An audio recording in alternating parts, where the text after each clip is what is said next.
Макс Острогин. Серия «Инферно». Мертвецы не танцуют. Глава 1. Землетряс. Винтовка сработала непривычно мягко, почти без отдачи, почти без звука. Негромкий шелест. Точно в левое плечо. Не мне, тетке.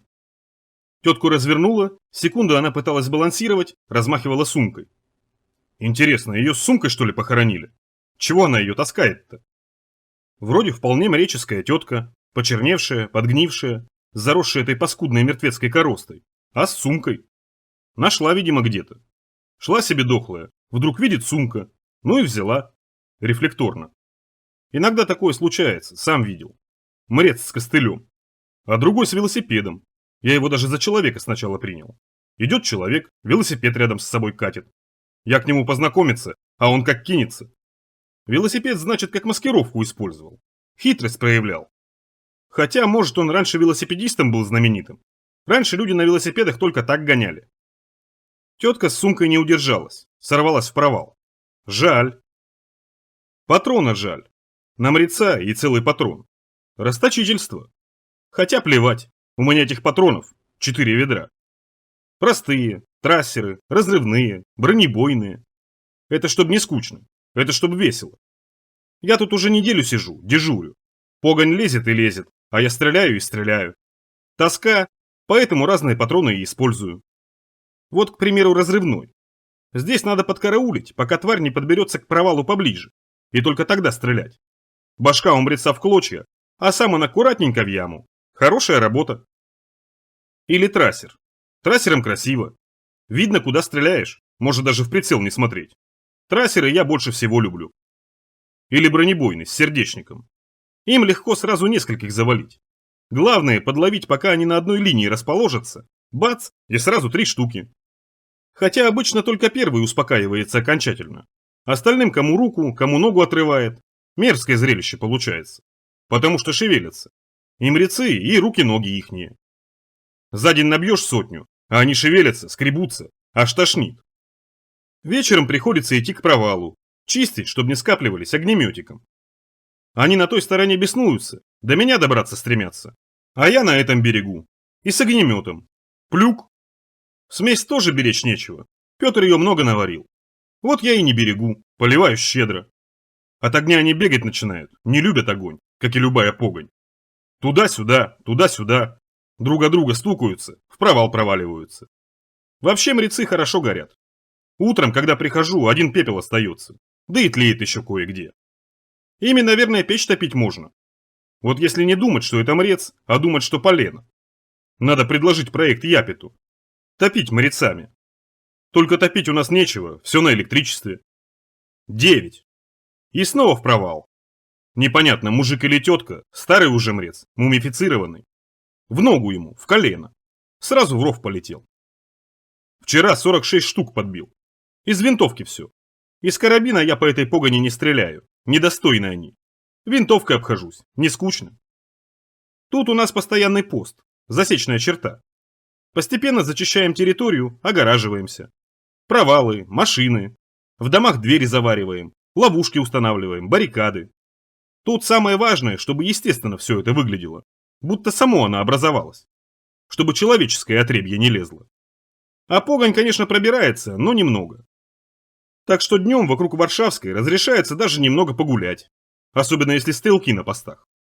Порядок. Хоть какой-то. Был. До прошлой недели. Неделю назад к северу от нас проревел торнадо. Небо загустело, почернел воздух, и в молниях и грохоте сатана явил свой разрушительный палец. Серафима отмечала, 4 километра прошел. С востока на юго-запад. Снес 2 квартала. Ну и кладбище причесал. 2. Ободрал весь верхний слой. И теперь они бродят. Много, сотни, может тысячи удивительно хорошо сохранившихся мрецов. И все прут, чуют мясо. А я их отстреливаю. Возле провала. Улица тут широкая, провал чуть наискосок, глубокий, метров 20. Я на кране сижу. Рядом к недостроенному дому прицеплен кран. В кабине оборудован пост. Ничего, уютно. Запросто дней 5 продержаться. Даже диван кто-то втащил, что удобно.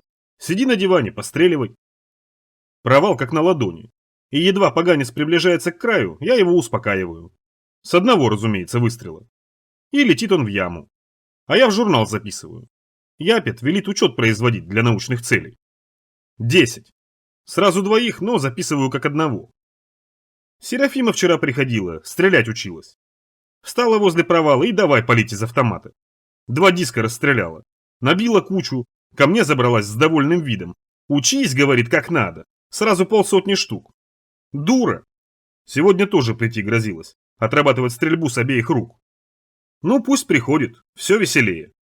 Болтает много, анекдоты рассказывает. Увлечение у нее такое, анекдоты сочинять. Не смешные, кстати.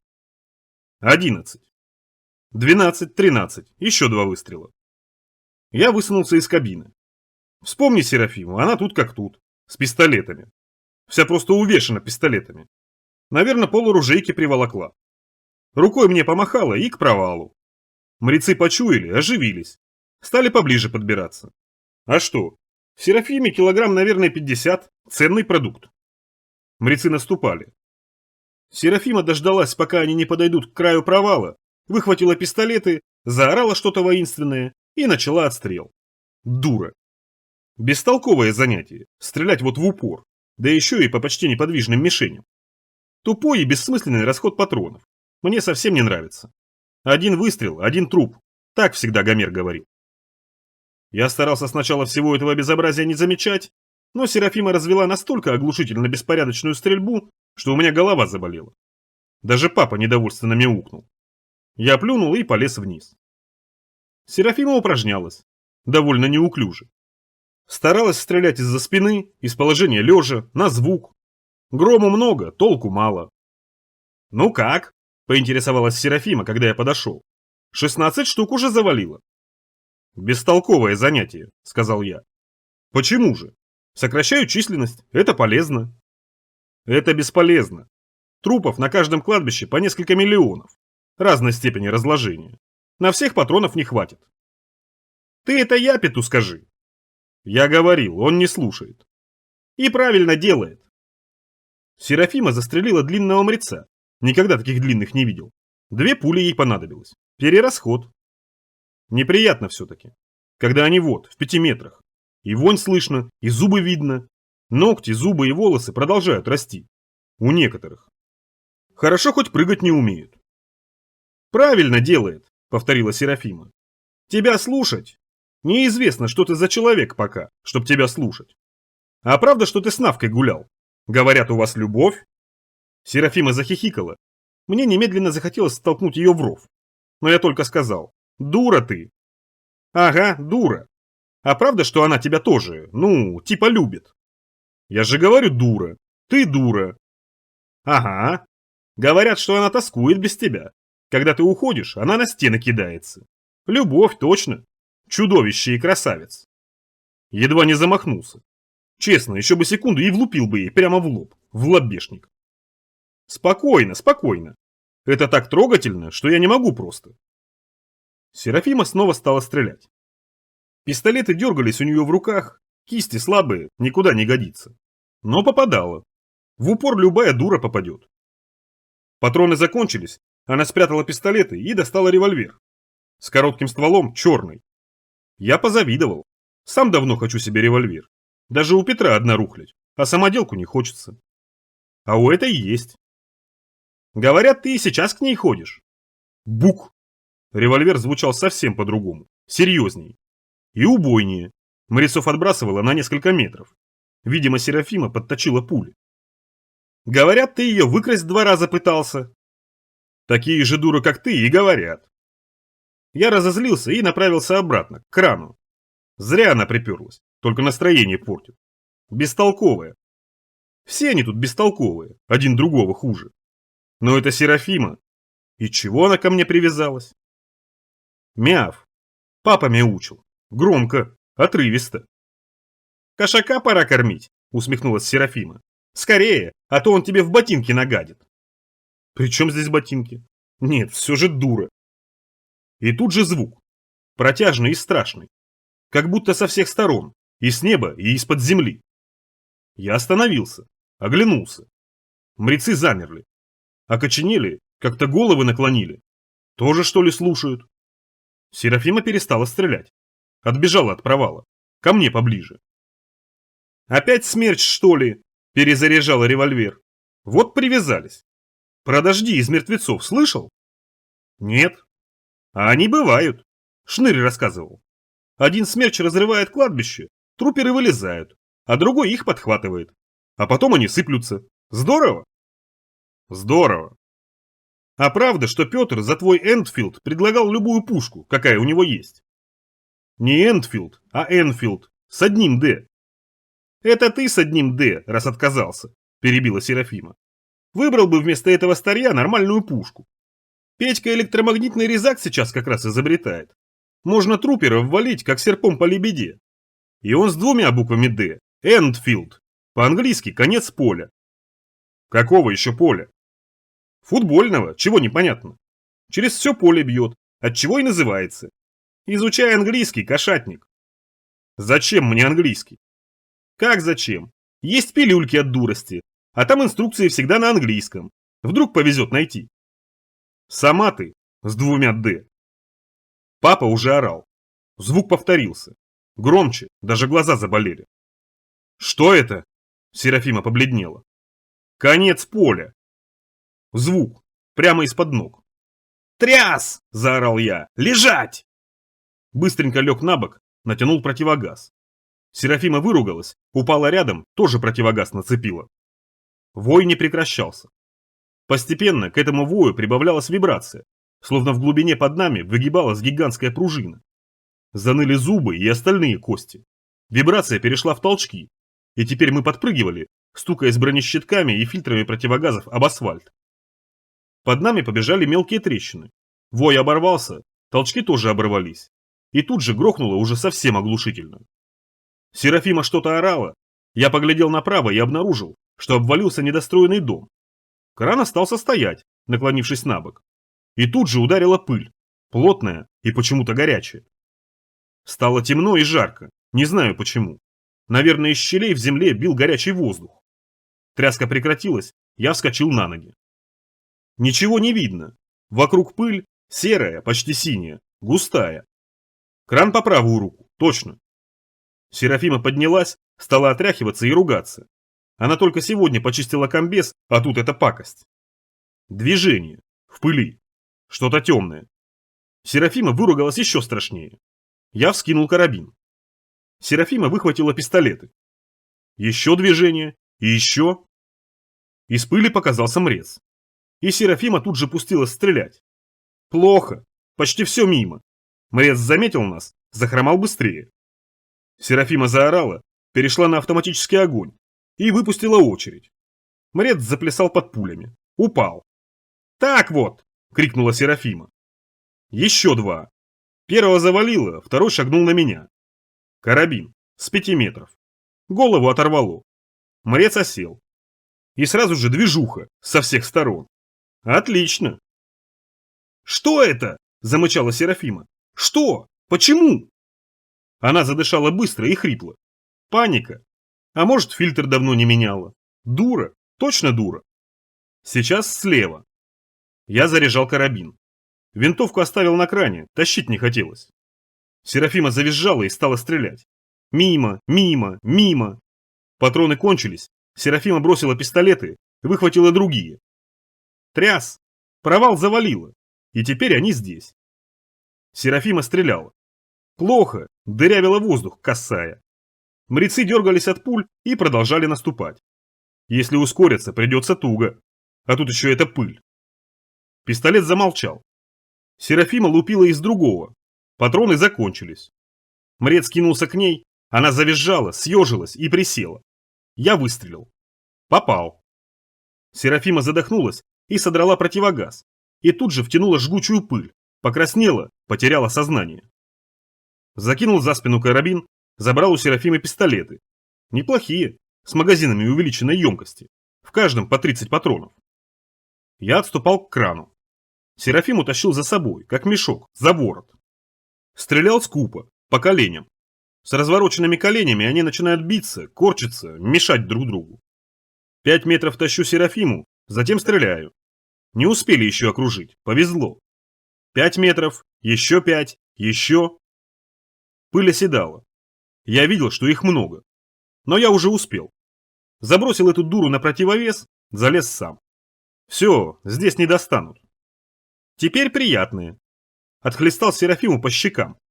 Хорошенько, чтобы завтра синяки проявились. Побрызгал водой. Снова отхлестал. Очнулась, промычала что-то протестующее. Я добавил. Велел лезть на кран. Поползла. Я остался на бетонных плитах. Пострелял еще немного, но бессмысленно. Конечно, провал затянуло. И теперь все, что скопились на той стороне, перебрались сюда. Ладно. Дождался, пока Серафима спрячется в будке. Забрался сам. Серафима валялась на диване, пила воду. Морда у нее была красная, и я с удовольствием отметил, что и синеть уже начинала. Папа сидел спокойно. Не спал, но и не мяргал. В состоянии ожидания. Снял противогаз. Воздух вонял цементом, известью и какой-то горечью. Захотелось пить. Отобрал бутылку у Серафимы, сделал несколько глотков, остальное вылил на голову.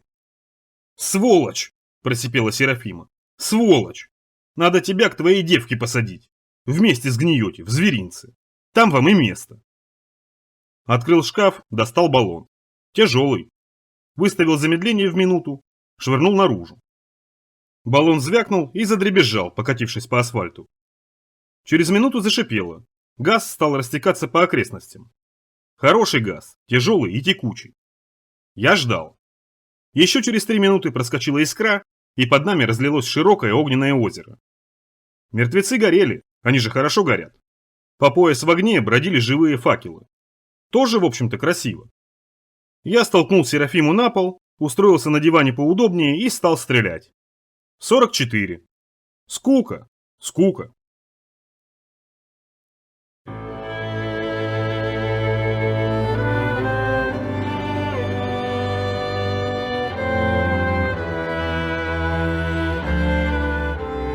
Глава 2. Бросок на запад.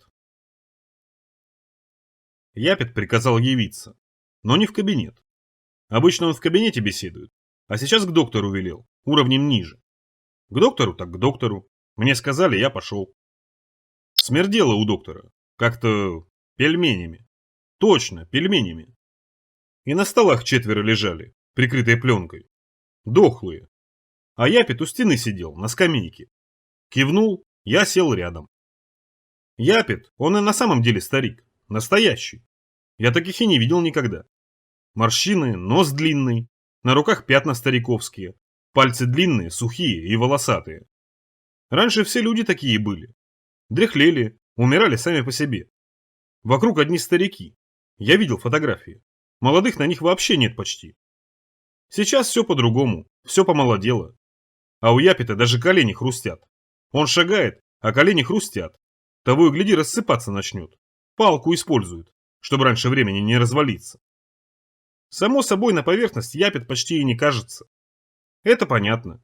Что ему на поверхности делать? Он там и получаса не продержится. Поверхность для молодых, для нас. Хоть некоторые, но тот же Петр, рискуют. Но Петр в хорошей форме. Мне с ним, наверное, не справиться. Ну, если без оружия, конечно. Минут 5 молчали. Доктор курил, Япет жевал карандаш. Я на столы поглядывал. Причем здесь эти трупы? Или я вчера кого не того поджарил? Серафима уже донесла бы. Я ее видел, вся синевой светится. А может, из-за самой Серафимы. Нажаловалась, что я ее поколотил. А я ее не просто поколотил. Я ей сначала жизнь ее бессмысленную спас, а затем уже поколотил. Она мне должна. Если бы не я, ее бы уже где-нибудь в подвале доедали. Почему все-таки к доктору? Прививки рано еще делать, а насчет остального можно было легко в кабинете побеседовать. Значит, все-таки трупы. А если трупы, то чего молчать? Нет, Япет старик, конечно, мудрый, но все эти его воспитательные паузы... Я выразительно вздохнул и сразу же еще более выразительно зевнул, ноги вытянул. Япет достал книжку и прочитал без выражения. Есть люди, есть нелюди. Твари, двигающиеся сквозь мир лишь попущением Божьим. Шлак, ходячие язвы. Отсеки их, чтобы не повредили они малым сим. посмотрел на меня. Так? Так, ответил я. Отсеки. То есть отсечь надобно. С полной безжалостностью, под самый корень. А потом еще порохом. Или каленым железом. Чтоб зараза не распространилась. Вот вы пальцы отмораживали?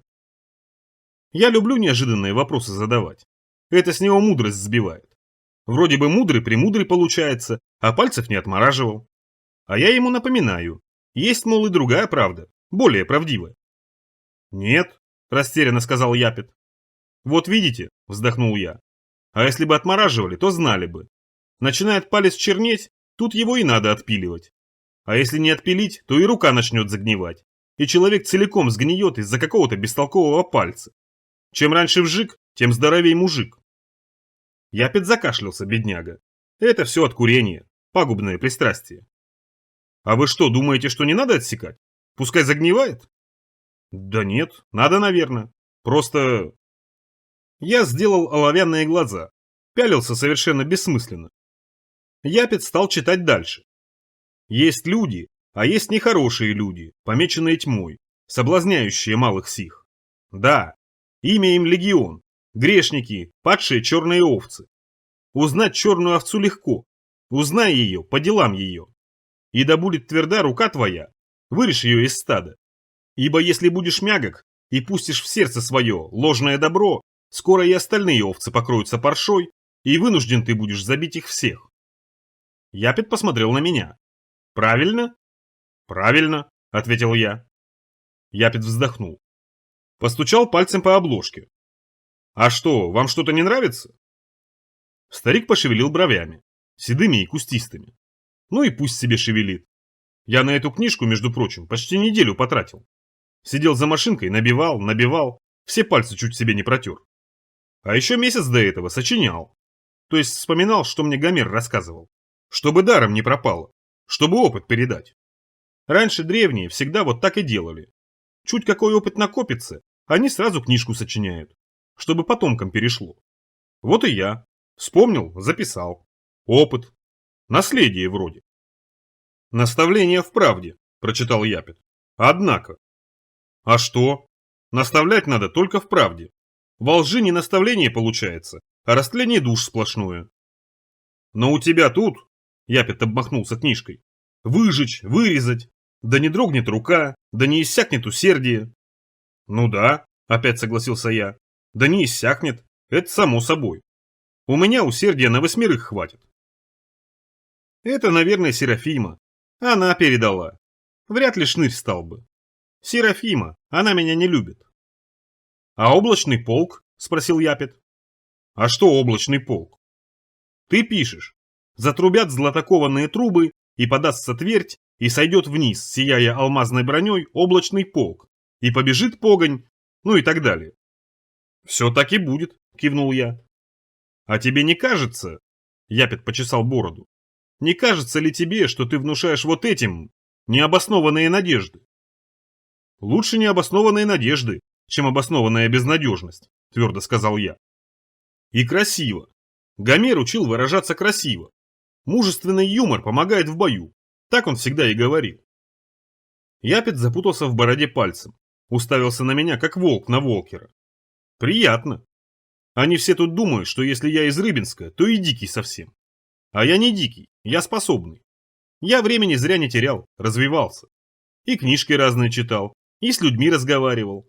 Тут есть с кем поразговаривать. Взять Безногого. Говорон лучше не придумаешь. Как говорит, заслушаешься, мозг затрясется. Правильно, с оборотами разными, как раньше люди говорили. Вот если бы ему пальцы вовремя отрезали, сейчас бы бегал как новенький. И ты в это веришь? Спросил Япет. Да. Что воды разойдутся по мановению руки, а облака изменят свой бег? Доктор кашлянул. Чего? Не понял я. Вера – это прекрасно, сказал Япет. Она всем миром двигает. Точно. Понятно. Япет оставил бороду в покое и книжку мою в покое оставил. Понятно все. А как вообще? И вообще нормально, ответил я. Вчера зачистили 3-й выход, вынесли 2 шейкеров. Еще какая-то дрянь объявилась. Не успели, сбежала. Проверили секретки, ловушки насторожили. Все как полагается. Патронов много ваши расходуют. Стреляют почем зря. А это нехорошая привычка, сами знаете. Вы им скажите, а то они меня не слушают. Кто у тебя? Серафима и Шнырь. Проныра, то есть. Вы же знаете. Знаю, наверное. И как они вообще? Про Серафиму и Шныря он каждый раз спрашивает, а я ему каждый раз отвечаю. Почти всегда одно и то же. Так себе. Совсем бестолковые. А бить их нельзя. Да, кивнул Япет. Бить нельзя. Бить их нельзя. Это их может обидеть. А то, что они суются куда не следует, то, что голову в любой момент им снести могут, это их не обижает. Бить человека нельзя. Ему и без битья плохо живется, сказал Япет поучительно. Но я с ними поговорю, чтобы дисциплина была, ну и дисциплина. Как с 4-й базой? Работаем. Сделали 4 ходки. Продовольствие, вода, патроны, лекарства, все как надо. Готовимся помаленьку. Сами знаете, времени мало, работы много. А тут еще эти смерчи. Кладбище расковыряли, моряцы лезут, как тараканы по осени. Я вот целую неделю на кране просидел. А Серафима? Что Серафима? Хотел я на вчерашнюю ее глупость пожаловаться, но не стал. Получается, что я на девчонку жалуюсь. Тьфу. Серафиме надо больше в стрельбе упражняться, сказал я. Она сплетница и склочница, а стрельба от этого помогает. Ладно, я ее направлю. Направьте, направьте. Мы готовимся к броску на запад, к БНЗ. Это самое важное. От этого зависит будущее. Япет прямо так и говорит. Там на западе все. Техника, лекарства, оружие, склады. Здесь запасы уже истощаются. Все, что нашли, уже подобрали, разграбили, сожгли. А там всего много. А еще там ответы на вопросы, которые гораздо важнее оружия и антибиотиков. Вот и готовимся. Пробраться туда. Нет, некоторые одиночки там уже побывали, но толком рассказать ничего не смогли. То ли недалеко заходили, то ли мало видели. Надо хорошо проникнуть, плотно, массированно. Взять запад за жабры. Бросок, короче. Хотя с кем бросаться, я, честно говоря, не вижу. Народа на Варшавской много, но все это не тот народ. По большей части. Есть человек 5, если Петра считать. Крепкие мужики. И стреляют неплохо. Но уже не очень быстрые. Здесь, на Востоке, это решающей роли не играет, но на Западе такое не пройдет. Между жизнью и смертью всегда полсекунды. А остальные? Небоепригодные особо. Расслабленные. Что Серафима, что Шнырь, что остальные. Замкадом дня бы не продержались. Отдыхать любят, ноют все время. Без завтрака на поверхность не выбираются. У них пинг-понг даже есть. Внизу, в кают-компании. Стол, ракетки, шарики. Я как первый раз увидел, думал, болезнь какая. Дрыгаются, пыхтят. Потом я уже понял, что так оно и должно все быть. С пинг-понгом. Человек прошел через дебри для того, чтобы играть в пинг-понг, греметь на гитарах и рисовать картины. И в пинг-понг я выучился, причем довольно неплохо. Картины теперь рисовать начну, точно. Но все равно, при подобном воспитании и общей расхлябанности, думать о походе на запад рано. Далеко не уйдем. Но все равно готовимся, базы создаем, пути разведываем. Одно непонятно, что искать там, на западе. Мне кажется, что Япет сам толком не знает. Времени мало. Япет грыз карандаш. Мы даже не знаем сколько. И есть ли оно вообще. Есть, уверенно сказал я. Нас без времени бы не оставили. Часы-то тикают, значит время есть. Ну да, улыбнулся Япет. Петухи кукарекают, солнце восходит. Это серьезно. Гораздо более, чем тебе кажется. Ты же знаешь, мы туда последние 2 года пытаемся пробраться. А 4-я база совсем рядом с Фианом. Да не переживайте вы, довольно нагло перебил я. Это от того, что тоже распустился. Все пройдет нормально. Там на самом деле рядом, в бинокль видать. Спокойно сходим в этот ваш Фиан, посмотрим, что там, как там. Это ведь и не запад почти. Япет вздохнул, головой покачал. И ты туда же. А ты знаешь, что мы туда 2 посылали. И оба не вернулись. Япет попытался придать голосу тверди. Не получилось. Не Гомер. Конечно, не Гомер. Так это когда было-то, сказал я. Сколько времени прошло? 3 года. 4? Вы не переживайте, я там пройду. Я куда хочешь пройду. Никто меня не остановит. Только этих ко мне не цепляйте, а? Пройду. Только без Серафимки и без Шныря. Потому что они бестолковые. И только мешаются. Вы меня от них на месяц освободите, и я вам и в Фиан, и куда хотите. Доктор закашлялся. Они начали переглядываться. И я вдруг окончательно понял, что они меня сюда не просто так пригласили. Дело есть у них. И Япет сказал: мы как раз по этому поводу. Фиан могу хоть завтра. Действительно, могу. Надоело сидеть тут без толку. В стрельбе практиковаться, жир накапливать. В стрельбе я и без того мастер. А от жиру мысли ненужные заводятся. Ну их. Как раз по этому поводу, повторил Япет. Доктор, покажите. Доктор поменял папироску, направился к столам. Ослябя, хват, перебор. Доктор закурил, втянул дым. Жадно держал в себе, не выпускал. От нервов курит. Хотя они все тут курят. Лохматая Серафима и то. Поганая привычка, несомненно. Ослябя. Доктор сдернул черную пленку. Ослябю я не очень хорошо знал. Здоровый мужик, нечего сказать. Весь стол занимает, руки свисают. Глаза выкипели. Хват. Та же картина. Кожа красная, в желтых гнойных волдырях. Но странные волдыри какие-то. Перебор. Старшей группы. Перебор. Он на аккордеоне играл. Теперь не поиграет. Четвертый. На крайнем столе. Про четвертого доктор ничего не сказал. Безымянный герой, что ли? Япет уселся на раскладной железный стульчик, расположил перед собой такой же раскладной железный столик, разгладил карту. Вот тут их нашли, ткнул карандашиком. Одежда цела, оружие, а сами изнутри будто сварены. А четвертый? Спросил я. Доктор поглядел на Япета, тот кивнул. Доктор сдернул пленку. Четвертый был голым, совсем. Перед группой перебора стояло задание проникнуть, Япет замолчал, вот сюда. Он отметил на карте. Запад. Ближний запад, но все равно. А почему? Не перебивай, сказал у меня из-за спины доктор. Хорошо. Ты, наверное, заметил, что этим летом жарко. Япет вытер лоб, точно и здесь жарко было. А тут не жарко, скорее прохладно. Аномальная жара и аномальное количество смерчей. Заметил. Возможно, Япет пожевал карандаш. Мы предполагаем, что это не совсем природные явления. Интересно, подумал я, а он хоть раз настоящий смерч видел? Вблизи. Когда по воздуху летают тяжеленные старинные грузовики, а дома складываются, как картонные коробки. Вряд ли. Не совсем природные.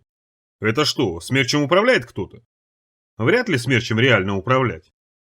Подумал я, но промолчал. По нашим данным, вот здесь, я ткнул карандашом в запад. Вот здесь, да. Раньше располагался центр управления погодой. В этом районе. И не исключено, что кто-то взял его под контроль. Перезапустил. Мы предполагаем, что там, в районе зоопарка, расположилась колония выживших. Причем большая и технически продвинутая. Отряд перебора должен был установить контакт. Я взглянул на перебора и на его группу. Контакт явно не пошел им впрок. Команда должна была вернуться 4 дня назад, но не вернулась. По маршруту отправили поисковый отряд. Поисковый отряд. Чтобы у нас за кем-то поисковый отряд отправляли? Небывалое дело. Наверное, на самом деле что-то важное. 2 дня назад поисковый отряд наткнулся на группу перебора. И на четвертого. Четвертый. «Поближе подойди», — сказал доктор. «Зачем? Что, я мертвяков не видал, что ли?» Япет вздохнул разочарованно. Я подошел. Здоровый. Здоровый вареный мужик. Не вареный. Глаза не выкипели, кожа цела, дырка на груди. Прямо в сердце. Значит, убили. Белобрысый какой. И что? Не понял я. Они рядом лежали, друг от друга, метрах в 10. Эти... Доктор указал на наших. Эти сварились, а этот нет. Не кажется странным? Ну, может он огнеупорный? Обычный. А пуля... Доктор закрыл тело. Пуля выпущена перебором. Мы предполагаем, что чужой каким-то образом убил наших, но перебор успел застрелить его самого. Отлично, все друг друга убили. Лучше не бывает. И как же он, я кивнул на чужака, каким оружием? Япет сунул руку в карман, достал коробочку, черную с синим экраном. Это ей, что ли? Это навигатор, сказал Япет. Что? Не понял я. Навигатор. Мы предполагаем, что с помощью него управляют спутником. Правда, похоже, он не рабочий, пуля задела. Но, наверное, нетрудно его починить. Ну да, спутники, навигаторы. В небе болтаются спутники, на них мертвецы. Очень весело. Плюют нам на голову. «Зачем нам управлять спутником?» – спросил я. Я вообще очень плохо знал, что из себя спутник представляет, что он там в небе делает. Да и не верил я в эти спутники, если честно. «Видишь ли?» – Япет почесал бороду. «Это...» – он кивнул на тела. «Это, скажем, не первый случай». «То есть?» – опять не понял я. «То есть шестой», – ответил за него доктор. «За последние полгода. 6 сварились. На ровном месте.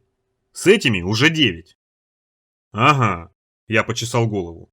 Наши сварились, а этот не сварился. И теперь вы думаете, что он управляет спутником? Доктор и Япет промолчали. Считают. А спутник-то при чем? Он что ли сжег? Япет сделал задумчивое лицо. Понимаешь, Дэв, опять стал бороду трепать. Мы считаем, что спутник – это как раз часть погодной установки. Те, кто нашел, как им управлять, используют его как оружие. А я при чем? Япет сунул руку уже в другой карман. Сейчас он покажет мне, при чем я. Листок бумаги. Карта. Самодельная. Если это оружие, и если чужой мог им управлять, то сам понимаешь. Понимаю. Таким спутником что хочешь выжжешь. Кладбище, например. Спалить, и уже никто не поднимется. Да все что угодно. Можно здорово территорию зачистить. Этот человек отмечал свой путь, сказал Япет. Откуда он вышел и куда направлялся? И откуда он вышел? И снова Япет ткнул в карту. В ту же самую точку. В зоопарк. Совпадение более чем странное. Угрожающее. В случае, если эта община настроена к нам враждебно, придется принимать особые меры. Нам нужна информация. Что и как. К сожалению, у перебора ничего не получилось. А почему я? Метко стреляешь и быстро бегаешь, довольно грубо ответил доктор. Сложная ситуация, вздохнул Япет. Смерчи вскрыли кладбище. Приходится много времени проводить на поверхности. Все люди заняты. А если этот спутник зависнет над нами?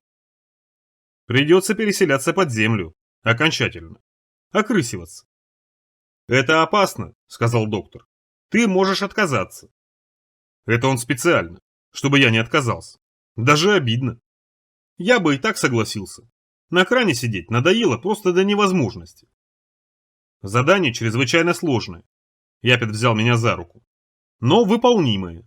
На запад люди проникали неоднократно. А этот чужой человек, он смог пробиться к нам. Твоя задача добраться до места. Только добраться.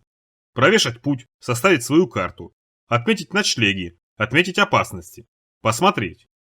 Ничего и никого искать не надо. Просто посмотреть. И сразу обратно. Ясно? Яснее не бывает. Больше ничего не предпринимать. Это сказал уже доктор. Добраться до зоопарка и все? Доктор и Япет кивнули.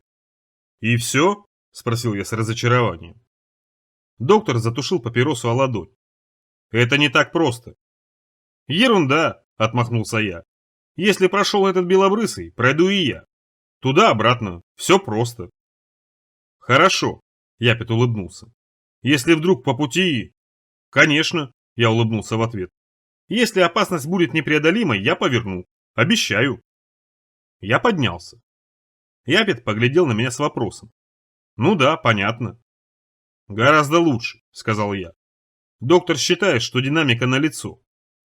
Прямо так он и считает? С недоверием поинтересовался Япет. Доктор промурлыкал неразборчивое.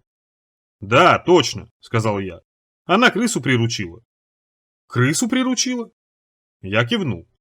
Алиса действительно приручила крысу. Не знаю, каким боком там крыса оказалась, но Алиса ее приручила. Теперь откармливает. Надеюсь, что просто, без целей. Здоровая уже крыса, наглая. Вчера заходил, а она на меня так смотрит, недружелюбно. Ладно. Она безвредная совсем, сказал я. Алиса, то есть. Клетка крепкая, я сам каждый день проверяю. Можно, если хотите, двойную сделать. Япет молчал. Доктор курил. «Безвредная», — повторил я. «Ничего себе безвредная!» Доктор выпустил под потолок дымное кольцо. «Скольких она там? Или уже забыл?» Я не забыл. Темные коридоры убежища неподалеку от Варшавской. Люди мертвые. Много мертвых. Темнота, звуков никаких. Но она ведь... Я хотел сказать, что Алиса не виновата. Настоящая Алиса, она веселая. Хорошая, добрая девушка. Сколько раз мне жизнь спасала. А потом это чудовище. Ведь с каждым могло случиться. Она на самом деле не виновата. Она мне уже почти... Она изменилась, сказал я. Ее можно вылечить. Доктор сказал, что никаких видимых изменений. Это потому, что определить не получается, заметил доктор. Но она не изменилась. Ты видел прутья клетки? Она их вырвала почти с мясом. Это существо, она уже не Алиса. И уже не человек, Япет прав. И она опасна. Ты не можешь этого отрицать. Но я отрицал. Она даже полезная, продолжал я. В том месяце один в рогатку влетел, лепешка осталась. А сейчас уже ходит, как новенький почти. Это же неправильно, вот так ее... Да не собираемся мы ее ликвидировать, сказал Япет устало. Можешь не переживать. Только без толку все это. Ничего не без толку. Ну, доктор выпустил дым. Конечно, на нашем техническом уровне сложно делать прогнозы. Вот если бы хороший микроскоп, должное оборудование. Она не человек, напомнил Япет. Доктор пожал плечами. Это еще не доказано. Не доказано, усмехнулся Япет. Ладно, иди. Нет, постой. Тут некоторые говорят... Япет замялся. Все же он очень стеснительный старик. Другой бы уже несколько раз на меня наорал или за уши оттаскал бы за непочтительность. А этот ничего. Улыбается, сомневается. Нет, он наверняка не зря в руководителях. Руководитель должен сомневаться. Но строгости ему чуток не хватает. Без строгости вожаку нельзя. Вот я слышал, что ты, как бы это сказать, предлагал Серафиме какие-то зажимы. Вериги, подсказал я. Да, вериги. Ты считаешь, что это благо? Ну, все вот эти ущемления. Цепи, колючая проволока. Да никакой проволоки. Это только совсем праведные могут проволокой обматываться. А для начинающих как раз вериги. Я могу показать. Не надо, Япет вздрогнул. Я в общих чертах представляю. Это очень полезно. Укрепляет здоровье, причем очень сильно. Если хотите, я вам тоже сделаю. Готовься к выходу, оборвал меня Япет. Завтра. Выйдите прямо с утра. Выйдете? А кто еще? Только не Серафима. Она вообще. С тобой пойдет Курок. Удачный день.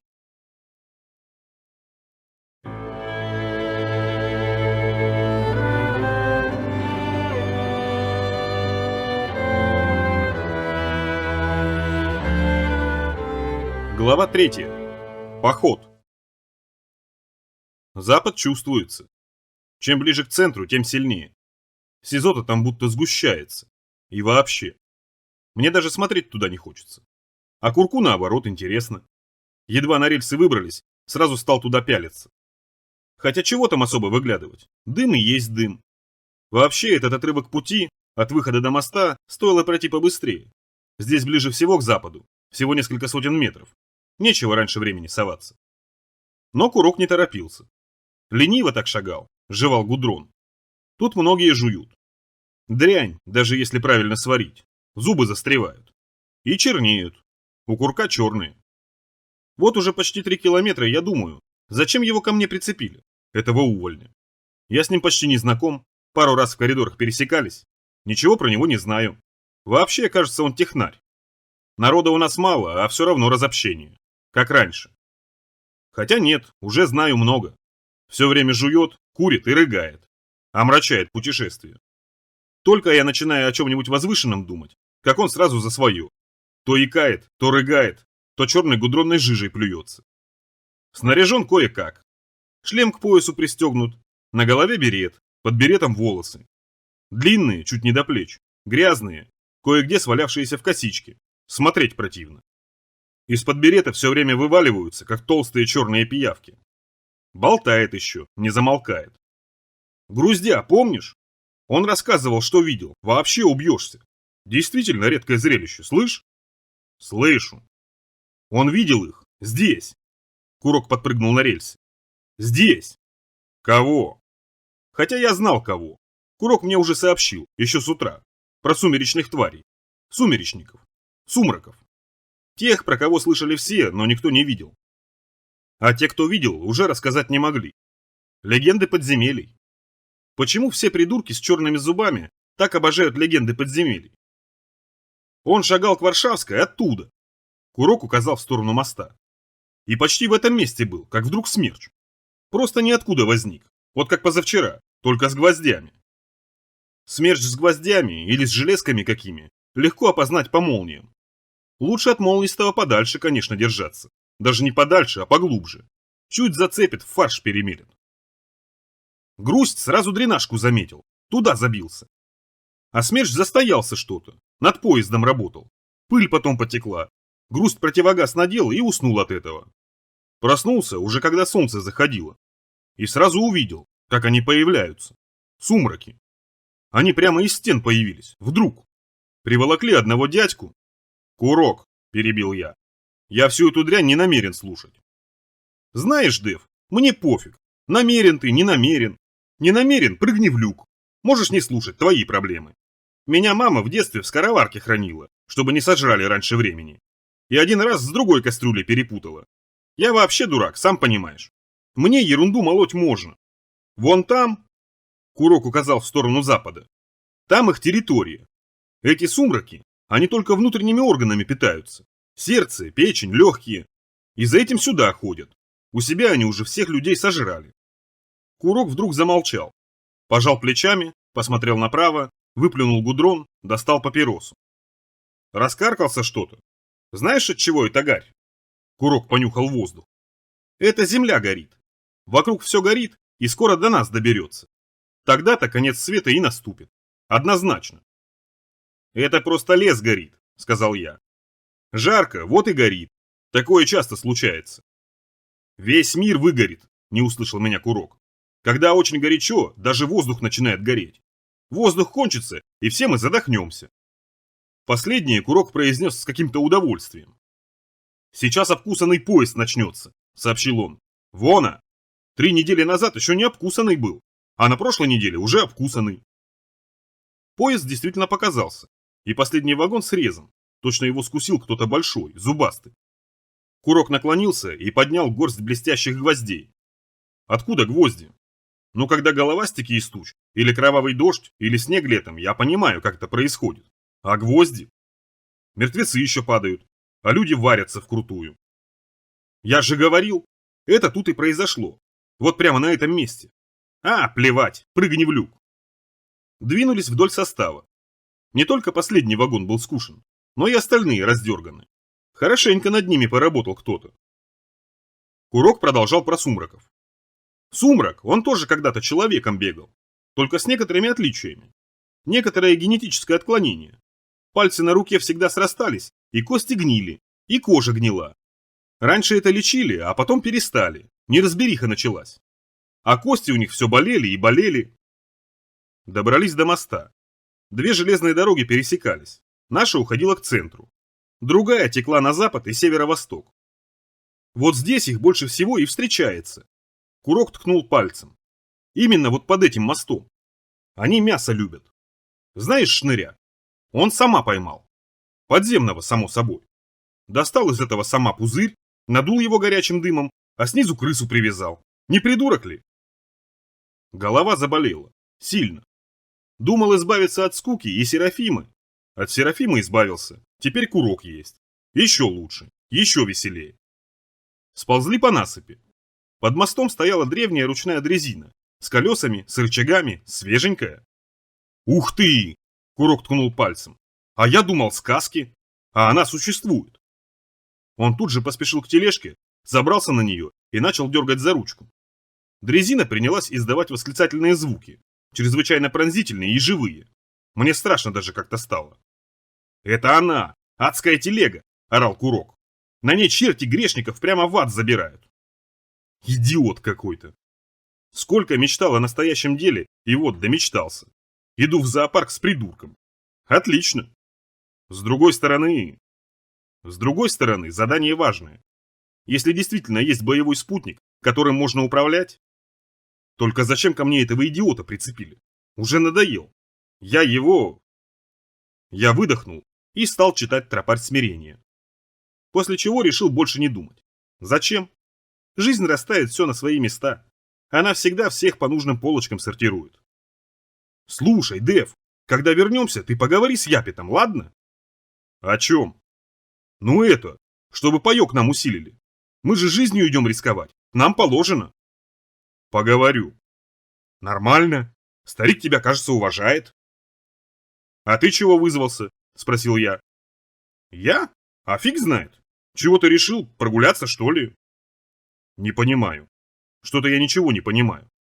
Ладно, поживем. Курок дернул за ручку дрезины еще несколько раз. Дрезина не ответила никакой взаимностью. Курок спрыгнул, вернулся ко мне. Смотри. Курок протянул руку. Очки. На дрезине лежали. Курок натянул очки на нос и сразу стал выглядеть умнее. В очках, в берете. Глаза болят. Курок снял очки. А в общем ничего. Это та самая, наверное. Какая та самая? Дрезина смерти. Ты чего, не слышал? Она увозит людей на запад, а потом возвращается вся в крови. Но это все вранье. Курок был явно разочарован. «Никуда она не поехала», — сказал он. «Ни крови, ничего, только очки эти». Дрезина скрипнула. Курок вздрогнул. «Кто-то на ней ездит», — сказал я. «Возможно, бомберы или другие, те, кто выжил». «А, плевать. Пошли дальше, жрать охота. Тут попрыгун скоро, до него лучше не жрать». Впрочем, по этой дороге нормально продвигаться уже не получилось. Метров через 300 начинались поезда. Они стояли друг за другом, сливаясь в бесконечный состав. Черные, выгоревшие на солнце. Я видел старые фотографии с этими самыми поездами. Как они тут раньше стояли, после того, как попрыгун возник. Новенькие зеленые вагончики, только-только покрашенные, блестят. И мертвецы. Целые вагоны мертвецов. Стоят. Плотно стоят. Друг за дружку цепляются, упасть не могут. Не верится просто. Япет объяснил. Людей раньше много было, больше, чем нужно. И все они в городе не помещались, как ни старались. И каждый день из-за города ездили внутрь кольца. Кто на обычных поездах, кто на подземных, кто на машинах, а некоторые и на кораблях приплывали. И везде впритык все стояли, чтобы больше влезало. Вот здесь тоже. Поезда. Ехали, а как в попрыгун попадали, сразу все и умирали. Так потом и стояли мертвые. Постепенно, конечно, гнили, падали. Потом время прошло, лето, зимы, солнце, мороз. И костей не осталось. Страшное место. А попрыгун здесь до сих пор остался. Даже разрастается. Тоже постепенно. Метра на 2 в год. «Стоим», — сказал я. Остановились. Попрыгун начинался сразу за двойным скрещенным столбом. Чтобы кто-нибудь посторонний, забывчивый или просто дурак не сунулся, столбы были обвешаны знаками, в той или иной степени изображавшими смерть и прочие запреты. В основном черепа, пробитые молниями, черепа с перекрещенными костями, надписи «Стоп», знаки, изображающие 2 ступни, перечеркнутые красной линией, и большой белый квадрат с устрашающим черным зайцем, чтобы все видели, что попрыгун. Сам попрыгун никак не выдавал присутствия. Такая же сухая трава, рухлядь разная. Вдоль путей тропинка. Все, ничего необычного. Папа только очнулся, замурчал, завозился, шерстью зашевелил. Ну и труп еще, метрах в 40. Воняет, слышно даже. «Трупяк», — указал Курок. «Влетел кто-то. Не наш». «Ясно, что не наш. У нас совсем уж безграничных дураков нет, в попрыгун сунуться. Может, северный какой?» «Северные тоже не дураки. услышал мои мысли Курок. Посторонний дурачок, прыгнул в люк барашек. Он что, знаков не видел? Спросил я. С той стороны тоже есть. Может, ослеп, предположил Курок. От дурости. Запросто мог ослепнуть. На солнце вспышка раз, и он ослеп. И в попрыгун. Вот и поджарился. А, какая разница? Труп как труп. Курок пожал плечами. Ясно, что не наш. Да мало ли тут у нас народу болтается. Не сосчитаешь. И что? Надо, наверное, достать, сказал я. А вдруг что полезное на нем? Точняк, обрадовался Курок. В прошлом месяце черепаха в трубе трупак выловил, а у него шагомер, чтоб шаги мерить. Вдруг у этого тоже шагомер? Курок достал кошку. Кошка у него отменная оказалась, мне бы такую. Титановая, механическая, да еще и с таймером. От 2 до 60 секунд. Очень удобно. Устанавливаешь, кидаешь, а она раскрывается уже в нужном месте. Курок принялся раскручивать кошку над головой, кошка засвистела, и Курок метнул ее в труп. Кошка в труп не полетела, а полетела в столб, попала в знак с ухмыляющимся скелетом и с грохотом его обвалила, застряла за трупом. Курок дернул, тросик натянулся и зазвенел. Курок пустился дергать, извлекая глухие вибрирующие звуки, совсем как в старинной музыке. А я еще подумал, что слишком много что-то сегодня звуков. Все звучит, то дрезина, то этот шнур. Но кошка села плотно. Сколько Курок не дергал, ничего у него не получалось. Отобрал у него трос, сам стал тянуть. Сначала плохо шло, потом наоборот заскользил просто. Вытянул труп за столб. Курок снял автомат. После попрыгуна никто не выживает, усмехнулся я. А этот, может, выжил. Воняет, как Паша. Кто такой Паша, я не стал спрашивать. Не выжил. Это сразу видно. Распухшее туловище, поломанные ноги, ботинки. Странные, я таких не видел. Будто с когтями железными. Надо перевернуть. Карманы спереди, ща блевану. Курок выразительно плюнул. Я огляделся, отыскал палку, уперся в трупий бок, навалился. Перевернул. Курок облизнулся. Это же... Курок ухмыльнулся. Это шахтер? Самый настоящий. На когти его погляди. Не, я прыгну в люк. Дайте люк. Когти. Руки. Пальцы срослись, и ладони заканчивались длинными черными когтями. Каждая рука коготь. Лицо тоже.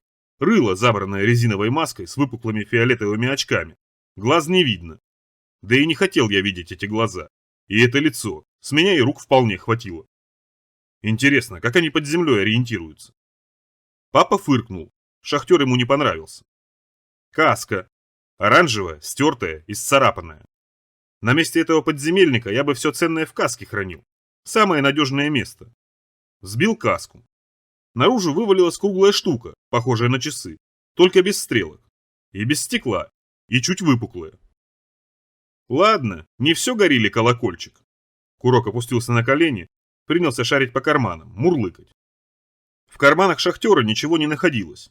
Курок мурлыкал все рассерженнее, потом радостно вскрикнул, извлек коробочку. Красную и плоскую. Открыл. Внутри лежали длинные капсулы. Прежде чем я успел что-то сказать, Курок уже закинул в рот 2 штуки. И проглотил. «Ты чего?» «А!» – отмахнулся Курок. «Вряд ли отрава». Он закрыл глаза, прислушался ко внутренним ощущениям. «Ничего», – сказал Курок. «Наверное, от глистов. Хочешь?» Он протянул мне пилюль. «Нет, в другой раз». «Как знаешь». Курок спрятал коробку в карман. И продолжил ковыряться в шахтерских карманах. Следующей вещью был еще один блестящий кругляк. Курок потянулся к нему, пришлось его по рукам. А вдруг это шахтерская граната? Или еще чего хуже? Чего? Я пнул кругляк. Ничего, не зажужжало. Раньше встречались поганые и гадские штуки. Уж не знаю, кто их делал. Ножики, допустим. Берешь такой ножик, он красивый, золотистый. Достаешь лезвие, и тут раз, бритвы в разные стороны. И пальцев нет уже. Или шар. Блестящий, полированный, смотреться можно, легкий. Тронешь шар, а в сторону иглы отравленные. Кто такой пакости наделал? Я снял с пояса секиру, подцепил кругляк, отшвырнул в кусты. «Ну его», — сказал я. «Кто знает, оно уже давно не в человеческом». «Интересно, они все такие?» Курок продолжал ощупывать шахтера. Надо на обратном пути забрать его, если не сожрут. Сожрут. Ладно, мне плевать. Курок достал карту, отметил место расположения полезного трупа буковкой «Ш». Он штурман, у него карта. Нет, у меня тоже есть, но Курок отвечает за выбор курса. Мне лень голову загружать. К тому же я не местный. Они докопались до преисподней и выпустили дракона, сказал я. За это были прокляты и утратили облик его. Да он мутант просто, зевнул Курок. Эксперименты тут проводили. Говорят, их специально делали, чтобы нижнее метро копать. Вон когти какие. Надо пристрелить, сказал я. Зачем? Не понял Курок. Он же дохлый, как бревно в июне. Из прыгуна его вытащили. Полежит месяцок, оживет. Одним трупером больше. Мрез-шахтер. Куда годится? Я отобрал у Курка автомат, перевел на разрывные. В шею. Голова шахтера отделилась от туловища, я запнул ее обратно, в попрыгун. Теперь не будет безобразничать. Ладно, попрыгали. Можно я первым? Спросил Курок. А то пятки остолбенели. Нет. Да ладно, Дэв, это же всего лишь попрыгун. Я тут 1000 раз уже проходил. Ничего опасного. Я на одной ноге могу сколько хочешь скакать. Хоть до Рыбинска твоего. А? Первым. Действительно ведь нет ничего опасного. 700 метров на одной ноге. Любой может. Да и ногу можно поменять. А если Курку постоянно все запрещать, он рано или поздно во что-нибудь вляпается. Непременно. Он явно влипучий тип. Пусть идет первым, привыкает к ответственности. А то на всю жизнь дурачком и останется. Ладно, сказал я, ты первый. Попрыгали на месте. Мы попрыгали. Прыгать – это вроде как на счастье. Попрыгать перед прыгуном – обычай. На самом деле смысл этого обычая чрезвычайно прозрачен. Проверить колени и голеностопы. Нет ли скрытых растяжений, надрывов и прочих повреждений, способных в самый ответственный момент подвести.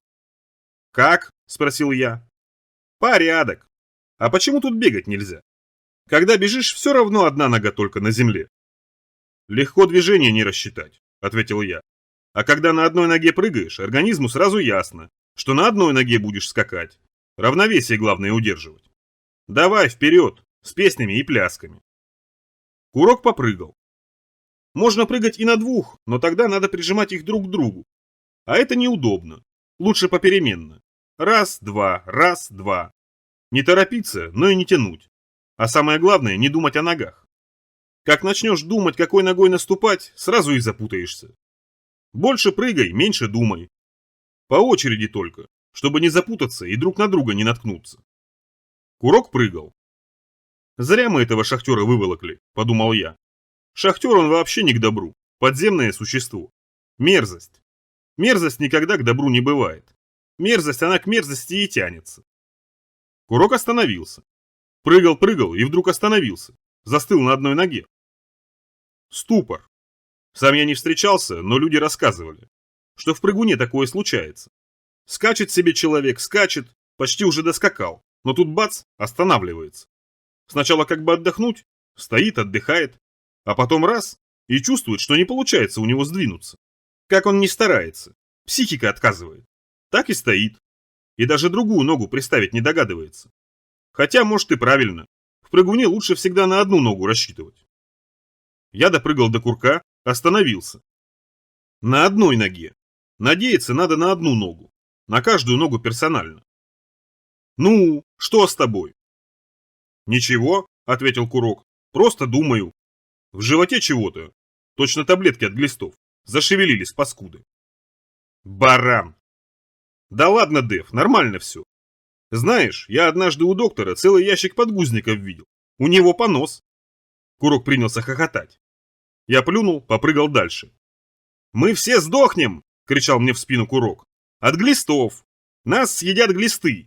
Всех подряд!» Псих! Зачем Япет навязал мне этого психа? Может, он тоже псих? Может, они все тут психи? Курок отсмеялся и попрыгал ко мне. Допрыгал, осторожно поставил на землю вторую ногу. Затем упал. Задышал быстро и громко. Достал портсигар, задымил. С видимым удовольствием. «От глистов помогает дым», — сказал он через минуту. «Они задыхаются. Тут уже недалеко, 145 километров». На самом деле недалеко. Чужак двигался от зоопарка. Останавливался 4 раза. Последняя остановка в библиотеке, обведена кружком. Курок выдохнул дым, оглянулся на попрыгун. «Дурь это все!» – он плюнул.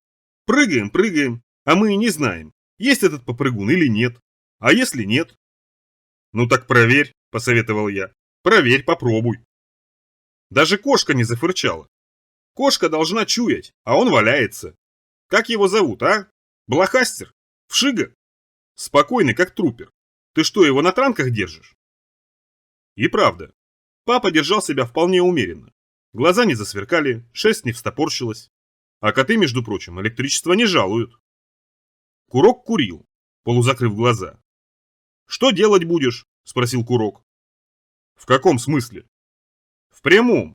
Когда найдешь этих, которые спутником управляют». «Сказали же, только посмотреть». «Ты что, дурилка?»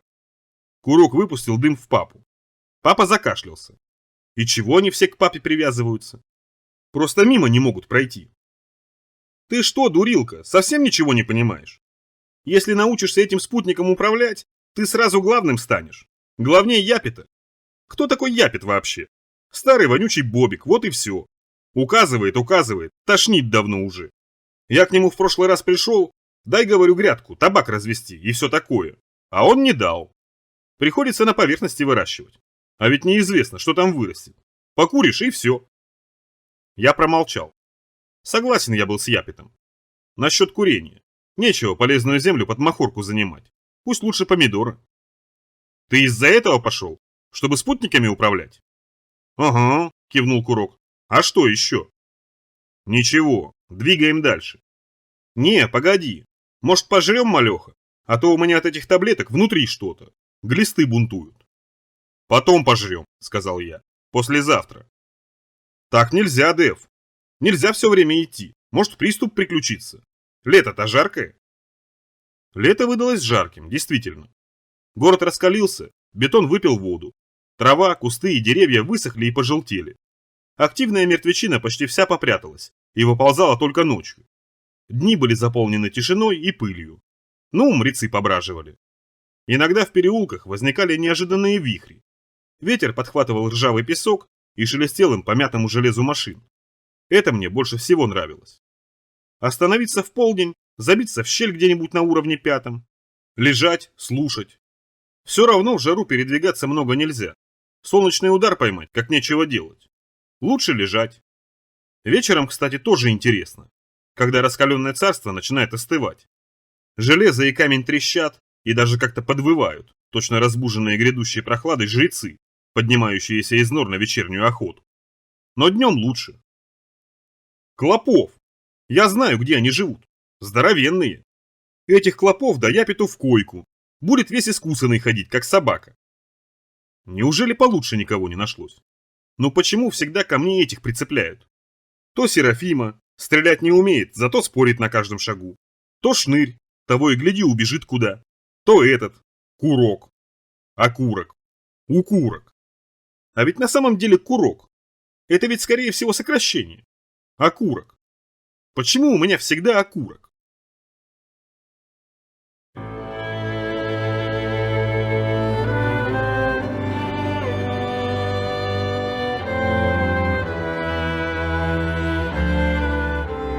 Глава 4. Выдрин пух. Тут уже рядом, сообщил Курок. До того места. Он сверился с картой. Направо. Повернули направо. Улица была заполнена пухом. Примерно таким же, какой от тополинного цвета получается. Только красивее. К каждой пушинке приделана маленькая сияющая капля. Ветра не было, и пух висел в неподвижном воздухе, покачиваясь и вращаясь. Медленно, как часовая стрелка. Как-то все это выглядело не настояще. Вот как снег в стеклянном пузыре. «Выдрин пух», — сказал Курок. «Не сезон ведь еще вообще-то». «Жарко, вот и вырос». Я задрал голову. Самой выдры не видно. Ее всегда не видно. Притаилась на чердаке или в квартире пустой. И расцвела. «Надо осторожно ходить», — Курок кивнул на пух. «Он на движении летит. Жирный уже, может и слипнуться. Смотри». Курок подобрал камень. Осторожно, без резкого замаха, швырнул в скопление. Булыжник сбил несколько пушинок, другие вдруг пришли в движение, как будто схлопнулись. И вот уже вместо камня по асфальту катился небольшой пушистый шар. «Потом 3 часа выбирались бы», — усмехнулся Курок. «А эти капли еще и едучие, всю рожу бы разъели. Знаешь Валеру? Она из этой пакости носки вязать умеет.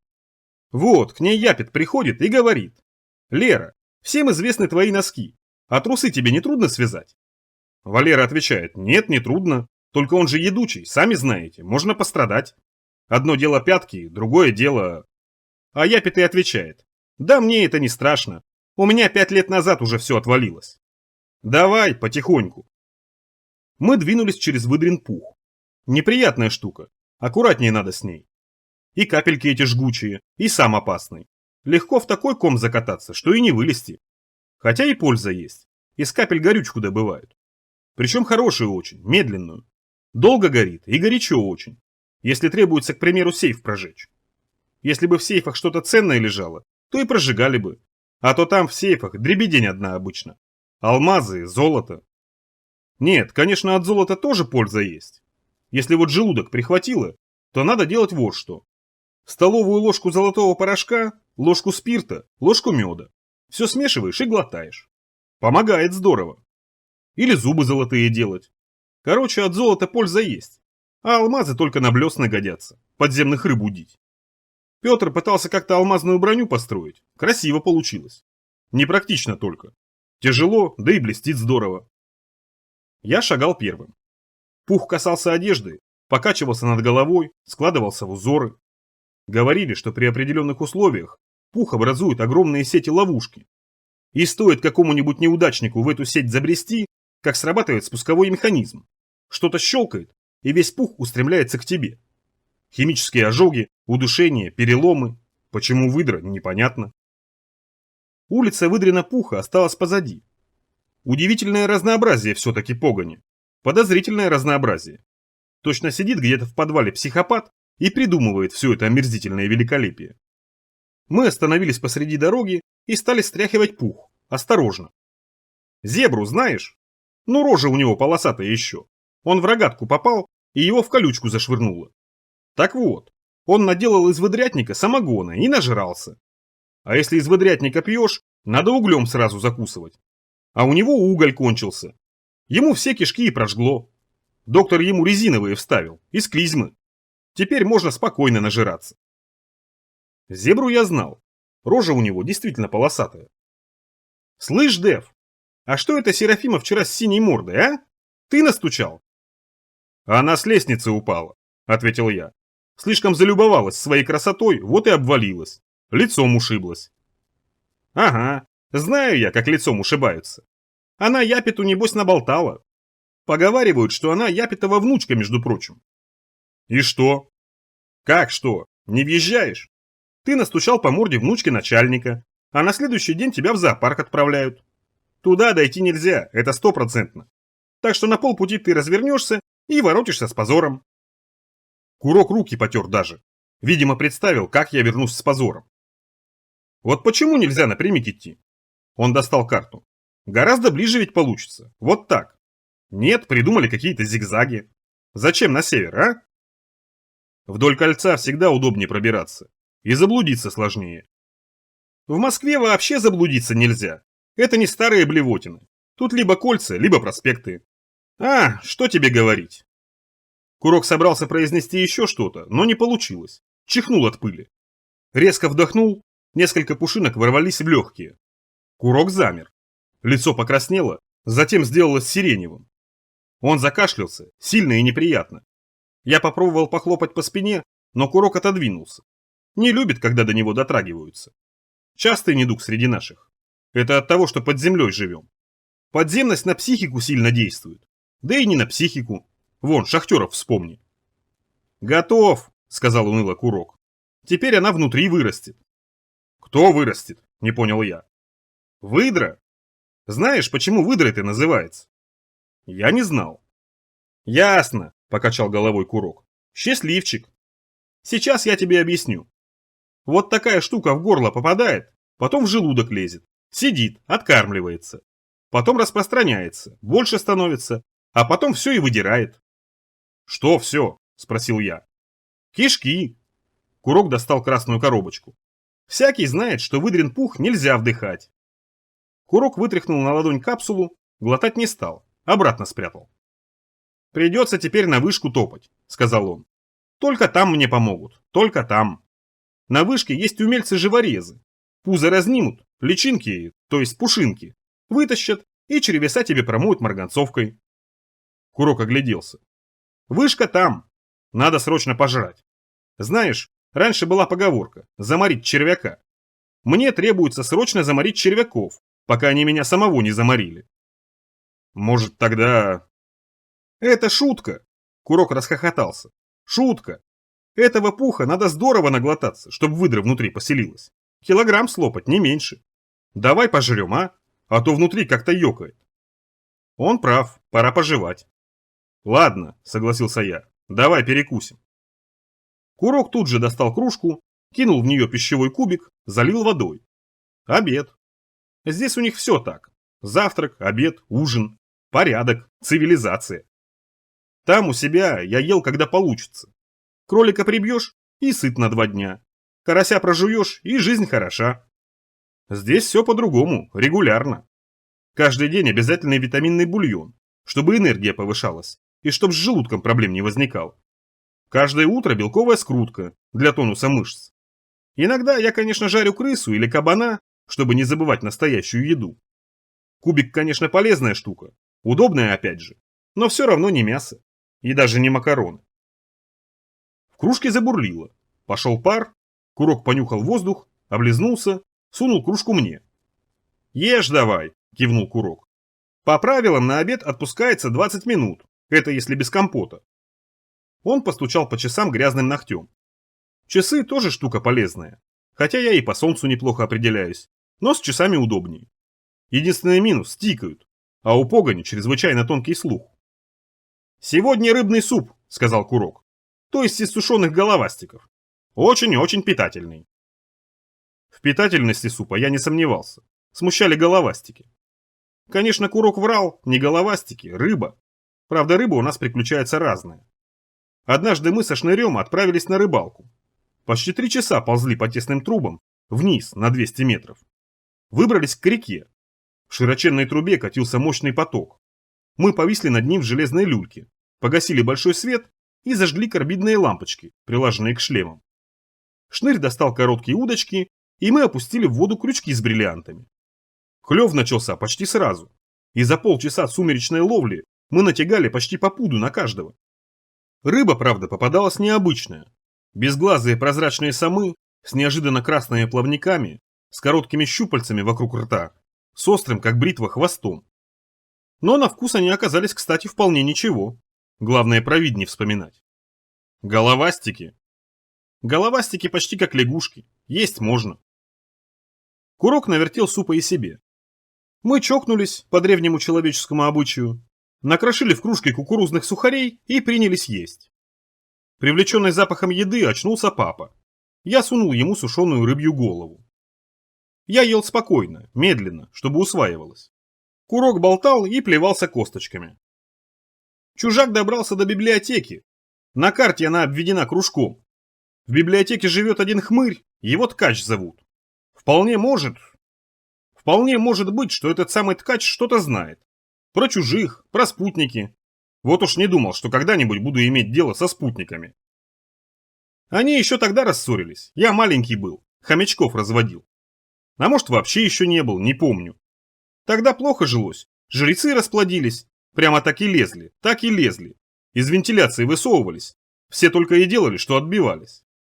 Мы, кстати, тогда еще не на Варшавской жили, а в трубе какой-то, не знаю. Все со жрецами воевали, а этот Ткач не хотел. Говорил, что это бесполезное занятие. Надо по-другому. И книжки все читал. Еще те, старинные. Ну, его и выгнали. Курок захрустел сухарями. Ткач ушел, а потом вернулся и показал дорогу на Варшавскую. Мы туда и переселились. С тех пор его все уважать очень стали. Но он все равно не вернулся. Стал жить сам по себе. Тут, в библиотеке.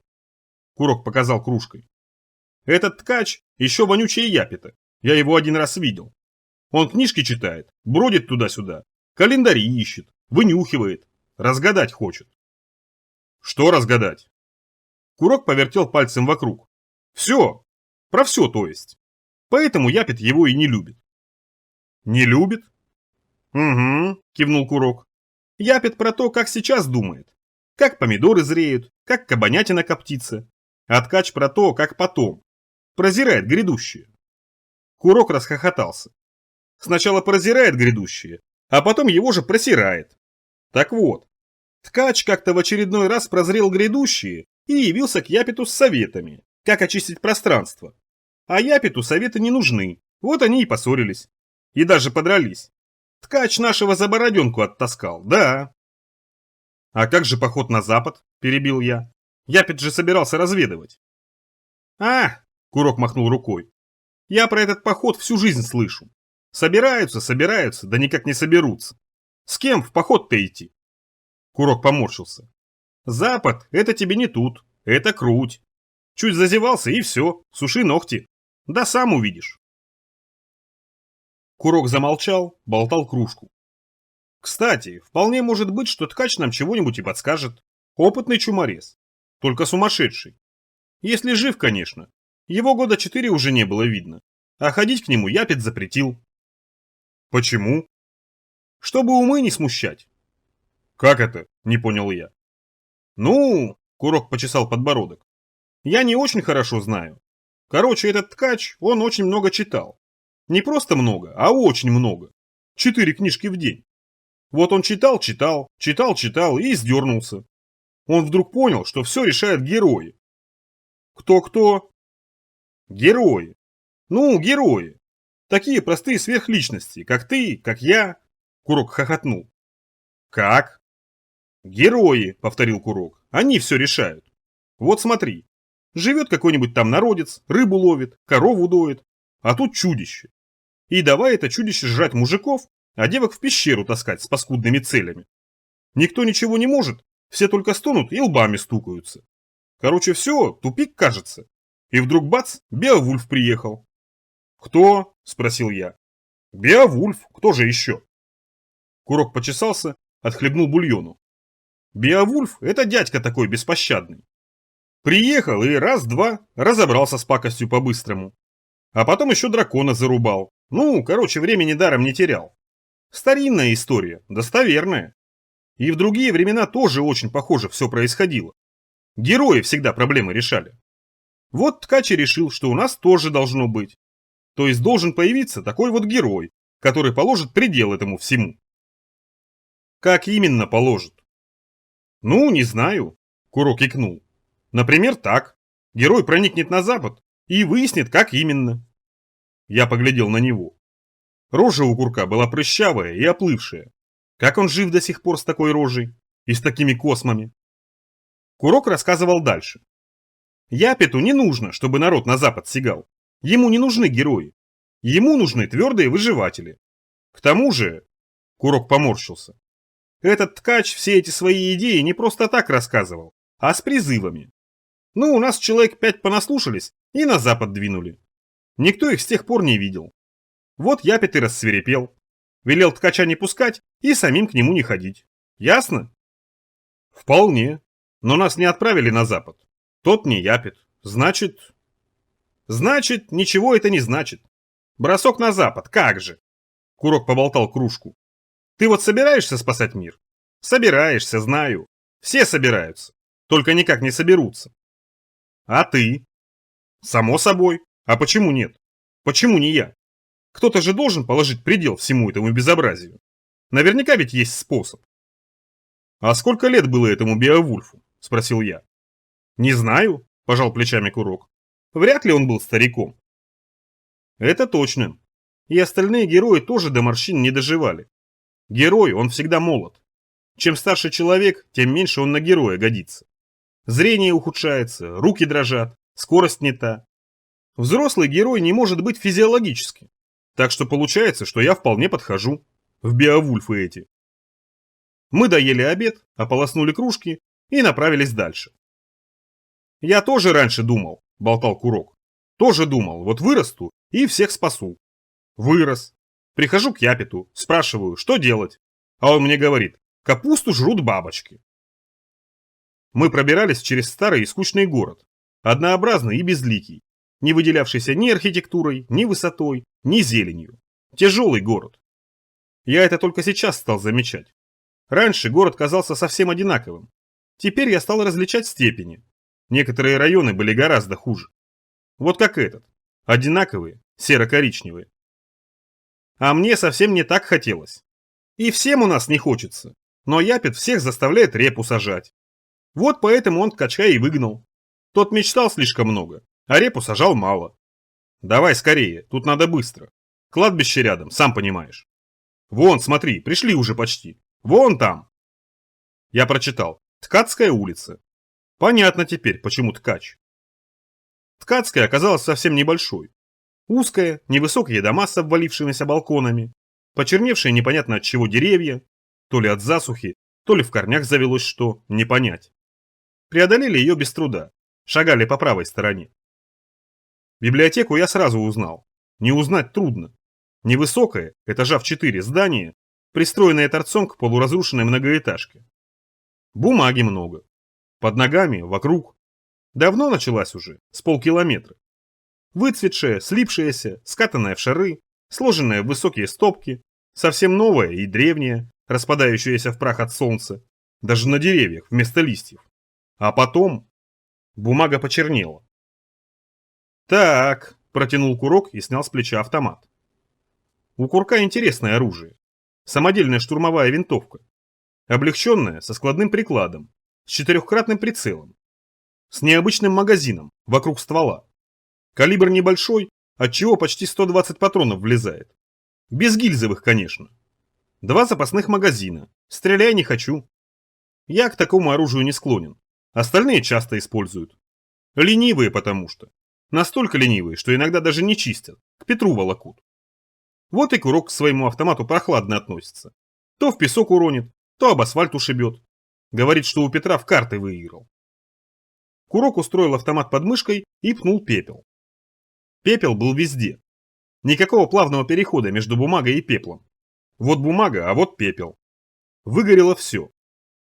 Сквозь окна самой библиотеки из первого и второго этажа выдавливалась спаленная бумага, отчего казалось, что здание залито ей под самую крышу. «Выгорело все», – поморщился Курок. «Этот ткач... Тут раньше центр библиотечный располагался. Места всем не хватало, вот и укрупняли. Книжки в одно место свозили. Тут и под землей тоже есть. Ах ты...» Воздух колыхнулся, с крыш спрыгнул смерч. Поднял бумагу.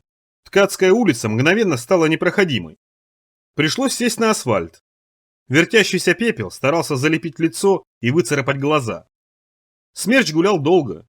Минут 5 мы сидели в центре шуршащего угольного водоворота, убаюканные странным звуком и тишиной, повисшей за этим звуком, как купол.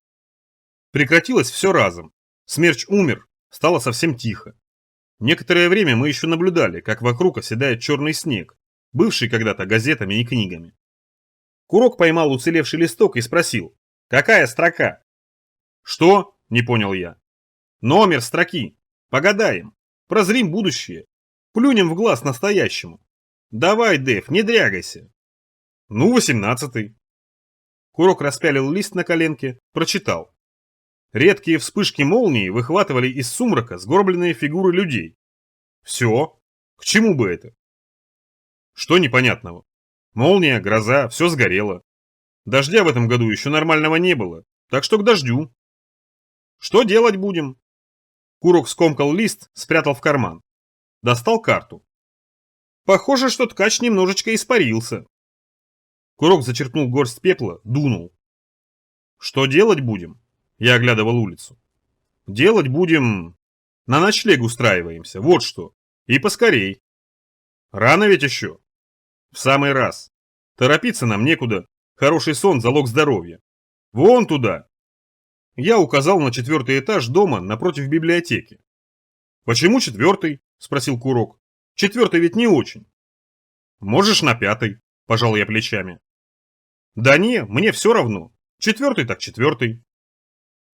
Подъезд был закрыт. Пролезли через 2-й этаж. Выбили дверь квартиры изнутри, выбрались на лестницу. На 4-м этаже располагались 3 номера. Мы вошли в 45-й. Квартира была пуста, без мебели, без скелетов. Похоже, что в ней вообще не жили. Хотя в большой комнате в углу догнивали дрова, а в другом углу газеты и журналы. И книг стопки, посредине кострище и прогоревший котелок. Курок потрогал пальцем сажу, сказал: «Недавно останавливались. Может, этот чужак и ночевал? Костер разводим?» «Нет, в газеты завернись, в них тепло». Курок так и сделал. Бухнулся в угол, нагреб вокруг бумаги, привалился к стене. «Люблю спать сидя», — сказал он. «Даже стоя, очень удобно». Я устроился напротив окна. На дверях засов, если кто в окно полезет, встречу. Папу опять же под окном выставил. Папа чувствителен к посторонним. Курок зевнул, выпростал из-под бумаги руку с плиткой табака, откусил, зевнул. «Жалко», — сказал он. «Жалко, что ткач сгорел. Подсказал бы нам». «А может, он спасся?» — возразил я. «Сгорел. Все сгорят и все подохнут. А ткач хотел нас культуре научить. Он все-таки не Мурзик, библиотекарь». «Чему научить?» «Культуре. Ну вот, к примеру». Курок выпростал из-под бумаги другую руку, дотянулся до журнала, поглядел, отбросил, дотянулся до книжки. «Культура — это вот. Какао будешь?» Кто же от какао откажется? Курок кинул мне термос. «По рецепту матушки. Надо выпить, пока не остыло». Я свинтил с термоса крышку, налил. Какао оказалось густым и сладким. Не какао, а почти шоколад. 2 кружки выпил. Кинул термос обратно. Курок тоже отпил. «Так бы всегда жить», — сказал он. «С какао. А кошак твой его пьет?» «Не знаю». «Давай попробуем». Курок подошел к папе, налил в поилку какао. Папа немного подумал, затем принялся хлебать. «Сладенькое все любят». Курок добавил из термоса еще. «Все мы в сущности звери». Папа лакал. «О чем мы там говорили?» Курок вернулся в угол. «О культуре». «Ах да, культура — это культура. Литература, например. Тебе мама перед сном читала? А, извини. А мне читала. Очень интересно. Обогащает духовный мир. Вот сейчас я немного почитаю». Я зевнул. Курок на это внимание не обратил вовсе. Прокашлялся и стал зачитывать. «Все будет, как было уже много раз. Мир исполнится злом и, не выдержав тяжести, падет на колени. Вода станет горька, и воздух сух, земля перестанет родить, птицы же, все до единой, рухнут на землю черным дождем. И будет стон». Не умеет Курок читать. Зря мама его старалась. Механически он как-то это делает, как шестеренки перекатываются. Тук-тук-тук. И в голове от них тоже тук-тук-тук, шмяк-шмяк-шмяк. И какой-то полусвист неприятный. «Похоже, это пророчество», — сказал Курок. «Ты как, пророчество уважаешь?» «Очень». «Я тоже. Интересная книжка. Называется «Предсказание старицы Ефросиньи». Ефросинья, значит, предсказывает. Когда терпение уже почти иссякнет и надежд не останется, придет герой со стороны студеного ветра. Это почти про нас. Курок читал, а я уже немножечко спал. Пророчество оказалось довольно занудной вещью. Наверное, все пророчества такие, но это было просто утомительно. Наверное, эта Ефросинья редкая дура. Вообще я 2 штуки слышал. Пророчество 2, то есть. Одно, что снега много выпадет. И сбылось, не замедлило. А второе было серьезней, про Гомера. Что будет Гомер жить долго, даже очень долго. Главное, от воды подальше держаться. Потому что написано у него на руке, что утонет он, и никак этого не миновать. А не утонул Гомер. Вот и получается, что к пророчествам я вполне преспокойно относился. Особенно к таким вот, нараспев которые. Разморился, а тут Курок. Бу-бу-бу. С холодной головой, с руками твердыми как сталь, с верным как у сокола глазом. Освободитель с севера. Интересно, почему все эти предсказания вот так вот составляются? Почему нельзя просто? Придет герой и всех перебьет. Явится и вызовет на бой чудовище, оскверняющее пятой своей землю нашу. Курок зевнул. Пятой вашей землю нашу. Что-то Ефросинья не то пророчествует. Криво. Хотя ты вроде с севера, да? Я промолчал. Ясно, с севера. Наверное, это ты. Курок сплюнул жвачку. Сразит, как царь Давид сразил из пращи мерзкого Голиафа. Вот так-так. Из пращи мерзкого Голиафа. Голиаф — это, я думаю, голем. А праща — это некое оружие. Его камнем отравленным заряжают. Царь Давид. Ты точно из Рыбинска? Ага. Из Рыбинска. Рыбинск — это какая-то... Ты не обижаешься? Я не обижаюсь. Чего мне обижаться? У меня терпение, как у носорога. А если кому-то очень шею свернуть хочется, то я до 10 сначала считаю, потом тропарь терпения, а потом уже прощаю, пусть с ним. Старая история. Ее тоже мама рассказывала, пока булавка не подавилась. Давид замочил Голиафа.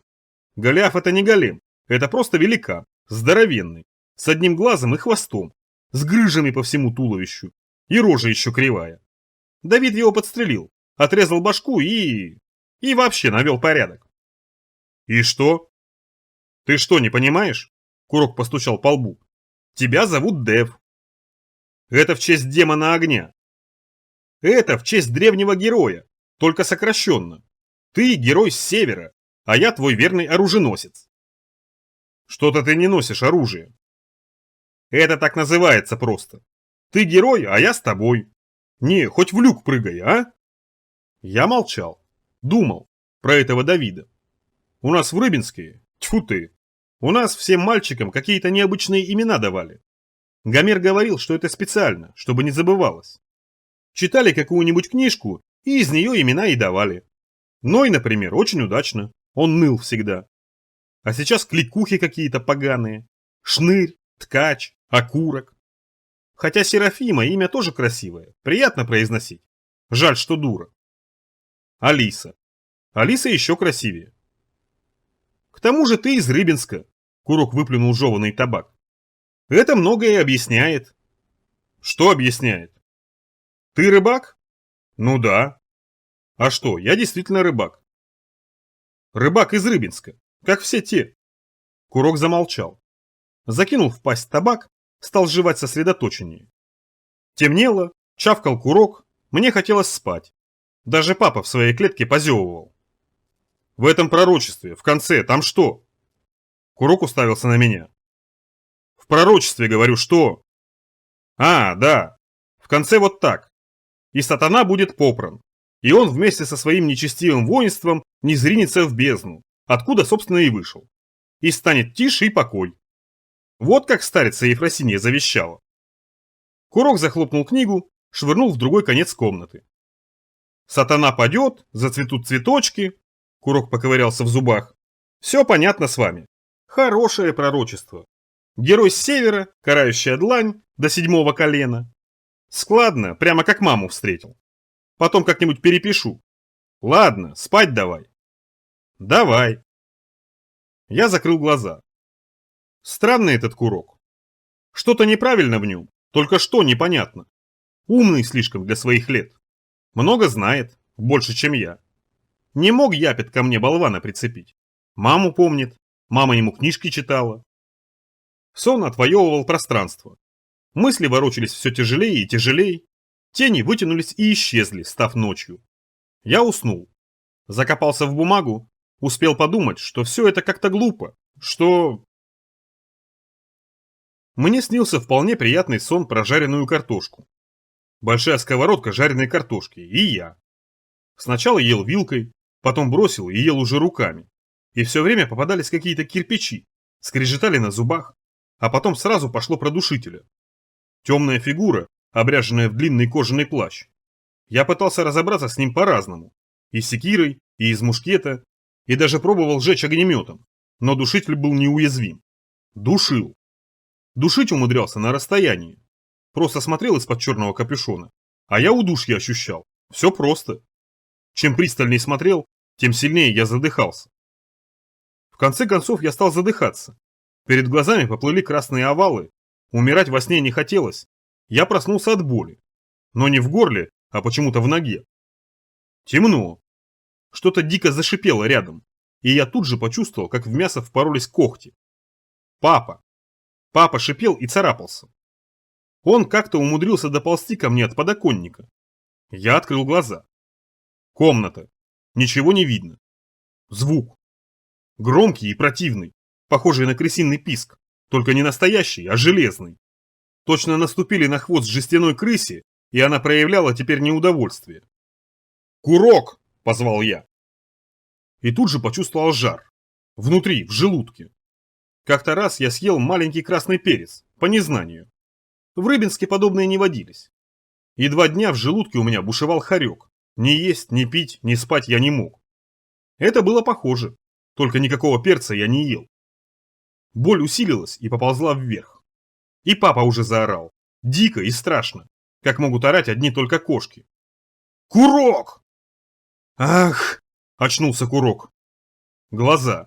По ним ударило. Мощно, сильно, будто скунсом. Резь. Захотелось пить, полез за бутылкой. «Нет!» – крикнул Курок. «Нельзя!» Он разметал газеты, вскочил, залез под куртку, выхватил продолговатую коробочку. Навигатор. Тот самый, нерабочий, который нашли у чужого. Только теперь он вполне себе, кажется, работал. Мигал красной лампочкой. И пищал. Все чаще и надрывнее. «Уходим!» – заорал Курок. Он подхватил автомат и кинулся прочь из квартиры. Загрохотал по лестнице. Папа выл. Я прицепил его к рюкзаку, рванул за курком. Бежать оказалось неожиданно тяжело. Казалось, что внутренности повисли внутри тела на тонких болезненных ниточках, и при каждом шаге они ушибались друг от друга, стремились оторваться, скручивались и растягивались. По лестнице я скатился с трудом. Выбрался на козырек подъезда. Курок бежал по улице. Охая, сквернословия и как-то умудряясь извиваться прямо на ходу. Спрыгнул на асфальт. Внутри лопнул пылающий болевой пузырь. Я не удержался и заорал. «Догоняй!» – крикнул Курок. Я стал догонять.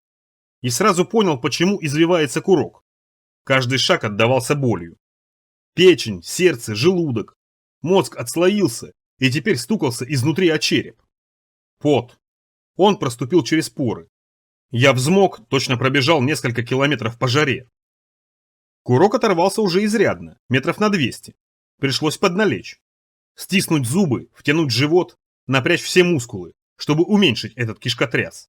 Дышать в половину. Догнал. Курок уже вздыхал. Шипел, плевался желтой табачной слюной.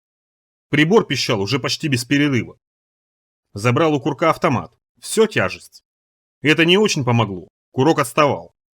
Тогда я схватил его за пояс и поволок за собой, считая шаги. Почему Курок убегает?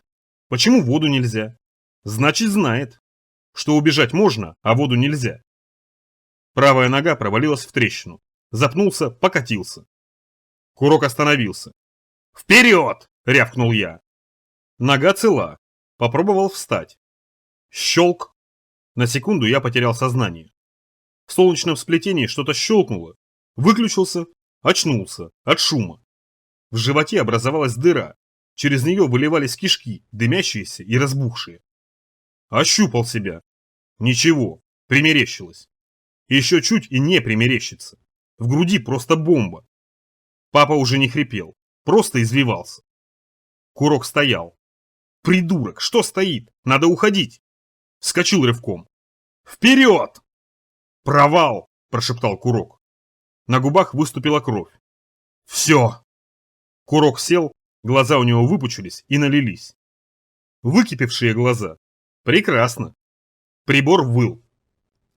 Провал. 5 метров, может чуть больше. Внизу темнота. По краям не обойти, длинный. Надо прыгать. Я размахнулся, перекинул автомат Курка на ту сторону. Не допрыгну. По подбородку у Курка потекла пена. Больно. Я не стал его уговаривать. Отступил для разгона, разбежался. Спасибо Гомеру, прыгать тоже научил. Между домами скакали. Для эффекта. Перелетел легко. Сжался в комок, перекатился. Все равно больно. Это легко. Курок, давай сюда. Курок поднялся на ноги, покачиваясь. Навигатор завывал. Скорее! Курок разбежался, прыгнул. Не долетел, скрючился, ударился о выступающий край асфальта, рухнул вниз. Я прыгнул за ним.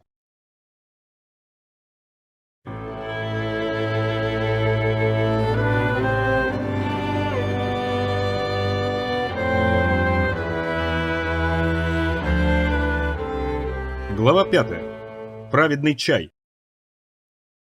Я плыл. Темно и тихо. Я не чувствовал рук, ног и даже головы, зато отмечал сырость и медленные движения. Тропарь. Язык склеился с ртом, слова не ворочались. Испугался парализации. Поморгал глазами, однако результата никакого не получил. Из-за тьмы ничего понятно не было. Внутренности продолжали гореть, но уже не так сильно, уже почти терпимо. И глаза. За секунду перед прыжком в провал мне казалось, что они лопнут. Выгорят, как у перебора. Но глаза уцелели. И я тоже уцелел. Даже, кажется, не поломался. Земля под асфальтом оказалась мягкой, съехал по склону, наткнулся на ржавые трубы, а потом на трухлявые бревна. Метров 15 и бетон. Успел сгруппироваться, очнулся уже в воде. Река или ручей. Теплый, иногда горячий. Попробовал пошевелить ногами. И тоже ничего не понял. Движения в воде не определялись. Сжал руки в кулаки. Пальцы на правой послушно сомкнулись, на левой нет. Я потянул и почувствовал тяжесть. Меня втянуло под воду. Лица коснулось что-то мягкое и скользкое. Всплыл и увидел звезды. Под землей, а звезды. Прямо над головой. Смерть. Я подумал, что я все-таки умер. Как еще объяснить звезды перед глазами? Серебряные, сверкающие, крупные. Захотелось протянуть руку, собрать в горсть. Но руки не поднимались. К тому же я неожиданно увидел, что звезды шевелятся. Хорошенько проморгавшись, я с некоторым разочарованием обнаружил, что это не звезды, а улитки. Маленькие и светящиеся. Они медленно поворачивались и шевелили длинными усиками. Тогда я понял, что жив. И скоро я услышал фонарик, негромкое кряканье. Язык разлепить не получилось, зато удалось пошевелить ногами. Поплыл на звук. Фонарик зажужжал сильнее, вспыхнул огонек, и я стал грести. Курок. Он сидел на узкой песчаной отмели. Неестественно обхватив голову одной рукой, другой нажимая на фонарный рычаг. «Привет», — сказал я и выбрался на сушу. И вытащил за собой клетку. С папой. Курок почесал голову. «Цел?» — спросил я. «Частично. По большей части. Внутри все болит. Хорошо, хоть сетчатка не отслоилась. Снаряга». С этим было хуже. Курок потерял все.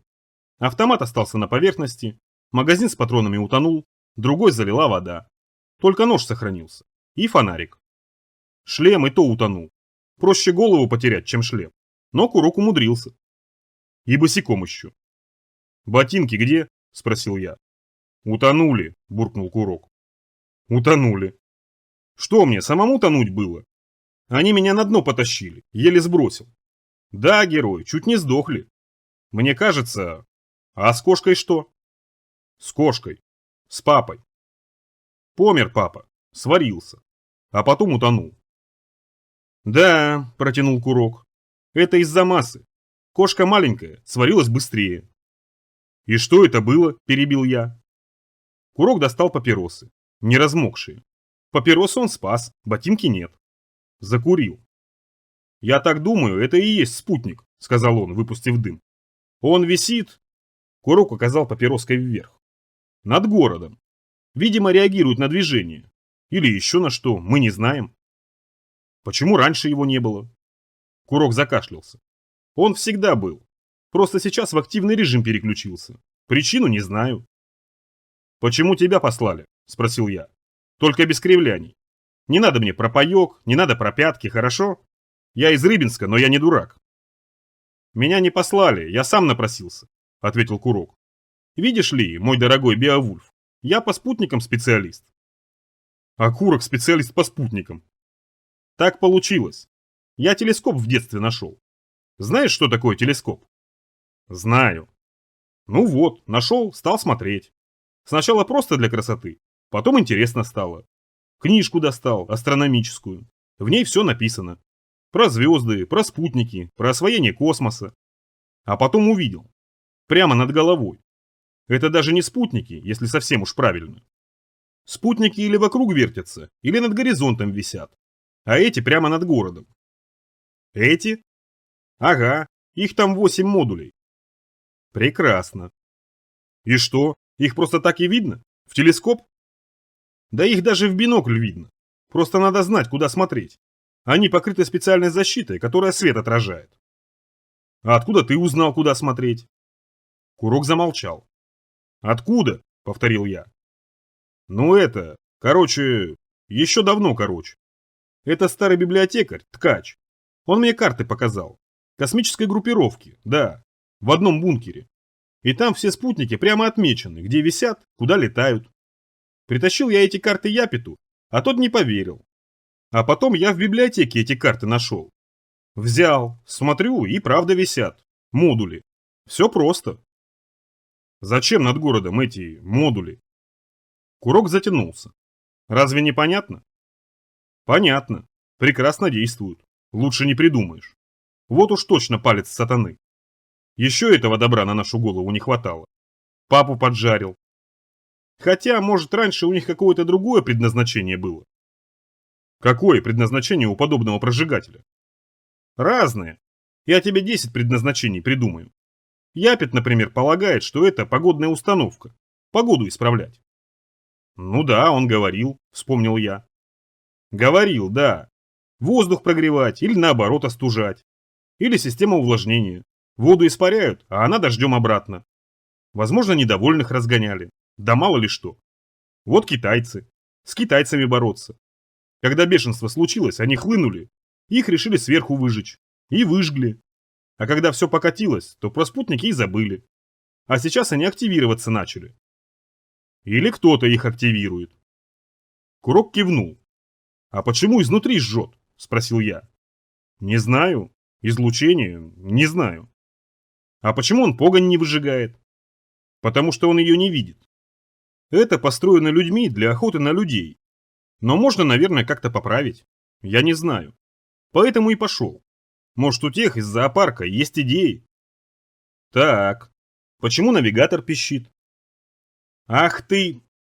Курок принялся хлопать себя по карманам, искать навигатор. «Утопил!» Курок пнул песок. «Повезло!» Он пищит при приближении удара. Чем громче сигнал, тем больше мощность. Средство безопасности. Здорово. Папа сварился, навигатор утонул. Начнут выжигать, не заметим. Интересно, а другие модули на что рассчитаны? Один выжигает, другой вымораживает, третий страх внушает. Прекрасно. Курок перестал жулькать фонариком, стало темно, и он сказал. Дальше пойдем? Конечно. А я? Оружия нет ведь? И босиком. Достанем. А ты? У тебя как? Я достал из-за спины карабин, щелкнул курком. Исправен. Звук звонкий и плотный. Перезарядить только. Вообще, конечно, я тоже обштопался. Карабин стоило проверить сразу. Перезарядиться. Год назад я бы так и сделал. Порох у меня в старомодном рожке и в пластиковых банках. Пули пришиты к воротнику слева, пыжи справа. Капсули тоже справа. Заряжаться я могу и в темноте, секунд за 20. Направил карабин в воду, выстрелил. Грохнуло хорошо. Вспышка осветила широкий полукруглый туннель. Эхо запрыгало над водой. Я определил, что туннель длинный. И даже очень. Карабин был исправен. Перезарядился картечью. Рюкзак висел за спиной. Ножи на месте, заряды тоже. Топоры, секира, шлем на голове. Я не потерял ничего. Поэтому тебя Япет и отправил. Слышь, а ты правда целое жреческое гнездо в одиночку разорил? Неправда. Я так и знал. Слышь, Япет тебя на смену себе, наверное, растит. Ты когда новым Япетом станешь, ты про меня не забывай. Чтобы грядку мне отдельную, поближе к трубе. Там табак слаще получается. А где это мы? Труба длинная. Верхнее метро, сказал я. Курок ругнулся. Зря ругаешься, я зевнул. Особенно здесь. Притягивает. Что притягивает? Погонь. А ты босиком и без оружия. Когда человек босиком и без оружия, он не ругаться должен, а о благости думать, о самосовершенствовании. В праведника станешь меня переделывать? ехидно осведомился Курок. Как ты? Ага, праведники наследуют землю. Знаю, читал. Только этой штуке, он посветил фонариком в потолок, этой штуке все едино, что праведник, что грешник. Босиком и без оружия, напомнил я. И праведники ее действительно наследуют. А что, действительно ведь? Вот я. Не курю, не ругаюсь, нрава доброго. И ничего не потерял. Оружие, припасы, все. Шансов выжить и продолжить свой род у меня на порядок больше. А кошак твой? Спросил Курок. Что-то он не мяукает. Сдох, что ли? А ведь тоже, наверное, праведный был. Я ударил. Попал в ухо. Курок замолчал. «Нельзя обижать папу», — сказал я. «Он нам жизнь спас. Это надо уважать». «Давайте теперь молиться ему будем», — не удержался Курок. «Святому папе». «О, папа!» Я поймал его за шкирку и за лохмы. Они у Курка длинноваты. Ухватился покрепче и в воду.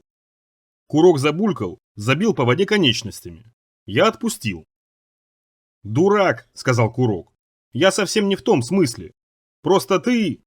«Еще макнуть?» – спросил я. «Не надо». «Вот и отлично». Я открыл краник, чиркнул, зажег карбидку. Стало светло. «Нам бы отсюда выбраться как-нибудь?» – спросил Курок. «Как выбираться будем?» «Просто. Вниз по течению. Скоро станция. Ты карты не потерял?»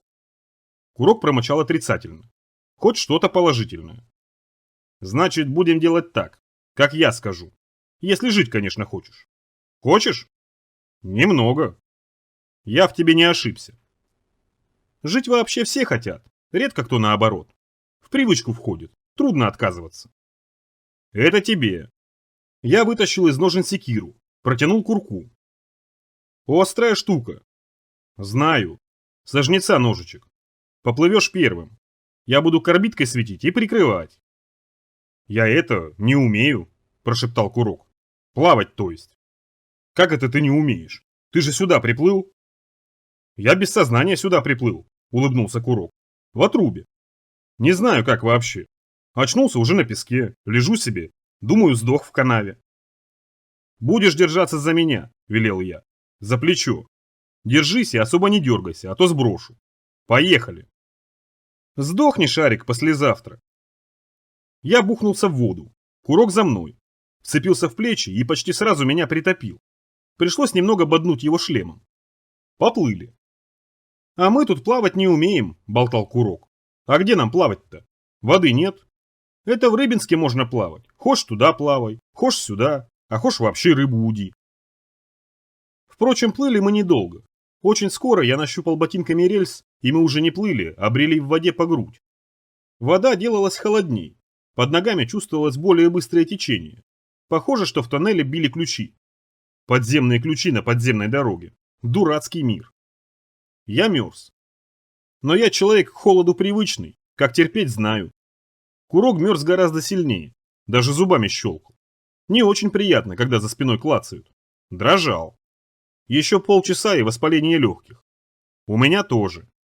Хотя Курок с виду крепкий, переживет, наверное. Покашляет немного, оглохнет. Я тоже как-нибудь не откинусь. Только вот болеть в походе не дело совсем.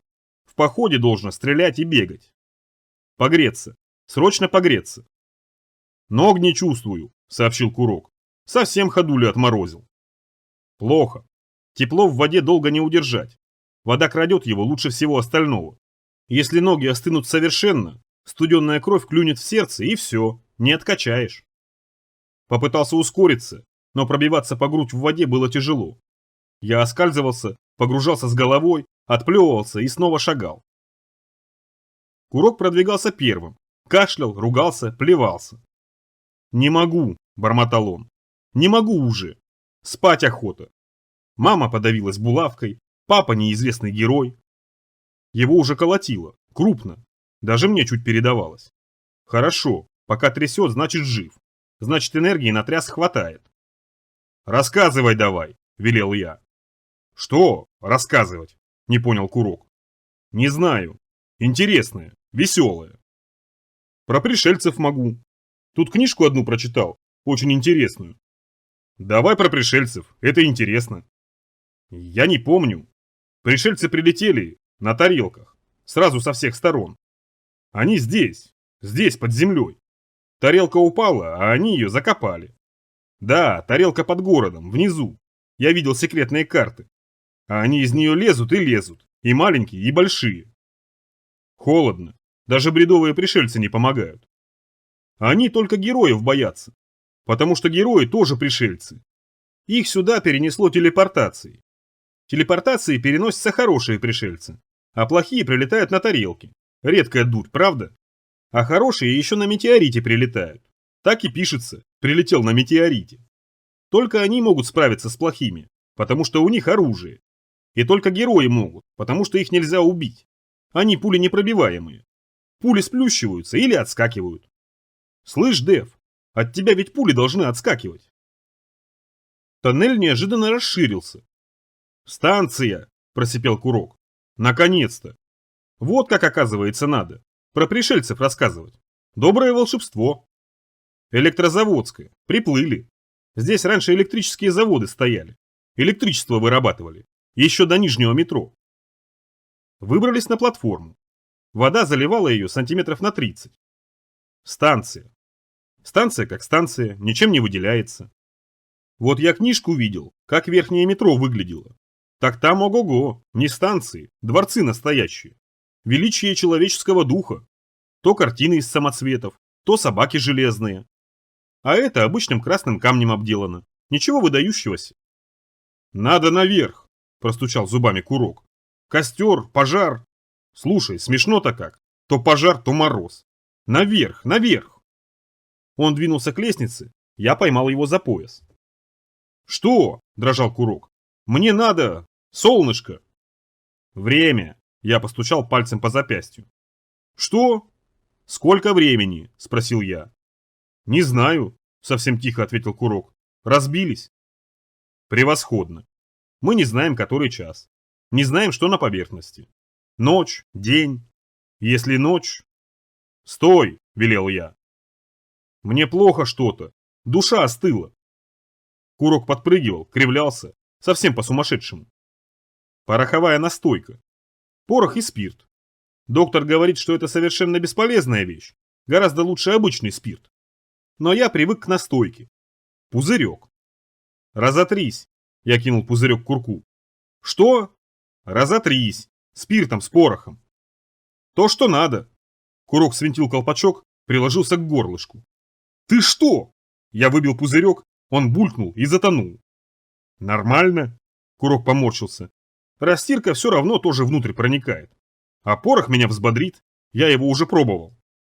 Он замолчал, громко икнул, после чего Курка вывернуло. Нормально, прохрипел он. Зато согрелся. Немного. Курок кашлянул. Хорошо, кишки расплавились. Все равно ведь не поможет. Сырость полнейшая, надо просушиться. А как просушиться, если воды почти по колено? И сверху каплет. Вода везде. Нет, надо на поверхность. Здесь сдохнем. В темноте и в холоде. Идем наверх. А если там ночь? Там день. День. Может, утро. Вряд ли мы сильно сбились со времени в этих подземельях. Хотя тоже бывает. День. Точно день. Подъем получился долгим. Проржавевшая автоматическая лестница не очень способствовала хождению. Ступени не попадали в шаг, неприятно покачивались под ногами, а кое-где вообще пройти нельзя. И тогда приходилось прыгать или перебираться на соседний пролет. Стены трубы, ведущей к поверхности, были выложены железными досками. Они почти все проржавели и отстали.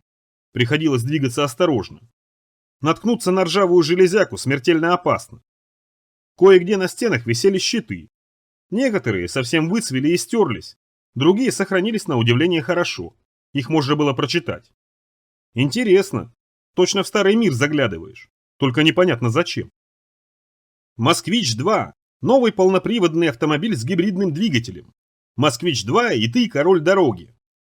Автомобиль этот самый, синего цвета. Я, правда, в машинах плохо понимаю.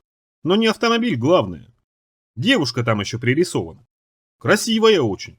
У нас таких нет совсем. Стоит, на этот самый автомобиль опирается. В чрезвычайно странной одежде. Ноги очень хорошо видны. Даже смотреть грустно. Как подумаешь, что раньше девушки в этой одежде по городу ходили. Курорты Черногории. Отдых, о котором вы мечтали. Море, чайки, белые домики, белые паруса. И в небе что-то круглое и разноцветное. Воздушные шары, наверное. Я мечтаю о таком отдыхе. Черногория – это вообще что? Новый планшетник от CBI. Воплощение мощи. Это непонятно про что. Кошачьи консервы бегемот. Бегемот – это кот без хлопот. И кошка. Или кот. Рыжий и огромный. Кот разливался по круглой плетеной корзинке. Был жирен и доволен жизнью. Бегемот, так, наверное, его звали. Размеры-то внушительные. Или из бегемотов консервы делали. Вполне возможно, что раньше их разводили для мяса. Бегемот – это как большая свинья. Надо же, консервы специально для кошек. Я вспомнил про папу. Папа, мокрым комком шерсти, лежал в новой пластиковой клетке и был совсем мертв. То есть дохл, дохлей не придумаешь. Еще грустнее стало. Папа был последним, кто связывал меня с той, прежней жизнью, а теперь и его нет. Надо все это изучить потом будет, подумал я. Вот эти объявления в метро. Таких объявлений мало осталось, только под землей, а в них много интересного. Кошачьи консервы, надо же. Может, это не для кошек консервы, а из кошек как раз, и не из бегемотов. Странный раньше был мир. Кто-то думал о том, как накормить кошек. Остановились передохнуть. Курок уже перестал трястись. Даже в темноте было видно, что он здорово посинел. Он и раньше румяностью не отличался, а сейчас стал окончательно похож на мертвеца. Курок опустился на ступеньку. «Вот оно как», — сказал он. «А я астроном был, небо любил». «Слышь, Дэв, это всегда так. Кто небо любит, подыхает в какой-нибудь припаскуднейшей ямище». «Хватит ныть. Сейчас подогреемся». Я достал кружку, достал сахар. Снял шлем, свинтил карбидку. Конечно, карбидка не предназначена для подобных целей, но случай крайний. Установил кружку на лампу, налил воды, насыпал сахара. Побольше. Прикрутил кран лампы. «Что это?» – спросил Курок, заикаясь. «Адский компот? Слюни сатаны?» «Наоборот. Праведный чай. Пол-литра кипятка с сахаром. У меня какао есть. То есть было. Япет выдал неожиданно. А мне не выдал. Вообще какао неплохо бы. Или кофе. Прогреться. Ни того, ни другого. Вода закипела, я размешал сахар. Снял кружку. Горячая, ладони жжет. То, что надо. Держи. Я взял пальцы Курка, холодные как уши мертвеца, осторожно вручил ему кружку. «Пей медленно», — сказал я. «Горло не сожги». Курок стал пить, брякая зубами, расплескивая, обжигаясь. Я помогал, поддерживал кружку. Это хорошо, что сахар остался. Даже очень хорошо. Хотя вообще-то праведный чай он безо всего. Просто крутой кипяток из железной кружки. Меня Гомер еще давно научил. Пол-литра кипятка, а еще лучше литр. Погоди. Я отобрал у Курка кружку, добавил туда еще сахара, размешал. Курок быстренько допил чай. «Теперь наверх», — сказал я. «Тут уже недалеко». Мы пошагали по шатающейся лестнице и скоро увидели свет. Дневной. «Утро!» — с облегчением улыбнулся Курок. «Я рад утру, как кенгуру». Через несколько минут были уже наверху, в круглом зале.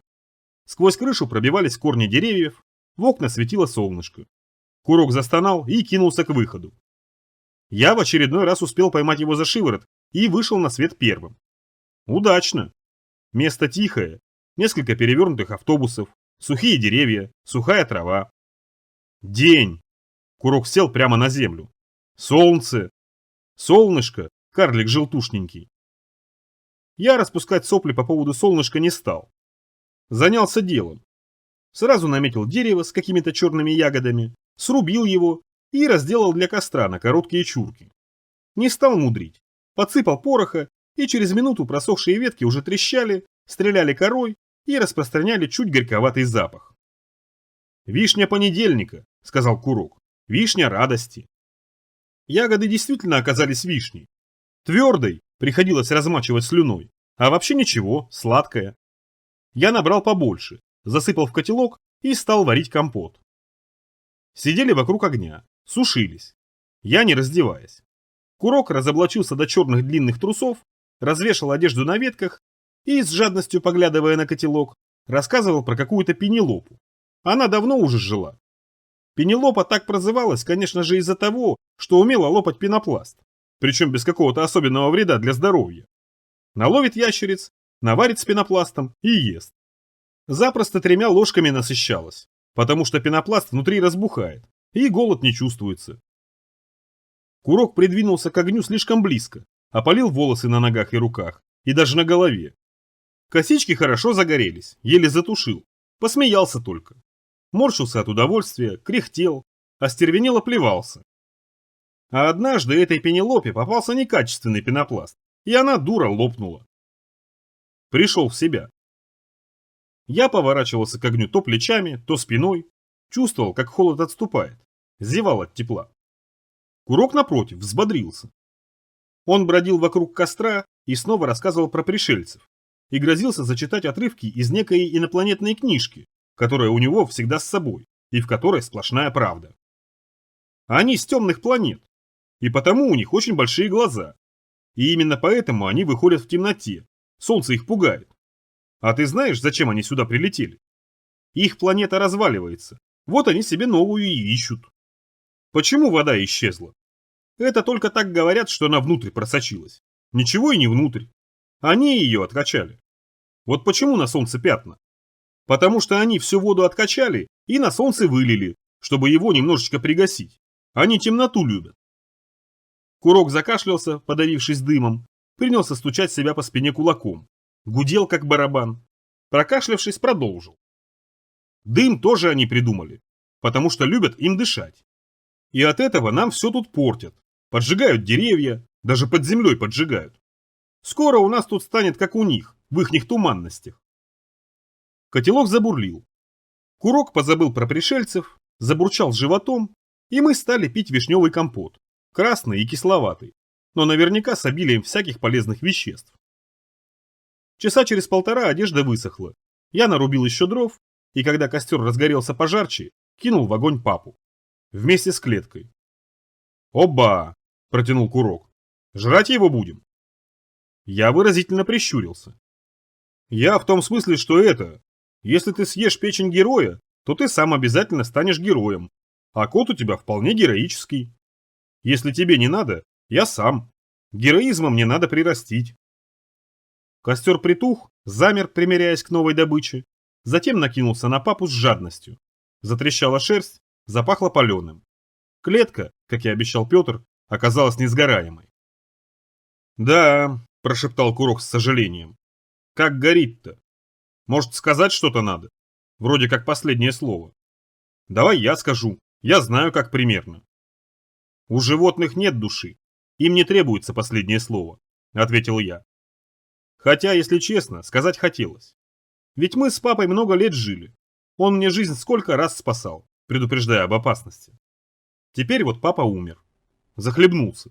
Или сварился, еще хуже. А я снова остался жив. Надо было бы порадоваться, но я ничего особого не почувствовал. Так просто. Я ведь всегда остаюсь жив. Это уже почти моя работа. А может и не работа. У меня это как-то само получается. Интересно, а если я не буду стараться?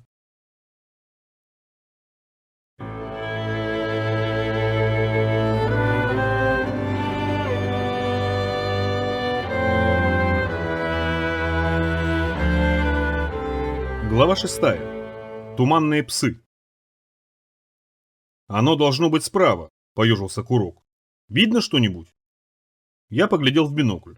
Мог бы и не смотреть, ничего не видно. Серое, чуть розовое, мутное. «Кладбище там?» – спросил Курок. «Да, наверное». «Как это наверное?» «Так, не видно ничего». «Что делать будем?» – Курок поглядел на меня. «Пойдем прямо», – сказал я, – «на север. Потом на запад, вдоль большой дороги. Сокольники там». Я ткнул пальцем. «Зачем нам Сокольники? Можно вполне пройти мимо, надо на северо-запад». «Мы идем в Сокольники», — повторил я, — «прямо сейчас. Туда». Я объяснил. В В Сокольниках трейдеры, торговцы. Надо же снарягу тебе какую-нибудь найти. На что менять-то? Табаку у меня немного совсем. Что-нибудь придумаем. Хорошее снаряжение не найти, сказал Курок. Его просто так не раздобудешь. Нечего было топить, оборвал я. Болтай меньше. Я двинулся первым. Пересекли две неширокие, забитые машинами улицы, продвигались медленно. Курок быстро не мог из-за своего босоножества. На третьей улице повезло, наткнулись на мебельный склад. Большой, с изобилием столов, шкафов и кроватей, для использования по назначению совершенно непригодных, сгнивших, съеденных молью и крысами, поломанных или загаженных предыдущими постояльцами. Каким-то чудесным образом сохранилось несколько роскошных кожаных диванов. Я выбрал тот, что побольше, вырезал широкие куски толстой голубоватой кожи и связал из них курку мокасины. Стали шагать веселее. Живее, то есть. Меньше чем через километр дым неожиданно сгустился. Пришлось сделать тряпичные маски, но мы не свернули. Вернее, я не свернул. И скоро из мглы выступили деревья с красными листьями и высокие. Осины, клены, еще какие-то. Таких у нас не росло, но в основном осины. «Это лес уже?» – спросил Курок. «Никогда настолько далеко не заходил. Вон то осина». «Это еще город. Скоро кладбище». Мы погрузились в осины. Я вот осины не люблю. Не знаю точно от чего. Неправильное дерево, не наше. Вроде бы удобное с точки зрения дровозаготовления. Дрова хорошие получаются. Рубятся ровно и горят тоже ничего. Долго и одинаково, без углей. Но что-то не то. То ли листья красные, что неприятно, то ли еще чего. В осиновом лесу долго находиться тяжело, голова начинает болеть. Странно вообще, что в городе да осина. Как она тут распространилась? Курку тоже осины не нравились. Оглядывался слишком часто и вздыхал. Оно и понятно. Нижние ветки слишком высоко находятся, не допрыгнуть. А по стволу не очень-то влезешь. Потянуло ветерком. Сверху посыпались красные листья. Редкие и медленные. Совсем красиво стало. И подосиновики еще. Они тоже вдруг стали попадаться в большом количестве. Маленькие и крепкие. Я сказал, что может не стоит их собирать. Мало ли что тут. Но Курок только фыркнул, стал нанизывать грибы на длинный прут, а затем с этого прута жрать, сырыми.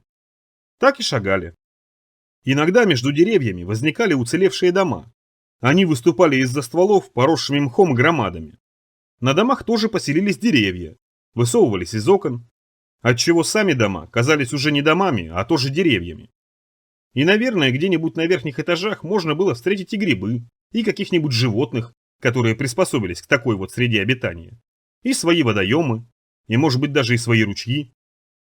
Но чаще дома были уже разрушенные и обвалившиеся. Не дома уже, а холмы, проросшие лесом, травой и кустами. Продолговатые холмы, где дома падали на бок, и круглые холмы, где они проседали вниз. Крутые, пологие, кольцеобразные. Этих холмов встречалось довольно много, отчего наш поход походил на преодоление лабиринта. Держать направление получалось трудно. Курок швырялся подосиновиками и пел песни вредным голосом. А еще нашел толстый железный прут и теперь вовсю обматывал его найденным куском проволоки, приготовляя дубину. Птицы. Я их совсем не слышал. Там, где я вырос, леса выглядели совсем по-другому. В тех лесах птицы все время подавали признаки. То кукушка отсчитывает дни до смерти, то дятел кору долбит, так и веселятся. А здесь тишина, только ветер гудит, да мох болтается. Интересно, а почему так случилось? Почему одни части города заросли непролазно густо, что в дичь и почву погрузились даже, а другие зеленкой очень мало затронуты? Вот у нас, там, где я родился, в Рыбинске почти, там совсем по-другому все, не так. Там если город, то нормальный, заросший, пусть и не подряд, но все равно деревьев много и везде. А здесь некоторые улицы уже не улицы, во дворах вообще никакой проходимости. И вдруг все это разом заканчивается, и начинаются кварталы, где вообще травинки не встретишь. И объяснить эту штуку никто не может. Петр считает, что это от подземных излучений. Доктор говорит про какие-то дефолианты. Япет полагает, что причина в реках. Где вода совсем убежала в глубины, там ничего и не растет. А где она еще сохранилась у поверхности, там и зеленка. А точно никто не знает вовсе. Дома стали попадаться реже. Потом вообще закончились. И началось кладбище, самое настоящее. С крестами и надгробиями, торчавшими в разные стороны. Когда-то кладбища были другими. Без деревьев, могилы рядами и на каждой порядочный камень, плита тяжелая. Нет, предки были все-таки мудры. Придавливали мрецов, чтобы те не лезли. Наверное, и раньше случалось что-то такое. Недаром потом придумали мертвяков сжигать. Это правильно и надежно. Или кол в горло. «Никто никогда не ходит через кладбище, Дэв», — сказал Курок. «Это понятно. Ни один человек в здравом уме. Герой только ходит. Как ты думаешь, дубиной от труперов нормально отбиваться? В одной руке секира, а в другой дубина, а? Пятки не треснут? Чесотка не замучает? Может, кривоходом? Чересчур?» Но я не стал его слушать. Хотелось проверить. Ну, про себя. Захотелось вдруг. За него я не очень волновался. На кладбище полно деревьев. Если что, залезет. Астроном бестолковый. Хотя астрономы, наверное, нужны. Хорошая профессия. Общечеловеческая. «Можешь и в обход», — сказал я. «Я тебя за руки не держу. Встретимся там». Я махнул в сторону запада. Курок обругал меня, но не громко, чтобы у меня желания не было его вразумлять. Воздух на кладбище был влажен до липкости. Пахло грибами и болотом, и еще чем-то, наверное, мертвецами. Мрецов же не наблюдалось. Может, повезло, кладбище старое, все уже сгнить успели, не бродят. А может, собрались где. Мрецы собираются, сбиваются в кучу. Соберутся и стоят. Молча, будто думают о чем-то, о своем, мертвеческом. В этом случае граната очень хороша. Только кидать надо мастерски, с задержкой. Тогда она взорвется прямо на подлете и порубит гораздо больше. Курок притих и молчал, а потом и вовсе свалился в могилу. То ли цветочек какой увидел, то ли жука разноцветного, то ли Венера в облаках засветилась. Дернул вправо, я только охнул, а он уже в могиле. Хорошо, хоть могила нормальная оказалась. Не пать, не хлябь. Могила как могила, с костями. Не очень глубокая. Я живо его на поверхность выудил. Курок сразу принялся отряхиваться и плеваться, по своему обыкновению. Курок плевунец какой-то. В могиле были кости. Маслы с остатками черного гнилого мяса, обгрызенного недавно. На костях виднелись следы клыков. Черепа. Они валялись вокруг, старательно раскушенные, с длинными неопрятными волосами и почерневшими зубами. Лохмотья еще, видимо, остатки одежды. «Это что? Они сами, что ли, раскопались?» — шепотом спросил Курок. «Сами целиком раскапываются, а не по частям. Конечно, не сами. Их вырыли». «Кто?» «Кто-кто?» — я присмотрелся к могиле. «Не знаю. Кролики, может». «Кролики?» «Ну да, мутанты. Кролик-убийца, слыхал? Следов-то нет». Действительно, следов не было. Хотя земля пересохшая, на такой земле не очень хорошо отпечатки держатся. Зачем же их вырыли? Не видишь, что ли?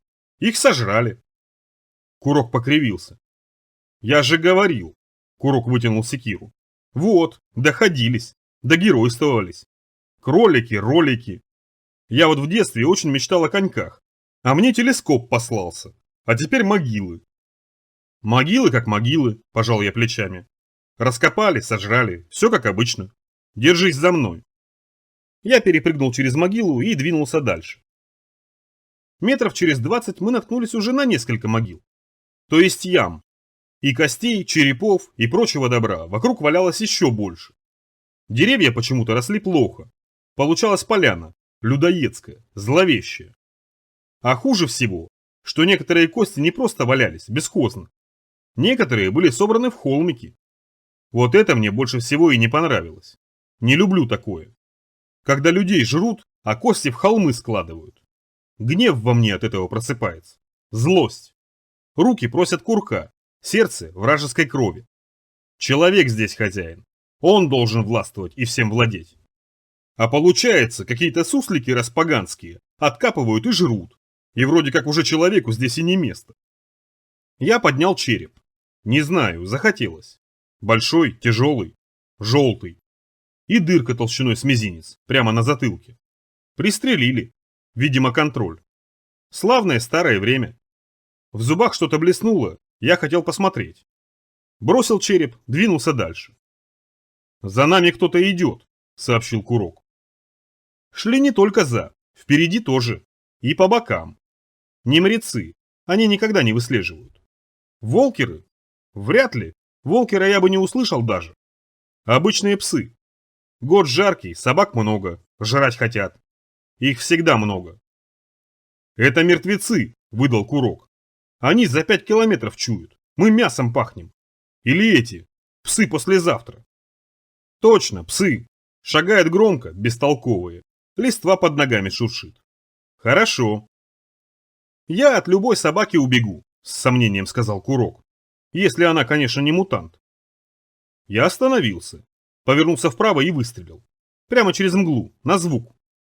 В дыму карабин прозвучал глухо, точно я через вату стрелял. Пуля пробила дым. Визг. Попал. Конечно же. А если их стая? Спросил Курок. Стая. Собаки всегда стаями. В этом и беда. Я перезаряжался. Мы остановились возле какого-то склепа, высеченного из черного камня.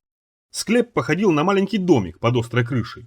Был украшен каменными цветочками, фигурами людей с невыразительными лицами. «Зачем через кладбище пошли?» – спросил Курок в 101 раз.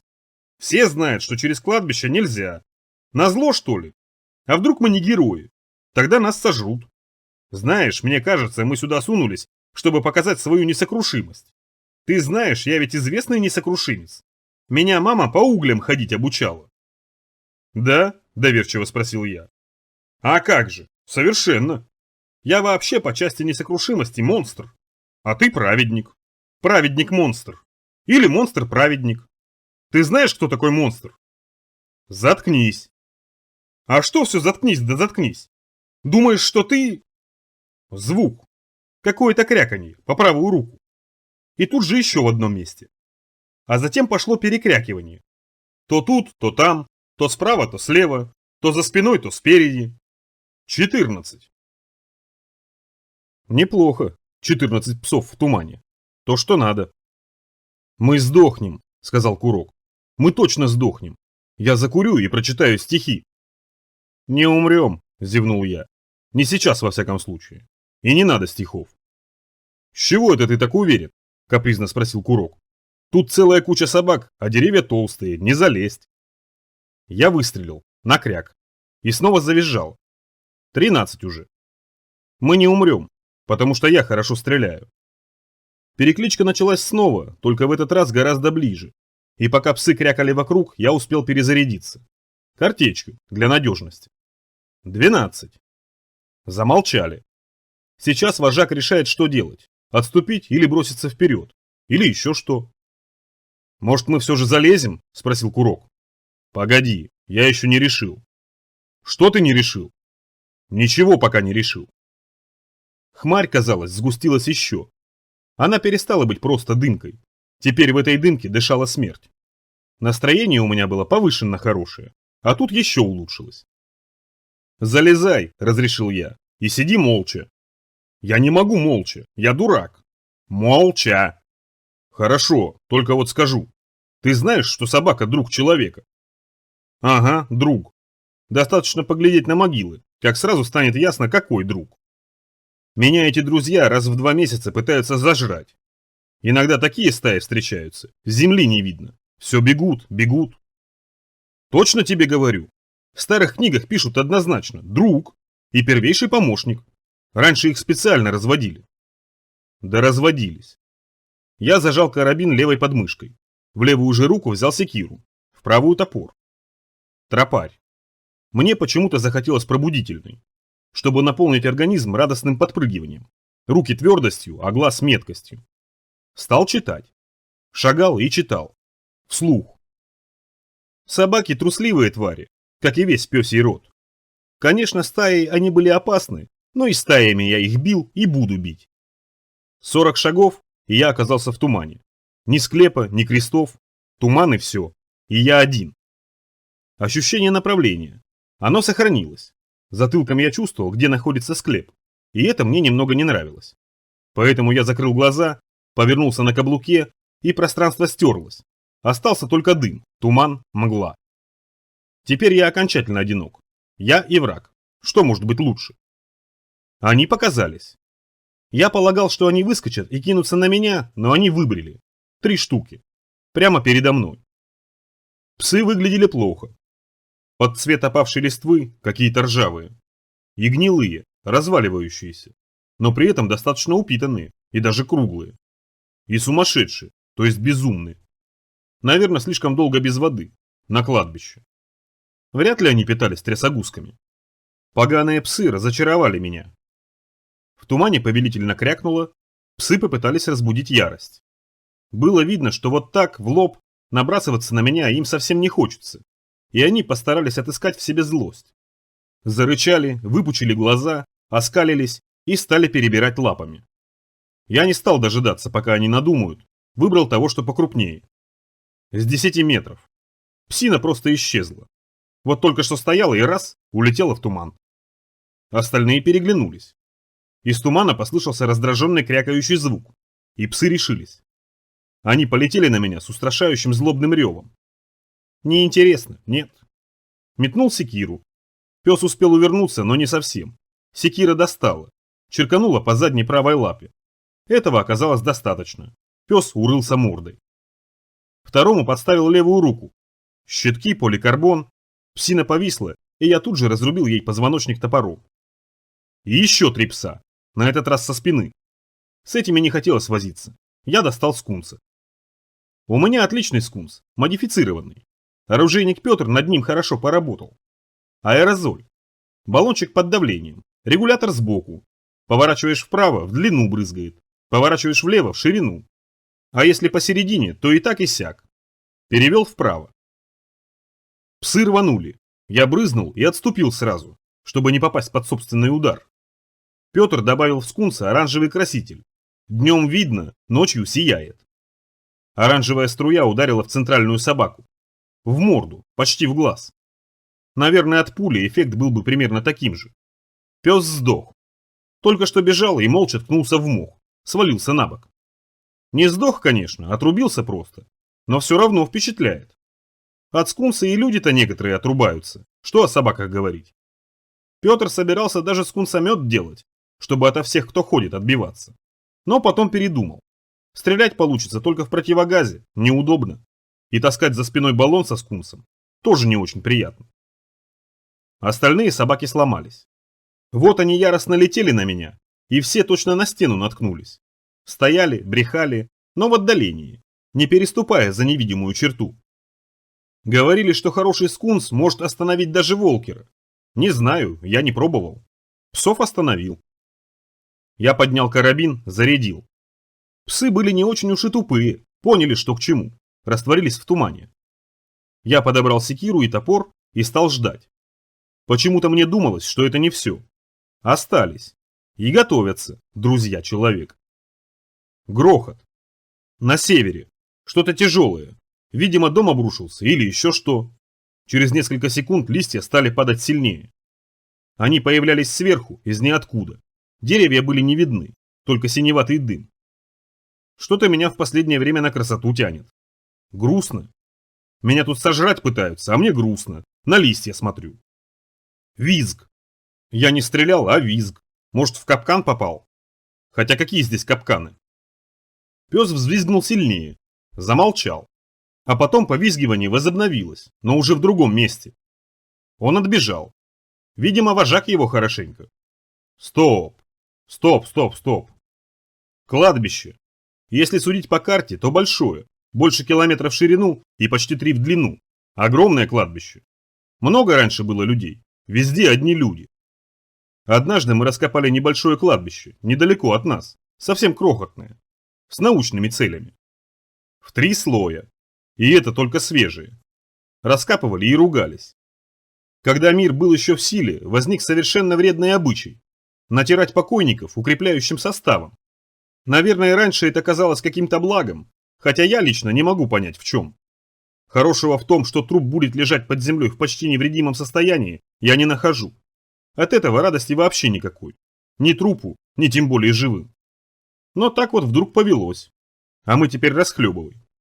Из-за недостатка же местности закапывали друг на друге, упорно считая, что закапывать лучше, чем сжигать. А мы теперь вот воем. На этом же кладбище покойников должно быть вообще несусветное количество. Земля здесь довольно рыхлая, не глина, раскапывать легко. Псы, как я успел заметить, приземистые. Такие как раз рыть любят, лапы короткие. Я это к тому, что жратвы много. Даже если только верхний слой разгребать. И жратва легкая. С чего тогда они напали? Защита территории? По-другому действовали бы. Сначала бы попытались прогнать нас лаем. Показались бы всей стаей, шли бы следом, тявкали, рычали, брызгали слюной, но не нападали. Жрать они не хотели, прогнать нас они не хотели. Что тогда? Вожак. Отлично. Так всегда и получается. В конце всегда вожак. Один на один. Что может быть лучше? Я ждал. Здоровенного пса. Высокого, в 1,5 метра, с черной шерстью, мощными лапами, с пастью, исполненной зубов. С глазами, красными, дикими и яростными. Ждал. Псы не появлялись. Молчали, никакой переклички, никаких скрипов. Я шагнул в туман. Несколько шагов вперед, направо, налево. Навстречу мне выступали холмы, деревья, поросшие мхом, кресты, листья. В левой руке я сжимал карабин, в правой секиру, ждал нападения. Но нападения не происходило. Я их даже не слышал. Они могли разбежаться, спрятаться, забиться в свои норы и в корни. Но я почему-то знал, что они не забились. Из-за вожака. Я отдавил ему лапу, вряд ли он мне это простит. То, что псы не набрасывались на меня, означало одно. Вожак разумен. В какой-то степени. Разум, любой разум, мстителен. Вожак должен отомстить, просто обязан. Поставить меня на место. Иначе он не останется вожаком. Но он медлил, не нападал, ждал, выбирал момент. Или даже по-другому, наслаждался моментом. Ну и я наслаждался. Насвистывать начал. Мелодии я особо не знал, просто свистел, кое-как. Ничего, никого. Треснула ветка, прямо по курсу. Ага. Нет, не вожак. Он не стал бы действовать настолько глупо. Вожак где-то далеко, наблюдает. Я вскинул карабин. Конечно, я не собирался стрелять, но... Кстати, как они видят в этом? Хотя им и видеть не надо, у них же нюх. Они чуют. Скунс. Я брызнул скунсом, и они, наверное, сходят с ума от этой вони. Остальные псы разбежались, оглушенные скунсом, но только не вожак. Он, само собой, тоже оглушен. Его мозг наполовину состоит из нюхательных приспособлений. Он думает через них. Ничего, он решится. Он не разочарует меня, и я привешу его голову к поясу, а тушу набью соломой и сухими листьями. Давай. Ну, крикнул я, долго тебя ждать? Мгла сживала звук. Вряд ли мои слова разлетелись дальше, чем на 50 метров. Ничего. Умен. Знает, что карабин — это смерть. Ладно, поиграем. Я спрятал оружие за спину. В руках только секира. Шансы почти равны. У него даже больше. Он меня чует, а я его нет. Я побрел вперед. Или направо, не знаю куда. С секирой и свистом. По кладбищу. Никогда не думал, что стану так себя вести. Дикий город. В нем все сходят с ума. Хотя раньше люди, кажется, любили гулять по кладбищам. Смотрели на все эти статуи с грустными глазами, на распятие, на деревья, на рябину, свисающую красными гроздьями. Кладбища были велики. Для тех, кто устал бродить по их печальным аллеям, ставили специальные скамейки и лотки с бутербродами. Люди покупали бутерброды. Часть они ели сами, другую часть оставляли по традиции на могилах. А когда наступала ночь, туда приходили собаки. Тогда это были совсем разные собаки. Одни большие, черные, рыжие и пегие, другие средние и бессмысленные, третьи вовсе маленькие. Все эти разные собаки питались бутербродами, конфетами, жевали сигареты и печенье. Они дружили между собой и отгоняли других, в результате чего получилась вот такая порода, кладбищенская. Наверное, Курок прав. Ну, про собак. Раньше люди любили собак. В квартирах часто встречаются их кости. Или фотографии, или картины, или глиняные статуи. Но собаки уже тогда были неблагодарны. Они сбегали от своих хозяев, Жили на кладбищах, под мостами, а некоторые в метро. Шнырь рассказывал, что есть подземные собаки. Он сам не видел, но слышал лай в дальних туннелях. Подземная собака, она от обычной собаки отличается здорово. У нее глаза в 2 раза больше. Каждый глаз с кулак и светятся в самой распоследней темноте. Очень гибкий позвоночник, чтобы пролезать в самые узкие щели. Хвостов нет, прищемить нельзя. Зато когти гораздо крепче, рыть землю. А еще эти собаки умеют дыхание надолго задерживать.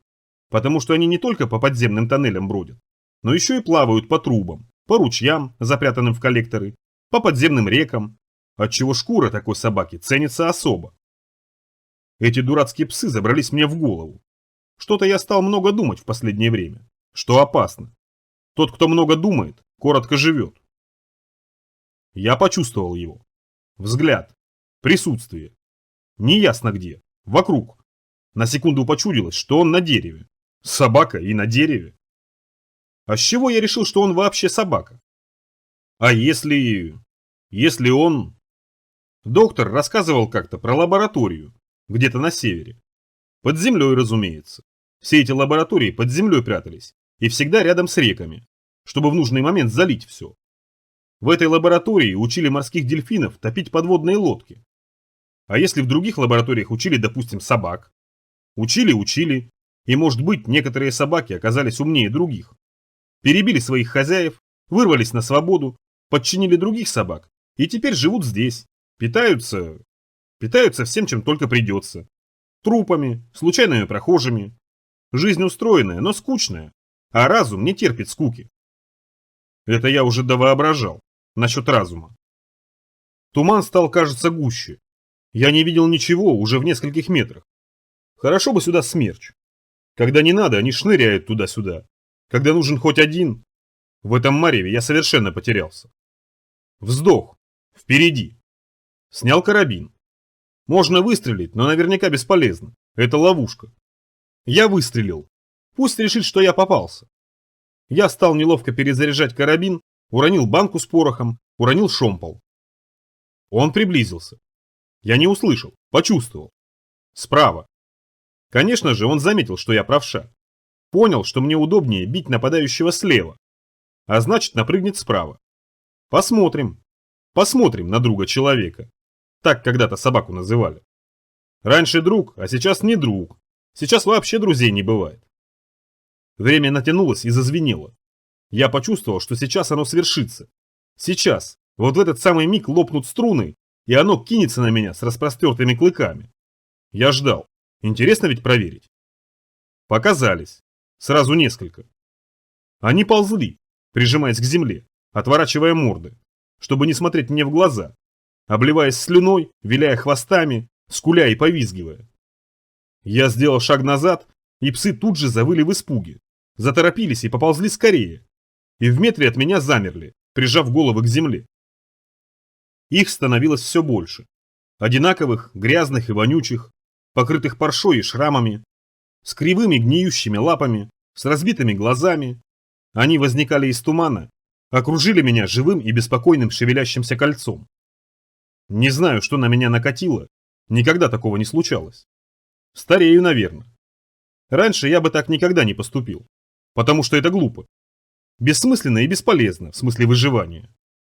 Снял рюкзак. В пластиковой банке хранились вяленые рыбьи головы. Папе они теперь больше не понадобятся. Я стал разбрасывать головы.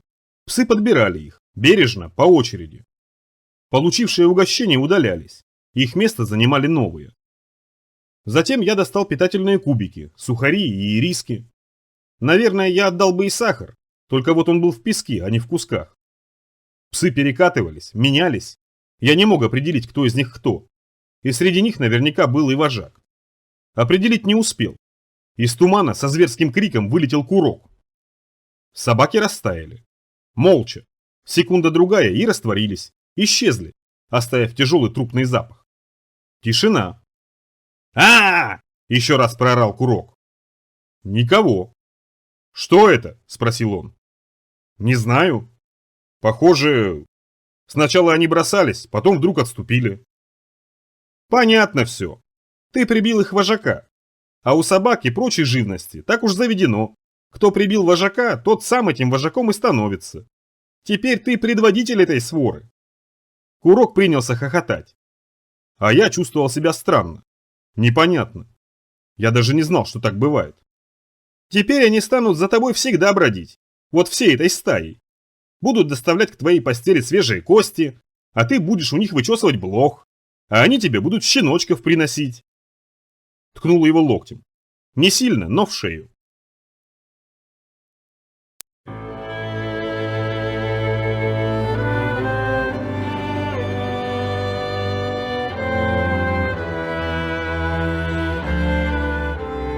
Глава 7. Рижская эстакада. Розами пахнет. Я понюхал воздух. Слышишь? Это болотом воняет, поправил Курок. Болото высохло, вот и воняет. Да нет, это розы. Курок запыхтел, вынюхивая. Что можно вынюхать, накурившись папиросок и наживавшись табака? Похоже на розы, да. Курок сплюнул. Тем хуже. Через колючки лезть придется. Кто-то говорил, что тут полно трейдеров, а?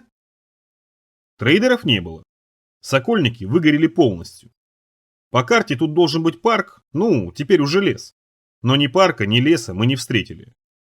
Огненный ураган смел деревья, сожрал кусты, оставив за собой черную пустоту, над которой возвышались искореженные железные конструкции. Жить здесь теперь нельзя, и никто здесь и не жил. Разве что самые расподземные твари. «Все выгорело», — сказал я. «Торговцы ушли». «А вон колесо оборзения», — указал пальцем Курок. «Видишь, то, раскореженное. Я про него в книжке читал. Только оно красивое еще было, разноцветное». «Колесо обозрения», — поправил я. «С него территорию обозревали». «Не», — возразил Курок. «Его как наказание применяли. Очевидцы рассказывали. Сажали в люльку, привязывали и катали. Пока человек не оборзевал до такой степени, что вниз выбрасывался, лишь бы больше не крутиться. На нем до смерти закатывали». Я подумал, что может быть так оно и есть. Сначала, то есть, было колесо обозрения, потом сделалось колесо оборзения. Одно другому не мешает. В нашем мире все через колено. «Закатывали», — сказал Курок. «И в метро раньше тоже закатывали. Да меня и сейчас едва не закатали. В бочку. 2 года назад, знаешь, варяга, мы с ним...» «Не болтать», — приказал я. «Шагаем скорее». «У меня развязалось все», — остановился Курок. «Все, я не способен скорее. Потому что я дурак. Знаешь, моя мама рассказывала, что моего дедушку на колесе оборзения закатали». «Да уж». К полудню, когда солнце вывесилось уже над головами, мы вышли к эстакаде. Мгла расползалась по сторонам особенно густо, почти ничего не видно. Наткнулись на круглую колонну. Я думал, что эстакада это что-то... Ну, не знаю. Есть в слове эстакада некое величие. А как увидели? Обычная дорога, только на столбах, как бы висячая. Никаких лестниц, пандусов и других приспособлений для вскарабкивания. Справа видны ржавые грузовые вагоны, проросшие чертополохом. Двинулись налево, вдоль, обходя ржавые машины, кучи мусора и широкие масляные лужи. Не очень хорошее место, неприятное. Обрывков много. С этой эстакады свисало слишком много то ли веревок, то ли тросов. Я немедленно представил, что на этих тросах болтаются повешенные. Хотя, может быть, так оно и случилось когда-то. Китайцы поднажали, а потом их здесь перевешали, в назидание.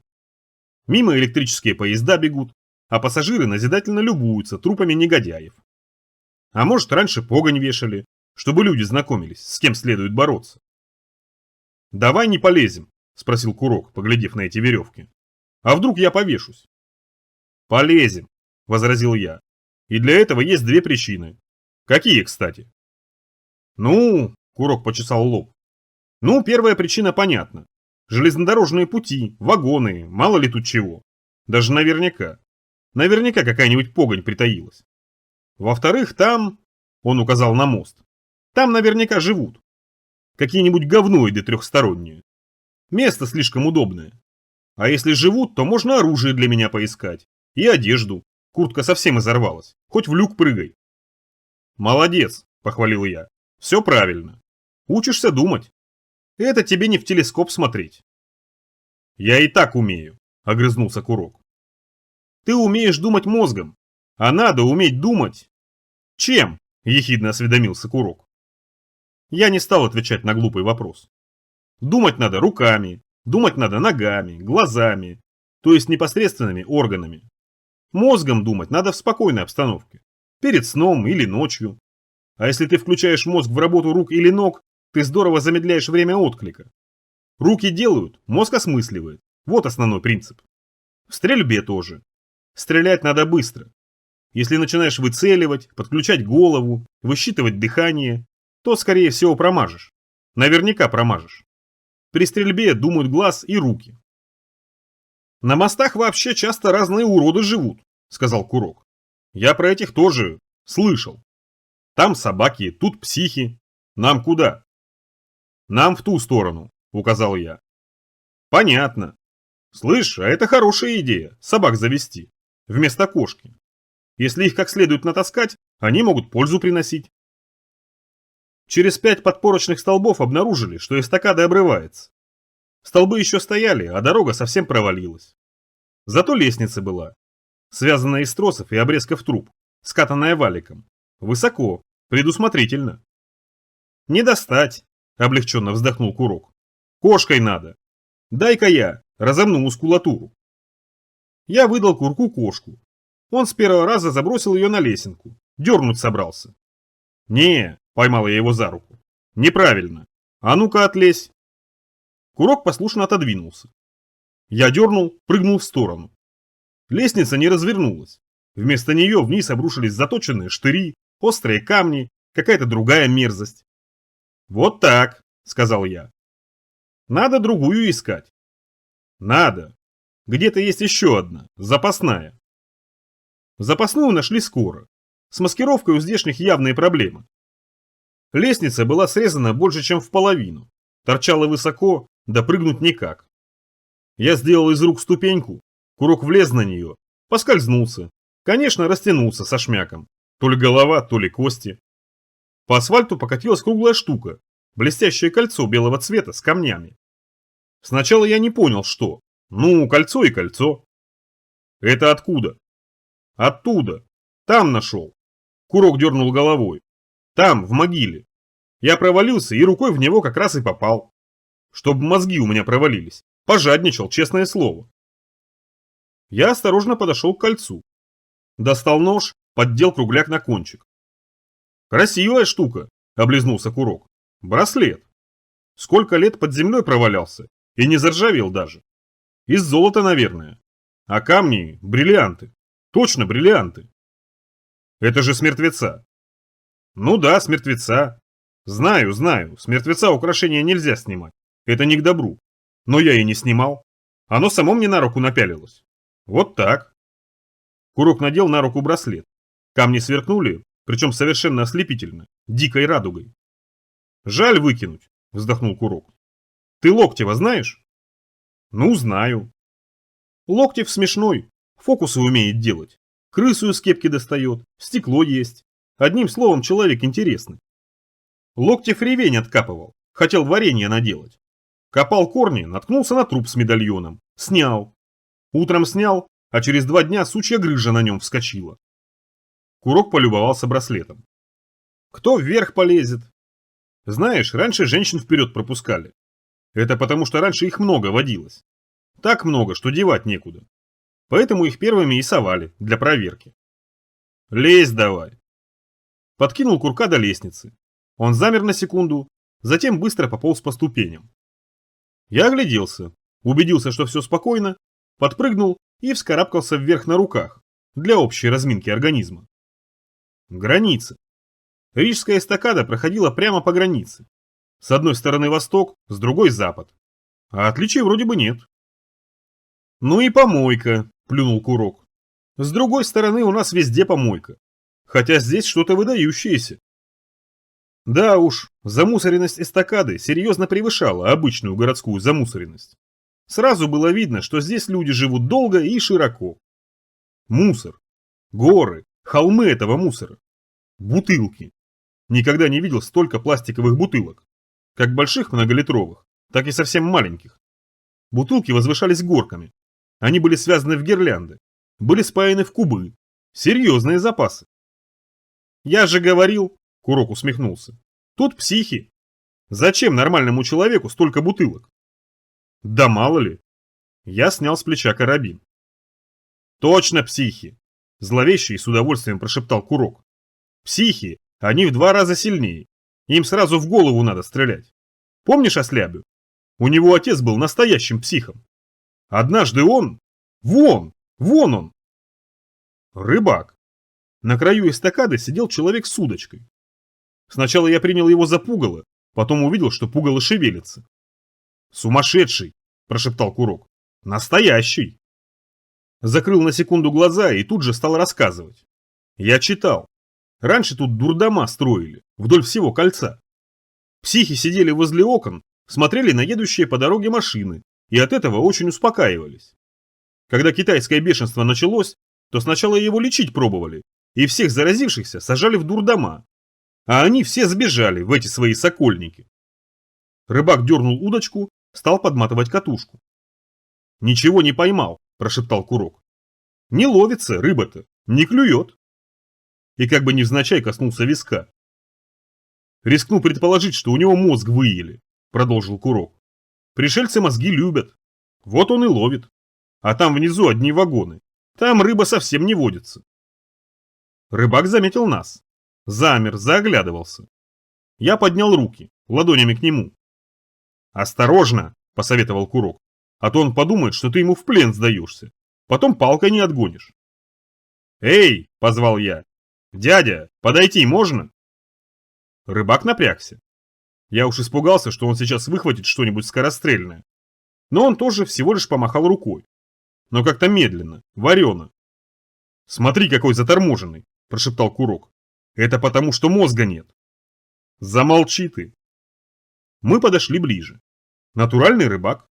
Удочка длинная, катушка, поплавок. Даже поплавок. Точно псих. Опасаться надо. Особенно в полнолуние. «А мы тут мимо идем», — сказал я.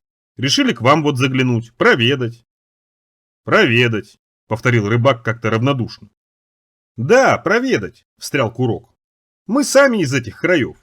У меня тут мама булавкой подавилась, а дедушка электричеством лечился». «А вы все на этом мосту живете?» – спросил я. «Все? А, ну да, живем. Тут тихо, паровозы поют». Курок поглядел на меня выразительно. «Ну да», – согласился я, – «иногда они безобразничают. Нам бы старшего вашего повидать. Как?» «Старший командор, он там». Рыбак махнул рукой в дым. Мгла утратила однородность. Теперь казалось, что она ожила. Она переползала через мост огромным червем, почти как живая. Неприятно. «На север пошла», — сказал рыбак. «Кто?» — не понял я. «Мреть», — рыбак указал пальцем. «Мреть так мреть», хотя слово само по себе неприятное. На мречь похоже. Туман все перебирался и перебирался, дымом запахло сильнее, и электричеством еще. «Погода теперь испортится», — с грустью сказал рыбак. «Давление шалит». И тут у него клюнуло. Поплавок, висящий в воздухе, дернулся, леску повело, рыбак подсек и потянул. И тут же внизу запищало злобным противным голосом. «Я предупреждал», — сказал Курок. Рыбак крутил катушку, сматывал леску. Рыба продолжала визжать. Я подумал, а вдруг на самом деле рыба? Вполне себе рыбная, прозрачный сомик или светящийся окунь. Но рыбак вытащил крысу, серую и жирную. Курок охнул. Рыбак же надел на правую руку кольчужную крагу, подхватил крысу, хряпнул башкой о бетонный парапет. Крыса не сдавалась. Удар ее ничуть не оглушил. Она изловчилась и впилась в кольчужные кольца. Рыбак стукнул еще.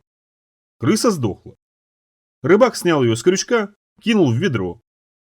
«Хорошо берут», — сказал он, — «на опарыша». Курок пробурлил животом, затошнило его несчастного. Оно понятно, крыс он никогда не пробовал, наверное, питался чисто. А меня не затошнило. Вообще я не предполагал, что крыс можно на удочку. Мы крысоловку специальную использовали, бочку железную. Брали протухшее сало, намазывали им бочку изнутри и дырки делали. Непростые дырки, с особыми заусеницами. То есть внутрь залезть просто, а обратно уже не выберешься. А крысы жадные и тупые. Иногда по полбочки набивалось, прежде чем они понимали, что к чему. Это раньше крысы были умными животными, которые сразу все понимали и даже вроде как приручались. Теперь нет. Озверели, отупели, только жрать хотят. Никакой духовной жизни. Но вкусные. Не знаю, как первобытные, а нынешние ничего, вполне. Надо только уметь готовить. Вот старая Шура с крысами хорошо разбиралась. Бывало наловим, почистим, ей принесем, а она холодец варит. Целый день, чтобы веществ питательных побольше выделилось. Потом ночью все это варево застывает, а утром уже ножом просто резать. Или струной. Студень что надо, хвосты главное откидывать. Место хорошее, прикормленное. Рыбак насадил на крючок кусок белой дряни и закинул вниз. Да и давление. «Зачем бутылки?» – спросил я. Рыбак ухмыльнулся. Первая вода была, он загнул обрезанный палец. Вторая вода была, загнул еще палец. Третьей воды не миновать, на них и спасусь. На бутылках? Уточнил я. Рыбак кивнул. Ясно. Рыбак улыбнулся. Зубов нет, штуки две всего. Кто еще тут есть? Спросил Курок. Оружие можно найти? Есть такие электрические винтовки? Там, махнул рыбак вдоль магистрали. Идите, идите. Там щели, их перепрыгивать надо. Ясно, что рыбак тут не главный. Направились дальше. Почти сразу наткнулись на щель. На трещину. Эстакада проседала, покрывающий ее сверху асфальт лопнул, и открылся проем метров полтора. Никаких мостков через провал не предусматривалось, поэтому я перепрыгнул. Курок тоже, хотя и с бранью. Из мглы проступила хижина, выстроенная из жести. Я вгляделся и понял, что это автомобильные капоты. Этакая жестяная избушка. Сверху пластик. Возле стены стоял сплетенный из проволоки диван. Самый настоящий, только из проволоки. Сколько же терпения надо, чтобы связать? Хотя у психов, кажется, терпение как раз очень развито.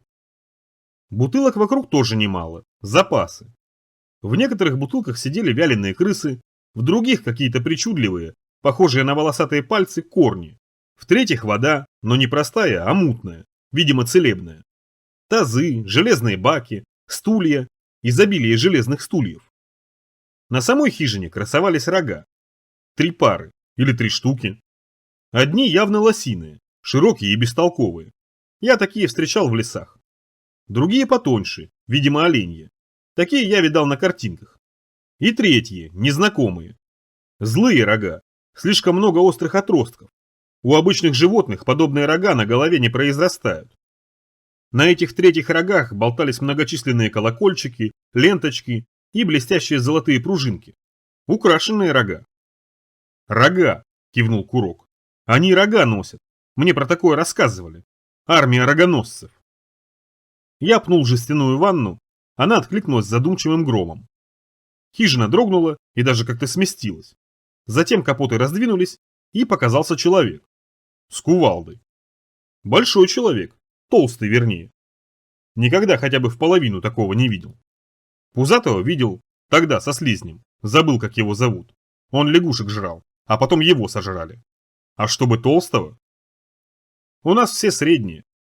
Высокие для нашей жизни совсем не подходят. Слишком выставляются. Слишком плохо пролазят. Много разных слишком. Крупные тоже. И пролазят, и бегают не очень. Поэтому остались средние и мельче. Нет, здоровенные тоже иногда попадаются, но не толстые. Толстяк уставился враждебно на меня. На Курка внимания не обратил. Зато Курок на него обратил. «Теперь я знаю, почему человечество голодает», — сказал он довольно громко. Человек с кувалдой шагнул вперед, скрипнув челюстями. «Прекрати!» Властный голос. Есть голоса, которым хочется подчиняться. У Гомера был такой. Сразу видно, кто. Из-за хижины показался главный. Я его сразу узнал. Человек улыбнулся, и я удивился. У него были удивительно белые зубы. Белые до ненастоящести. Такие зубы могут быть только у старшего. Вообще у главности несколько признаков, в том числе и зубы. «Меня зовут Командор», сказал Белозубый и улыбнулся еще раз.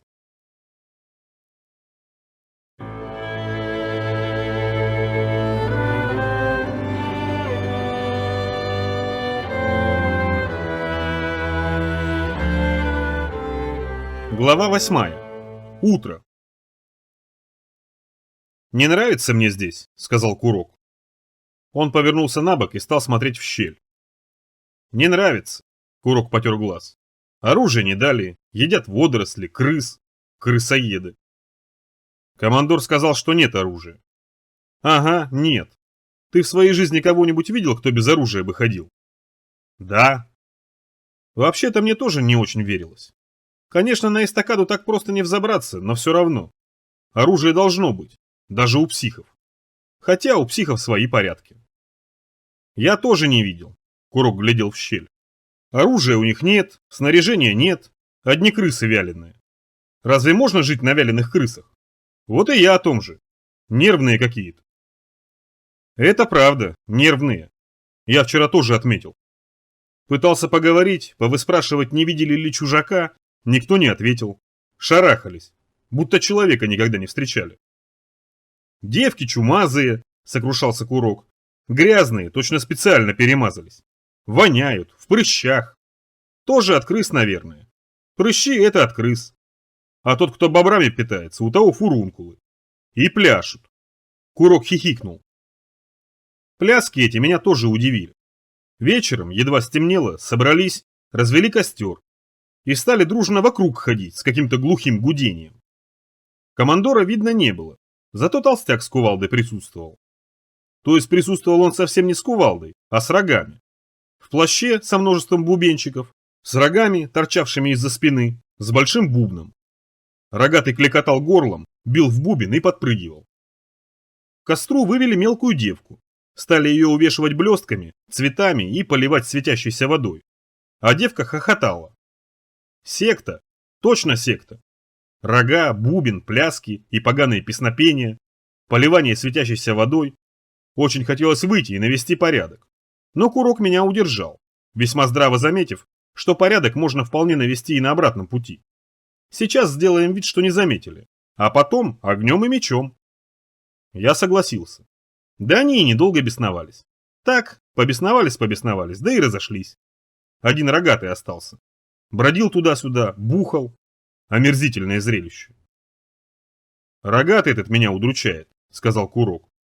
«Возле нашей лачуги полночи простоял, подслушивал. Слышь, Дев, надо было этого командора взять за кадык. Быстро оружие нашел бы. Даже ботинок не дали. Что за люди?» «Да уж.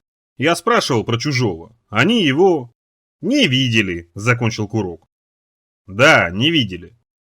Тут ничего удивительного. Они и про нас то же самое скажут. Никого не видели, ничего не слышали. Крысы, однако». Выстрел. Я распознаю выстрелы даже во сне. Обрез. Скорее всего, свин. Двухстволка 12-я. Распространенное оружие. Скатился на пол уже с карабином. Курок тоже скатился с лежанки и теперь выглядывал из-за ящиков, выставляя перед собой секиру. Убийца. Астроном. Астроном-убийца. Еще выстрел. Кто-то завизжал, за стенами началась суета. Даже не суета, мелкая паника. Стреляли снаружи, снизу. Зачем? Дотянулся до куртки, надел, застегнулся. «Ну, вот и они», – недовольно прошептал Курок. «Они тут, а я без оружия, почти голый и душевно расстроенный». Ясно было, что они. Какие-то очередные мерзавцы. Бомберы, рейдеры, мразь разные. Приличные люди не стали бы стрелять. Приличные люди в свисток посвистели бы. Значит, мразь. Стал зашнуровывать ботинки. Потом перешнуровывать. Не хотелось выходить. С утра и сразу стрельба. А мне не 12 лет уже, между прочим. «Там!» — крикнули за дверью. «Пришли!» «Там пришли!» — сказал Курок, кивнув на дверь. «Там пришли, понятно». Почесался я, достал блохоловку. Блох у меня, конечно, нет. Давно нет. Но блохоловку я не оставляю, ношу. В память о Гомере. Она у меня всегда рядом с сердцем. «Ты чего?» Я стал проверять состояние прибора. Раскрыл, как старые часы. Посмотрел внутрь, изучал. Ты чего? Поразился Курок. Блох нет, сказал я. Что? Блох, говорю, нет. Гигиена повышенная. Но могут появиться. Далеко идем. Ты как к блохам относишься? Курок окоченел так немного. Рот открыл. Блохи это да. Правда, что блоха девок больше любит? Ага, подтвердил я. Девки слаще. Курок хихикнул. Шкура тоньше, кусаться проще. Надо Серафиме подкинуть, ухмыльнулся Курок. Бамц! Выстрелили еще. Кто-то уже завыл, баба какая-то. А эти все стреляют. Может, посмотрим? Посмотрим. Разберемся. Взял топор, взял секиру. А мушкет? Спросил Курок. Всему свое время. Карабин не пойдет. Если я покажусь с карабином, слишком много домов вокруг. Наверняка наблюдатели есть. Значит, пока без огнестрела. Значит, топоры. Прицепил топоры, поднялся. Шлем. Шлем тоже оставил, чтобы не очень выделяться. Курок приложил ухо к стене, другое заткнул пальцем. «Двое», — сказал он через минуту. «Требуют... Да что ж так орет-то? Девку требуют». «Девку?» «Да, кажется». «Ясно. Надо их застрелить». Курок оторвался от стены, потер ухо. «Пристрели их, Дев». «А снайпер?» «Там нет снайпера». «Там есть. Если не снайпер, то наблюдатель. Это же понятно. Хотя, что ты предлагаешь?» «Просто...» — Курок потер другое ухо. «Пристрели всех трех». «А потом?» «Потом оборону организовать, отбиваться». Никакого тактического мышления. А Япет еще бить их запрещает. Вот сейчас очень, например, хотелось треснуть. Поздно уже. Курок старше меня, наверное. Астроном бестолковый. Но я сдержался. Астрономы нам нужны. Какая оборона? Какое отбиваться? Ты вокруг смотрел? Вокруг высотки. Перестреляют только так. Какая оборона? А если они уже там? Спросил Курок. Сидят, целятся. Тогда что? Вряд ли. Если отряд большой, в доме неудобно останавливаться. Все по разным квартирам, атаман не видит, что бойцы делают. Нет, они где-то за станицей. Значит, слушай приказ. Сидеть здесь. Но... Здесь, оборвал я. Ясно? Ясно. Курок кивнул. Я вышел на воздух. Погода благоприятствовала. Гарь средней непроницаемости. Хорошо просматривались только ближние дома. Метров за 500 висела плотная серая тряпка. Солнце при этом светило достаточно ярко. Хорошее солнце, хотя несколько и красноватого оттенка. Пойдет.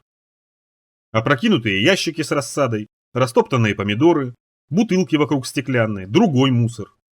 Я потянулся, стараясь при этом осмотреть как можно больше окон. Никого. Командор, мрачный, сидел на камне. Местное отребье тащило девку, мелкую совсем. Девка упиралась и визжала, сопротивлялась. Вчерашняя. Та, которую вечером поливали, а она хохотала громко. Несколько крысоедов держали довольно толстую бабу. Мать, наверное. Баба старалась вырваться. Я подсел к командору. Их там действительно двое? Что? Двое пришли? Командор кивнул. В который раз приходят? В четвертый. И вы терпите? Командор промолчал. Терпилы. Неизбежное зло, вздохнул командор. Мы очень неудачно расположены. Конечно, здесь мы защищены от мерзости, но вот люди. Одни и те же приходят, перебил я. Ага. Девчонок потом возвращают? Нет, не всех. Мне захотелось этих эстакадников перестрелять. Или лучше покидать их всех вниз, к этим. Но я успокоился. Вспомнил, кто тут живет. Психи, потомки психов, психи в третьем поколении. С рогами скачут, с них даже взять нечего. Кто-то скинул веревочную лестницу. Девчонка заорала. Снизу захохотали. Командор отвернулся. Я осматривался по сторонам. Соседние дома. Высокие. Где-то должен быть наблюдатель. С биноклем. В окне или на балконе. Солнце за нас. Ему прямо в глаза светит. Проблеснет, никуда не денется.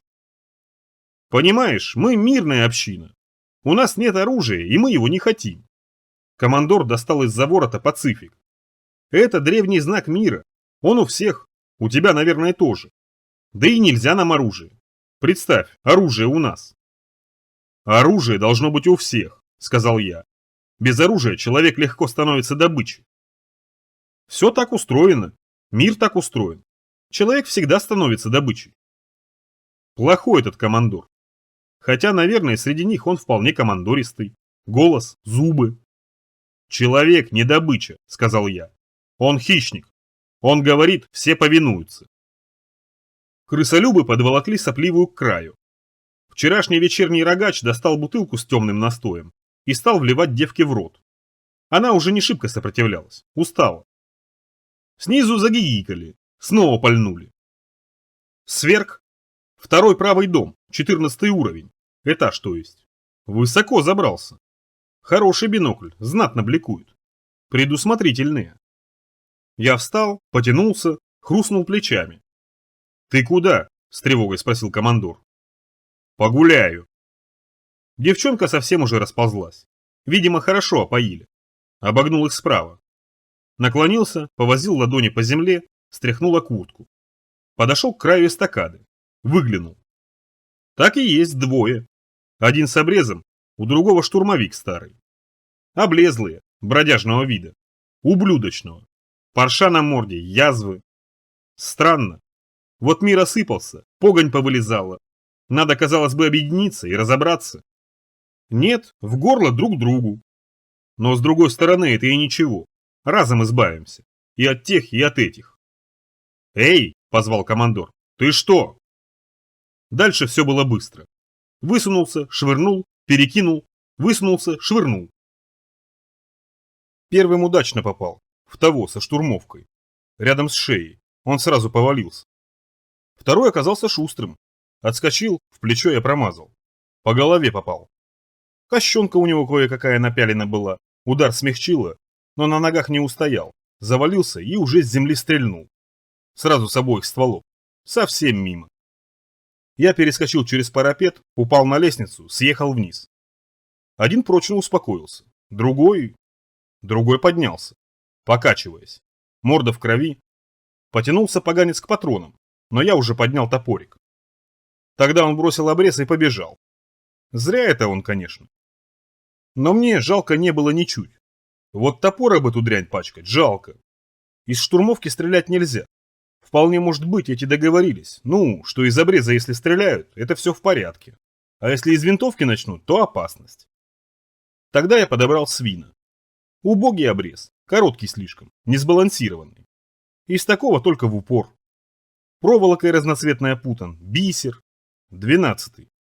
12-й для обреза первый калибр. Ну, 16-й еще. И очень редко 8-й. У меня в патронташе каждого по 2 патрона. На всякий случай. Много у нас любителей обрезов. Зарядил сразу 2. Хитро этот бежал, зигзаги выписывал. Только местность была особо не раззигзагишься. Первая пуля черканула по плечу, вторая уже попала точно в спину. Больше не посмеется.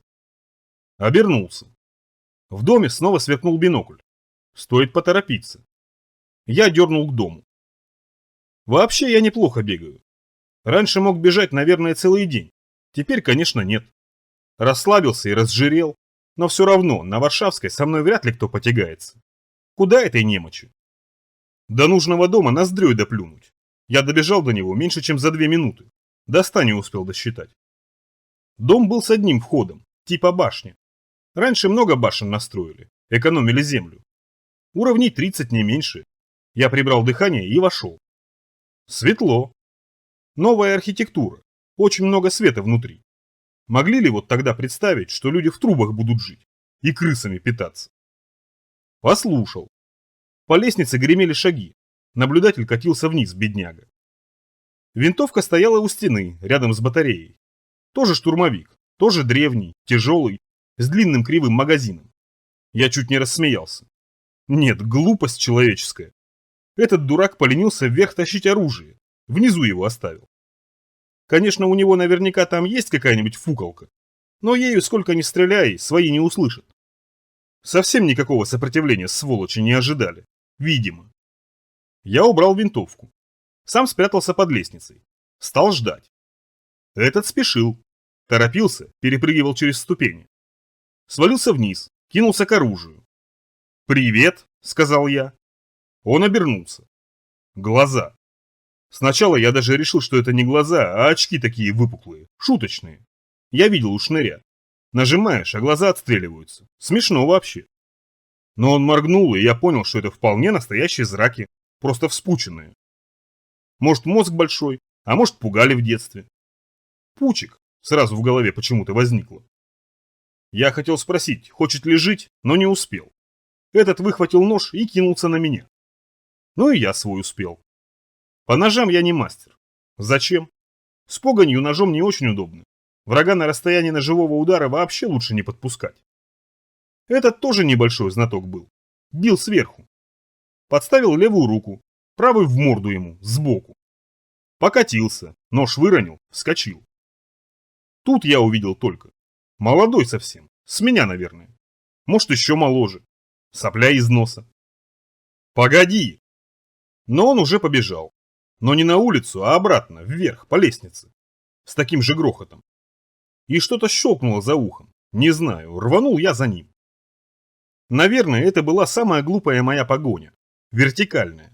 Этажи летели. Через 2 ступеньки перепрыгивал. Потом через 3. Где-то на 15-м он запустил в меня кирпичом. На 19-м почти догнал. Он сбился, упал, отпинался. После чего, видимо с перепугу, ускорился. Бежал со всхлипом, бешено. Встретились на 30-м. Дверь на чердак оказалась закрыта. Он стоял, привалившись спиной. Дышал, глядел из-под лобья. В руке штырь. Длинный, трехгранный, с пластиковой рукояткой. Наверное, из байонета старинного сделан. Опасная вещь. При умелом обращении может насквозь пробить. «Ладно», — сказал я. «Ладно, успокойся. Я тебя отпущу, а?» Он своими глазами пошевелил как-то. А может, это мозгом пошевелил, а глаза вдогонку пошевелились. «Отпущу», — повторил я. «Ты мне не нужен». Он попытался ткнуть меня этим штырем. Шустро, едва в сторону успел убраться.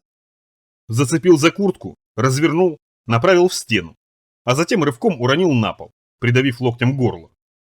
«Все!» – прохрипел он. «Все, все!» Но я не спешил его отпускать. Попридушил еще немного. Для порядка. Чтобы не дрыгался. Поднялся. «Где они?» «Кто?» Я тут же треснул его по уху. «Где они? Говори, а то вниз запущу». «Там!» – Пучик указал. «Там, на вокзале. Тут рядом». «Ясно». Я слез с Пучика. «Проводишь меня до вокзала». «Они меня...» «Проводишь». По уху. По ушам очень удобно бить, вразумляет. «Ладно, ладно, я отведу». «Вот и правильно», – я улыбнулся. «Сейчас мы спустимся, и если ты дернешься...» У меня совсем нет никакого терпения. Вчера мне на ногу наступил родной дядя, а я сбросил его в люк. Тьфу, пристрелил как собаку. А давай-ка я тебе руки свяжу. Я отодрал со стены кабель, еще раз влупил Пучику по голове, для оглушения, и связал ему руки за спиной.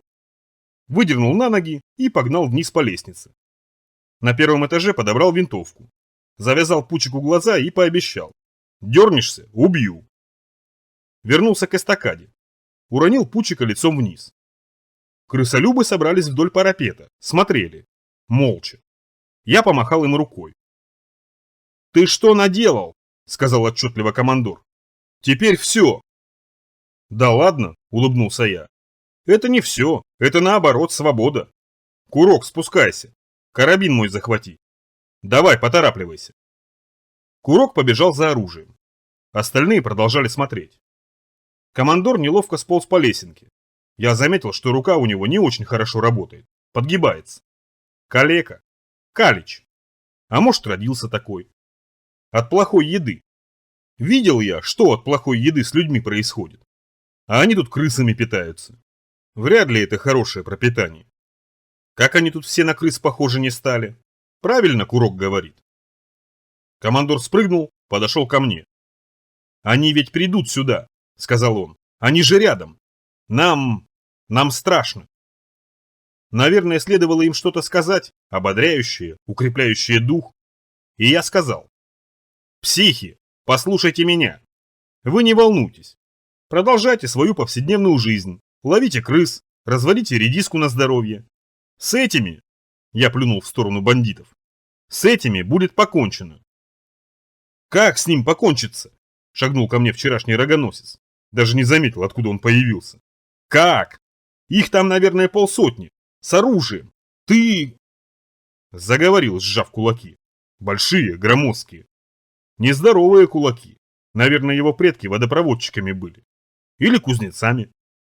Сжимали своими могучими руками инструменты. Вспомнил. Шаман называется. С бубном и рогами. Слуга нечестивого. Шаман-рогоносец. «Ты...» «Оставь его», — приказал командор. «Ты нас убил. Надо его схватить.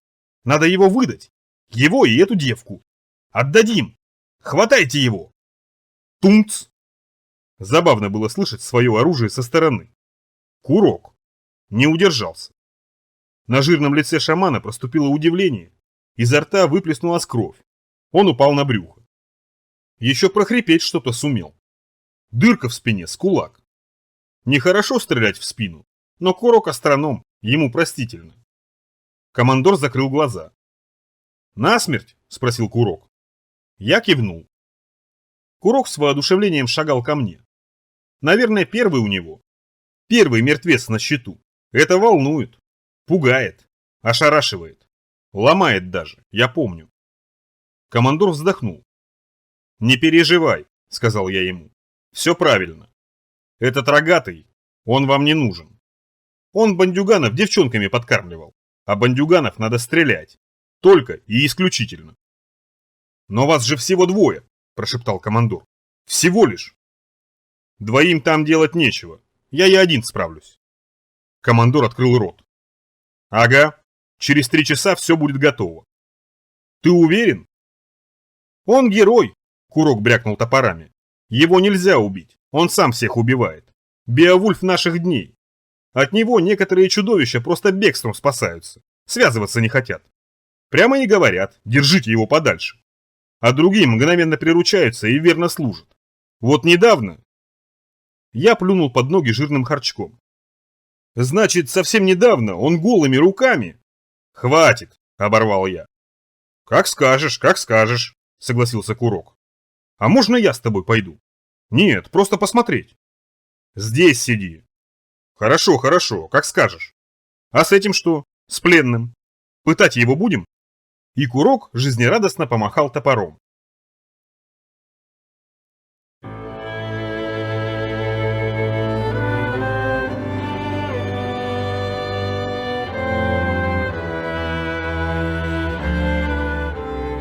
Глава 9. Вокзал. «Там», — шепотом сказал Пучик. «Они там, в главном зале все». Я поглядел в трубу. Не поймешь что. Здание длинное, в окружении окрестностей даже приземистое. Поломанное и сверху как бы оплавленное. Наверное, раньше красиво было. Островерхие крыши, железки погнутые. Раньше тут был вокзал. Поезда отсюда разбегались в разные стороны. Народу тут много проходило. Подобные места, кстати, опасны. Погонь. Она их почему-то любит. Я думаю, люди след оставляют. Запах. Настолько много тут людей было. Сотни каждый день. Может и тысячи. Они туда-сюда ходили, дышали, думали, спали на скамейках. Поэтому здесь все запахом здорово пропитано. А погонь слышит. И думает, что это сейчас. Тянется. Я бы в таком месте не стал ночевать. К тому же, судя по карте, кладбище недалеко. Что же у нас кладбищ-то столько много? А эти не боялись. Ладно. Вон то окно, указал Пучик. Окно, большое. Стекол нет, как полагается. Это вокзал, объяснял Пучик. Они в нем всегда останавливаются. А ты? Спросил я. Я с ними недавно, пару месяцев. А раньше? Раньше мы втроем болтались, 4 года. Потом те двое вляпались, я остался. К этим попал.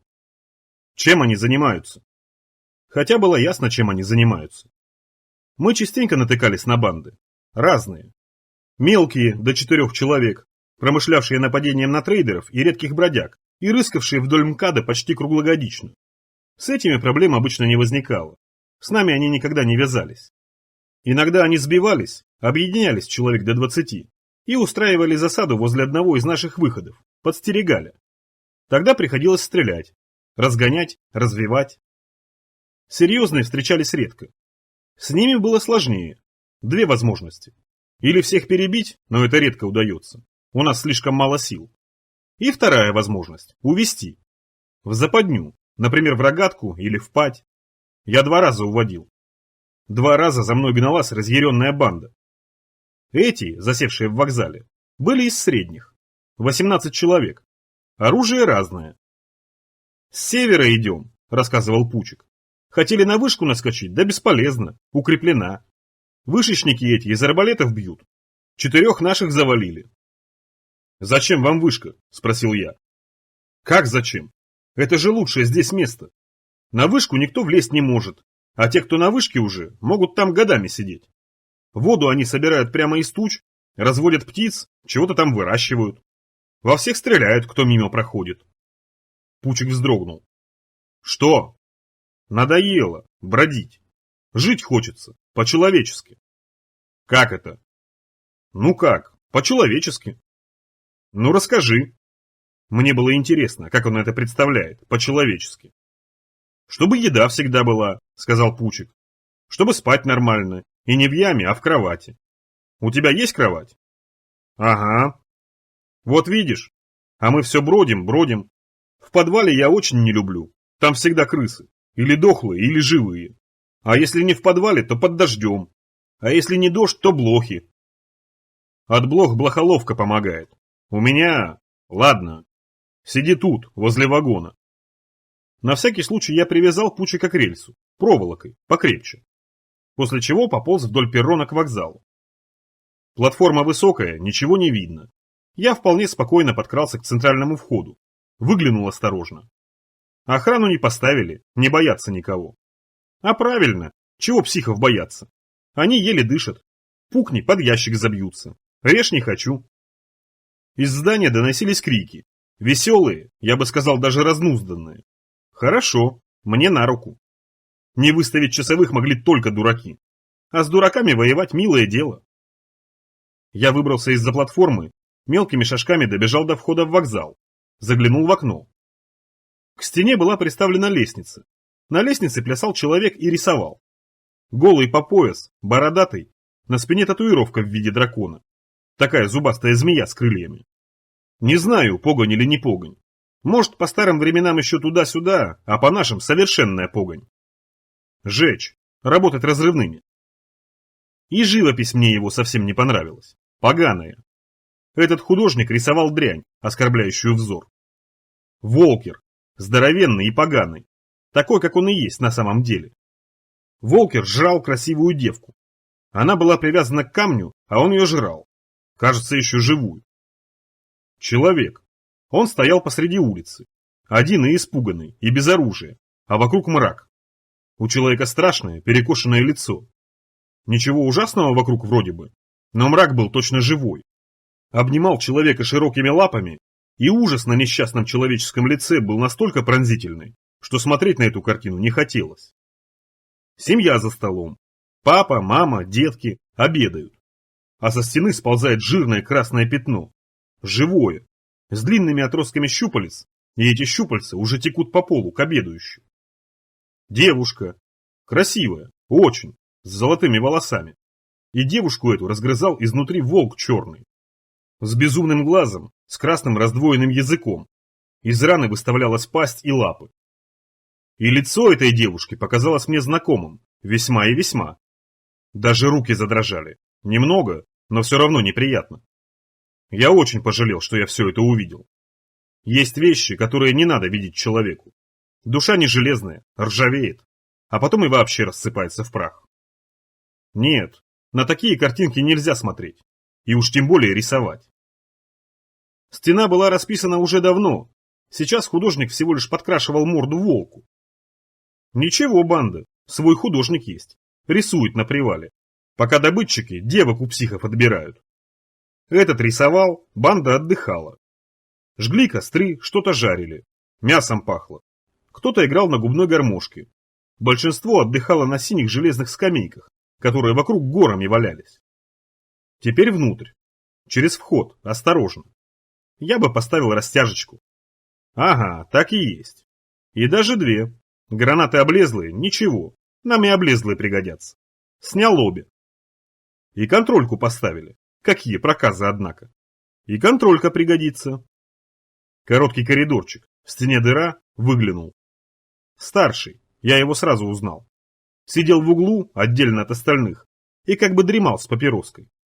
Отдельно только вожаки сидят. Атаманы, предводители, чтобы за ситуацией следить. Вот это отдельное сидение лишний раз доказывало, что банда не ожидает нападения. Потому что по всем правилам атаман не должен выделяться. Должен быть как все. И вдруг я увидел. Этого, Пучика. Он вбежал в зал. Ноги надо было ему завязывать лучше.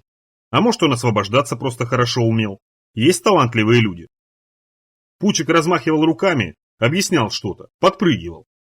Старший положил ему руку на плечо, приобнял и сказал что-то на ухо. Пучик вздрогнул. А атаман его еще похлопал и оттолкнул. Пучик сделал шаг назад. В руках у атамана штык. Такой же, как у Пучика, только красный. Кровь. Пучик упал и стал дрыгаться на полу. Дрыг, дрыг, дрыг. Это долго все продолжалось. Видимо, штык попал в печень. Потом атаман расхохотался. Далеко. Нет, можно было бы попробовать, но далеко. И атаман знал, что далеко. То есть... Я не разглядел. Он сделал руками движение, короткое, от пояса. Только через полсекунды я понял, что это. Подумать ничего не успел. Просто оказался возле стены. Рядом обрушилась люстра. Остатки подвесок брызнули, в воздухе возникла радуга. И тут же ударили автоматы. Но не глупо и щедро, а короткими очередями. Оказался зажат. С одной стороны стена, с другой скамейки. Дернуться некуда, по флангам стреляют. Гранаты. Я понял, что сейчас они кинут еще. И не две, а побольше. И тогда все. У меня 4 своих и пластик. Обычно я гранатами не пользуюсь, нужды нет. Разве что какое-нибудь поганское логово разворошить. Или вот как здесь. Выдрал кольца, швырнул 2. Рвануло. Кто-то заорал, стрельба стихла. «Ловите еще!» — крикнул я и запустил подвернувшуюся железку. Кто-то ойкнул. Достал банку с пластилином. Вообще это Петр придумал, такую штуку. Граната только пластилиновая. Мощнее обычных раза в 3. А устройство похожее. Тоже кольцо выдергивать и рычаг отпускать. Выдернул, отпустил. А вот еще! Швырнул банку, открыл рот пошире. Они снова стали стрелять, но тут рвануло по-серьезному. Стены покачнулись, последние люстры обвалились. Даже потолок частично обвалился. Затянуло все дымом и пылью. Видимость пропала. Я швырнул еще одну, вдогонку. Пластилин должен был их оглушить. Он меня-то оглушил. В башке звон и грохот. Зубы клацнули, язык прикусился. Противник же, как я надеялся, пребывал в состоянии полнейшей тяжелой контузии. Еще взрыв. Еще что-то обвалилось. Я выбежал из зала по коридорчику. Уронил покосившуюся дверь. На воздух. Внутри стреляли и ругались. Пыль расползалась из окон, надо подождать, пока осядет. Вокзал врос в землю. Или земля разбухла, не знаю. Окна были низкие совсем, легко зайти. Я прислонился к простенку. Стал ждать и вдруг понял, что так нельзя. Атаман. Атаман у них умный и быстрый. Сразу все понял, сразу гранаты швырнул. Значит, скорее всего, он эти мои действия просчитал. И просчитал, что я буду бить по ним снаружи. Значит, у стены нельзя. Слева, метрах в 20, догнивала техника. Не легковые автомобили, а что-то посерьезней. Не знаю, как называется. Пусть экскаваторы. Много, большие. Туда и спрятался.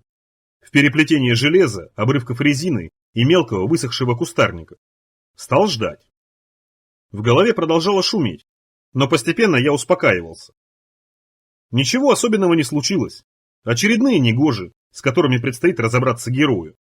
И я с ними разберусь, потому что я прав. Прав – это от слова праведник.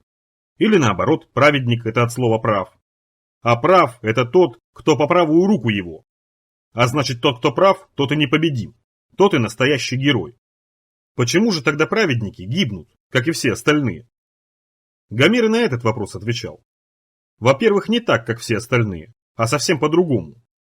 Во-вторых, праведники не только здесь нужны. На небе в них тоже постоянная нехватка. У облачного полка полно работы. Во вселенной так много зла, что даже они не успевают. В-третьих, случается, что праведник оступается. Ну, какой-нибудь нехороший поступок совершает или начинает сомневаться. Вот его и забирают, чтобы он дальше не испортился. А если он тверд в убеждениях, молод и беззаветен, то от него пули просто отскакивать будут, как горох от пустого лба. И дикие звери повиноваться станут. И, кто его знает, может даже погонь. Тому есть масса примеров в прошлом. Или вот еще. Праведник велит горе перейти в другое место, и бац, гора переходит. Ну, про гору я пробовал уже. Нет, не получилось. И ведь не горе приказывал, небольшому холмику. Не получилось. А вот пули... Пули, конечно, попадали, но не насмерть. И к определению Гомера я вполне подходил. Молод, тверд в убеждениях. Что такое беззаветность, я не очень хорошо понимал, поэтому в всем пункте несколько сомневался. Даже не сомневался. Сомнение – это слабость. Просто... Ладно, узнаю, что такое беззаветность. Буду в ней тренироваться. С другой стороны, герой, он только тогда герой, когда у него есть в чем геройствовать. С чем бороться, где доблесть проявлять. Герою нужен враг, а еще лучше враги, да побольше. Трудность, в которой нужно карабкаться. А бывают герои без врагов? Не бывают, говорил Гомер. Всегда найдутся те, кто преклонится ко злу. Как всегда будут и те, кто встанет на сторону добра. И всегда между ними будет смерть. Правда в этом есть. Едва я устроился, как показался атаман. Враг. Он выставился из щели и замер возле стены. Я прицелился. Атаман дернул в сторону техники, в проржавевшие подъемники. Видимо, размышлял примерно как я. А следующей моей мыслью была мысль о гранате. И тут же я понял, что атаман, скорее всего, подумает точно так же. Выхватил гранату из сумки, вырвал кольцо, размахнулся. Уже размахнувшись, понял, что не туда. Не туда кидать надо. И запустил гранату не в ржавую рухлядь, а рядом. И сам выскочил. Опередил. Секунды, наверное, на полторы. Атаман действительно думал так, как я. Он вылетел на дорогу, увидел гранату, кинулся на асфальт, плашмя, прикрывая одной рукой бок, другой голову. И я тоже. Взрыв. По асфальту взрыв разошелся сильно. Сильно ударило в живот. Надо было на печенку валиться, не догадался. Ничего. И еще один взрыв. Там, где я только что прятался. Усиленная граната, встречал. Над головой прошла плотная воздушная волна, вверх подбросила железо, пыль всколыхнулась и закрутилась в причудливую фигуру. Я шарахнулся в сторону. Передо мной упал покореженный ржавый ковш. Наткнулся на него, спрятался. Победа. Меня скрывало толстое железо. Врага не защищало ничего. Он лежал на асфальте, может быть, уже и вполне мертвый. Не мертвый. Атаман поднимался. Он был оглушен, покачивался. Я мог его убить. В любую секунду. Он выкрикнул что-то, я не услышал. Не знаю, что меня подтолкнуло. Желание проверить. Гомер бы за такое точно по ушам надавал бы. За дикие желания. Но Гомера нет, теперь я сам себе Гомер. Проверить. Я поднялся из-за ковша, двинулся навстречу атаману. Пыль продолжала клубиться. Ее подхватил внезапный сквозняк. Заиграл. Мне всегда казалось, что сквозняки живые. Кто-то у нас считал их непрекаянными душами. Я шагал ему навстречу. Пусть он стреляет первым. Атаман вскинул винтовку. Осечка. Сейчас должна обязательно случиться осечка. Ну? Выстрел. Пуля черканула по левому плечу. Я выстрелил в ответ. Голова разлетелась рваными ошметками. Туловище сделало нелепое движение руками и завалилось. Начали стрелять из вокзала. Из двух мест. Перепуганно и бессмысленно. Они перепугались и стреляли мимо. Этого и следовало ожидать. В банде по-настоящему хорошо стреляет всегда только один – атаман. Вожак. Других хороших стрелков он выбивает, чтобы никто не пытался ему противостоять. Остаются только дрянные, лизоблюды и твари. Вот как эти. Я поднял винтовку вожака. Неплохая, но у Петра есть и получше. Ладно, ничего, пойдет. Стреляли двое из одного окна. Дураки, не додумались в разных засесть. Двое, остальные уже, наверное, бегут. Прицел немного сдвинулся от падения, но ничего. Второй и третий пули снял обоих. Дальше было просто и неинтересно. Еще 5. Никто не захотел сдаться. Двое пытались убежать по платформе. Бежали, бежали. Стрелять из винтовки противно. Как-то игрушечно. Ни звука, ни отдачи. Но эффектно, конечно. Возможно, в городе винтовка и имеет смысл. Хотя я рад, что живу с карабином. Благодаря этому я, в отличие от городских, умею рассчитывать силы и беречь заряды. Стрельба из винтовки суетна, приучает к необязательности. Сколько этих стрелков осталось лежать по канавам? Сколько их подъедено падальщиками? А я жив. Еще двое пытались защищаться. Пистолеты у них были. К тому времени я уже перезарядился. Жалкие. Они не заслуживали пулю из карабина. В одного я метнул секиру, в другого лопату. 18, кажется, должно быть. Но тут меньше валяется. Явно меньше. Самые умные дали дёру после того, как я пристрелил старшего. Повезло. Последним был художник. Он пытался забраться под скамейку, визжал и, кажется, что-то кричал, объяснял. Они пришли! В глаз! Ты представляешь, в глаз! Айвазик! А я... Ты что, Айвазик? Айвазик. Тот, который стены расписывает. Интересно. Ты нарисовал? Спросил я. Нет, не я! Не я! Они заставили! Они заставили, значит. Я поглядел на стены. Повнимательнее. Врет, конечно. Врет. Не люблю, когда врут. Слишком уж хорошо нарисовано. Видно, что человеку нравилось, пока работал. Погонь, как живая получилась. А люди? Видно было, что им больно. Почему же ты тогда старался, а? Я не старался. Глаза мне его не нравились. Нет, я догадывался, что он врет. Я вранье издалека чувствую. Но его глаза мне сами по себе не нравились. Черные, почти без белков. Я стал заряжать карабин. Медленно, тщательно, не спеша. «Художник должен отражать мир», — продолжал Айвазик. «Мир такой, я не виноват. Я только рисую, я отражатель. Вот». Он схватил ружье. Вообще-то у него был шанс. Я очень редко стреляю в безоружных. Хотя нет, не было. Я не собирался его оставлять. Нельзя прощать поганых. Айвазик заорал и выстрелил. И снова чиркнуло по шлему. Я даже назад качнулся. Шлем.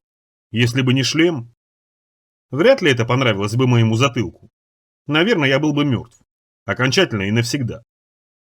Надо впредь избегать подобного, подумал я. Это дешево, а действовать следует наверняка, без риска. Не искушать много терпения его. Ибо вера в неуязвимость – это тоже гордыня. Пристрелить его и не слушать всей этой ерунды. «Не надо!» Я выстрелил. Я попал. Пулю на него потратил. Хорошую, тяжелую пулю. На мразь. Айвазика швырнула на стену. На его стену, которую он недавно разрисовал вдохновенно. Шмякнулся хорошо, с затылком. Прилип на какое-то мгновение, съехал. На стене осталась жирная красная клякса. Я подумал, что это достойный конец. Клякса выглядела художественно. Точно ее специально нарисовали здесь. Надо будет рассказать Алисе. Наверное, ей понравится. Приятно будет. Расскажу. Что Айвазик теперь покончил с рисованием, ничего уже не намалюет. Сам виноват. Во всех своих бедах люди виноваты сами. Так всегда Гомер говорил. Я с ним согласен. Думать надо. Конечно, художника сейчас не встретишь, редкий товар. А этот Айвазик хороший художник. Если картины вызывают омерзение, то значит они неплохие. Наверное, последний даже художник. Единственный. Но ничего, научимся. Ничего. Раньше люди вообще ничего не умели. В пещерах жили. А ничего, постепенно все наладили. И мы наладим. Все научимся. На гитаре играть, рисовать. На Луну полетим. Не жалко мне этого Айвазика. Поганец настоящий. Ладно, до Луны пока далеко. Надо посмотреть, что там у этих есть. Трофеи. Первым делом я вернулся к атаману. У атамана самые ценные вещи хранятся. Хотя, если честно, выбор всегда не богат. Оружие. Обычно штурмовые винтовки и патроны к ним. Винтовки в среднем состоянии, потому что технически сложные, и ухаживать за ними не каждый может. У вожака была отличная винтовка. Облегченная, с увеличенным магазином, с оптическим прицелом. Пойдет, курку отдам. Патроны. Из оружия все. Зазубренная бритва еще нашлась, бестолковый предмет. Остальное снаряжение тоже не выдающееся. Барахло, крючки, булавки. Нашелся спирт, почти целая фляга. Лекарств нет.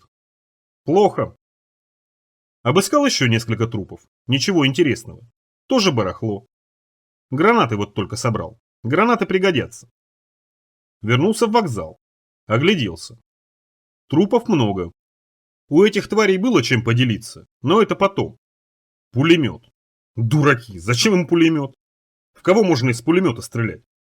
В нашем мире оружие совершенно бесполезное. Впрочем, мне не хотелось думать, зачем да почему. Стоило подумать о другом. Я взял пулемет, пристроил его поудобнее. Стена. Мне совсем не нравилась эта живопись. Она мне активно не нравилась. Дрянной пулемет, старый. Впрочем, хватило. Стрелял долго, пока лента не закончилась. По стене, стараясь стереть с нее всю эту помойку. Пули отковыривали кирпичи, вырубали штукатурку, откалывали целые пласты. 2 минуты, и не осталось ничего. Стена. Раньше тоже любили живописью стены украшать. Возможно, даже заборы. Только это правильная живопись была, полезная. Например, как грибы отличать, ядовитые от неядовитых.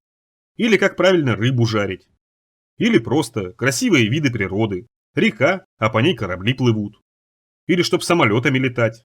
Раньше люди очень любили самолетами летать. Ладно, на этой стене мы нарисуем фрукты. Ананасы, бананы, кокосовые орехи. Чтобы смотрели люди и радовались. Нет, мы ничего рисовать вообще не станем. Эта стена для меня совсем уже опоганена. Взорвем ее вместе с этим вокзалом и заново построим. И фрукты, чтобы везде нарисованы. Я прослежу. Дэв! Я обернулся. Курок. Стоял, смотрел, губами шевелил. Ты их всех? Ну ты даешь! С некоторыми по-другому никак, сказал я. Они не понимают. Там молодой совсем, он кивнул. Совсем молодой. Как мы почти. Пучик. Молодой, да. А я его не заставлял с этими. Я вдруг представил, как этот Пучик родился, смешной и пучеглазый, ножками ворочал, ручками вертел. Агу, ага, ну и так далее. Мамка у него была, наверное, была. Людей без мамки не получается. Растила его, кормила, песни, может, пела, про уток, как они летают туда-сюда. А он вырос, и вот. В шею. А мог бы и жить, человеком стать. Противно стало очень. Совсем как-то противно. В руках слабость образовалась. Появляется вот человек, веселый, хороший, растет, стрелять учится. А потом раз и вот. Что происходит-то? Когда именно погонь в лоб целует? Кто бы знал.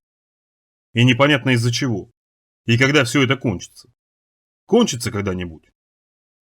Наверное, тогда я начал злиться. Понимать что-то. Ты бы его не убивал, что ли? Курок смотрел на Пучика. Шел бы сюда сам и не убивал, огрызнулся я. А мне плевать, он сам виноват. Ну да, правильно. Что делать? Оружие, шлем. С трупов, брезгливо поморщился Курок. Все, что ты носишь, все с трупов, рявкнул я. Все. Мир – это труп. А мы ползаем по нему, как мухи. Картинку у Япета видел? Ладно, ладно. Я оружие в кучу соберу? Собирай. Все собирай, карманы тоже. Нычки проверь, база тут у них. Да, конечно. Курок стал собирать оружие и проверять карманы у трупов. Кругом трупы, а у меня только царапины. Почти как всегда. Я сел на скамейку. На эту, железную, вокзальную, посидеть. Показался командор. Посмотрел на меня восхищенно и как-то еще. С сожалением, что ли? Вот чего он с сожалением смотрит, а? Я всю его общину выручил, спас раз и навсегда, а он смотрит. Сами не могли справиться. Сопли какие-то, а не люди. Всех ведь перебил, видали? Курок хлопнул в ладоши. А сам даже не поранился. Я всегда говорил, что он настоящий. Карманы тоже обыскивай, велел я. Там может быть очень много полезного. Обыскиваю. Действительно всех? Спросил командор. Половина убежала. Но вряд ли вас побеспокоят. Сюда дорогу позабудут. Да, и как? Очень хорошо, ответил я. Надо было вам раньше этим заняться, а то терпели. Вот они по одной забирали. Иногда по две. По две? А если бы они по 5 человек забирали? Вы бы так и хлопали? Да, а ты не думал? Ерунда, перебил я. Не было среди них хороших. Сплошная дрянь. Но как? Все очень просто, снова перебил я. Не надо усложнять. Вот я хороший человек? Командор не понял. Я повторил вопрос. Вот я хороший? Да, сказал командор, хороший. Ага. Вот если бы кто-нибудь из них, я кивнул на трупы, если хотя бы один из них был на полграмма лучше меня, я бы с ними не справился. Один со всеми. Они все грешники и недостойны. Просто они пока не встречали ни одного... Я не стал говорить про праведность. Ни одного нормального человека они не встречали. И вот встретили. И это закончилось для них печально. Курок! Ну чего? Подойди. Курок подошел. Вот он астроном, сказал я. Человек мысли, вырос в подземном бункере, питался хорошо, мама у него была, подавилась пипеткой. Булавкой, поправил Курок. Ладно, булавкой. Если бы он попробовал со мной схватиться, то и минуту не простоял бы. Полминуты, Курок согласно кивнул. А все потому, что он сквернословит, сказал я. Сквернословит раз, ленив два, вериги не носит три. Вериги? Удивился командор. А что? Спросил я. Вериги. Вериги – это тоже очень важная вещь. Вериги, тропари, размышления. Так постепенно и накапливается. Накапливается? Не понял командор. Что? Благодать, конечно, объяснил я. Правда. Истинность. Ты считаешь, что правда способна накапливаться? Удивился командор. Конечно. Это же ясно. Чем больше ты в правде упражняешься, тем сильнее она накапливается. А как соберется много, так ты ее уже как хочешь можешь использовать. Ты в это веришь? Я даже усмехнулся. Ну вы же видите сами, я кивнул на поверженных. Они не копили благодать, и даже напротив, всячески ее попирали. Вот результат. Может, ты и прав, сказал командор. Побеждает сильнейший, об этом и раньше писали. Сильнейший, конечно, не физически, душой. Тогда все это отбор? Так получается? Останутся самые-самые, да? Не знаю. Что все это, не знает никто. Может отбор, а может само по себе все приключилось. Не это важно. А что? Чтобы правильно все было. До конца. Вот вы, я кивнул в сторону эстакады. Вот вы все неправильно живете. Бестолково.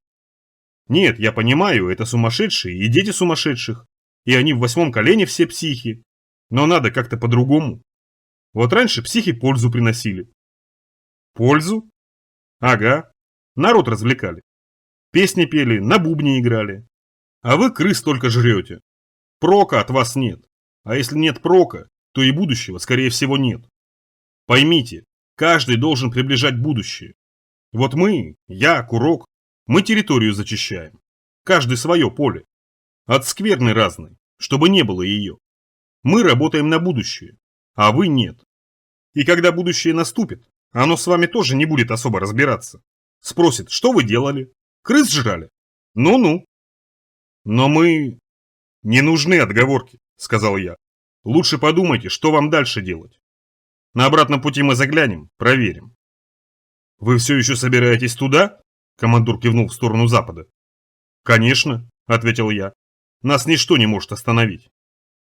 А вы знаете, что человек...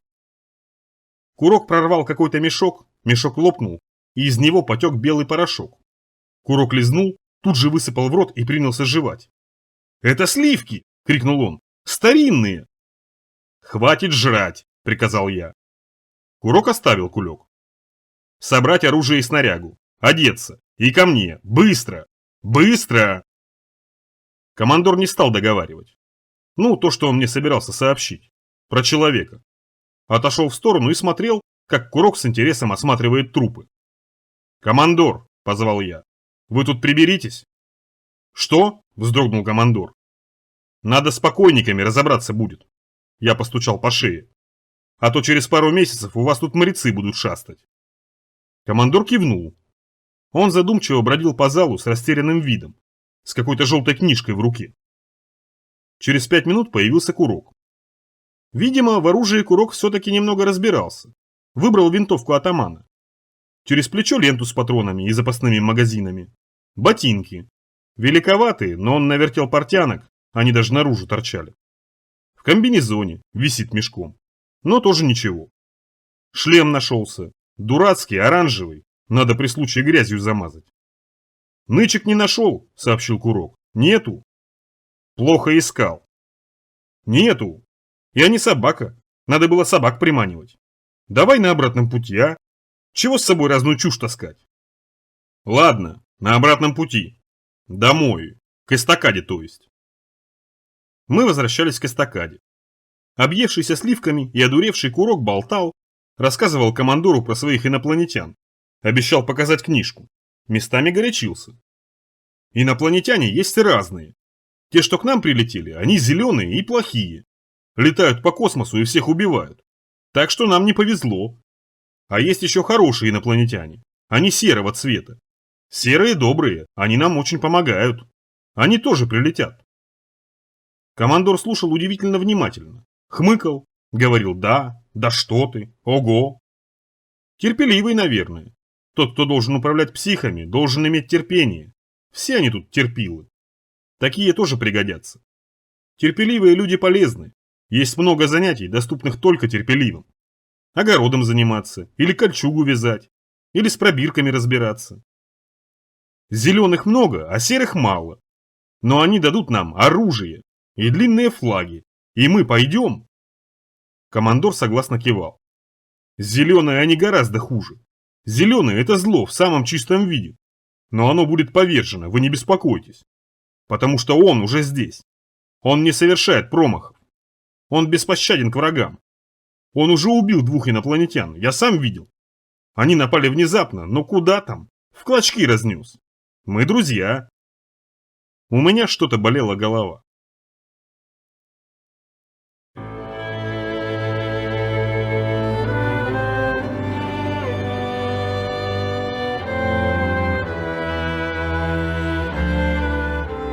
Глава 10. Нехоть.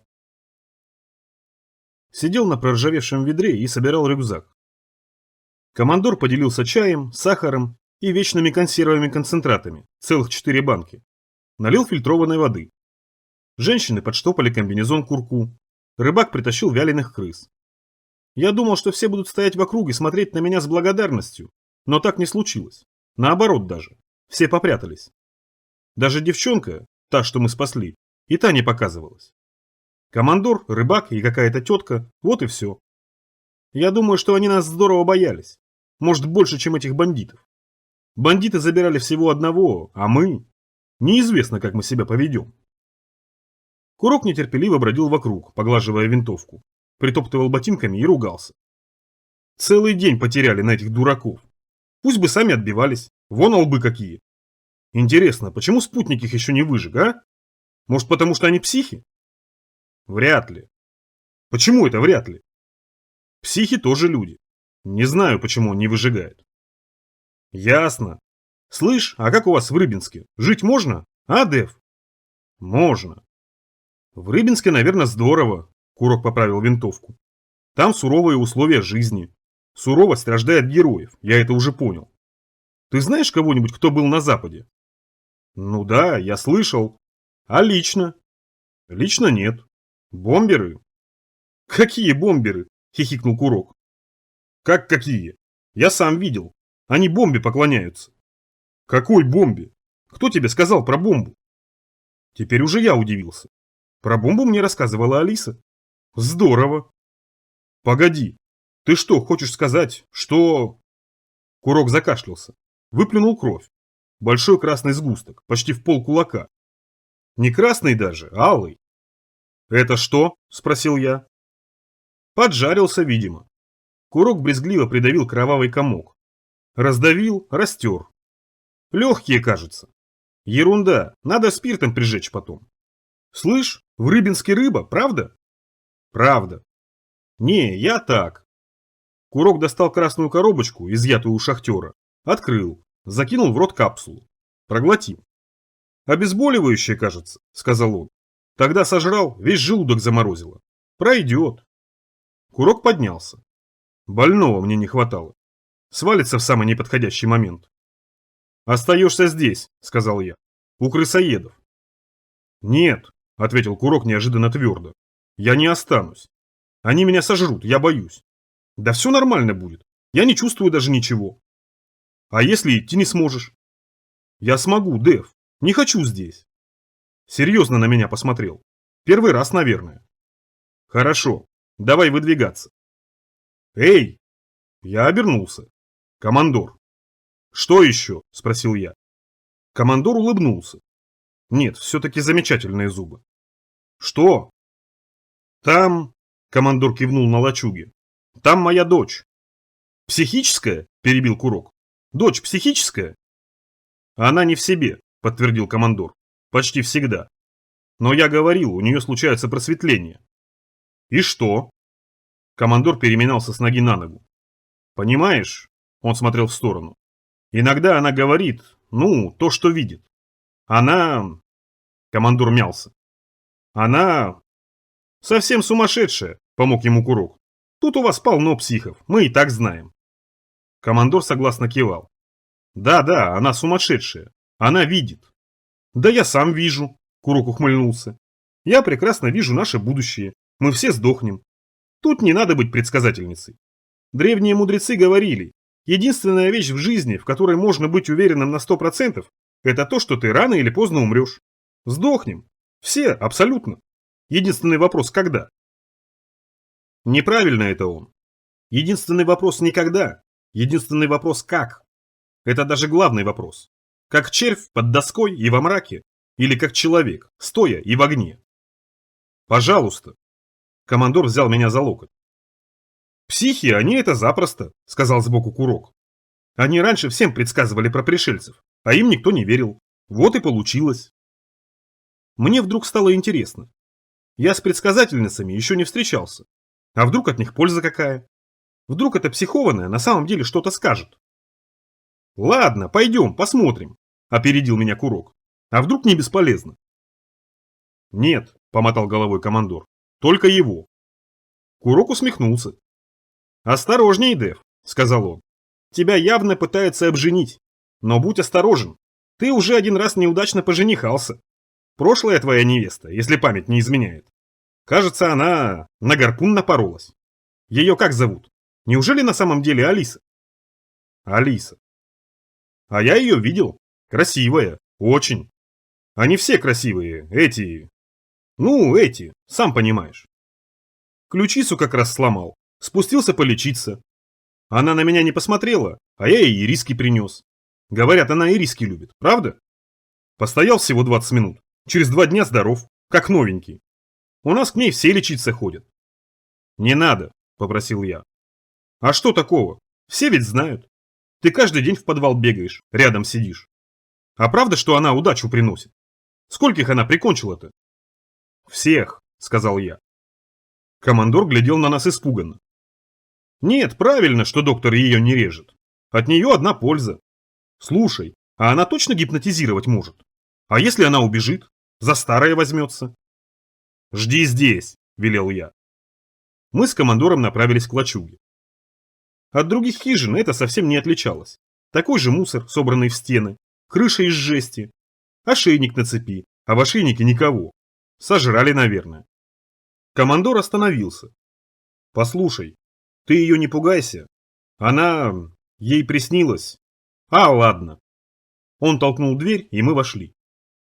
В потолке были дырки, видимо, специально проделанные для света. Свет пробивался дымящимися столбиками. В них кружилась пыль. Красиво. Про предсказалок я знал немного, кто-то мне рассказывал. Они варили зелье, гремели костями и мучили черных кошек. А потом предсказывали, кому на голову кирпич завтра упадет, а кому волкер по весне печенку выест. Я поискал глазами, ни кошек, ни костей. На составленной из ящиков кровати лежала... Я думал, предсказательница будет посолиднее. Тетка со зловещим взглядом и длинными ногтями. А тут... Лет, наверное, Серафиминых, а то и меньше. Бледная какая-то. А может, это от света. Сидела. Кубик в руках вертела. Я видел такие, разноцветные. Разбиваются на отдельные квадратики, а потом их надо возвращать в одноцветье. Я пробовал собирать, только у меня ничего не получалось. А некоторые собирали. Это тоже собирала, девочка эта. Кубик порхал в ее руках. Под пальцами возникали буквы, одноцветные грани. Куб собирался и раскладывался вновь. Быстро, я даже не успевал проследить. Причем на сам кубик девчонка не смотрела. «Это ее успокаивает», — объяснил командор. «Люди, ну, как она, они очень хорошо головоломки решают. Хотя не об этом. Лиза», — командор обратился к девочке. «Лиза, посмотри на него». Лиза посмотрела, не отрываясь от кубика. «Ага», — сказала она. Зубы у нее были тоже белоснежные, наследственные. «Не ходи», — сказала Лиза. «Что не ходи?» – не понял я. «Не ходи», – повторила Лиза. «Не ходи внехоть». И снова за кубик взялась. «Почему не ходить?» – пытался выяснить я. «Потому что», – ответила Лиза, – «черная вода, мост вижу, кто ступит на него, назад не воротится. Нехоть, все это знают». «Пусть говорит, буду слушать». «Кроме тебя». Лиза прижала кубик подбородком и стала загибать пальцы. Сначала на левой руке, потом на правой, потом снова на левой, и так по кругу. Командор легко похлопал меня по плечу, для терпения, видимо. Кромешная тьма, кромешные дни, сга. Лиза перестала перебирать пальцы. Черви, длинные. Я терпеливо слушал. Но Лиза замолчала, и с кубиком что-то произошло. Я не понял, как это. Разноцветный был, а стал черный. Может, предсказательница смутила? Она, наверное, как мутант, мозги мутить умеет. Спасибо, конечно. Смотри сам. Лиза зевнула, легла и повернулась к стене. Все вроде, сказал командор. Теперь она спать будет. Мы вышли из хижины. Ну что, осведомился Курок, что сказала, то есть предсказала? Сойдет герой в сиянии золотом, и будет свет, да сгинет тьма, и всякая прочая незамутненность? Примерно. Про мост какой-то еще. Еще одна старица Ефросинья. Еще одна пророчествует. Никто не хочет брюкву сеять, все только пророчествуют. Пора, двигаем. До вечера надо пройти еще пару километров. Что она сказала? Спросил Курок у командора. Командор открыл рот, но я его опередил. «Да будет свет, да сгинет тьма. Все правильно», — сказал я. «В сиянии золотом». Ну и так далее. Командор кивнул. «Мы пойдем», — сказал я ему. «Нам надо спешить». Сумасшедшая. Мутантка. Нехоть. Для нас что хоть, что нехоть. «Вы и теперь уходите?» — спросил командор с удивлением. «Ага. Нам лучше прямо?» «Да, но дальше путь обрывается. Там есть лестница, спуститесь по ней. Потом прямо. Держитесь дороги и выйдете почти к зоопарку. Слева...» Командор постучал себя по левой руке, и она издала неожиданный пластмассовый звук. «Слева увидите». Он пощупал пальцами прогорклый воздух. «Если увидите, разумеется. Будет большой дом, высокий и остроконечный. Держите на него. Вот». Он протянул толстый лист бумаги, почти картона, самодельную карту. «Спасибо», — сказал я. Командор улыбнулся, но совсем не весело. Я подтянул рюкзак и направился в сторону запада. «Тебе тоже спасибо», — сказал командор вдогонку. «На здоровье», — ответил за меня Курок. «Мы еще вернемся, папашек». Продвигались по эстакаде. Между мусором, грядками, испуганными лачугами, полусъеденными автомобильными покрышками. Командор смотрел, а крысиный рыбак махал рукой. Остановились ближе к вечеру. Слева была дорога, справа дома. Я себя устало чувствовал. Путь держал Курок. Справлялся астроном. Хотя тут и слепой справился бы. Знай, шагай вдоль улицы. А как увидишь следующую эстакаду, значит и все, пришли. Надо поворачивать к югу. Продвигались плотно. Ну, как можно плотно у нас продвигаться? Старались скрытно, хотя скрываться особо было не от кого. Я не видел ни следов, не слышал криков, вообще никакой активности. Запад, в отличие от Востока, был мертв. Во всяком случае, выглядел мертво. Несколько раз встречались провалы, но и то какие-то старинные, поросшие мхом и брусникой, похожие на вогнутые болота. И движухи ноль. И от этой пустоты беспредельной как-то не по себе даже делалось. Закопаться хотелось, прыгнуть в люк. Даже Курок молчал. Запад, чего тут болтать? Когда солнце стало пощипывать крыши, остановились. Курок изучал карту. Поворачивал, разглядывал на просвет, сверял с местностью. Сверил, затем сказал. Почти пришли. Вон вход в метро, вон мост. А нам туда. Только поздно уже, солнце садится, ночлег надо искать. Мне вон тот дом нравится, а? Курок указал пальцем. Я поглядел. Дом как дом, как все остальные, можно и там. Я теперь не закапываюсь. Смысла нет. Всегда несложно найти надежное место. Главное, чтобы замок цел был и дверь не поломана. Окна на восток смотрят. Удобно очень. Проснемся пораньше. Ты говорил, что бомберов нет. А я их видел. Курок растерялся. Я их собственными глазами видел. Ты бандитов видел, рейдеров, как сегодняшних, таких же. Они с запада пришли. Да, с запада. Давай потом поболтаем. Темнеет уже, а мне тут не очень нравится. Я направился к дому. В подъезд вошел первым. Посмотрел, понюхал. Чисто. Отчего неприятно как-то. На востоке шагу безопасного не сделать. В каждом подъезде то мрец, то шишига какая. А здесь чистота. Побрызгал скунсом. Погуще, чтоб не лезлось. Лучше повыше, предложил Курок. Чем выше, тем спокойнее. Чем ближе к земле, тем хуже. Сам знаешь. Повыше так повыше. Я сам не прочь быть повыше. Поднимались, заглядывали, где двери открыты в квартиры. На третьем уровне нашелся аквариум. Большой, высохший. А в нем сушеные кикиморы. Или крокодил мелкий, сейчас уже непонятно.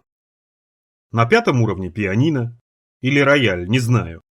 Курок нажимал на клавиши, и оно звучало. Длинные печальные ноты стукались о потолок и падали обратно. Курок врал, что мама у него играла, а он, еще горшечник, слушал. На 11-м попугай в клетке. Как все другие попугаи в клетках, он был мертв. Дохл. Курок стал выдергивать из него каким-то чудом сохранившиеся перья. Они еще есть.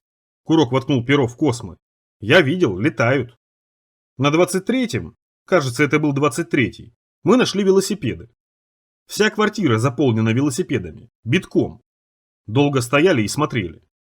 Курок сказал, что иногда в городе встречаются места, которые нельзя объяснить. Вот как эти квартиры, забитые велосипедами. Зачем они здесь, кто их собирал, непонятно. Вот он телескоп нашел в такой же телескопной квартире. Там от пола до потолка одни телескопы хранились. «А ты слышал про дирижабщиков?» – спросил вдруг Курок. «Жаб, которые обдирают. Я про них не только слышал, я их вживую видел. И очень часто». «Да нет, про других дирижабщиков. Они на дирижаблях живут. Во время воды они решили, что это все. Сели на дирижабли и полетели. С тех пор летают. Высоко, не достать. И знать не хотят, что здесь происходит. Раз в год только опускаются на острове каком-то, чтобы дирижабли свои починить. А потом опять в небо. Мы поднимались, Курок пыхтел, помогал по перилам руками, но при этом вовсю рассказывал про дирижабщиков. Не выдерживал долго без трепа. Про то, какая у этих воздухоплавателей хорошая жизнь в небе. Потому что в небе все по-другому, не так, как на земле. В небе погонь не распространилась. «А строка?» – спросил я. «Строка невысоко летает, потому что она тяжелая. И потом, ты хоть раз строку видел?» «Я нет. Вымерла вся строка, заржавела. И вообще не перебивай, я тебя не перебиваю». На самом деле, летучей погони нет. Совсем. Ну, строка, но ее можно не считать. Она действительно высоко не поднимается. Да и медленная. Если только во сне на тебя не налезет, убежать успеешь. В этом есть подтверждение правды. Воздух выдерживает только чистых, в отличие от земли. Земля что? По ней любая сволочь пробежаться может. А воздух еще не преступен. Питаются дирижабщики рыбой, ловят ее в горных озерах и в морях. Это еще неизвестно, есть ли моря, сказал я. Может, высохли. Моря есть. С чего ты так уверен? С того, что дожди соленые идут, это раз. С того, что медузы с неба падают, это два. А медузы только в море обитают. Соль их стихия. А на какой этаж мы идем? На 30-й, ответил я. Может, на 31-й лучше? Некоторые, ну тот же Петр, никогда на 30-м этаже не остановятся. Считают, что нельзя на четных этажах жить. Только на нечетных. И по улицам только по нечетной стороне ходят. И патронов в магазин только нечетное количество заряжают. Одним словом, оберегаются как могут. Я во все это не очень верю. Мне что 30-й, что 31-й. 31-й. Пришли тогда, сказал Курок. Видимо, это был непростой дом, для избранных. На площадке располагалась всего лишь одна квартира с большой красной дверью. Все. Приблизились. Ого, кивнул Курок. Кто-то ломился. Я потрогал пальцем дверь. Давние следы. Такую дверь домкратом не выдавить. И замки. Я постучал. Звук получился глухой, железо толстое, царапины глубокие. Кто-то зря старался.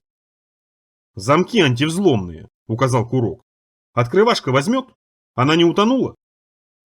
Открывашка хранилась в рюкзаке, в особом непромокаемом футляре. К футляру присоединен баллончик со сжатым газом, создававшим внутри избыточное давление, препятствовавшее проникновению влаги. Кроме того, футляр был снабжен гироскопом. Открывашка являлась сложным прибором с тонкой механической частью, с мелкими деталями, опасавшимися излишней влаги и сотрясения. Обращаться с ним стоило осторожно, поскольку открывашка – вещь полезная. В некоторых ситуациях жизненно важная. Хотя антивзлом могла и не взять. Я осторожно сбросил давление в футляре, снял замок и достал открывашку. Открывашек только 3 всего, и каждую Петр делал почти год. Сидел по вечерам с пинцетом и лупой, подгонял, настраивал, вымерял. Толстый металлический цилиндр. С одной стороны универсальный ключ, с другой поворотное кольцо.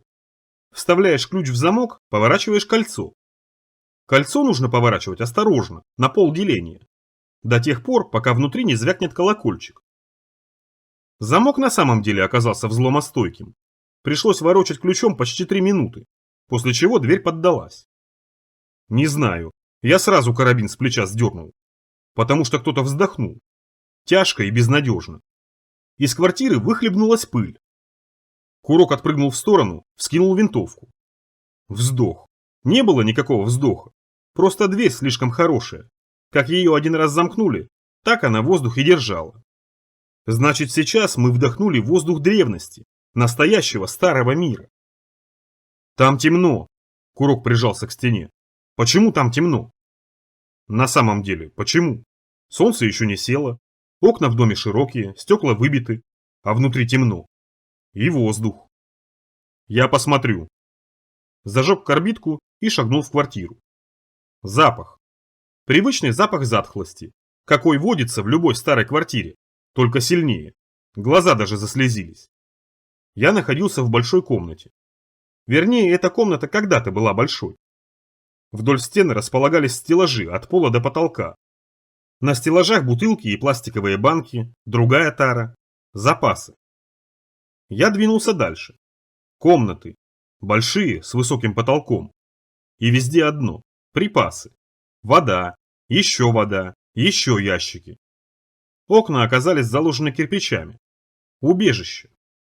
В каждом убежище есть хозяева. Я много такого видел. Вода, крупа, дрова. Многие пытались пересидеть дни гнева. Не видел ни одного, у которого бы получилось. Хозяин находился в последней комнате. Изнутри комната оклеена бумагой, в несколько слоев, для утепления. Мудро придумано. Бумага лучше всего держит тепло. Топить печь не надо. В углу велосипед без колес, электрокрутилка и аккумуляторы для накопления энергии. Это чтобы пользоваться потом, во время отдыха. Лампочка, диван, книги вдоль стен. Конечно, не столько, как в библиотеках, но все равно. Вдоль стен. Еда и книги. Интересный способ выживания. Никогда про такое не думал. Хозяин тут же, на диване, лежал. Он совсем истлел, только скелет остался. Волосы длинные, ногти длинные, зубы в разные стороны. Кажется, старик. Дожил до старости. Вот тут, размачивая крупу вон в том котелке, читая вот эти книги, пережидая. Я вдруг понял, что хозяин ничего не пережидал. Он решил остаться здесь, в этой самой комнате, с пшеном и книгами, и никогда не выходить наружу. «Отличное место для ночевки», — сказал появившийся Курок. «Дверь не сломать, еды полно. Я дверь закрываю?» «Погоди». «Чего годить-то? Сумерки, давай закрываться». «Ладно, приберись тут, я сейчас». «А свет?» Я отдал шлем Курку, вышел из квартиры. Не так что-то. Не мог я представить человека, который всю жизнь, много-много лет, просидел вот в маленькой комнатушке и не осмелился выбраться из нее. Много лет дышал этим спертым воздухом. Площадка перед квартирой была широкая, даже кресла имелись. Правда, сидеть нельзя, все протухшие, развалились. Окно от пола до потолка, и стекла сохранились. Видимо, какие-то особенные, не бьющиеся. Город хорошо видно. Ночью хмарь немного рассасывается, то ли в землю втягивается, то ли наоборот вверх поднимается. Видно. Особенно если луна светит хоть немного. Дома в синеватом цвете, улицы, пустота. Огонек. Не очень далеко, километра, наверное, 1,5. В одном из домов, на верхнем этаже, висит, не мигает. Кто-то. Вдруг меня посетило дикое желание сбегать и посмотреть. Огонек в ночи. Это же дом. Печка, запах дров, снег и сияние в небе. И какие-то там зимние праздники, названия и порядок которых мы обязательно вспомним. Клюквенный сахар, мед и пряники. Никаких сушеных карасей, никаких вяленых лягушек, снегири за окном. Скорее всего, ловушка. Следует соблюдать светомаскировку. Огонь ведь видно издалека, за полгорода. На него погонь разная, с большим удовольствием полезет. А тут зажег и не боится. Значит, сам погонь. Я вспомнил книгу про подводных обитателей. Про тех, кто в самой самой глубине, докуда свет с поверхности вообще не доходит. У них вот языки есть, особые, со светляшками на конце. Они эти светляшки зажигают и подманивают остальных рыб. А потом их жрут с превеликим успехом.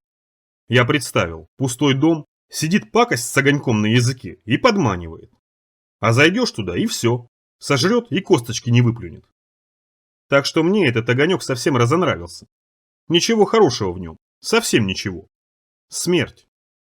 Тут везде смерть. Я вернулся в квартиру.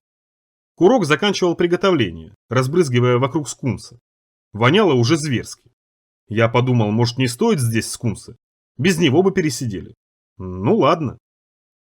Я вошел внутрь, запер дверь.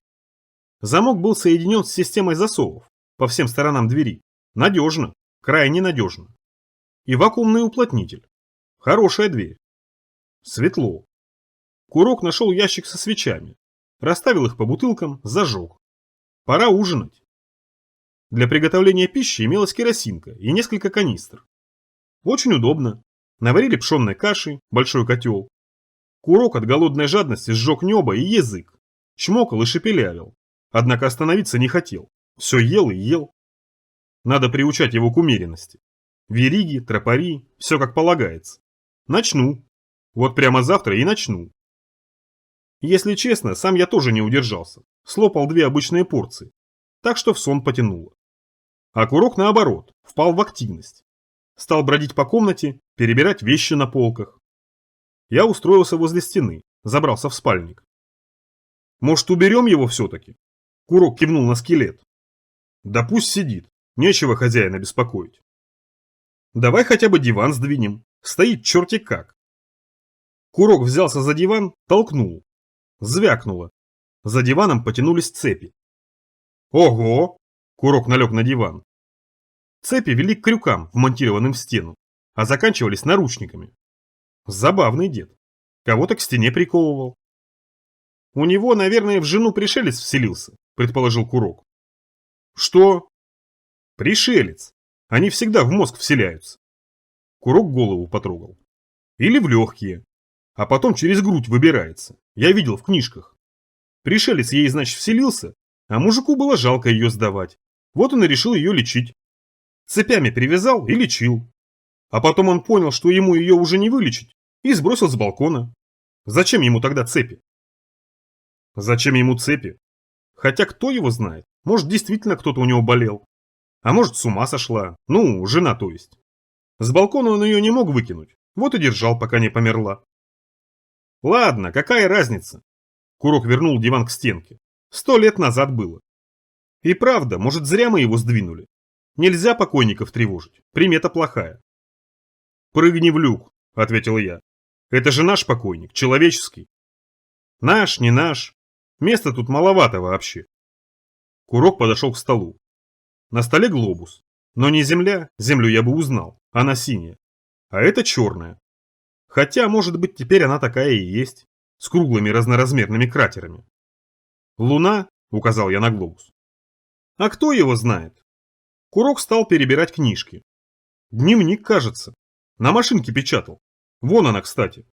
Курок указал на проржавевшую пишущую машинку с круглыми кнопками. Он, наверное, писатель. Писатель – это тот, кто записывает, что видит. Как астроном. Только астроном на небо смотрит, а писатель вокруг. Давай почитаем. Перед сном. Спорить не хотелось. Я согласился. Курок поплевал зачем-то на пальцы и принялся читать.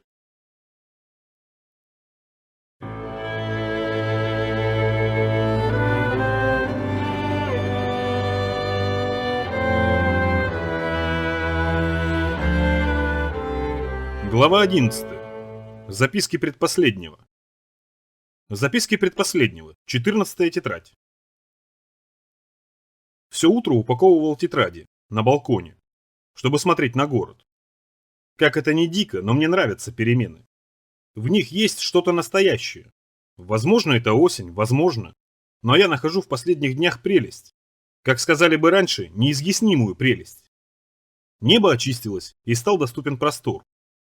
Раздражавшая беспилотная техника, преследовавшая прохожих, подстерегавшая в подъездах, зависавшая за окном и призывавшая приобретать участки, водные купоны, гидромобили, витамины новых поколений и клон попугаев, вся эта механическая орда, размножавшаяся как саранча и заполонившая воздух между домами, была сброшена нетерпеливым жестом на землю, под колеса автомобилей, на крыши, хрустела под ногами мертвым карбоновым хитином, точно пораженная страшной электронной чумой.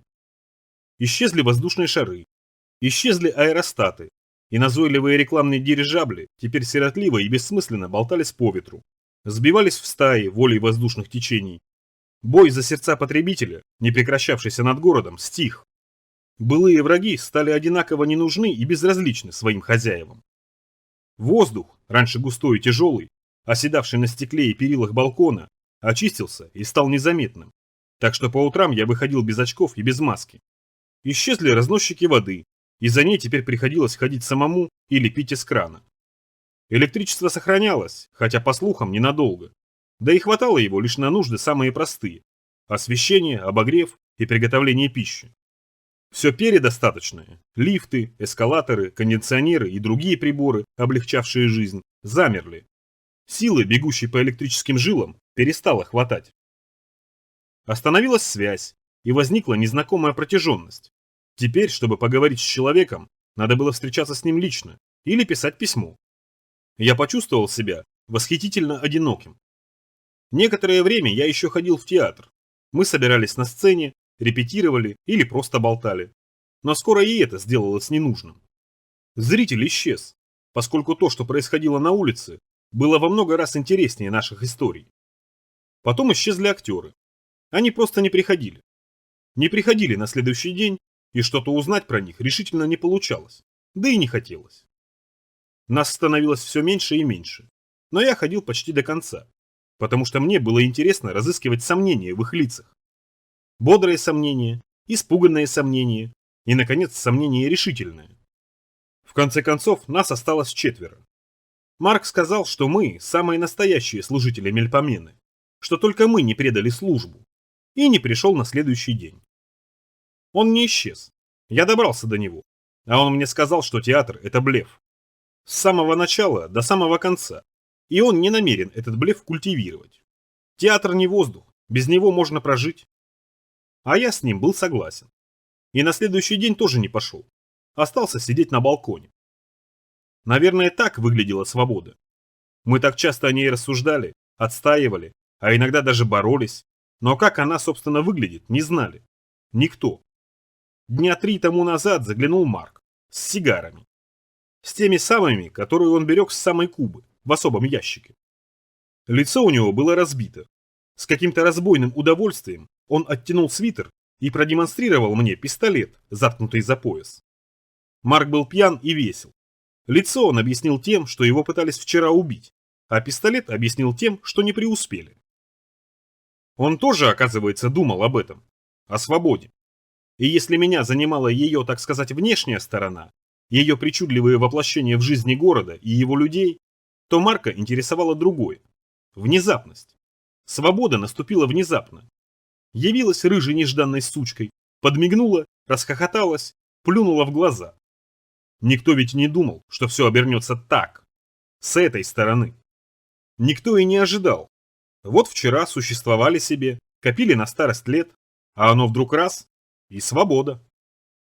Я с Марком был согласен. Почти 40 лет жизни, натвердо определенные, похожие на полет М-монорельса. И вот обрыв. Пути дальше нет. Электричество кончилось, машинист убежал, и пора освобождать вагоны. Пассажиры выходят на платформу, покачиваются, оглядываются, не знают, что делать, потому что всю жизнь провели каждый в своем загоне. Марк сбил с коробки деревянную крышку, и мы принялись курить кубинские сигары. Они оказались совершенно не такими, как представлялись. Вонючие и едкие, прилипали к губам, но нам нравилось. Сидели на балконе до первых звезд. Тогда, не зная даже с чего, я открыл заветный ящик. Коньяк. Его тоже прислал отец Галлы. Подарил мне на рождение сына. Дорогой коньяк, 30 лет выдержки. Сказал хранить до внуков.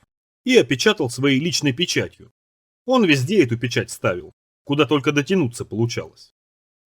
Я вспорол ящик по боку и достал бутылку. Совершенно заурядную с виду, со скучной бумажной наклейкой, со сургучной пробкой. Хороший, пили стаканами. Смотрели на город. Хорошо, что я демонтировал стекло. И без этого вся жизнь за стеклом пробежала. А сейчас воздух стал лучше, чище. Марк рассказывал. Про то, как мародеры напали на магазин чая, а хозяин спустил на них белых бультерьеров.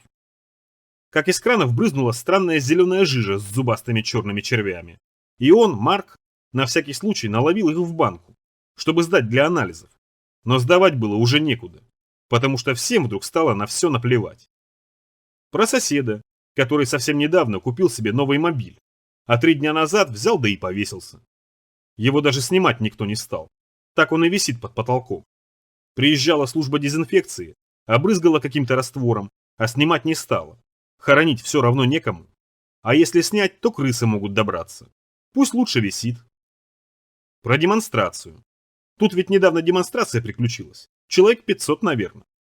Вышли со своими плакатами «Остановите эксперимент». И прочие тоже, похожие. Демонстрация двинулась к центру, никто ее не разгонял. Пришла, постояла, погремела ведрами и разбрелась.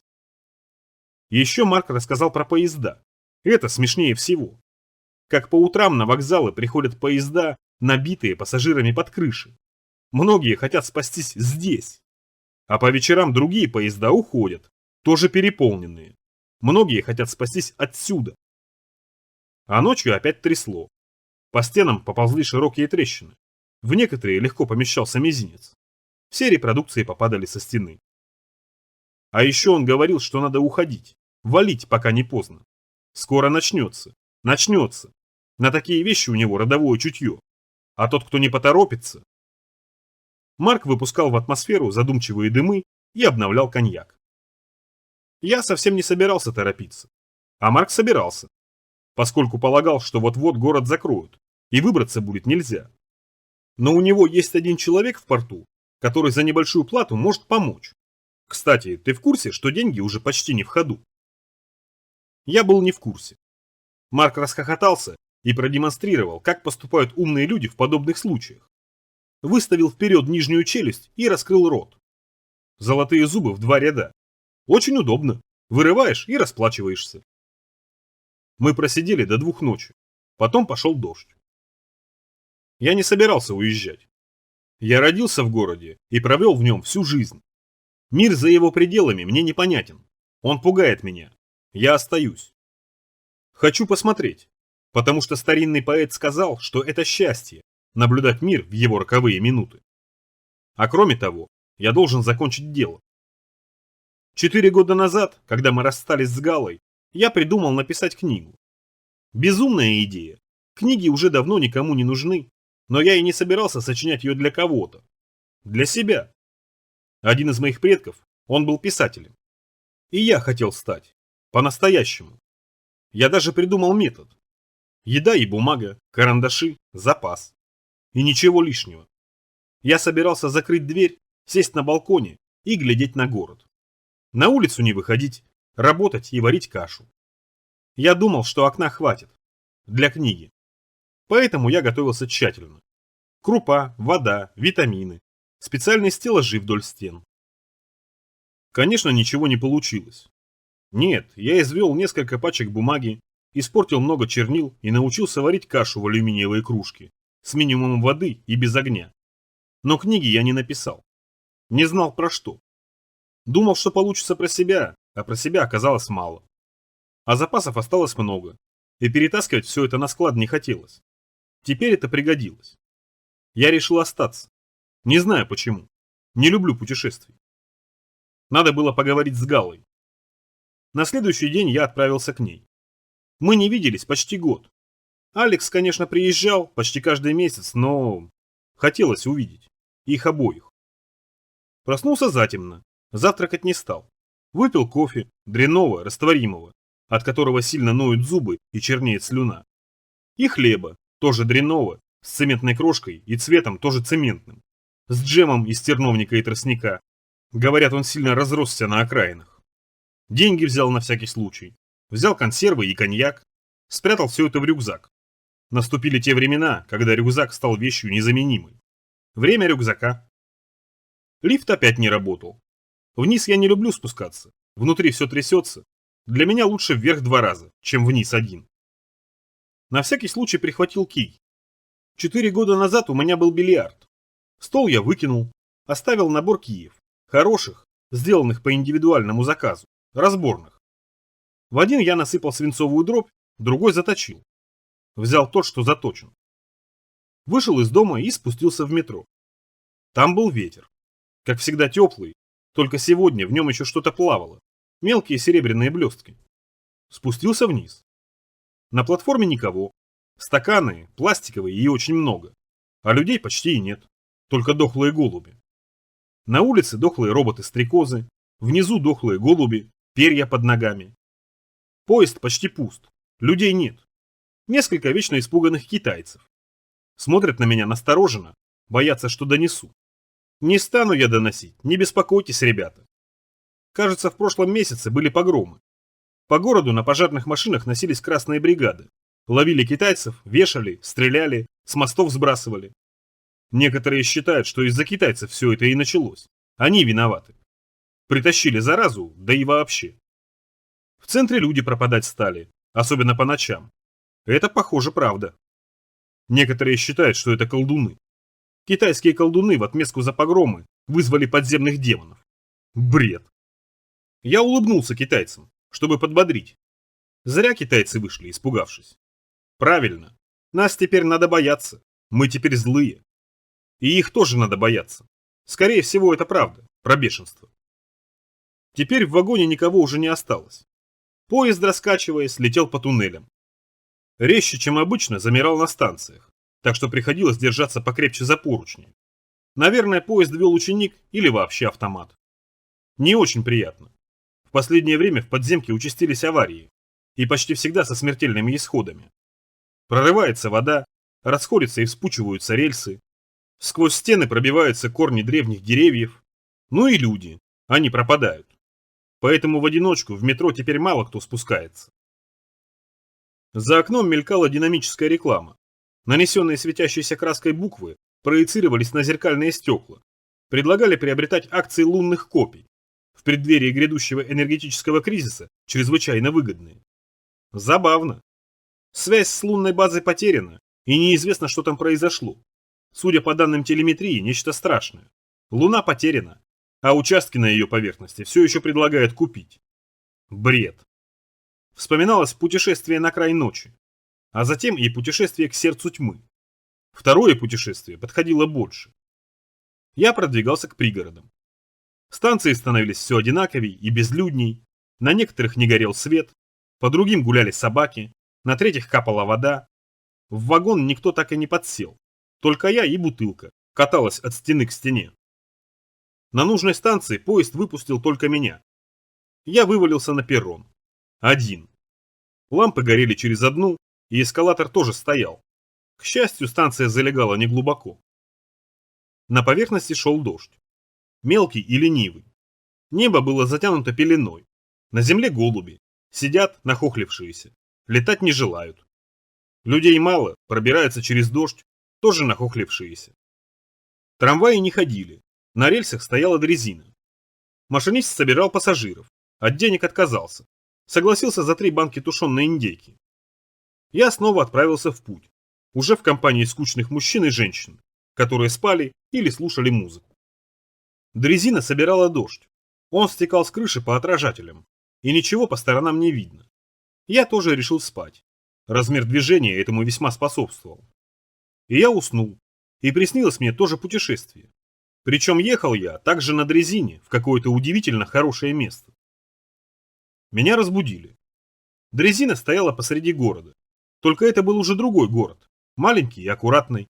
С домами под черепичными крышами. С белыми стенами и чугунными фонарями. Я немного заблудился и искал дом Галы дольше, чем обычно. Меня не встретил Джек, усталый Сен-Бернар. Калитка была распахнута. Сигнализация не работала. Они уезжали. Завтра. Отец Галы вызывал вертолет. Не знаю, кажется, у них где-то танкер. В море или в океане. Это секрет. Корабль, оборудованный всем необходимым. Чтобы переждать. Чтобы высадиться потом на ласковый берег и начать все сначала. Это было ударом. Точкой. Когда она это сказала, я вдруг понял, что никогда их больше не увижу. Никогда. Страшное слово. И осталось всего несколько часов. Гала собирала вещи, Алька радовался. Вертолету, путешествию, морю. Они так давно не отдыхали на море. Большому кораблю, похожему на остров. Он прыгал вокруг меня и гудел, как настоящий пароход. Гала была мне не очень рада. Да и я ей, честно говоря, тоже. А попросил Альку. Она разрешила. Понимала, что нельзя не разрешить. Мне не хотелось быть рядом с Галой, делить с ней часы и минуты, и мы, несмотря на дождь, отправились гулять. Мы вышли под клетчатым зонтом в плотных оранжевых плащах. Я не знал, куда идти, и не придумал ничего лучшего, как отправиться в кино. Алька обрадовался. Мы с ним часто ходили в кино. Кино – это сосредоточение всех детских радостей. Игровые автоматы, попкорн, сладкая вата, газировка и мороженое. Недорогое счастье. Мы пробирались сквозь дождь, и Алька рассказывал, что они теперь спят с ружьем, потому что в лесу появились монстры. Днем их никто не видит, а по ночам они выходят и забираются в дом. Что недавно застрелили одного. Они ходили смотреть, очень страшно. Как лев, только не лев, без шерсти совсем, а ушей нет. А когда его разрезали, то внутри обнаружили 3 ротвейлеров. Хотели его сжечь, но приехали военные и забрали его с собой, чтобы изучать. А в реке поймали человека-рыбу. Он даже говорить не умел и дышал только под водой. А тот пароход, на котором они с мамой поплывут... Я что-то отвечал. Спрашивал, не боится ли он морских чудовищ, видел ли он кашалота, кто сильнее, кит или кальмар. Старался шутить, пел песенки, запомнившиеся с утренников. Про дружелюбных дельфинов, про сердитых каракатиц и разноцветного осьминога, перепутавшего детей. Алька смеялся и говорил, что дедушка подарил ему самоловную удочку, так что каждый день он будет ловить рыбу и кормить маму, дедушку и вообще всех на корабле. Уговаривал и меня поехать, веселей ведь будет.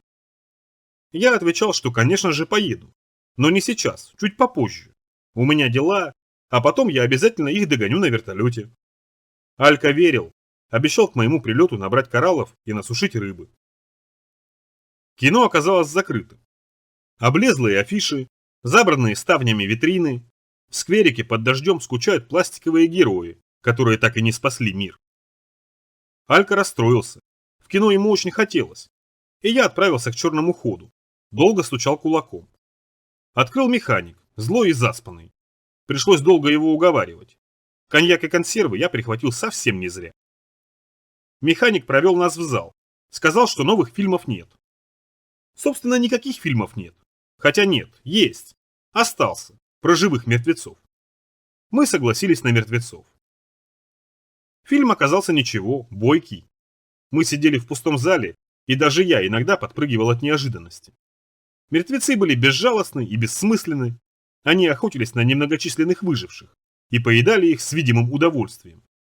Я увлекся этой ерундой и с интересом наблюдал за злоключениями героев. Герои бежали почти весь фильм, и внезапно меня посетила дикая идея. Не возвращаться. Пусть Гала собирает вещи для своего ковчега, пусть ее папаша-дурак присылает вертолет. Мы уже будем далеко. Из города бегут, тысячи квартир опустели, и никому нет до этого дела. Можно занять любую. Сейчас неразбериха, вряд ли нас найдут. Вряд ли это получится даже у ее отца.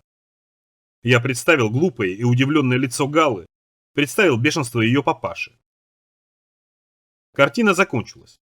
Главный герой успел запрыгнуть в вертолет и взлететь. Но и мертвецы даром времени тоже не теряли, успели его хорошенько искусать. Так что герой вроде как и не спасся. Но я сказал Альке, что все закончилось хорошо. Дяде сделают укол, и он вылечится. Мы вышли из зала. Механик был уже пьян. От него пахло коньяком, глаза лучились хорошим настроением. Он зажег свет и включил игральные автоматы. И мы стали играть.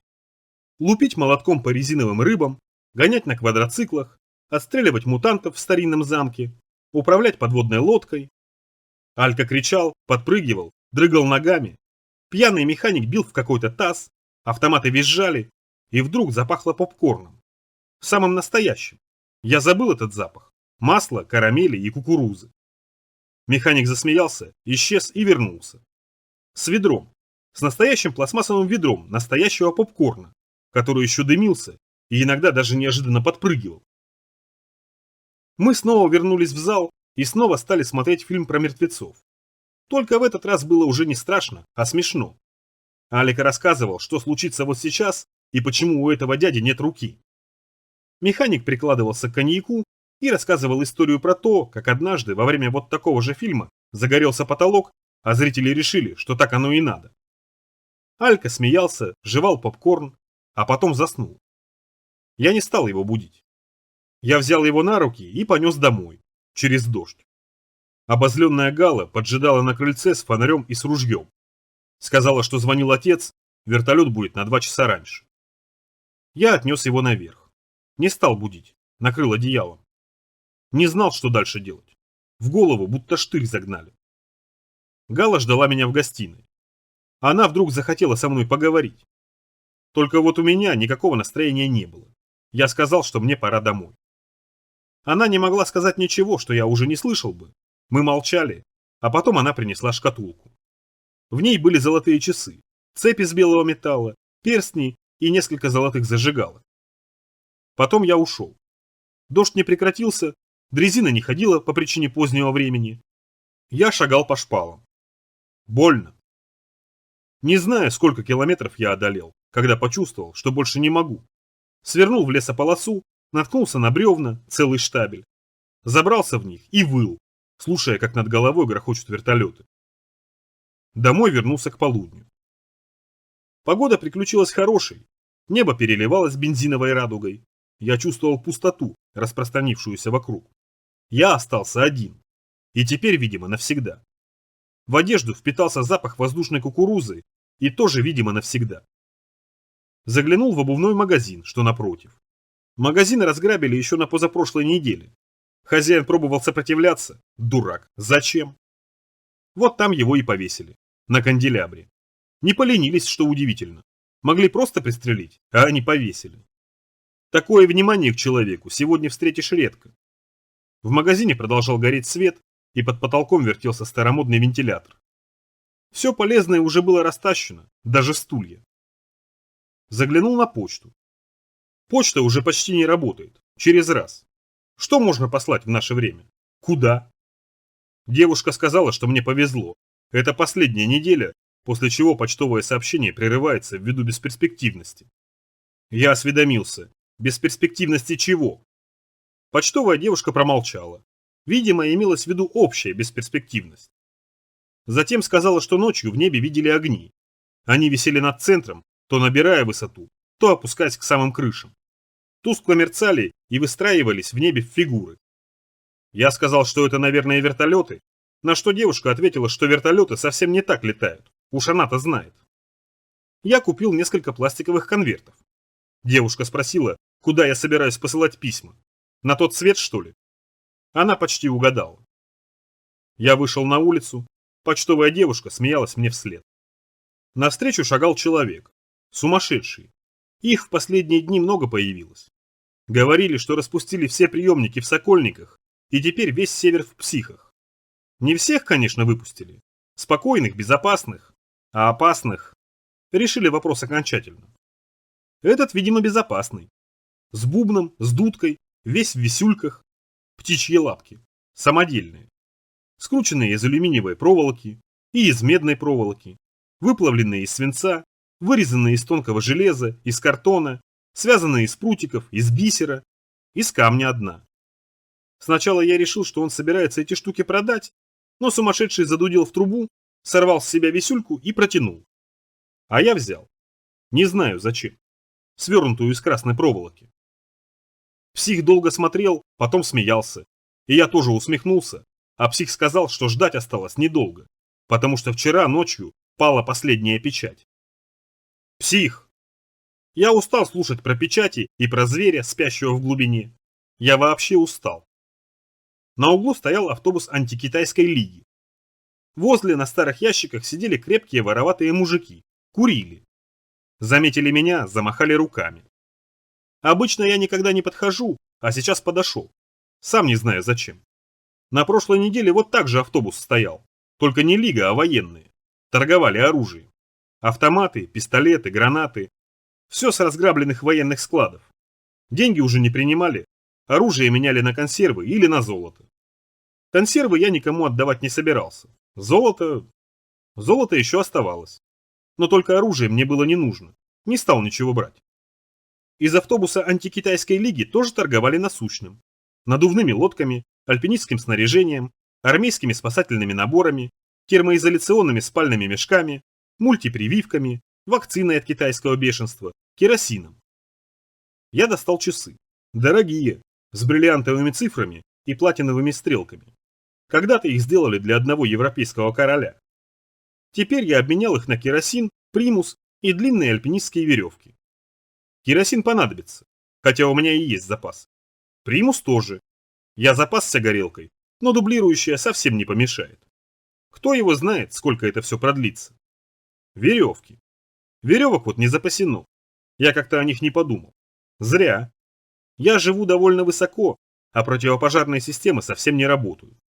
Если что, эвакуироваться не получится. И вообще, веревки в хозяйстве всегда нужны. Торговцы предлагали еще сгущенную воду, 4 баллона, но я не стал брать, слишком взрывоопасно.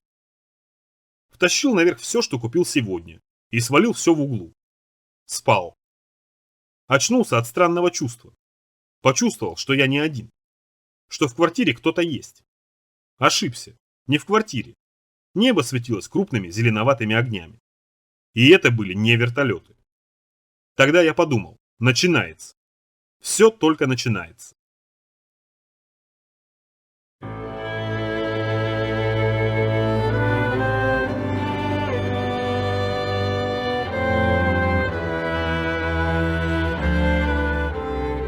Глава 12. Сирена.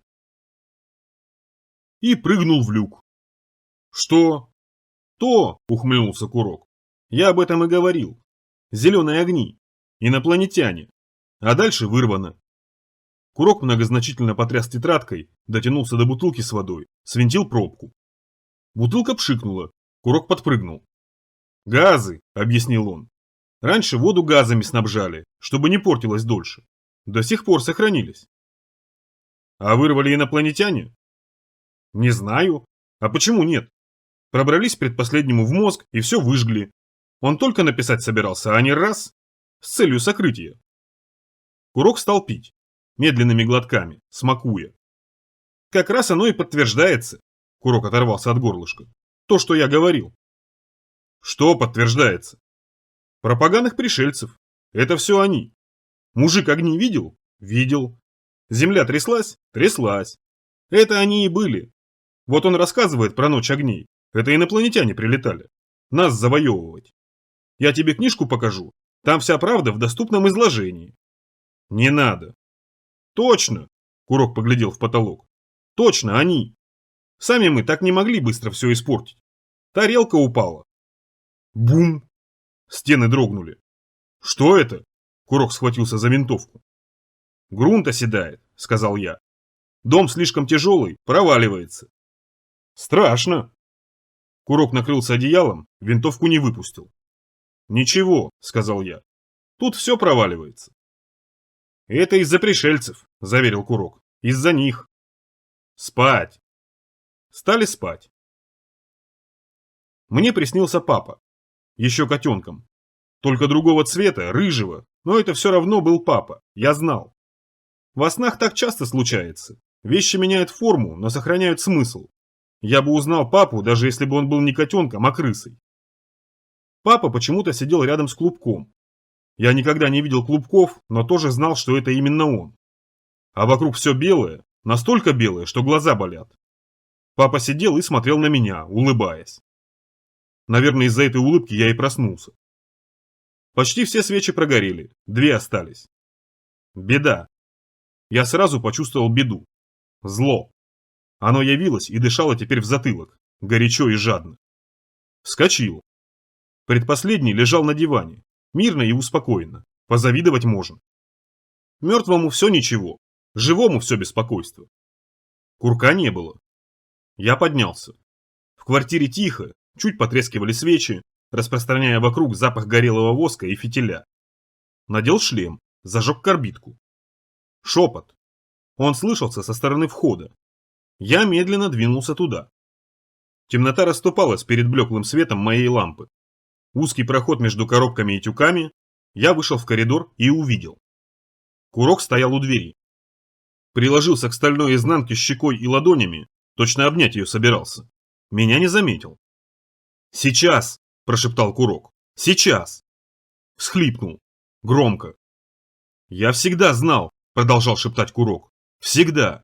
Я ждал! Я сейчас!» Он положил руки на засов. «Я сейчас!» Курок принялся дергать засов. Засов не поддавался. Все это время мне хотелось. Я ждал. Я так ждал. Курок дернул замок. Лунатик. Лунатик. Бродит по ночам, разговаривает. Привычка довольно опасная. Придется связывать. Лунатика мне не хватало. Прекрасно. Кажется, будить лунатиков нельзя. Разбуженный лунатик со страха может умереть от разрыва сердца. Подождем. Всегда знал, что ты за мной придешь. Курок тряс замок. Я сейчас. Совсем сейчас. Пора. Через минуту он справится. Засов был тяжел, и у Курка не очень получалось. Он налегал, упирался ногами. Засов держался. Сейчас, старался Курок. Еще немного, погоди. Да, знаю, знаю. Надо было хватать его за шиворот и отдергивать от двери, потому что... Впусти меня. Голос. Послышалось, что ли? Впусти. Алиса. За дверью стояла Алиса. Я услышал ее. Она ждала меня там. Она сбежала. Все-таки сбежала. И мне тут же захотелось впустить ее внутрь. Зачем ей оставаться там? Там холодно и страшно. Лучше здесь, где светло. И я соскучился. Я попробовал убрать Курка, но он держался за ручку и не собирался ее отпускать. «Да я открою!» «Нет!» – зашипел Курок. «Нет, не надо!» «Впусти!» «Открыть дверь! Немедленно!» «Нет!» – Курок завизжал. «Моя!» Курок попытался оттолкнуть меня, а когда не получилось, вцепился мне в руку. Зубами. Глубоко, до кости. Больно. Стряхнул его. Курок шмякнулся о стену. «Сейчас, Алиса!» – сказал я. «Сейчас, сейчас!» Я увидел кровь. Курок прокусил. Наверное, эта кровь меня и привела в чувство. Какая Алиса? Здесь? Здесь не может ничего быть. Здесь скелет. Теперь понятно, зачем эти кандалы. Предпоследний приковывал себя к стене, чтобы не открыть дверь. «Впусти меня!» Голос. «Ну, пожалуйста!» «Сейчас, мама!» – завизжал Курок. «Сейчас открою!» Он кинулся на меня, выхватывая нож. Успел перехватить, хлопнул его о стену уже с размаху. «Впустите!» Сирена! Сирена!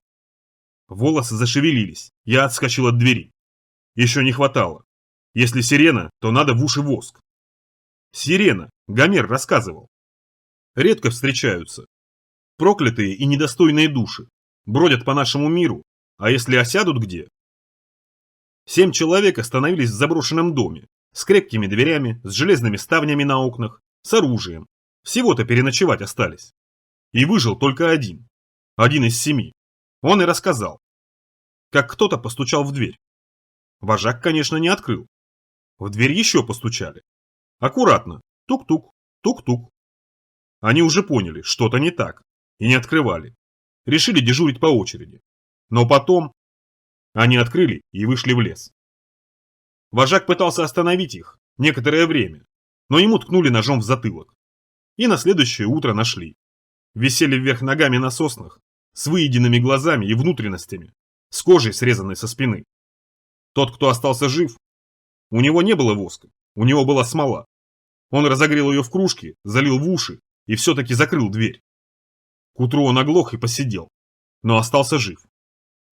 Сирены держатся места. Дом, подвал, чердак. Поэтому Гомер предпочитал закапываться. В земле водятся черви, сирены не водятся. Воск в уши. Свечи, здесь полно свечей. Я вытянул руки и потрогал дверь. Дверь. Железо. Оно изменилось. То, до чего я дотронулся пальцем, больше не было сталью. Я схватил Курка за руку, поволок в комнату, усадил на стул. «Откройте!» Вот почему эти цепи. Эта тварь здесь давно, очень давно. Сирена. Проголодалась.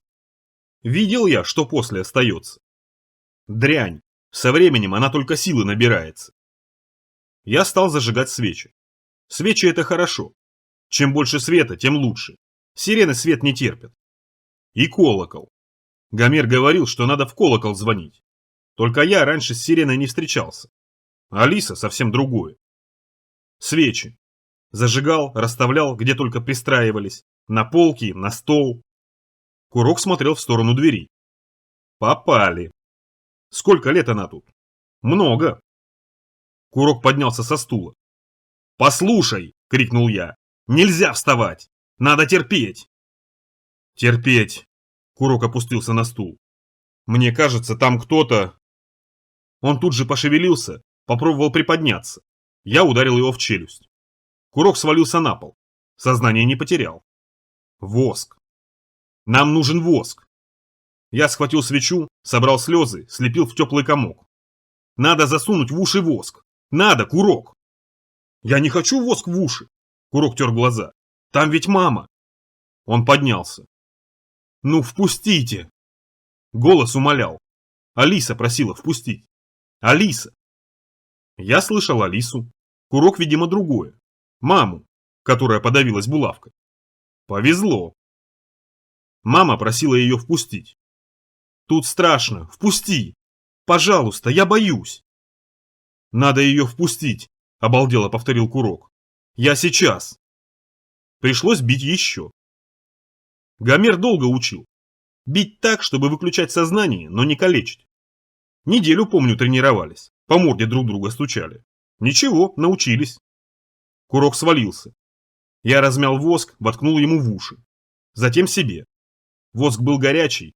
Я разделил шарик на две части. Больно. Хорошо, что курок не очнулся. Но очнется. И скоро. Оглядел комнату. Балкон. Здесь должен быть балкон. Предпоследний писал про него. Балкон. С балкона можно вниз. И где-то тут должна быть веревка. Кладовка. Спасибо, предпоследний. Запасливый человек. Впусти! Впусти! Впусти, мне страшно. В голове перекатывалось. Впусти, впустить, впустите, пожалуйста. Я кинулся в кладовку. Канистра, керосин. Впусти! Плеснул из канистры на дверь, черканул карбидкой. Металл загорелся синим, за дверью зашипело. Голос замолчал. Сирена боится огня. Боится звона. Гомер говорил, что сирены редко встречаются. Он всего двух видел. И от обеих едва смог спастись. Бежать. Точно, Гомер говорил, что от сирены можно только убежать. Она далеко от своего места не отходит. Вернулся в кладовку. Где же веревка? Веревки висели на стене, на крючках. Качественные. Редко такие встретишь. Наверное, на самом деле альпинистские. По горам на них лазили. Толщиной в мизинец. Ящик со взрезанным боком. Видимо, коньяк. Инструменты. Инструменты были, только все электрические, с моторами. Электролопата, электролом, электросверло. Все работают от электричества. Никакого тебе ручного привода. Кувалда. Не знаю зачем, но в кладовке хранилась кувалда. Здоровенный молоток, весь железный. Я схватил этот молоток, с трудом поднял и еще штырь из электролома выдернул. Окно в стене было старательно заложено квадратными серыми кирпичами. Я размахнулся, ударил. Кирпичи треснули. Я вставил в щель штырь-лопатку и приложил кувалдой. Штырь втиснулся в кладку. От потолка до пола пробежала трещина. Я размахнулся и следующий удар направил уже наискосок. Квадратный кирпич вывернулся. В комнату ворвался резкий ночной воздух. Свечи погасли, карбидка и та погасла. Пришлось зажигать. А я ее слышал. Откуда-то издали, может через зубы, но все равно слышал. Воск не помогал. Значит, сирена до меня достучится. Еще чуть-чуть и... Смола у меня тоже есть. Я ношу ее по старой привычке. Если расплавить в ложке... Курок сел. Потрогал подбородок. Крепкая башка.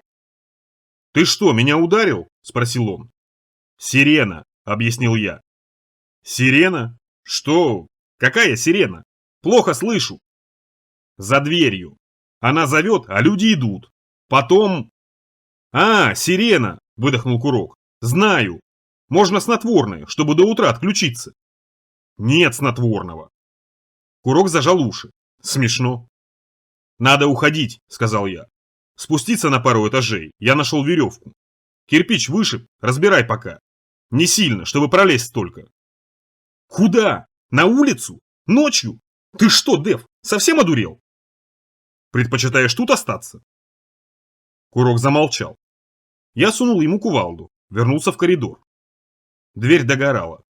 Она раскалилась, краска облезла, а кое-где по металлу шли круглые бордовые пятна. Я налил керосина в обрезанную бутылку, плеснул из нее на дверь.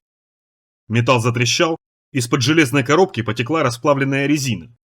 По бокам двери прорезались трещины. Широкие. Дрянь. Дверь хорошая, стены плохие. Наверное, в 2 кирпича. От разогрева начали трескаться, а может и раньше трещины были, от усадки. Долго не продержится. Если дверь не жечь, эта тварь сведет нас с ума. Если жечь, коробка рано или поздно вывалится. Дым еще. «Впустите!» Уже раздраженно и требовательно. Надо действовать быстро. Бум! Курок ударил в стену. Я вернулся в комнату. Курок выбил 2 кирпича. Неплохо. Быстро. Но нужно как можно быстрее. «Курок! Бей в стену!» «Бью!» Мы оба орали, а слышалось, как через песок. Увидел примус. Керосина много, литра 2. Быстро подкачал давление, свернул регулировочный винт, чиркнул огнивом. Немного перебрал с керосином. Рука загорелась, пришлось тушить курткой. Схватил примус, выбежал в прихожую. Керосин снова прогорел. Трещины стали шире. Дверь слегка наклонилась и вывернулась из короба. Щель шириной в руку. Отлично. Примус разгорелся, горел хорошо и ровно. Установил примус на железную табуретку. Пламя направил на дверь. Минут 10. Вернулся в комнату. Бум! Курок продолжал долбить в стену. Бум! Коньяк.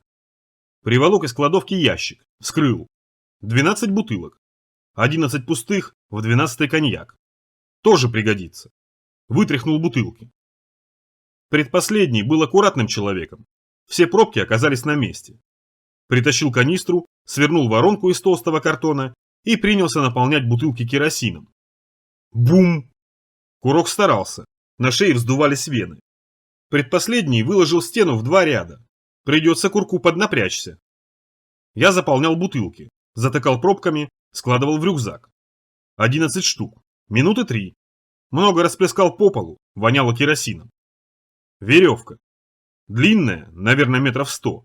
Или 50, не знаю. Разрезал на 4 куска. Надо где-то закрепить. Вдоль стены батареи. Привязал к ним. Все 4. Дальше. Отобрал у курка кувалду, заорал. «Сейчас уходим! Собирай вещи!» Курок принялся собираться. Я за ним уже не очень следил. Ломал стену. Я был сильнее, бил точнее. Кирпичи вылетали с одного удара. Через минуту я мог пролезть в дыру до плеч.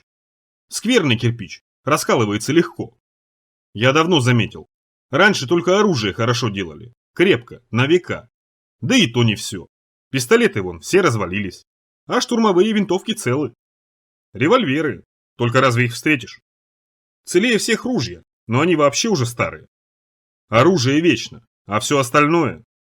Дома рассыпаются, книги жрет моли крысы, электроника скисла, бутылки пластиковые невредимы. Все, готово, плечи проходят. Готово! Я выбрался на балкон. Широкий. Луна. Набухла, еще чуть истечет, затопит улицы жирной желтизной. Как раз. Вернулся в квартиру. Курок продолжал сборы. Сгребал в торбу все, что под руку попадалось. Не в себе. «Курок!» — крикнул я. «Уходи!» Он поглядел на меня и сквозь меня. «Курок! Вниз! Уходим!» Свечи. Он собирал свечи, набивал ими мешок. Я шагнул к нему, хлопнул по щеке. Курок кивнул. Я подхватил одну из 4 веревок, привязал к кувалде, протащил на балкон. Отдышался.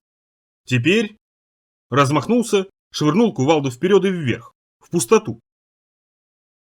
Молот описал широкий полукруг и врубился в стекло 20 метрами ниже. Стекло разбилось. С совершенно неподходящим для ночи праздничным звуком. Со звуком освобождения. Мне вдруг еще одна мысль в голову завалилась. Совсем не для этого места.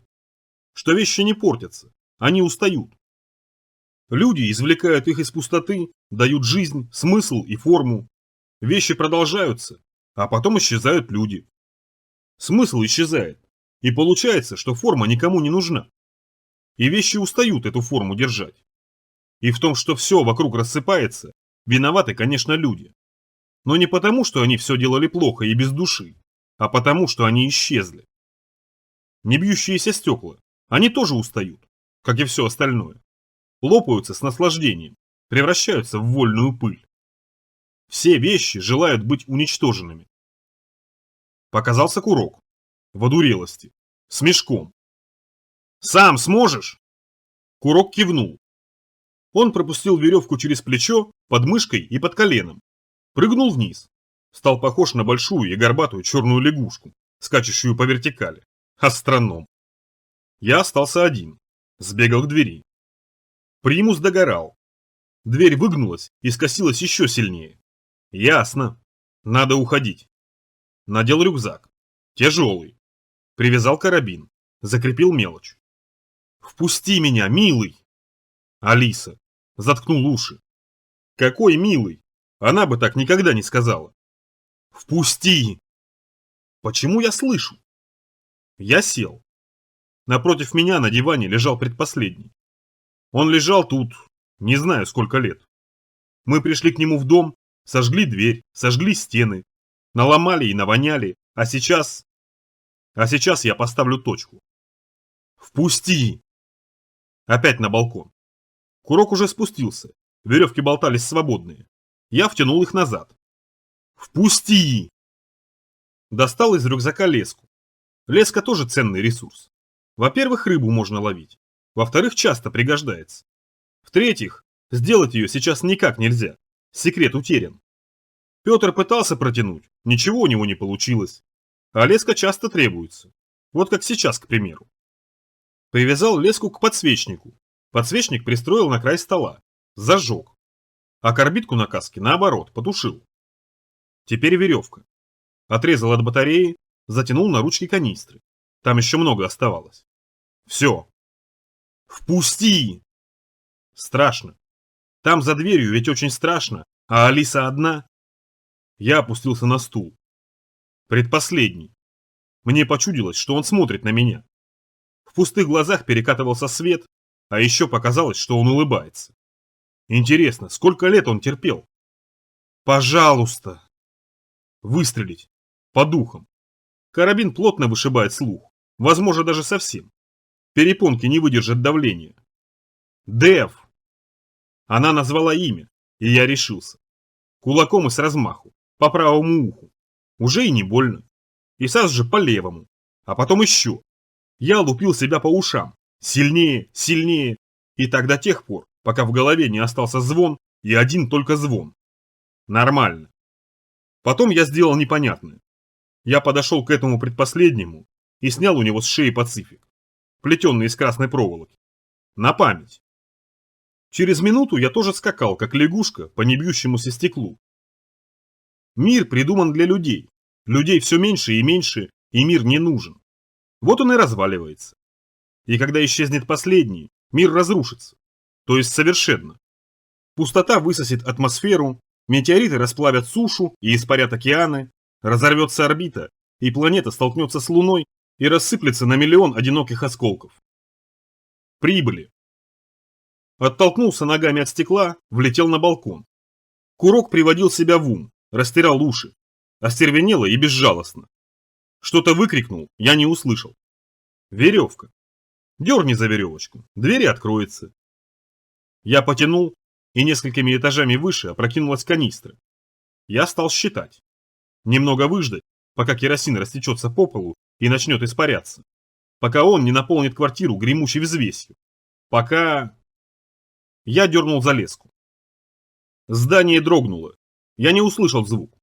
Упала какая-то мебель, курок прижался к стене, сверху пролился огненный дождь. «Надо уходить!»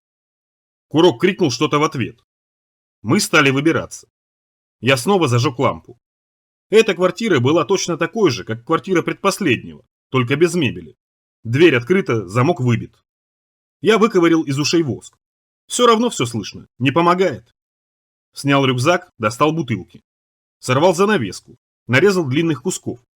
Смочил каждый керосином, прижал пробкой. Готово. Курок плохо держался на ногах. Наверное, я перестарался немного. Не рассчитал силы удара. Да и болеет он. Легкие кровью брызгаются. Я двинулся первым. Вышли из квартиры. Чисто. Ничего, никого, только лунный свет. Только лунные тени. Наверху разгорался пожар. Это было слышно по глухому звуку, исходящему от стен, и по падающим за окнами огненным каплям. К пожарной лестнице. Лестница шла по наружной стороне здания, как бы прилепленная к стене и забранная стеклом и бетонными костями. Бетон сохранился, стекло тоже. Стали спускаться. Было светло от луны.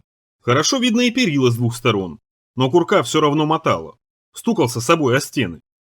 Через марш я отстал, остановился, прижавшись к бетону. Разгорелось хорошо. Из чего эти дома раньше строили? Вроде камень, а горит как дерево. Наверное, тоже усталость. Достал из рюкзака бутылку, взболтал, поджег тряпку, швырнул вверх. Лестница загорелась. Так, на случай, если тварь решит прогуляться за нами. Подождал, пока огонь рассердится, стал догонять курка. На землю, на землю. А там посмотрим. До рассвета часа 3, как-нибудь продержимся. В люк залезем или в подъезд. Нет, в подъезд нельзя. А вдруг их тут много? Вдруг эти сирены стаями водятся? 3 часа на улице. Не зря я бутылок запас. Тут вроде бы мост недалеко. Хотя ночью на мосту... Курок остановился. Что? Курок кивнул вниз. Я поглядел. Лестница как лестница, тени, все. «Кто-то есть!» – проорал Курок. Кто-то есть. В большом здании кто хочешь может водиться. У нас везде может водиться кто хочешь. Ненавижу наш мир. Стой здесь! Я поднял карабин и двинулся по ступенькам. Ничего, все нормально. Лунные тени. Кинулась с визгом. Не успел понять что и не успел понять откуда. Выстрелил. Тварь отбросила на стекло и дальше, в пустоту. И вниз, к земле. Даже не понял, что это. Очередная разновидность погони. Жрец, мрец, упырец. Разницы нет, но шустрая. Или сирена. Хорошо бы сирена. Поднялся на несколько ступенек, перезарядился. Дальше идем. Мы продолжили спуск. Еще. Еще такая же дрянь, прямо в ноги. Средних размеров, наверное, с обезьяну. Может, это и была погана чертова обезьяна. Бац! Размазалась по стене. Не сирена. Значит, сирена одна. Курок закричал, но я услышал лишь а Успел выхватить секиру и слева направо, и напополам. А потом как прорвало. Видимо, их тут много жило, посыпались отовсюду. И перезаряжаться я уже не успевал, работал секирой и топором. И Курок сверху помогал, короткими очередями. Мы спустились до 3-го этажа, и я понял, что дальше не пробьемся. Потому что я начал уставать. Выхватил 2 бутылки с керосином. Зажег, одну разбил перед собой. Огонь полыхнул неожиданно сильно, почти в лицо. Пришлось отступить. Вторую кинул вверх, прикрыть отступление. Мы оказались на площадке между огнями. Получили передышку. Я смог зарядиться, Курок поменял магазин. Керосин горел медленно и ярко. Погони не видно. Мы отдыхали. Перед нами лежала мертвая тварь. Можно было рассмотреть получше. Точно, обезьяна. Мохнатая. Размером с половину курка. Только телосложение другое. Лапы длинные, зубы острые. Острые зубы. Мясом, наверное, питаются. Или наоборот, листвой, а зубы для самозащиты.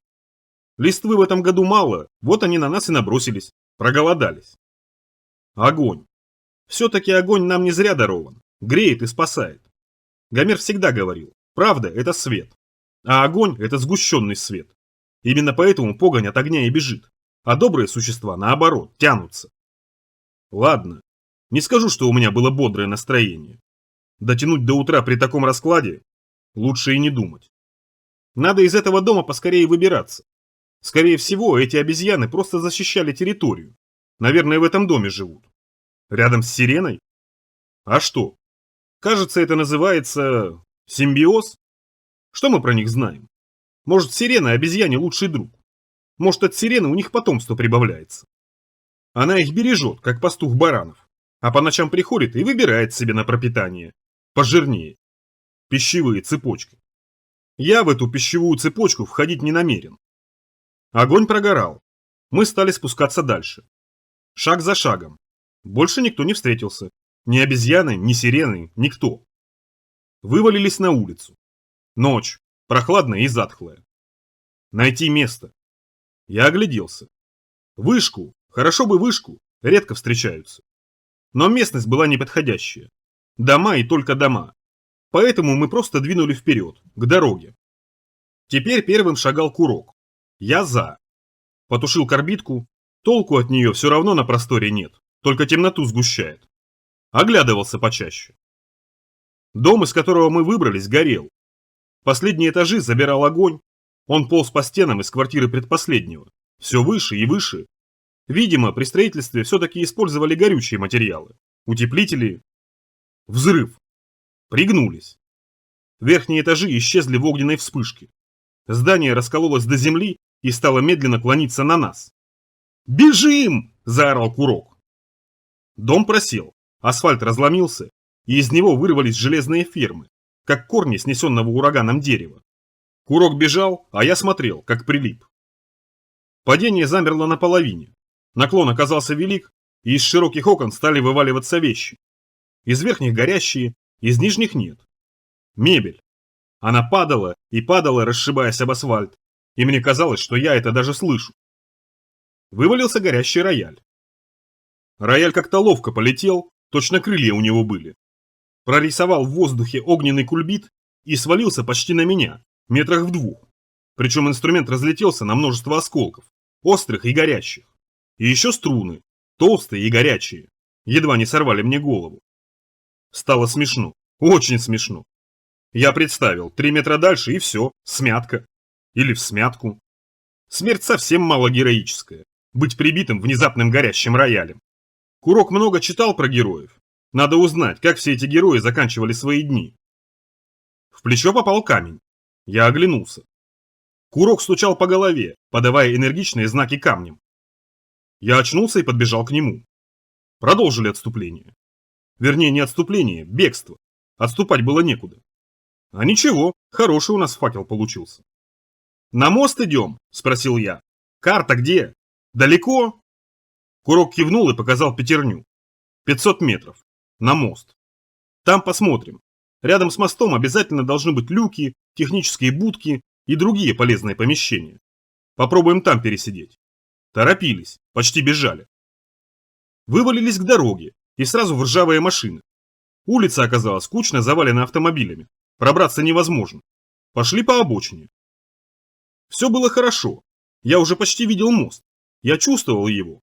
Мосты всегда размыкают пространство и ощущаются очень заранее. Как взлетные полосы. Я один раз попал. Дальше. И снова рвануло. Наверное, где-то в квартирах сохранились газовые баллоны. Вокруг просвистело стекло и камни. Курок согнулся и закашлял. «Зацепило?» Курок помотал головой.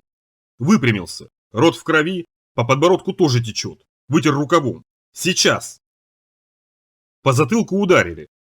Тут же набросились, стали давить, кусать. Я едва успевал подставлять щитки. А тварь продолжала верещать, охать и вонять. Наверное, вонять гораздо хуже скунса. Обезьяна. И я заорал, выхватил нож и стал тыкать перед собой без разбора, в бешенстве. Обезьяна оказалась твердой, не сразу зарезалась. Хорошо, что другие ей на помощь не поспешили. Трусливый народ. В этом их главный минус. А то не справиться бы ни в жизнь. Поднялся. Перемазанный в крови курок умудрился зажечь факел, держал его перед собой. Со спины к нему подбиралась еще одна обезьяна.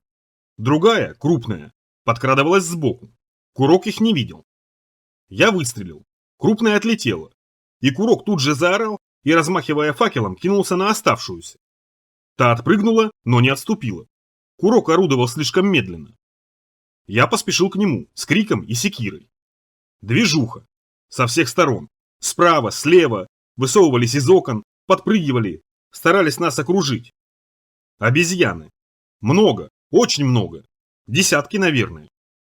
Я порадовался, что приглох. Теперь я не слышал их мерзких криков. Не очень хорошо слышал. Жарко в этом году, жрать нечего. Когда нечего жрать, они жрут все подряд. Я так и знал. Это выживание. «За мной!» – крикнул я. Стали отступать. Обезьяны окружали. Их количество увеличивалось. Видимо, собирались из окрестных домов. Старались взять в кольцо. Через каждые 20 шагов я стрелял. Обезьяну отбрасывало, и тут же ее место занимала другая. Задние подпрыгивали и нетерпеливо подгоняли передних, которые не спешили. Я достал скунса, сунул его курку. «Прыснешь, когда я скажу!» – велел я. Обезьяны гораздо опаснее собак. Сила. Они сильнее нас, причем сокрушительно сильнее. Противостоять обезьянам не сможет даже самый мощный человек. Я только что в этом убедился. Умнее. И зубы. Мало какая собака имеет такие зубы и такие челюсти. А еще у обезьян руки. Почти руки. И в этом мы убедились. Какая-то тварь швырнула первой. Камень. Неловко, не попала, но вслед за этим на нас тут же обрушилась лавина. Камни, обломки бетона, куски железа, все, что попадалось. Швыряли они не очень метко, но зато сильно. Щитки защищали, курку доставалось сильнее. Нет, умные твари. Закидывать камнями – это надо же. Поражали цель, не приближаясь к ней. Я стрелял не переставая, картечью, в самых смелых.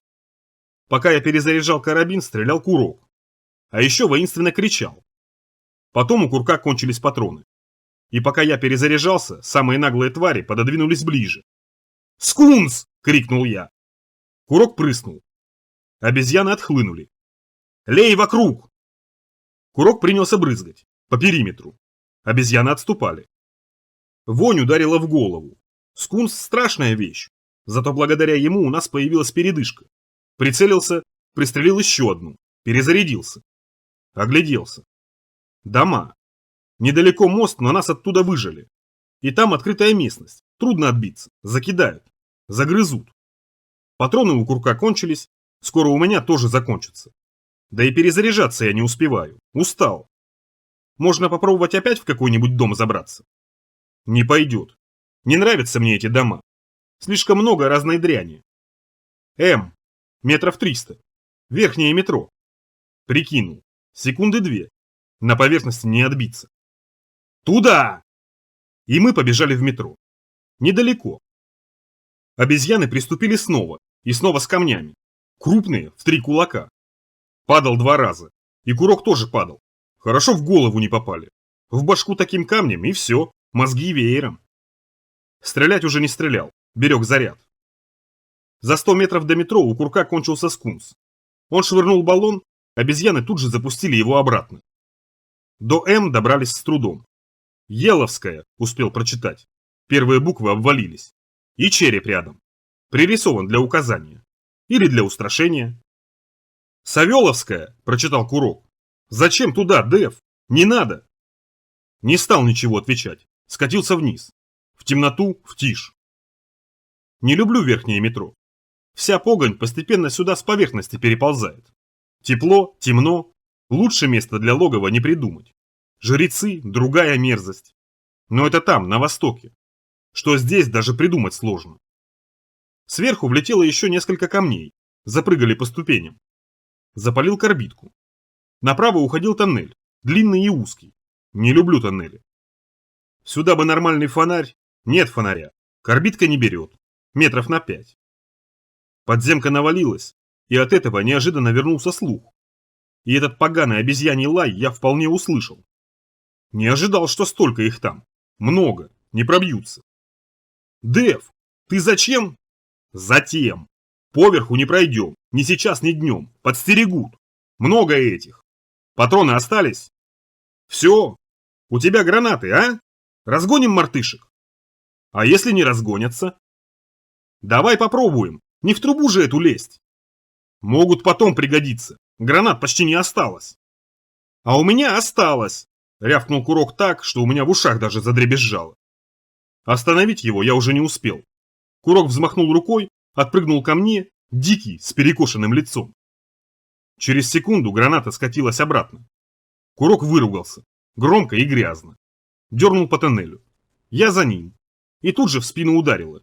И мы покатились. Тоннель заполнился пылью, голова загудела от ударной волны.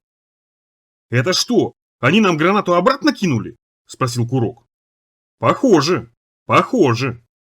Жить нельзя!» Курок прокашлялся. «Жить нельзя, положительно!» «Это тоже они, пришельцы?» «А? Пришельцы! Идите в жопу, пришельцы!»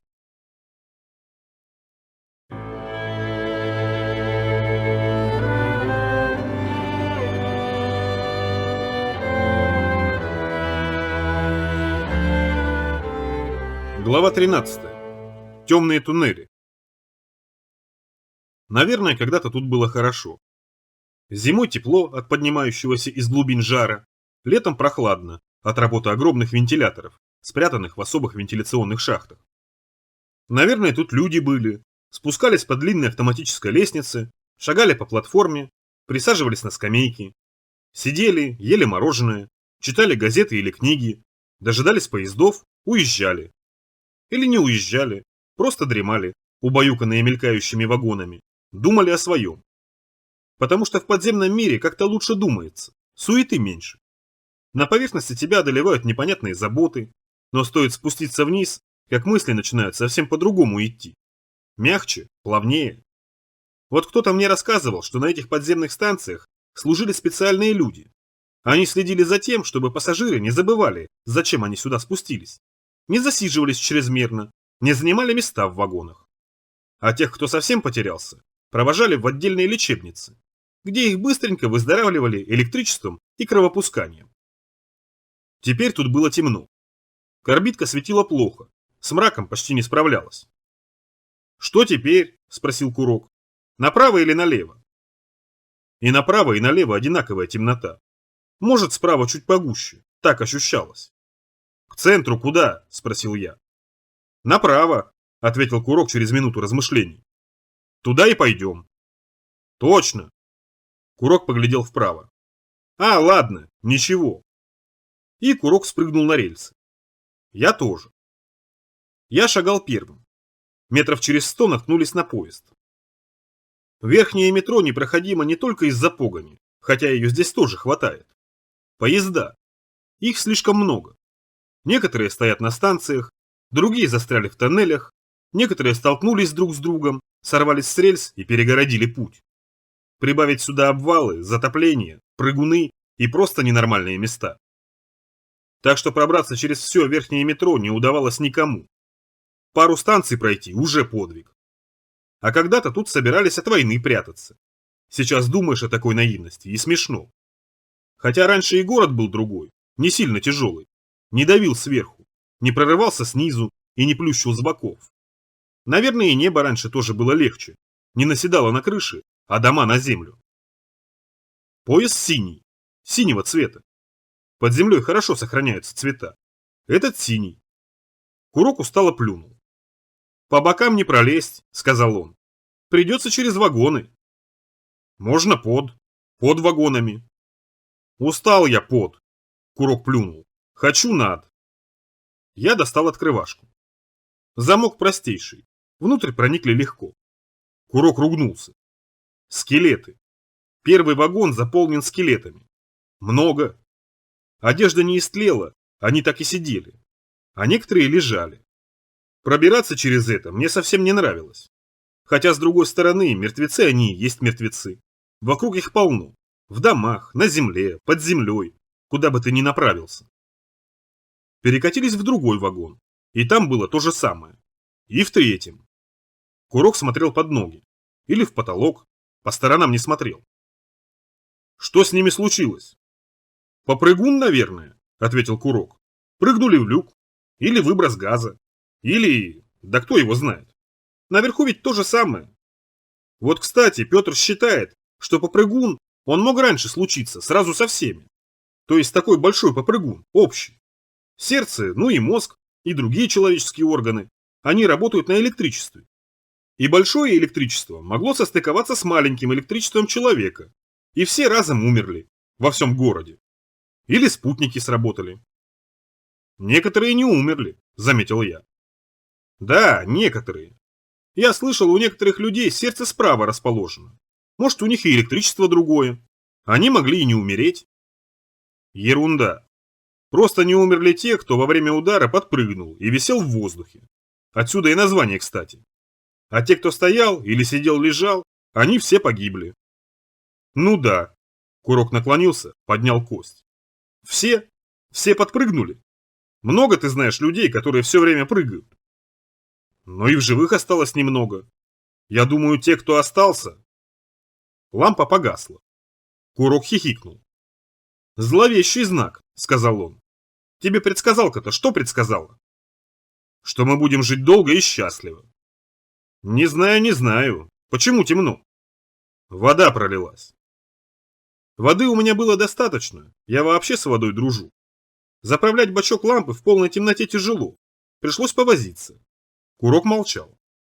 Я старался сосредоточиться на лампе. Надо сказать Петру, пусть усовершенствует. Хотя, конечно, трудно настолько совершенное устройство еще улучшить. Ни разу не подумаешь, что оно 200 лет назад придумано. 300. Наверное, это одна из тех вещей, что на самом деле вечно. Вот как револьвер. Прекрасная штука, только встречается редко. Или будильник. Шнырь говорил, есть такие будильники, что могут 50 лет без завода ходить. А потом завел и еще 50. Получается, за один завод может 2 жизни человеческих пройти. Кого-то в фарш перемелет, другие сами помрут, а часы будут тикать и тикать. Порох. 1000 лет назад его научились варить, и так до сих пор варят. Польза от него просто неимоверная. Наверное, порох – это лучшее, что человечество изобрело. Стрельба – одно из самых бессмысленных его применений. А порохом ведь можно много совершить. Горы двигать, реки прокапывать, салюты запускать. На Луну, наверное, тоже порохом отправляли. Курок не выдержал, пустился бормотать. Правильно, понятно. Человек в темноте жить не может. Он не летучая мышь, не рыба безглазая, не древняя птица-птеродактиль, которая ушами смотреть умела. Человеку нужен свет. Я думал, он про мать бормочет, а он про шахтеров. Раньше они никогда на поверхность не вылезали. Они ненавидят поверхность и задыхаются от чистого воздуха. Я вот никогда не видел шахтера, ни живого, ни дохлого. Я вообще думал, что это только сказки. А не сказки. Если уж шахтеры вылезают наружу, то... Что то? Я подвернул клапан. Вода закапала на карбид, газ потек по пластиковой трубке, я чиркнул зажигалкой, стал свет. Курок стоял чуть поодаль, втянувшись в плечи, зрачки расширены, здоровенные, черные и страшные. У меня даже мурашки по загривку пробежали. В руке та самая красная коробочка, та, что Курок снял с шахтера. Что он так эти таблетки-то жрет? Курок успокоил. Славные у шахтера пилюльки. После них все кишки в холодке. Не хочешь? Потом. Я посветил вокруг. Вагон, скелеты. Ничего особенного. То есть ничего совсем особенного. Мертвецы. Мертвецы. Много, конечно. И что-то в них было ненормальное. В каждом. Я смотрел и никак не ловил, что именно. Мертвецы как мертвецы. В последнем вагоне только. Никого. То ли закрыт был, то ли еще. Ничего. Почти. В последнем вагоне на стене рисунок. Из черного распылителя сделанный. Такие часто встречаются на стенах. Раньше люди любили писать всякую чушь, ерунду, буквы и знаки. И тут тоже, в этом вагоне. Большой черный знак, Пацифик. Этот самый. Перечеркнутый жирным красным крестом. А внизу подпись. Остановим апокалипсис. Апокалипсис. Апокалипсис это... Конец света, объяснил Курок. Конец света? Переспросил я. Вот все то, что вокруг, покрутил пальцем Курок, все это и есть конец света. Курок громко хрустнул костями. Не своими. Выбрались из последнего вагона. Спрыгнули на пути. Через 20 метров начался другой состав. Тоже синий. Двери во втором составе были перекошены. Пришлось выбивать стекло. Снова мертвецы. Даже больше, чем в прошлом. Почти по колено мертвецов. Кости рассыпались и трещали. Мы брели, как через февральский снег. И опять. Что-то в этих трупах меня смущало. Я осматривал каждый и снова никак не мог понять. И Курок опять завелся. Теперь не про шахтеров, а про мертвецов. Каких только мертвецов он в своей жизни не видел. Высоких, толстых, приземистых, мертвых в крайней степени и не совсем, начиная с мамы, когда она подавилась булавкой. Он присутствовал рядом. До сих пор эта душераздирающая картина стоит перед глазами. Последний вагон пуст. Я вдруг догадался, увидел, что не так. И совсем не удивился, когда мы наткнулись на третий состав. Опять! Курок выругался. Надо было идти налево. С чего ты решил, что направо? 3 поезда друг за другом. Может, внизу пролезем? Я что-то не хочу через это. Я не стал с ним спорить. Просто запрыгнул в вагон. Человек не должен ползать. Человек должен ходить, высоко подняв голову. По-человечески. Курок не отставал. «Опять!» – прошептал он. «Да что здесь? Куда они все ехали?» «Никуда они не ехали», – сказал я. «Что?» «Никуда они не ехали. Погляди на волосы». «А что волосы?» Курок принялся разглядывать. «Волосы?» «Они черные», – сказал я. «Волосы». «И что?» «Ты что, не понимаешь? Они тут не просто. Это китайцы». Курок хмыкнул. «Да, китайцы, самые настоящие. У всех китайцев черные волосы». «Ну и что?» «То!» – я кивнул на скелеты. Их посадили в вагоны, привезли сюда и пустили газ. Очень удобно. Их что, убили? Я кивнул. Ага, видимо, это китайское бешенство. Кто-то из пассажиров был зараженным, и они решили не рисковать. Но они не выглядят бешеными. Я пожал плечами и направился по вагону. 3 состава мертвецов. Вот. Неприятно. Китайское бешенство. А вдруг оно заразно? Сидит вот в этих трупах, а мы им дышим. Я не китаец, сказал вдруг Курок. Все так говорят. 3-й поезд оказался самым трудным. Скелетов было гораздо больше. Еще больше. А последний вагон тоже пустой. Почему последние вагоны пустые? Там ехали добивающие, ответил я.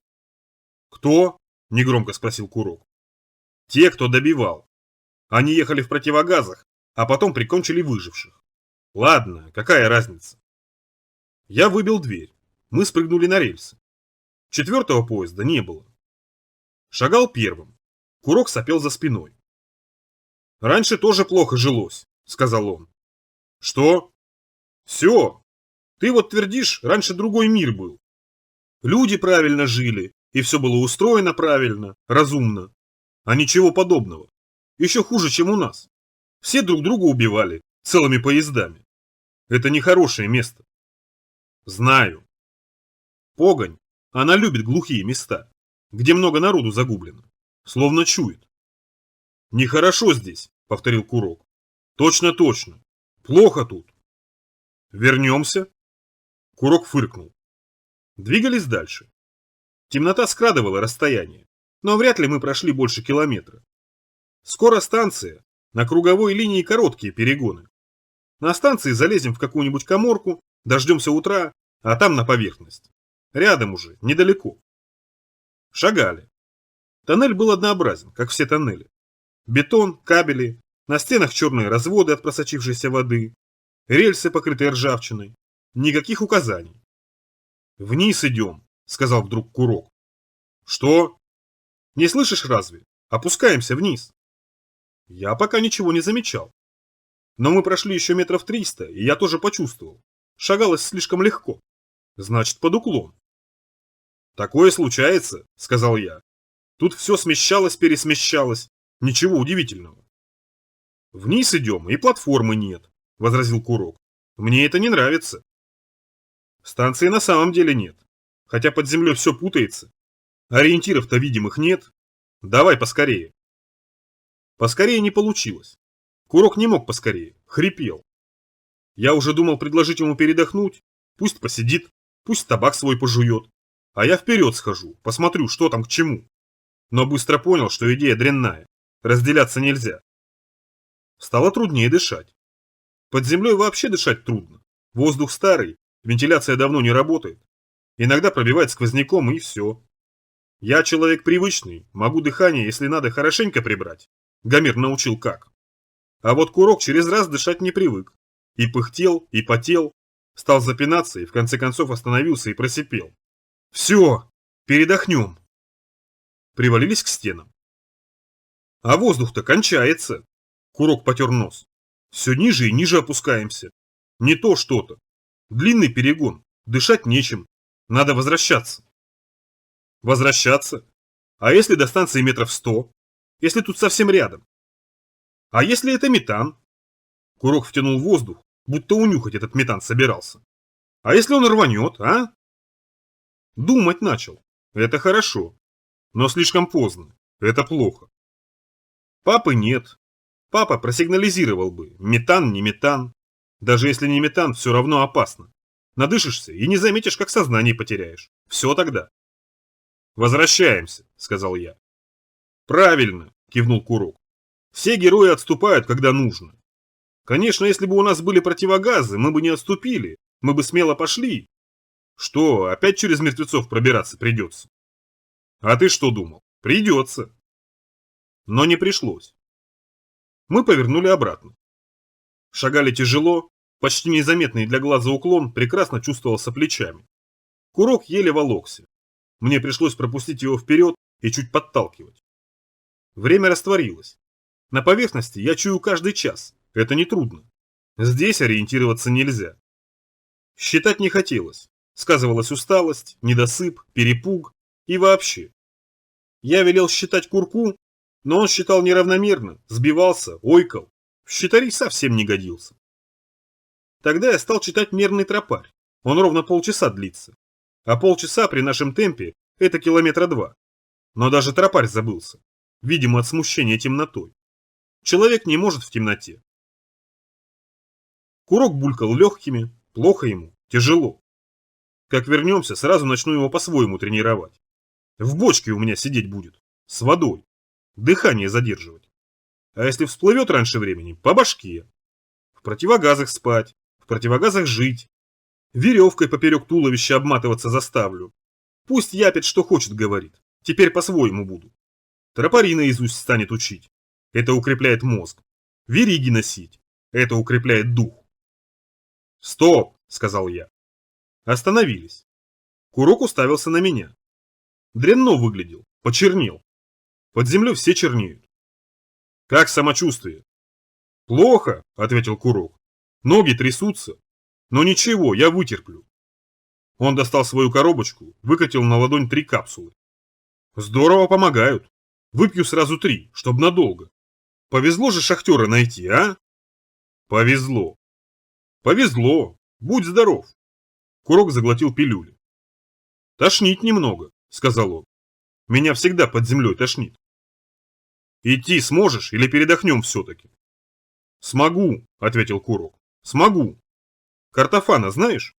Однажды его мать забыла закрыть лекарство. Он сожрал таблетку от паразитов. Только она не простая была, а лошадиная. Не сдох». Курок хихикнул. «Испуган», — отметил я. «Ничего удивительного опять же. Любой, в ком нет твердой веры, легко поддается панике. Особенно в темноте.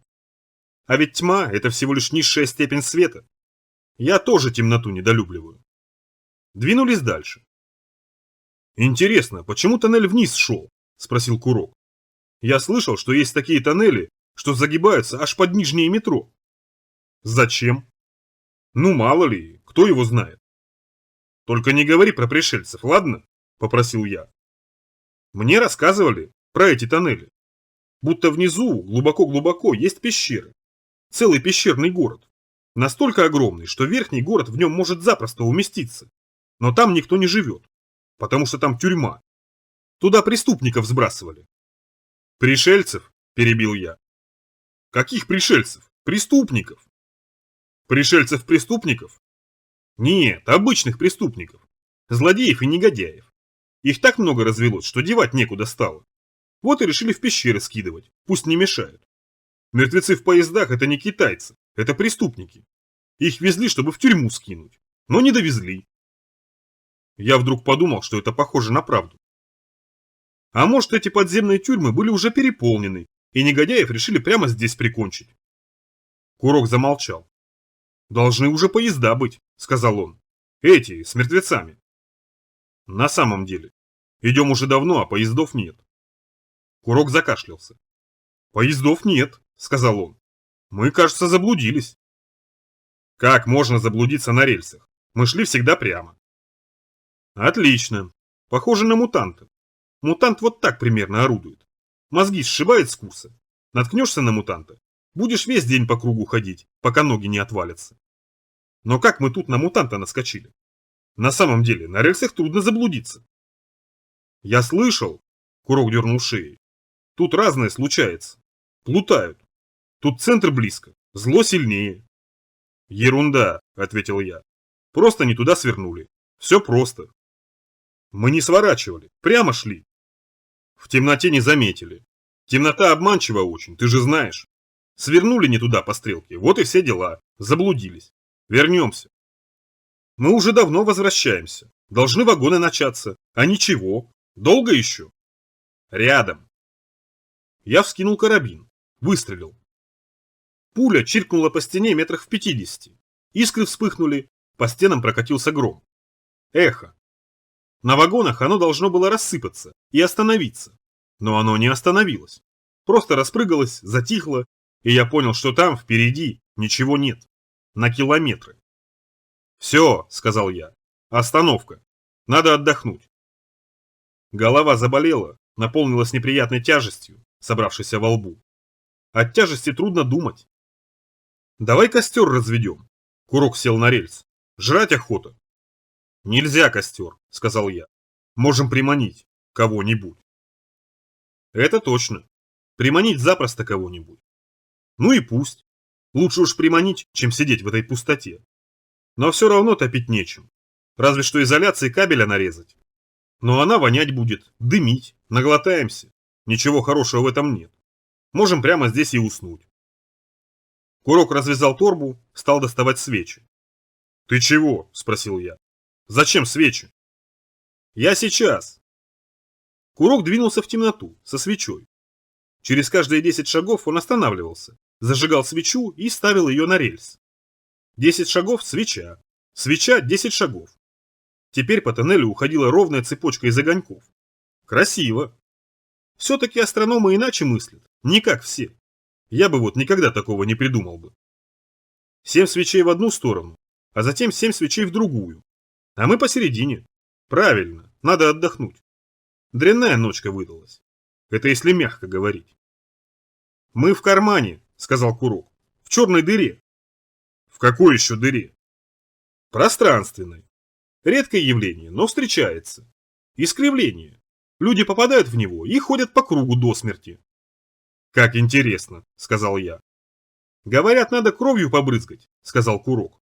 «Кровь любое пространство выпрямляет. Сыздавна известно. Вот вы в Рыбинске от мутантов как спасаетесь?» «Никак». «Ясно. От мутанта есть несколько способов». «Ну вот ты и побрызгай», — посоветовал я. «Кровью». Курок пожал плечами. «У меня крови мало», — сказал он. «И она неправильная вся, белокровная. Такая не пойдет. Для того, чтобы выбраться, нужна сильная кровь». Поглядел на меня. «Прыгни в люк, уродец». Я так и знал. Да пожалуйста, прыгну. Я просто к тому, что кровь очень помогает, облегчает. И надо немного, еще останется, ты не беспокойся. А я и не беспокоюсь.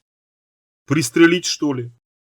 Я снял карабин, стал поглаживать курок, поглядывать. Огоньки колыхнулись, заплясали на свечах. Замерли. Сквозняк. «Что делать-то будем?» – спросил Курок. У меня не было никаких идей. Нельзя же считать идеей поливание стен кровью. Во-первых, это погано. Во-вторых, кланяться всякой мерзости не в моих правилах. И никакой крови. Никакой крови, я помотал головой. Как скажешь. Тогда есть научный способ. На мутантах опробован. Если человек вдруг понимает, что к нему привязался мутант, то он действует так. Курок вытер лоб. Действует примерно так. Человек закрывает глаза, вертится, останавливается вдруг. Открывает глаза, намечает направление, кидает кошку. Идет по кошке. Снова закрывает глаза и снова вперед. И до тех пор, пока не выйдет.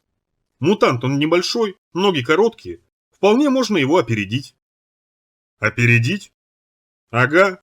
Но это, конечно, если человек понимает. А такое редко встречается. На то и мутант, чтобы мутить. К нам, конечно, не мутант привязался. Тут проблема, видимо, в самом тоннеле. Не в порядке что-то с ним. Из-за мертвецов. Зло. Когда его слишком много, да еще и в замкнутом пространстве, дурные вещи происходят. Это правильно. Прав Курок. Абсолютно. Поэтому злодеев надо успокаивать как можно раньше. Если этого не делать, то они злодейской силы набираются, и сложно уже с ними. Тут все как у праведников. Чем дольше негодяй упражняется во зле, тем труднее его победить. И с жизнью злодеи тяжело расстаются. В муках, в гноище и нарывах. Гиенна заранее протягивает к ним свои лапы.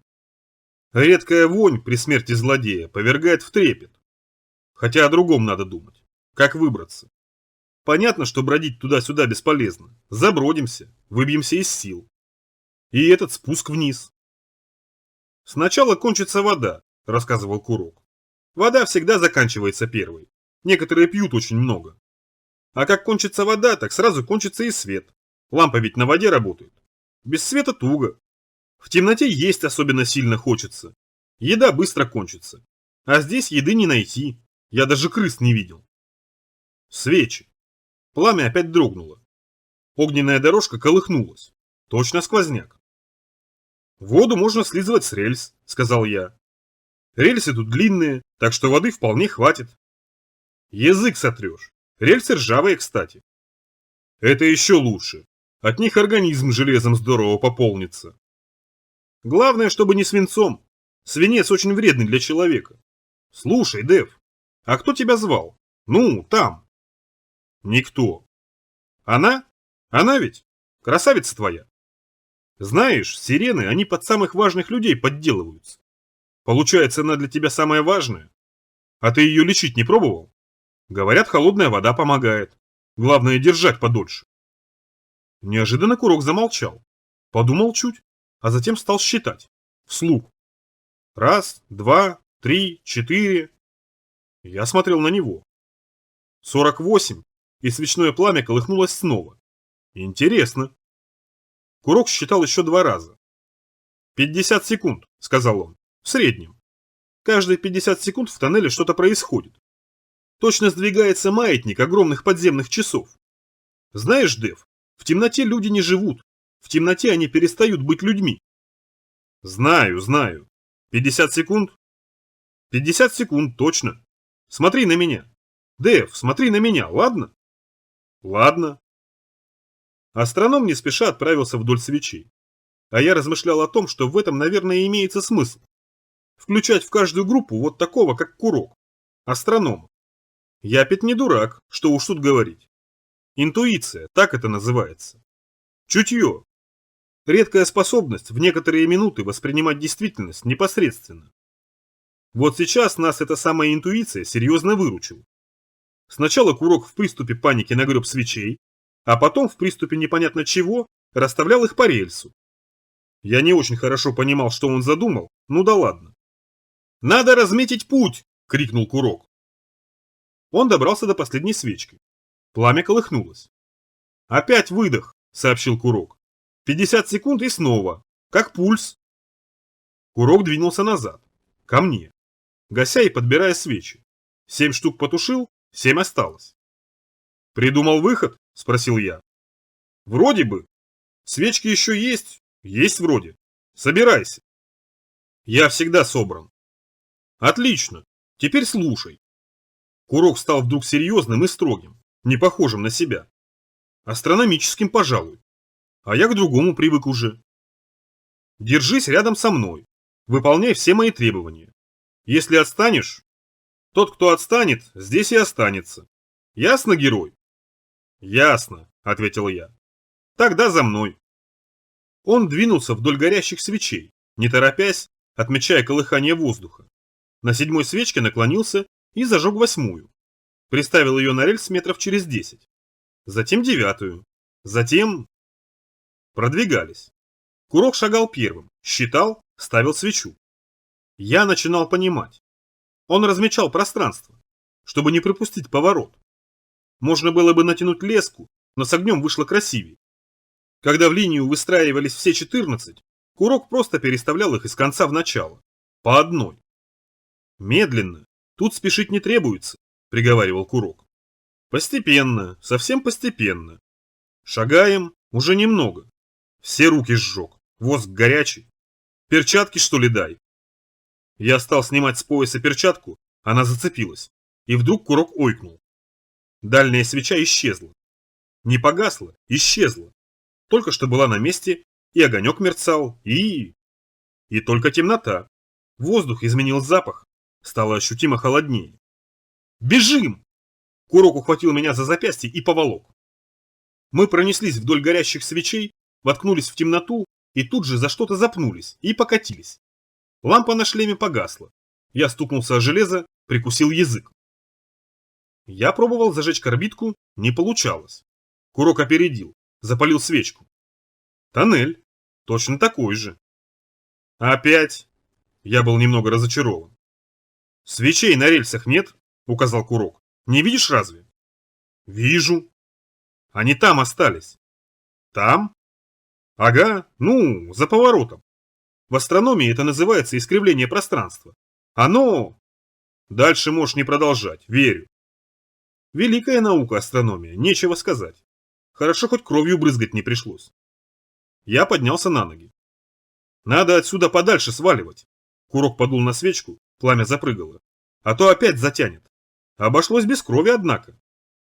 Это еще посмотрим. Я отобрал у него свечу и быстро направился вдоль по тоннелю. Курок не отставал, успокаивающе пыхтел за спиной. Тоннель на самом деле был другой. Рельсы кривые, точно их нагрели, а потом резко остудили, отчего они сделались как змеи. А я ничуть и не сомневался. Курок хлюпал носом. Всегда знал, что мы выйдем. Мы ведь герои. А настоящий герой легко выходит из любого лабиринта. Силой ума. И никаких жалких обрядов не требуется. Никакой крови. Я молчал. Повторял про себя тропарь. Благодарственный. За то, что выпутались. Я повторил его раз, два и три. А потом уже сбился со счету, сколько раз. Он вертелся и вертелся у меня в голове, пока Курок не сказал: «Белорусская». «Что?» «Белорусская», — повторил Курок. «Не может быть». Я направил свет лампы на стену. Действительно, белорусская. «Мы не могли сюда добраться», — Курок показал карту. «Это через несколько станций. И линия другая. Как мы перепрыгнули?» «Видимо, не туда свернули», — поморщился я. «В секретный тоннель». «Ага», — Курок разглядывал карту, к носу ее почти приблизил. «Тут полно секретных тоннелей», — сказал я. «На карте они не отмечены. Некоторые идут в 3 этажа. Мы могли провалиться». «Могли. Мы все могли. Знаешь, Дэв, нет тут никаких тоннелей». «А, ну его. Не хочу думать. Есть тоннели, нет тоннелей. Одной мерзостью больше, одной меньше. Надоело. Плевать. Тут все в одной плоскости. Тоннели...» «Прыгни в люк, Курок. Мы почти пришли. Про тоннели подумаем после».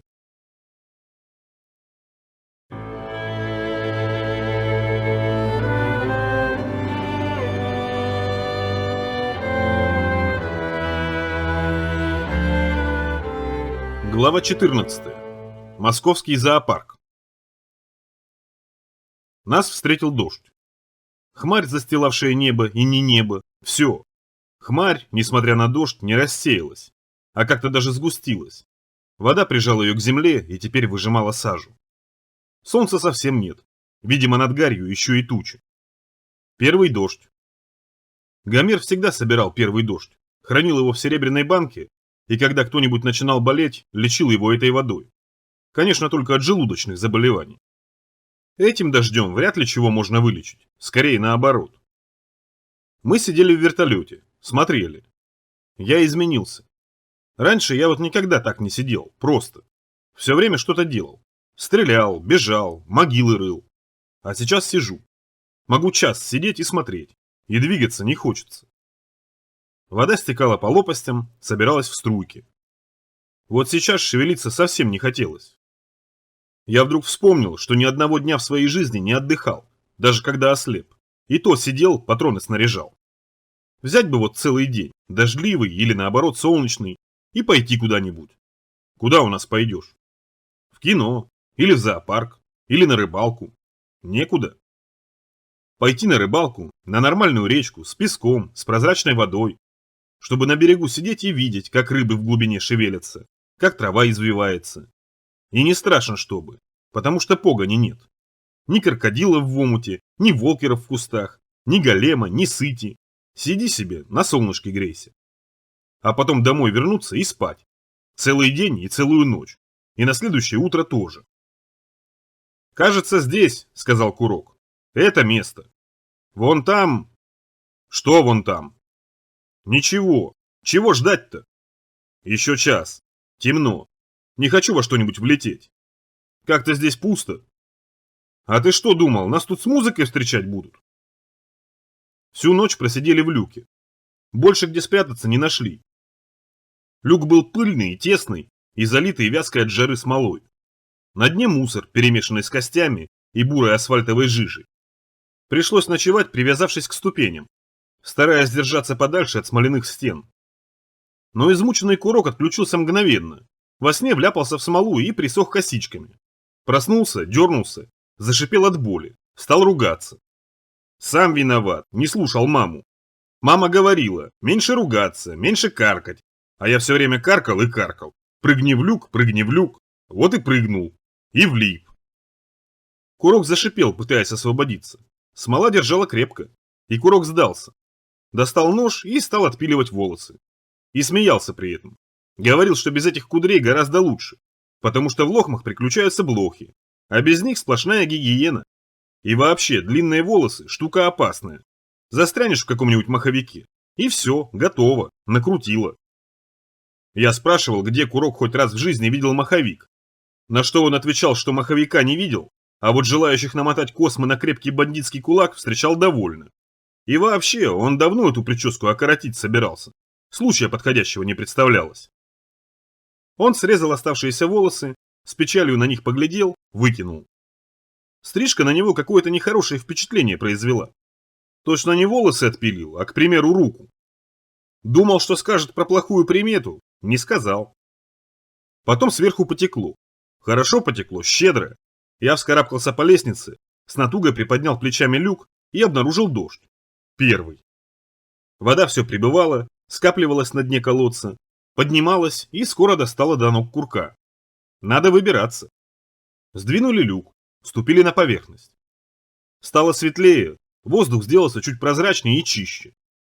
Почти сразу мы заметили вертолет. Пузатый, зеленый, совсем целый, неповрежденный. Побежали к нему, забрались внутрь. «А я такой видел», — сказал вдруг Курок. «Что ты видел?» «Вертолет. Вертолет летел по небу. Утром. Я вышел посмотреть на Венеру, а он летит». «Летит, значит». «А может, и приснилось», — Курок помотал головой. «Стрекозу увидел, вот и приснилось. Бывает». «Это вряд ли. Вряд ли человеку может присниться то, что он не встречал. Летящий вертолет он вряд ли видел. Хотя... Я вот, к примеру, видел во сне кита. Самого настоящего. Я потом сравнил, уже здесь. В книжке про зверей. В одной половине было про лесных зверей, в другой про морских. Там и кит был. Не такой, как мне приснился, но похожий. Длинный, такой же синий. Я раньше ничего про китов не знал и даже не слышал про них. И не понял, что это кит. Но впечатление от него помню. Кит осторожно плыл по нашей реке между камышами, с трудом вмещаясь в берега, пошевеливая хвостом, выпуская фонтаны и ворочая глазами. Он смотрел на меня, но мне совсем не было страшно. Мне казалось, что это мой кит. Но киты это одно, с ними люди живут не 1000 лет. Может, мои далекие предки китобои, и память о китах жила в моей крови. А с вертолетами люди жили не очень долго, может 100 лет всего. Не успели вертолеты закрепиться. Значит, если, конечно, Курок не врет. А он может и врать. Ну, я поглядел на Курка. Видел, Курок кивнул. Летел, свистел. Давно, во сне. А цвета какого? Спросил я. Какого? Обычного, вертолетного. Вот такого, как и здесь. Не вру. Видел вертолет, только не знаю, сон это или не сон. Курок видел вертолет. Если не врет, конечно. Если не врет. Значит, еще кто-то остался, кто может летать на вертолетах. Вряд ли. Хотя вертолет выглядел исправным. Ничего не сломано и не разбито. Все стрелки на своих местах. То есть он не упал, а вполне нормально тут приземлился. Пилоты вышли и не вернулись. Не оставили ничего. Ни оружия, ни снаряжения. А может, его потом разграбили. Курок проверил. Топлива в баках нет. Прилетел и остался. Навсегда. Перед нами серело круглое здание, похожее на банку. С дырами в стенах, с обломанными колоннами. По нему, кажется, стреляли. Справа зоопарк. Вообще то, что это именно зоопарк, понятно было только по карте. Вход ничем не напоминал нормальный вход. Обычные руины, развалины почти что. Вбок торчала низкая башенка. А вот слева...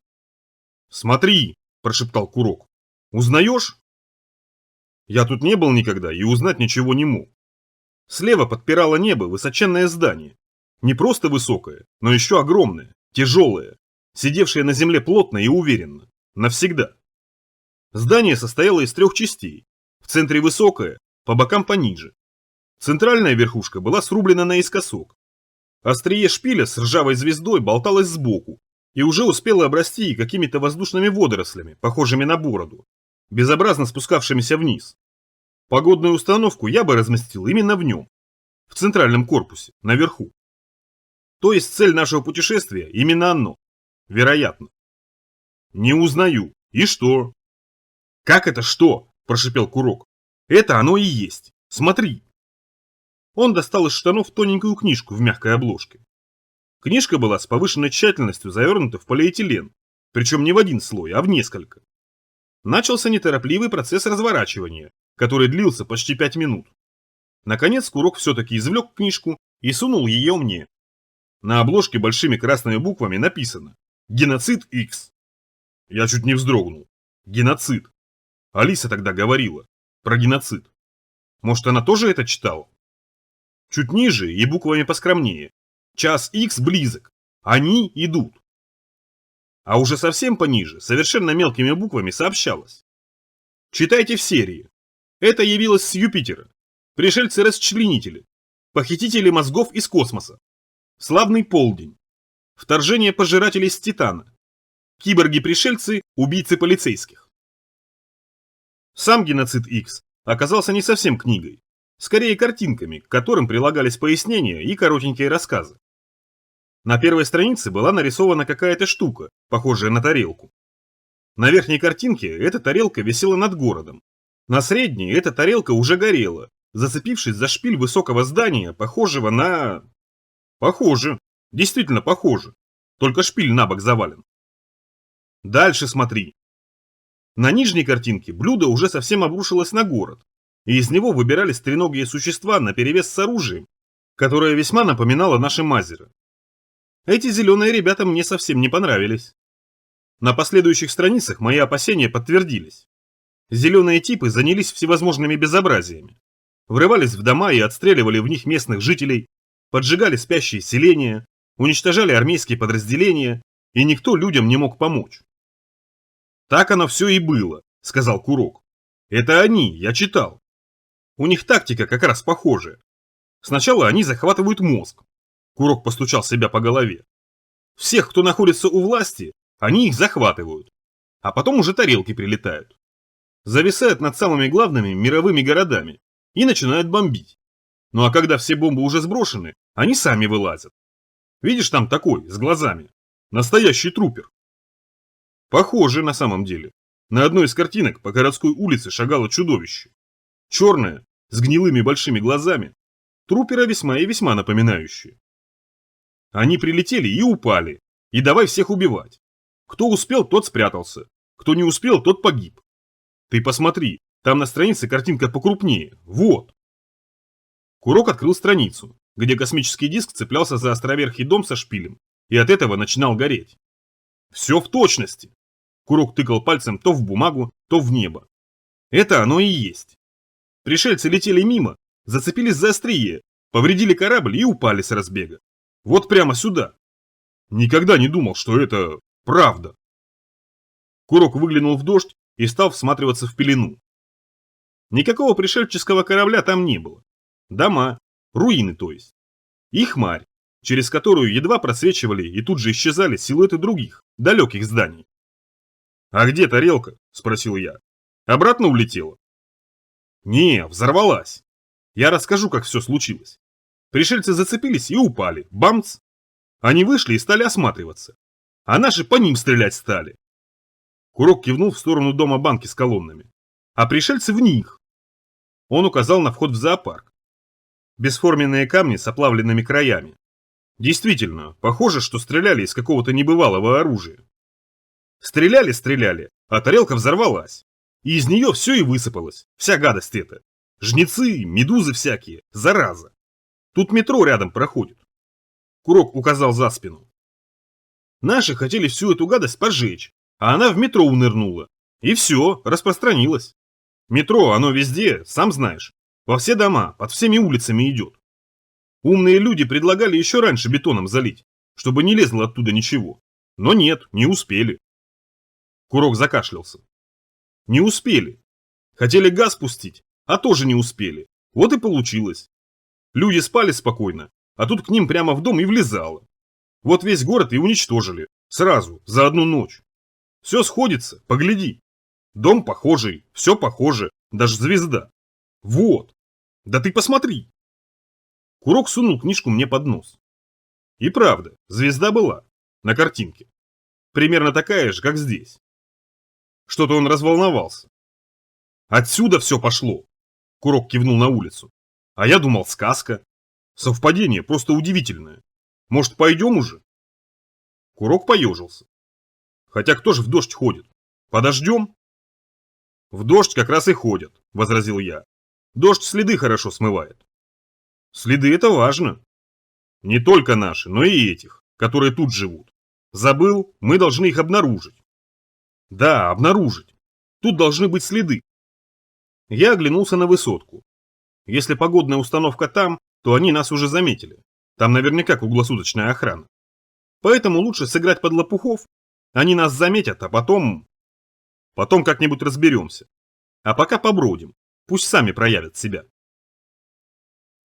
Мы выбрались из вертолета и направились ко входу в зоопарк. Приятно ходить в дождь. Легко как-то, особенно после этой жары. Гомер рассказывал, что есть страны, в которых почти всегда идет дождь. И люди в этом дожде живут. Настолько привыкли, что уже не замечают. И работают, и спят под дождем. Даже крыши над домами не ставят. Хотя теперь, наверное, нет больше этих стран. Теплый? Курок подставил лицо под капли. Поспешай, теплый. В лаз, который когда-то был входом, не сунулись. Обошли справа. И сразу увидели яму. Наверное, пруд. Довольно большая яма, заросшая травой и хилым кустарником. Глубокая. Вода ушла. Мы потянулись направо, по набережной, заросшей сухой травой. То и дело мы запинались за небольшие позеленевшие фигурки из меди, изображавшие животных. Но только не настоящих, то ли древних, то ли вообще выдуманных, с крыльями, с зубами, со щупальцами. Еще из травы торчали кости, ребра каких-то больших зверей, их причудливые черепа и желтые когти. Курок подобрал острую белую кость и стал размахивать ею, как саблей. «Что-то не видно никого», — сказал он, хотя вряд ли все вот так на виду. «Потерпи», — посоветовал я. «Те, кому надо, сами нас найдут». «Я-то потерплю, только вот мне бы...» Он уставился во мглу. «Что тебе?» «Зоопарк посмотреть?» – выдохнул Курок. «Я читал про зоопарк. Тут животные в клетках жили». Животные жили в клетках, от них ничего не осталось. Ни от животных, ни от клеток. Ни решеток, ни не бьющегося стекла, ни механических тигров-проводников, рассказывающих посетителям про повадки зверей и называющие каждого правильным именем. Мы двинулись вдоль, переступая через высохшие деревья и вывороченные камни. Большая община, так Япет говорил. Технически развитая. Погодой управляют. Нет тут никого. Никаких больших общин. Любая община обустраивает вокруг себя местность. Засеки, ловушки. Да хотя бы отходы. Что-то должно быть. Человек оставляет след. Люди тем более. Пыль, прах, запустение. Они или маскируются, или... Надо высотку проверить. Курок вертел головой в 2 раза чаще обычного. Шея у него щелкала, но хруст не мешал ему болтать. Рассказывать, то есть. Раньше тут зверей было. Их было очень, очень много. Животные из Америки, из самой Австралии. И даже Беовульф, первая собака, рожденная на Луне, твой тезка. Она тоже жила здесь. Потом стала вода, и все животные, кроме белых медведей, утонули. А медведи выжили, потому что были привычны к холодной воде. Но при этом они все здорово озверели и сожрали всех служителей. А когда вода ушла, медведи вырвались в город, им было что поесть. Потом их все-таки перебили. Я увидел страуса. Он стоял на берегу высохшего пруда, настоящий страус, хотя не исключено, что и цапля. Они вроде бы похожи. Решили переделать всех животных в роботов, продолжал рассказывать Курок. И уже приступили, а потом началась свистопляска и... не совсем получилось. Но люди все равно приходили смотреть на животных, потому что они все-таки выглядели почти как живые, только лучше. Их можно было не кормить, отключать на ночь и ремонтировать по мере необходимости. И всем эти животные очень нравились, потому что их позволяло сгладить, и они улыбались детям. Курок болтал. Достал кусок табака, сказал, что это последний, не хочу ли я попробовать. Я отказался. Тогда он запихал табак в рот, стал жевать и одновременно умудрялся рассказывать про механических зверей. Наверху, далеко за тучами, прогремело. Гроза. Первая за этот год. А раньше они часто случались. Как заводилась на земле какая погонь, так сразу и гроза в этом месте. И молнией всю нечисть в раз выжигала. Поэтому погонь гроз боялась, а добрые люди, наоборот, открывали навстречу стихии и окна, и двери. Даже сам воздух в грозу считался целебным. Вливался в дома и уничтожал зловредных бактерий. А сейчас грозы редки, особенно здесь. Япет говорит, что из-за воды. Вода, как и огонь, чистая стихия, это всем известно. Героев, если от них хоть что-нибудь осталось после смерти, или топят, или сжигают. Сжигать предпочтительнее, но и топить тоже вполне себе ничего, можно. Вот вода, она ведь тоже хотела мир очистить, как уже раньше неоднократно случалось. Но в этот раз погони завелось так много, что даже вода не справилась. И тогда она ушла под землю. И в лесах ее мало, редко где ручей, река или озеро, болото в основном. А тут и подавно. Прячется вода, и гроз нету. Они тоже прячутся. В облаках, а может быть в космосе. Небесное электричество, его почти не осталось, не хватает даже на нормальный гром. Громовых вышек мало, вздохнул Курок. Громовые вышки раньше везде ставили, а теперь мало. Вышки притягивали грозы, молния била в штыри, а потом по проводам в землю. Очень мудро все было придумано. Дело в том, что в земле все время заводятся разные твари. Личинки, куколки, икра бегемотов, они все там, сидят со своими жвалами. И если землю не бить периодически молниями, то вся эта дрянь вылазит, вылазит, вылазит. Вот везде вышки и ставили. Или в колокола еще звонили. Звон, он тоже личинок истребляет. А сейчас вышек мало. «Это ты сам выдумал?» – спросил я. «Это и так ясно. Смотри, дракон!» Из тумана выступил дракон. Самый что ни на есть. Похожий на кенгу, только раз в 20 больше. С короткими лапками, с толстым хвостом, с тяжелой квадратной мордой и выступающими за эту морду зубами. Дождь капал, собирался на голове дракона и каким-то образом вытекал из ноздрей двумя струями. Курок хихикнул. Да это не дракон, динозавр. Робот-динозавр. Чучело робота-динозавра. Да не, это не робот. Роботов потом разобрали. Они ломаться стали, детей пугали. А детей тогда уже совсем мало оставалось. А чинить роботов было некому. Тогда решили заменить. Вместо них статуи поставили. Из пластика. Вон такие. Справа, из сгнивших деревянных обломков, проросших колючими рыжими цветами, торчала конструкция, похожая на невысокую треугольную вышку. «Это жираф, наверное», — сказал я. «Только какой-то худой». «Жирафы они и должны быть худые», — возразил Курок. «Худые и длинные. Они в воде стоят». «Зачем им в воде стоять?» «От слепней спасаются, от хищников. Очень удобно так спасаться. Забежал в глубину и стой себе». «Жираф толстый, кажется», — сказал я. «Он жир летом запасает, а зимой пережидает в дубраве». Курок стал спорить. Доказывал, что жирафы – это не от слова «жир», а от слова «жироскоп». Жироскоп – это прибор для сохранения равновесия, потому что жирафа трудно, почти невозможно уронить. А это здорово помогает в выживании. Хорошо выживать, когда ты не падаешь. Вот ему мама рассказывала историю, как по пустеющему городу бегали одичавшие жирафы, голодные и бесприютные, и нападали на всех подряд. Я вдруг представил. Наверное, это очень печально – жить в умирающем мире. Когда землю трясет, и непонятно из-за чего. Когда реки мелеют и уходят, а небо по ночам играет пугающими огнями. А земля не родит, а если родит, то чудовищ. Когда приходишь в зоопарк на животных посмотреть, дети ведь очень любят животных. Раньше любили, это точно. А вместо животных сначала роботы, а потом просто пластмассовые истуканы. А потом и вообще ничего нет, даже этих самых истуканов. Да и детей нет. И ходить никуда невозможно. Только по крысиному бегать.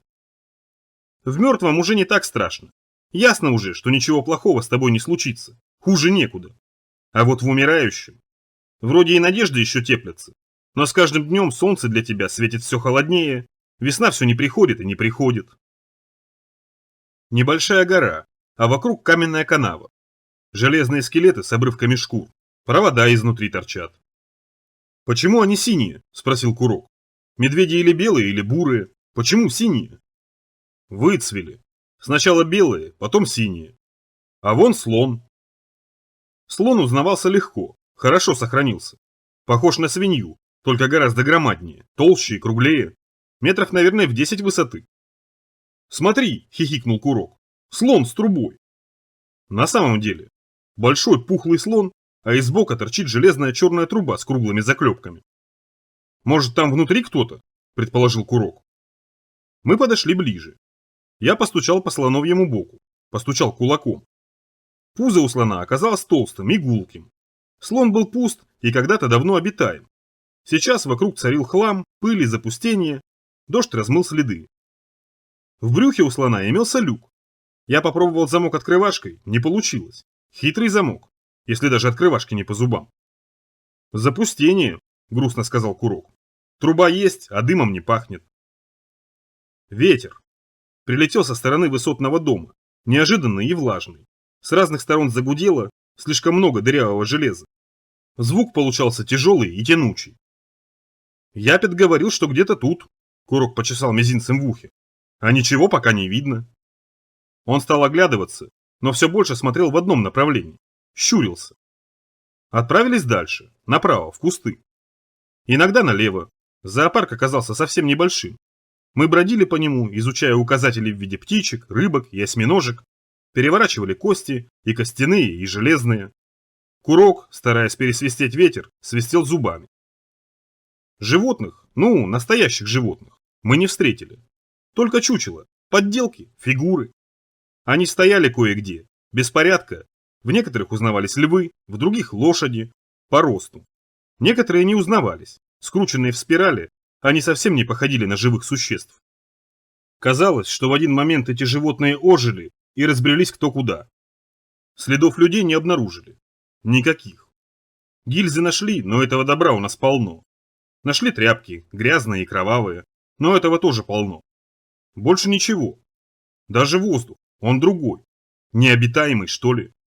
Или гении маскировки, или мы не туда вышли, или... «И что?» – спросил Курок. «Где они? Люди?» Я пожал плечами. «Разыщем». «Где?» Я пожал плечами. «Где-нибудь. Надо еще поискать. Немного. Терпение». И мы поискали еще. Немного. Обошли зоопарк в 3-й раз. Заглянули в здание с аквариумами. Битое стекло, сухие кораллы, рыбьи скелеты и черепашьи панцири. Курок заинтересовался, выволок расколотый на 2 половинки панцирь и стал прилаживать его в качестве брони.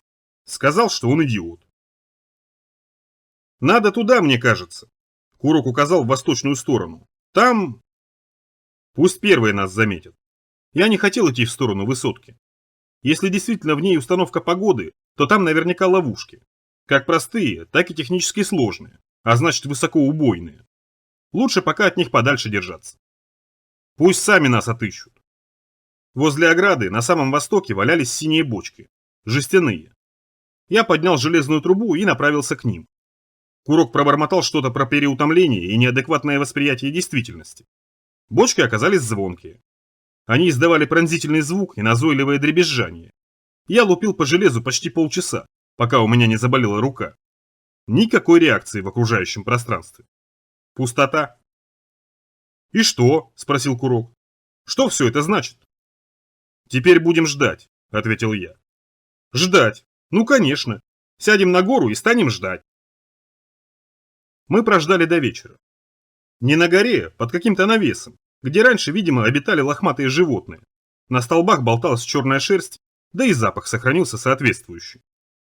Солнца не было. Весь день лил дождь с короткими промежутками.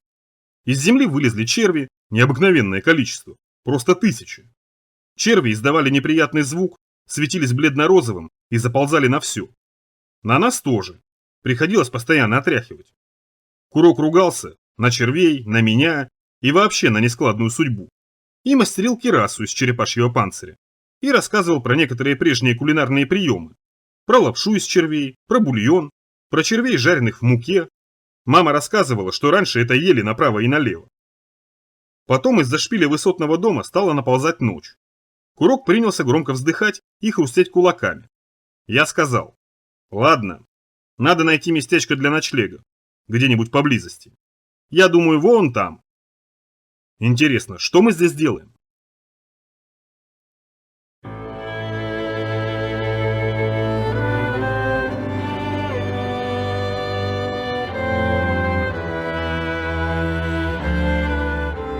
Глава 15. Сумрак. Мне показалось сначала, что это фонарь. На тротуаре торчала бледная изломанная фигура. Фонарь, в который ударила молния. Он оплавился, оплыл и стал похож на окостеневшего богомола. Наверное, в этом и была задумка.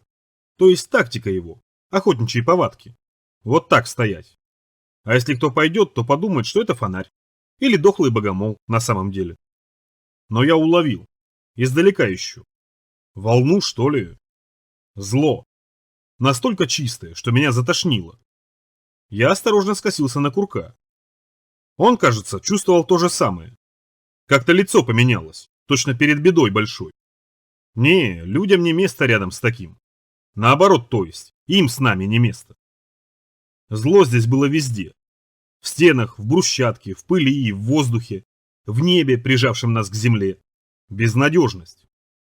«Кто это?» – с ужасом прошептал Курок. «Сумрак, кажется. Это сумрак. Рассказывали же».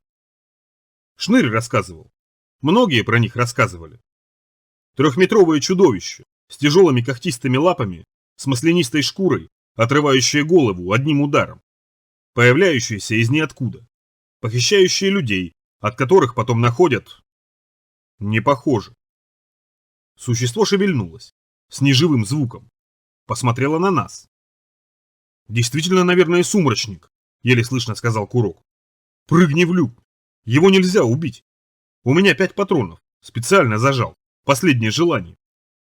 Курок стал поднимать винтовку. Медленно, чтобы не спугнуть. «В шею», — напомнил я. «Или в колено. Лучше в колено. Посмотрим, как он вблизи». «Хорошо, в колено». Курок выстрелил. Сумрак исчез. Вот он только что был, торчал как головешка, и вот пропал, растворился совершенно. Причем, похоже, он растворился еще до выстрела. То есть где-то между ударом по капсулю и вылетом пули. Понятно. Скорость. Сумрак двигался слишком быстро, глаз не ловил. Ни одно существо в нашем мире не способно двигаться с такой скоростью. Погонь. В чистом поганом виде погонь. К стене! Схватил Курка за рукав, оттащил к стене. Плотно прижмись. Хорошо бы еще угол найти. Против слишком быстрого врага действовать можно только так, спиной к стене. Теперь он не нападет сзади. Ого! Курок продолжал целиться. Его не подловишь. Сумрак снова возник. Прямо перед нами, метрах в 20. Опа! Курок повернулся в его сторону, и он тут же растаял. Курка ударила о стену, вывернула ему кисти, выдрала оружие. «Пальцы!» – простонал Курок. Просвистело, ударило в стену прямо над головами. Мы пригнулись. Под ноги упала сломанная пополам винтовка. «Ох ты!» Страшно. Еще ничего не произошло, а я уже испугался. По-настоящему. До железного привкуса под языком. Никогда не испытывал, даже похожего. Настоящий страх. Ужас. Гомер рассказывал. А еще он рассказывал про сердце тьмы, которое здесь. И чем ближе ты к нему, тем более кошмарные твари там обитают. Почему страшно-то? Движение. Засек краем глаза. Повернулся туда, стараясь поймать упреждение. Выстрел. Ничего. Пуля вжикнула по стене. Ничего. Принялся читать тропарь. Вслух. Громко. Курок стучал зубами. Дробь. В этот раз я засыпал в ствол дробь, двойной заряд и пороха насыпал в 1,5 раза. «Ты его видишь?» – спросил Курок. «Видишь?» Я выстрелил влево. Ничего. «Куда палишь?» Плана никакого не было. Обычно в схватке я веду себя по-другому. У меня в голове как-то сама собой складывается картинка. То есть как все там дальше делать. Каждый мой шаг, каждый шаг противника. Вправо, влево. А здесь нет. Я не знал, что делать. Я стал перезаряжаться. Шомпол, капсуль, порох, пыш, дробь. Рывок. Я успел разжать пальцы, и мне их не вывернуло. Карабин отлетел в сторону. Из ствола торчал согнутый шомпол. И никого. «Мама!» – ойкнул Курок. Стало уже дико страшно. Курок трясся. И я, кажется, тоже. «Убей его!» – попросил Курок. «Убей его, пожалуйста!» Я достал гранаты. 2. Двигается быстро. Чтобы так двигаться, воспринимать мир надо тоже по-другому. И быстрее, и острее. Вот взять собаку. Она гораздо лучше слышит, гораздо лучше видит. И чует тоже лучше. Хотите удивить собаку? Плесните на нее скипидаром. Выдернул чеку правой, выдернул левой. Сидеть! Гранаты полетели в стороны. Запрыгали по булыжной мостовой. Курок бухнулся на асфальт. Грохнуло. Хлестануло воздухом. Волна оттолкнулась от стен и удвоилась. Выбила из стен кирпичную крошку. Вывернула шестиугольную брусчатку. Осела. И почти сразу меня схватили за шею и швырнули на камни. Я успел подвернуться, перекатился и вскочил на ноги, одновременно вытаскивая из ножен секиру. Даже взмахнуть пару раз успел. Мне показалось, что это топор. Прямо в позвоночник. Удар был настолько мощным, что на несколько секунд я потерял сознание. Очнулся. Живой. Ясно. Убивать не хочет. Во всяком случае сразу. Я его задел и разозлил. Теперь он хочет поиграться. «Беги!» — крикнул я. Курок побежал. Я рванул в другую сторону. Сейчас он станет выбирать. Обоих можно ведь и не догнать, надо выбрать. Хотя не было у него выбора. Выбор сделал я. Выбор всегда должен оставаться за человеком. Я бегаю быстро. Курок не очень. И он толще, мясистее. Гораздо выгоднее с точки зрения хищника. Расход энергии ниже добычного прибытка. Поэтому я побежал совсем медленно и почти хромая. Но он выбрал курка. Курок воткнулся в невидимое препятствие, упал. Попробовал подняться, но рядом возник он. Нескладный и неловкий, он протянул руку. Курок закричал и пополз. И тут же сумрак исчез. Направился ко мне. Я разжал пальцы, уронил гранату, побежал. Через секунду я почувствовал, как что-то сунулось в ноги и одновременно ударило в голову. Больно. Через шлем больно. Почти сразу рвануло, засыпало камнями. Я поднялся, выпрямился, опираясь на карабин. И тут же ткнуло в грудь. Я упал снова и снова поднялся. Сумрак проявился. Рядом он выглядел страшнее. Гораздо. Погано. Наверное, когда-то это было человеком. Давно, может быть, еще до воды. Во всяком случае, руки, ноги имелись. Голова тоже. Только ноги короткие, длинные руки. То есть лапы. Почти земли касались. От пальцев ничего не осталось. Вытянутые, полусросшиеся, с когтями. Лицо. Лица, собственно, тоже не осталось. Череп с кожистыми дырками вместо носа. Рот, похожий на прорезь, без губ. Этот рот пошевелился, и выставились зубы. Черные и острые. И слюна, черная и густая, стекала по подбородку. Сумрак не шевелился. Застыл, как уродливая странная скульптура. Я видел такие, наверное, древние художники все-таки путешествовали по будущему в своих болезненных предвидениях. Суставы. Как шары, красноватые, шишкастые на фоне бледной, почти синей кожи. Глаза. Про глаза я ничего не сказал. Я их сначала просто не увидел. Слишком маленькие, слишком разнесенные по сторонам головы. Наверное, я никогда не видел ничего более ужасного. Ни Волкер, ни Шейкер, никакая другая дрянь не выглядели столь омерзительно. Запад. Запад есть Запад. И часы. На левой лапе часы. Блестящие, железные и круглые, стрелочные. Стрелять бесполезно. Скорострельность не та. Наверное, чтобы попасть, нужен шестиствольник. И то. Сумрак исчез. Из левого плеча брызнула кровь. Из ноги и снова из плеча. И снова удар в голову. Потом меня стали рвать. Курок кричал. Все, кошечки.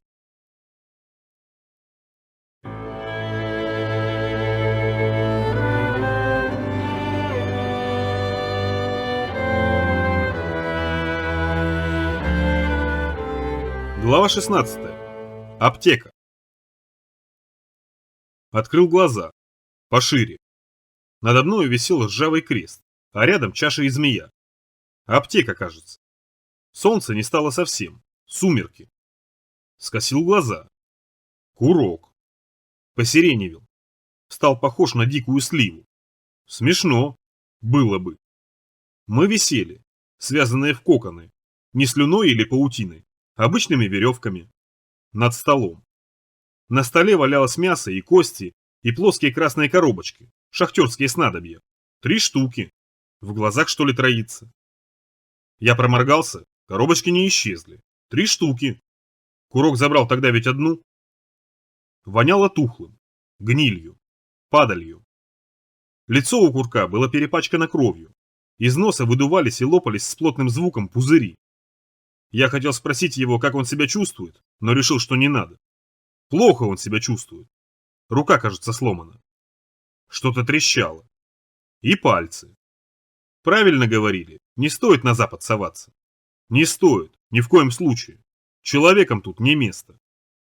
А мы сунулись, и вот. Я, герой. Переоценил свои силы. Весьма переоценил. «Эй!» — позвал Курок. «Да». «Что скажешь?» «Жарко». «Ага, точно, жарко. Как в Африке совсем». «При чем здесь Африка?» «Я эфиоп». Курок хихикнул. «Слышь, Дэв, а он нас сожрет?» Ответил правдиво. «Сожрет, ты же его видел». Курок всхлипнул. «Тебе сколько лет?» — спросил он. «Не знаю точно. Какая разница?» «Никакой. Может, покричать?» Я чуть не расхохотался. Закричать, чтобы еще пара штук приперлась. «Где они?» — спросил Курок. «Где?» «Кто они?» «Ну эти, твои, праведники. Облачные люди с сияющими саблями. Заповедный полк. Почему они нас не спасают?» Я хотел сказать, что облачный полк совсем для другого предназначен. Решать другие, более важные проблемы. И конкретно нам на помощь он не придет. Но не стал его расстраивать. «Надо подождать», — сказал я. «Совсем немного. И они появятся». «Как немного?» «Совсем немного. До утра». «До утра. Дэв, мы не доживем до утра. Почему так долго?» «Доживем. И до этого утра, и до следующего. И потом, раньше утра они все равно не могут прилететь». «Почему?» «Воины света. Они не любят темноту». «Значит, сдохнем». Мы висели. Мне было не очень плохо. Вниз головой я был привычен висеть. Руки только затекали. Курку приходилось хуже. Он то и дело терял сознание. А когда не терял, то бормотал про астрономию. Как там хорошо жить в небесных сферах. Везде тихо и спокойно. Курок сходил с ума. Это и понятно. Вниз головой особо не развесишься, если без привычки. Да и с привычкой тоже. Не очень весеннее радует. И из-за страха тоже. Темнело. Красный свет за окном постепенно таял. В широкие пустые окна вползала чернота и тишина. Тишина. За окном никто не орал. Не верещал, не визжал, не завывал. Ничего не обрушивалось от подземного тряса и не трескалось от жары. Не выл ветер в уцелевших радиовышках, не позвякивали остывающие стекла. Я не слышал ничего из всего обилия ночных звуков, привычных для Востока, для Севера. Мир молчал, и это было ненормально и страшно. «Больше никуда не пойду», — шептал Курок. «Никуда, никуда. Вот только домой вернусь, буду грибы выращивать. Зачем мы сюда пошли? Дэв!» «Руками шевели», — посоветовал я. «И ногами. Веревки должны ослабнуть». Я не очень верил, что веревки ослабнут. Эта сволочь связала слишком хорошо. Опутала. Сколько ни шевели руками, сколько ни дрыгай ногами, все равно ничего не получится. «Вращательные движения», — посоветовал я. «Кистями. И ногами. Вращай, веревки ослабнут». «Я дышать не могу». «Старайся». «Стараюсь». «А ты знаешь, что мы первые?» «Что первые?» «Первые люди на Западе». «С чего это вдруг?» — спросил я. «Ну уж ты мне поверь». Курок закашлялся и стал брызгать в разные стороны кровью. «Поверь, я знаю. Самые первые. Ты да я». «Я же слышал...» Я на самом деле слышал. То один, то другой на запад пробирались. Кое-кто даже обратно возвращался. Но лично никого не видел. Алиса могла и приврать. Никто и никогда еще. Слухи, это вранье все. Их Япет распускает. Все, кто пробовал, не вернулись. 3 группы.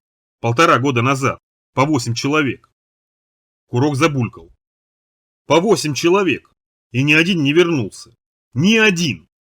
Курок ударил затылком в стену. Тогда я и придумал. Проникновение мелкими незаметными командами. Группы вторжения. 4 отряда по 2 человека. 2 везде проскочат незаметно. Это моя идея. Курок замолчал. 4 отряда. Вот так. Мы первые, Курок засмеялся. Первые, кто прорвался. Жаль, что только в одну сторону. Громко и страшно он засмеялся. Я астроном. Какие сейчас астрономы? Прыгни в люк какие. Поэтому я и придумал, пока не поздно.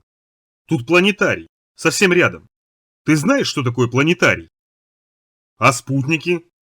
Плевать мне на планетарий. Нет никаких спутников. Ни выжигающих, ни замораживающих. Никаких.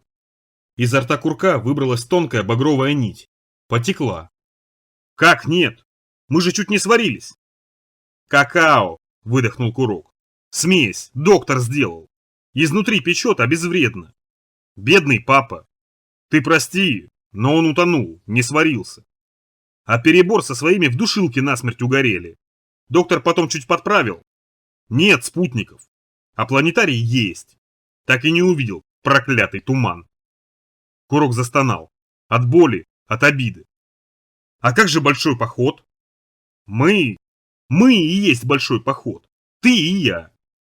Что? Так вот. Послушай. После того, как тени вернулись, Япет запретил на запад соваться. Ты же знаешь, он осторожный, риск не любит. А доктор, он вперед смотрит. Понимает, что нечего по норам сидеть. Вот он Япета и уговорил. В последний раз попробовать. Поспорили. А тут ты как раз. Чужой? Не в этом дело. Япет устал. И не верит уже ни во что.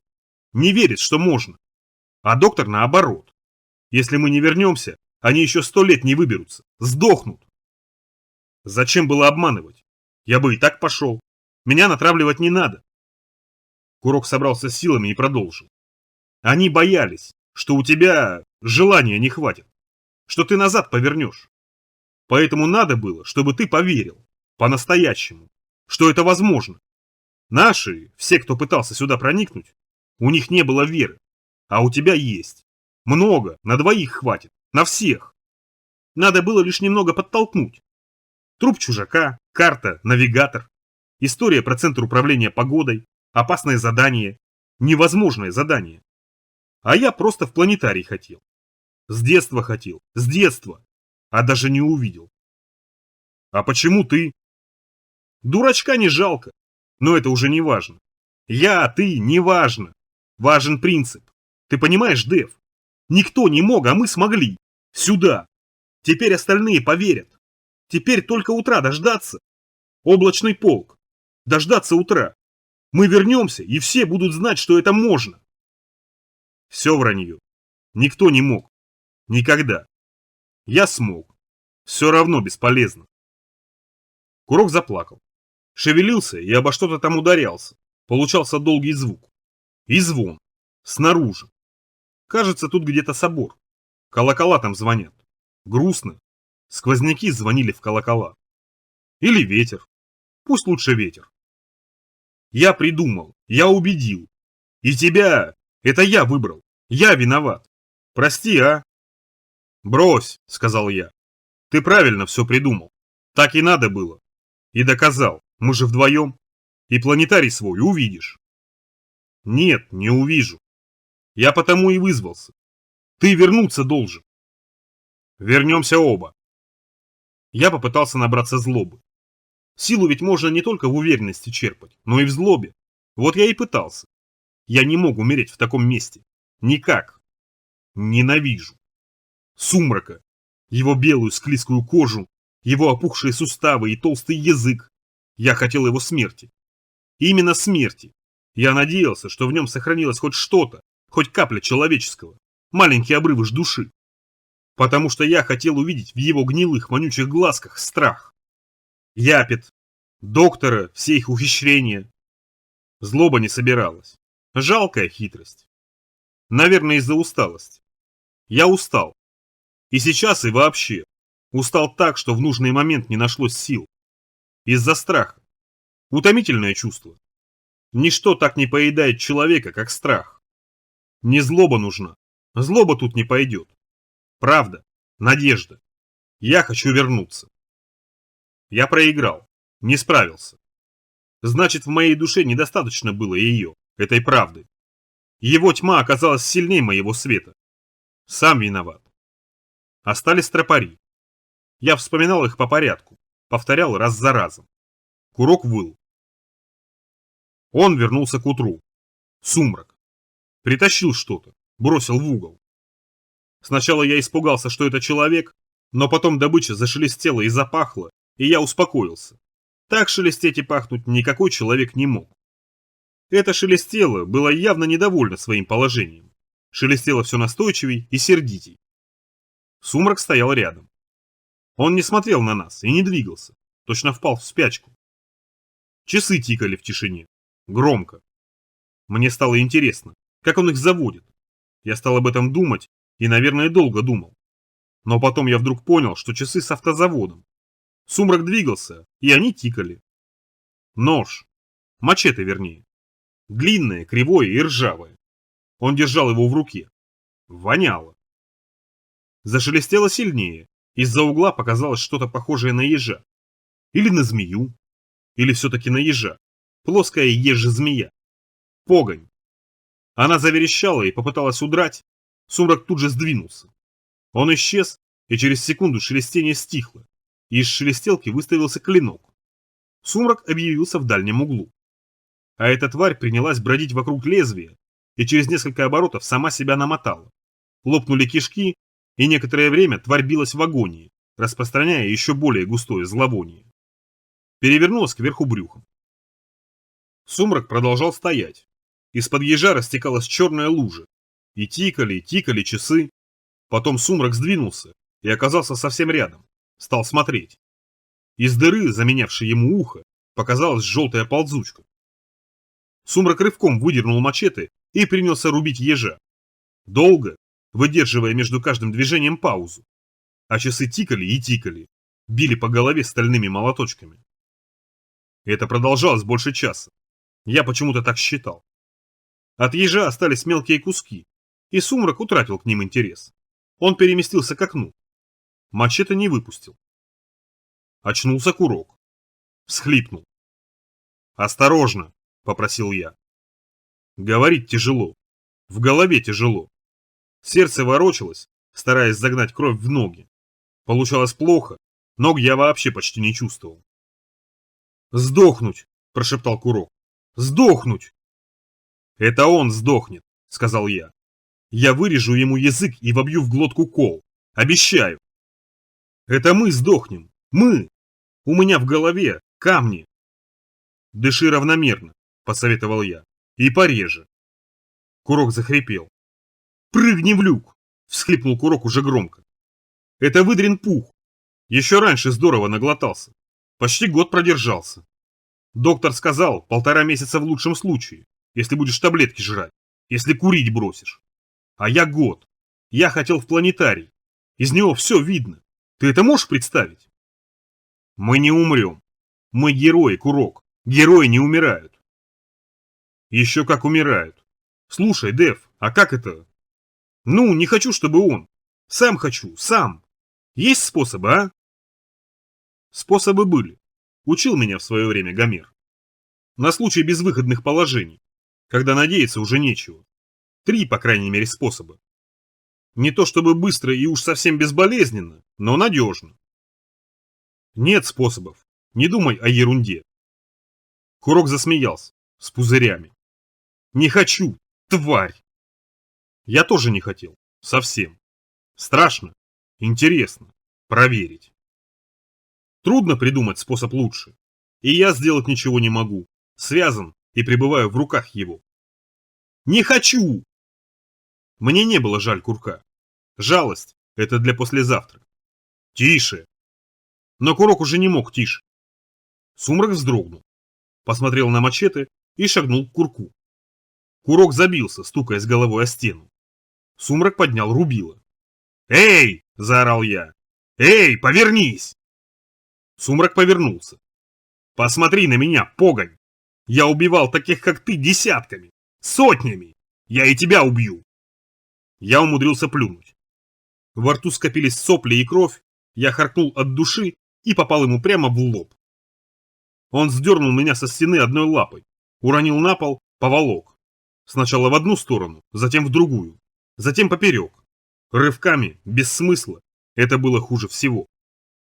Потащил меня к витрине, к битому стеклу. Вдавил и снова замер. Я увидел солнце. Сегодня Гарь не вернулась, и солнце висело как новенькое, веселое и молодое. Небо еще. Не серое, а нормальное, голубое и глубокое. Вдруг? Не знаю.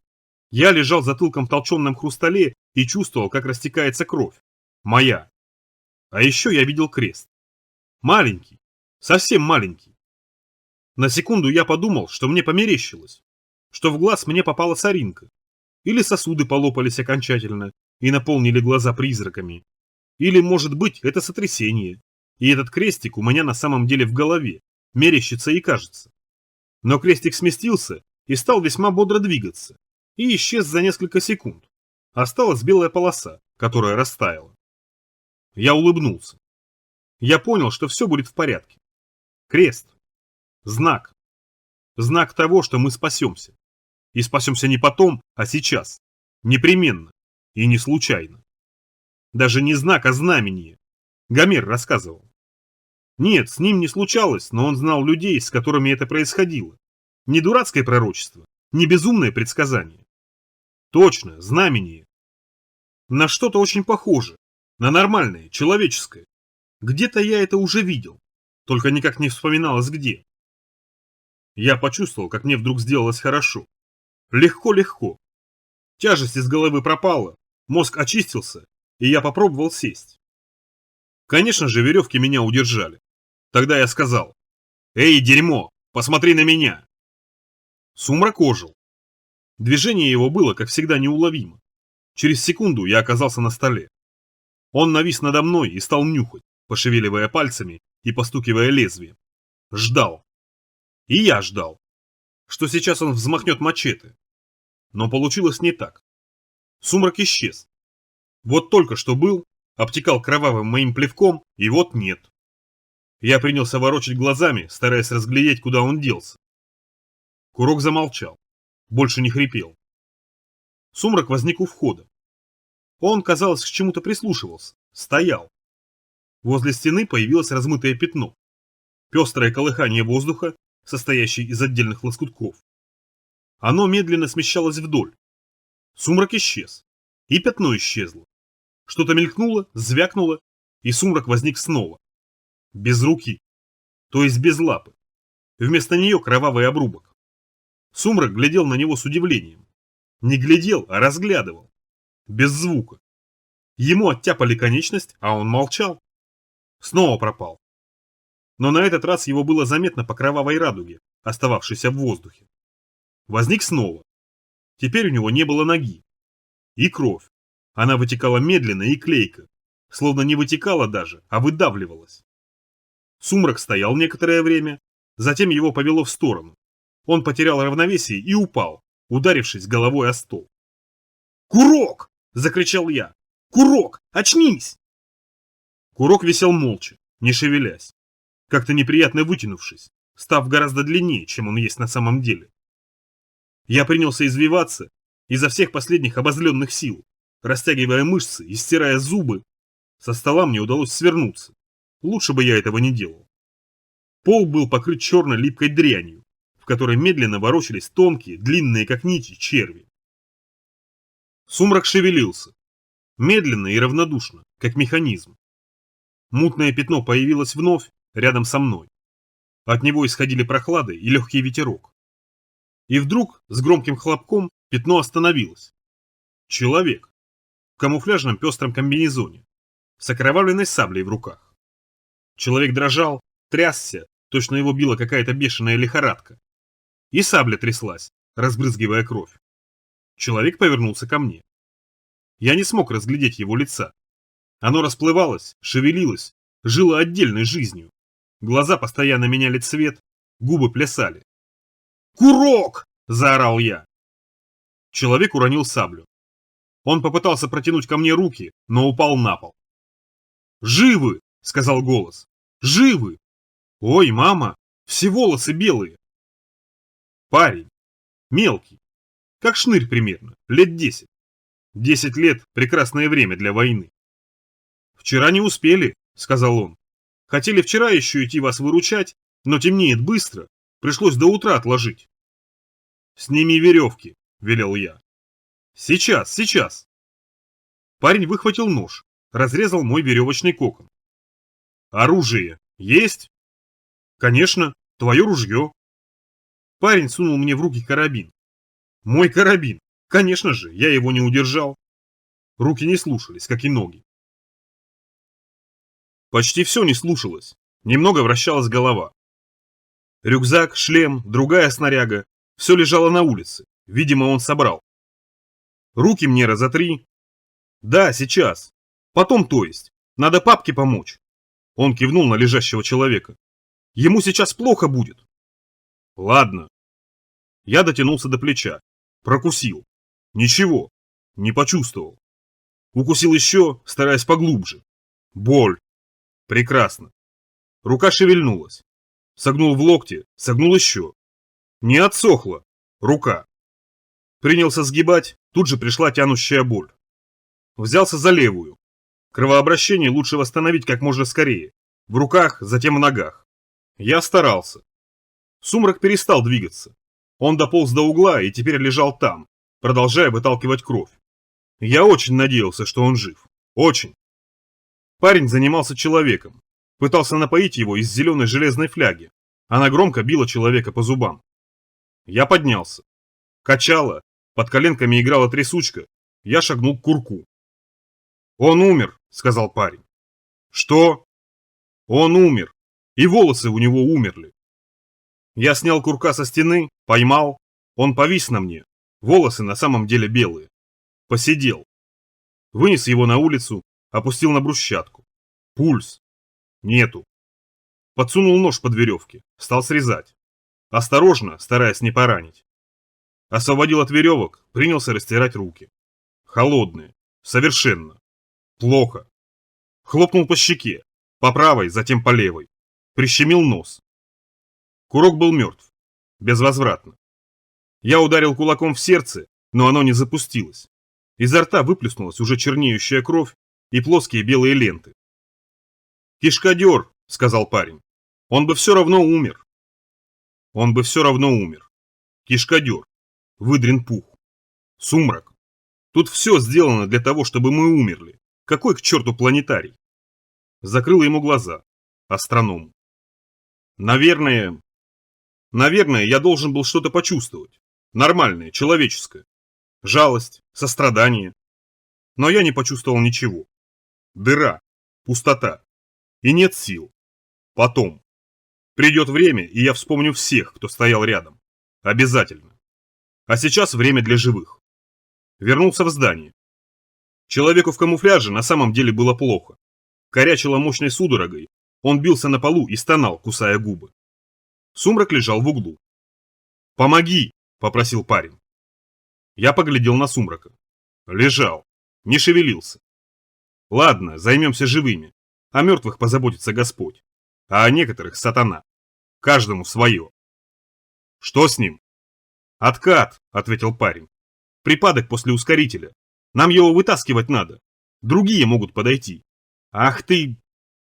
Человека выгнуло, горло напряглось, кровь из глаз уже почти брызнула. Парень не мог его удержать, слишком легкий. «На ноги!» – велел я. Сам прижал руки, мелкий бухнулся на ноги. Человека крутило, выворачивало, изо рта потекла пена, глаза закатились. Я вытащил из-за голенища метательный нож, попытался разжать зубы. Зубы у него оказались совсем изломанными, а я их доломал, но нож всунул. «Минут 5 колотить будет», – сказал мелкий. «Надо держать». Мы стали держать. «Это ускоритель!» – кричал парень. «Без него Сумрака не убить! Потом припадок!» Припадок не прекращался. Кровь смешивалась с пеной, глаза окончательно спрятались под лоб, мелкий подпрыгивал вместе с ногами. Руки я удерживал еле-еле, мужик был здоровенный. Скоро человек перестал дергаться и просто лежал, растекшись, с закрытыми глазами. Мы отпустили человека, поднялись на ноги. «Я Егор», — сказал мелкий, — «а это папка. Его надо тащить, он не скоро поднимется». «Что с ним?» Я подобрал карабин, проверил. Все в порядке. Зарядил. Надел шлем, надел рюкзак. Ускоритель. Мрака по-другому не одолеть. Они быстрые. Такие быстрые, что не видно даже. Надо в ногу вкалывать особый состав. А потом всегда последствия страшные. Раз в полгода можно только, иначе внутренние органы разрушаются. А папка уже второй раз за неделю вкалывает. Надо уходить, они скоро вернутся. Они чуют и днем. Вы где здесь располагаетесь? В высотке? Далеко? Придется тащить. Здесь, Егор помотал головой. Здесь, недалеко. Пойдем. Я попрыгал. Стекло хрустело под подошвами. И прыгать было приятно. Ноги разминались. Они чуют, Егор указал на Сумрака. Каждый охраняет свою территорию. Убьешь одного, тут же другой на его место. Иногда уходят, за добычей идут. Я лямки прихватил, надо папку обмотать. Егор достал из рюкзака лямки. А этот, я кивнул на Сумрака, ноги у него не отрастают, руки. Не, он одноразовый, только быстрый. Пристрелить и все. Я подошел к погоне. Он продолжал улыбаться. Губы шевелились, точно говорил что. Аж послушать захотелось, что могут такие твари говорить. Прицелился в голову. 30 граммов. Это не пуля, это снаряд. Разнесет все, не собрать пинцетом. Слона остановит. «Надеюсь, что тебе больно», — сказал я. «Надеюсь, это продолжится еще долго». Но я не выстрелил. «Правильно», — одобрил Егор. «Правильно ты его оставил. Другие придут, живьем его жрать станут. Они тут друг друга жрут». Егор свернул из лямок носилки. Я наклонился, подхватил тело курка, забросил на спину. Тяжелый. «Не унесем», — сказал Егор. «Надо папку. Твой друг уже мертвый». «Мертвый. Это он прав». Я бережно прислонил курка к стене. Пусть посидит. Вернусь, скоро вернусь. Заберу, не оставлю. Аптечный переулок. Мертвые к мертвым. Поднял носилки, поволокли, покачиваясь. Я тоже покачивался. Не очень хорошо замечал, что вокруг. Мы возвращались к зоопарку, кажется. «Как отца зовут?» «Папку? Старшее имя у него». Мы тащили старшего. Никого вокруг. Пустота, шаги. Зоопарк. Он выпрыгнул неожиданно. Видимо, Егор срезал. «К слону», — указал Егор. «Туда. Это памятник. Слону, само собой». «За что слону памятник?» — спросил я. «Он людей много спас. Когда-то давно.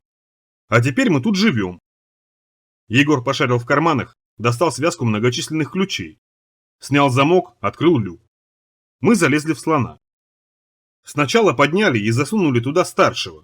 Затем сами. Егор зажег лампу. Внутри слон выглядел совсем по-другому. Казался больше, чем снаружи. Внутренним бокам были приделаны откидные койки. Посредине стол. В передней части слона верстак. Над головой перекрытие с лестницей. Чердак.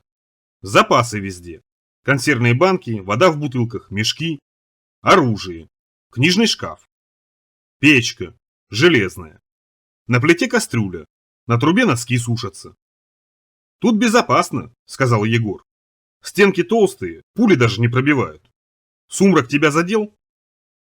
Я вдруг вспомнил, что Сумрак меня задел, и не раз. Даже не задел, порвал. Руки, плечи, ноги. Не болит.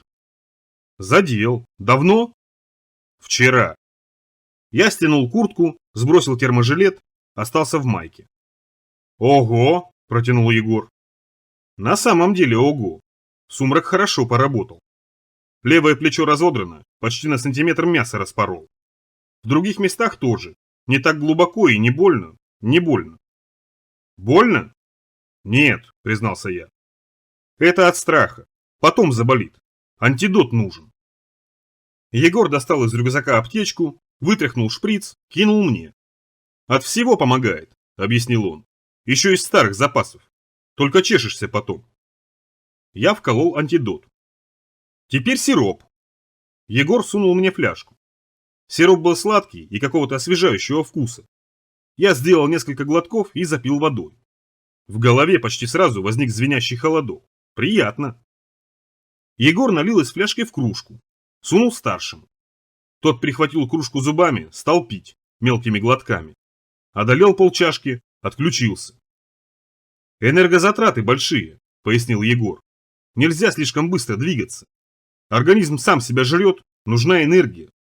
Он еще долго так пролежит. Тогда он почти день лежал. И двигаться ему лучше поменьше. А то, когда он двигается, у него кровь из глаз брызжет». Егор выпил сиропа сам. «Сумрак меня целый день тащил», — с какой-то гордостью сказал он. А вечером его папка прикончил. Вот этой саблей. Башку отрубил и на куски. Он их уже 17 штук убил, представляешь? Я представлял. Убить 17 сумраков – это сильно. Их можно только так, с ускорителем. А еще лучше с двойным ускорителем, чтобы наверняка. Или ловушки электрические. Мы 2 штуки сделали. Они работают на конденсаторах, все очень просто. Сумрак туда наступает и его током убивает. Правда, ни одного мрака мы пока еще так не убили, но надо ловушек побольше поставить. Я хотел рассказать ему про крест в небе, но не стал. Егор мог подумать, что я свихнулся. К тому же это был мой крестик. Я не хотел делиться ни с кем. Если есть я, значит у меня должна быть цель. Предназначение. Не просто уничтожать погонь, это любой дурак умеет. А настоящее, великое. Какой герой без предназначения?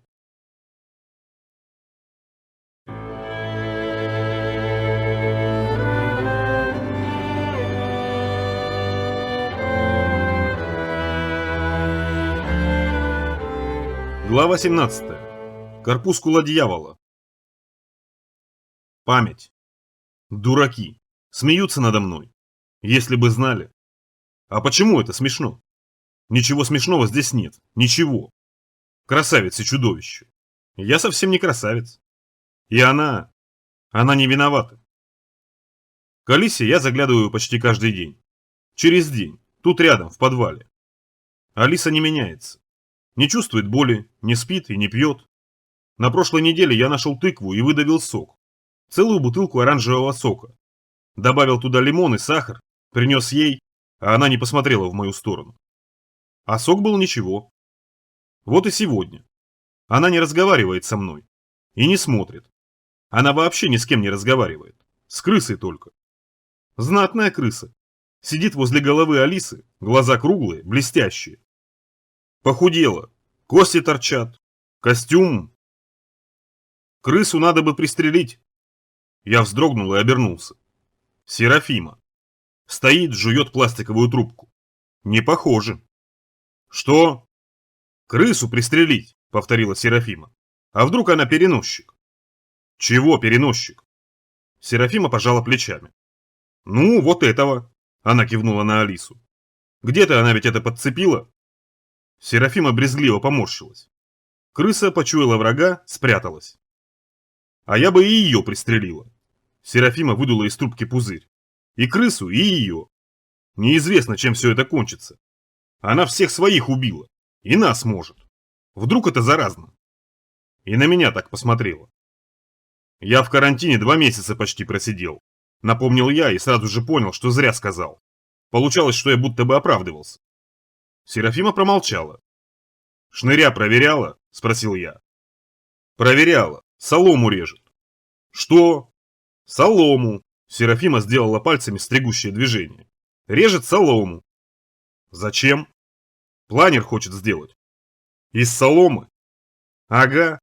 Да ну его. Слушай, Дэв, скажи Япету, а? Чтобы убрали его от нас. Я все время боюсь, у него эти бородавки. Пусть он с близнецами ходит». «Бородавки не заразны», — сказал я. «Они у всех есть». «У меня нету», — тут же перебила Серафима. «Нету». «Есть. Просто у шныря они внешние». «А у меня внутренние, да?» — перебила Серафима. «Ну-ну». «Похоже». «Я к тому просто, что бородавками все заражены. Просто у некоторых они вырастают, а у других нет. Понятно, понятно, снова перебила Серафима. Ладно, пойдем собираться. И все-таки. Серафима сделала паузу, поглядела на крысу, поглядела на Алису, сказала. Я бы ее пристрелила. Я бы тоже пристрелил. Года 2 назад. Наверное, даже год. А сейчас... Открыл глаза. В слоне. После укола и сиропа я отключился и уснул. Проснулся, не знаю когда, сколько времени прошло. Старший сидел, закутавшись в плед целиком, только пятки торчали, черные и безнадежные. В слоне было тепло и уютно. Хотел бы я жить в слоне. Егор спал возле печки, в большой плетеной корзине, привешенной к потолку.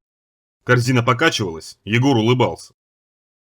Старший перекатывал в ладонях алюминиевую кружку, механически, как робот. Увидел, что я проснулся, кивнул. И я кивнул в ответ. «Слушай, пожалуйста, послушай, это важно. У меня мало времени осталось. И в голове каша. Трудно выстраивать. Постарайся понять». «Постараюсь». «Что-то с полюсами случилось», сказал негромко старший. «С магнитными полюсами. С этого все началось. Это и продолжается. Компасы врут. Но уже не так сильно». Он отхлебнул из кружки сиропа. Затем с атмосферой.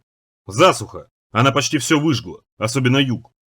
Голод, и с юга все на север рванули. Китайцы и другие. С границ поползла война. Потом затрясло, почти везде. Еще вода. После землетрясений всегда вода. И болезни. Старший посмотрел в потолок. Он не спросил, как меня зовут, и кто я, и откуда я пришел, и главное, зачем я пришел. Мне показалось, что он был как-то ушиблен и не очень хорошо понимал, что происходит.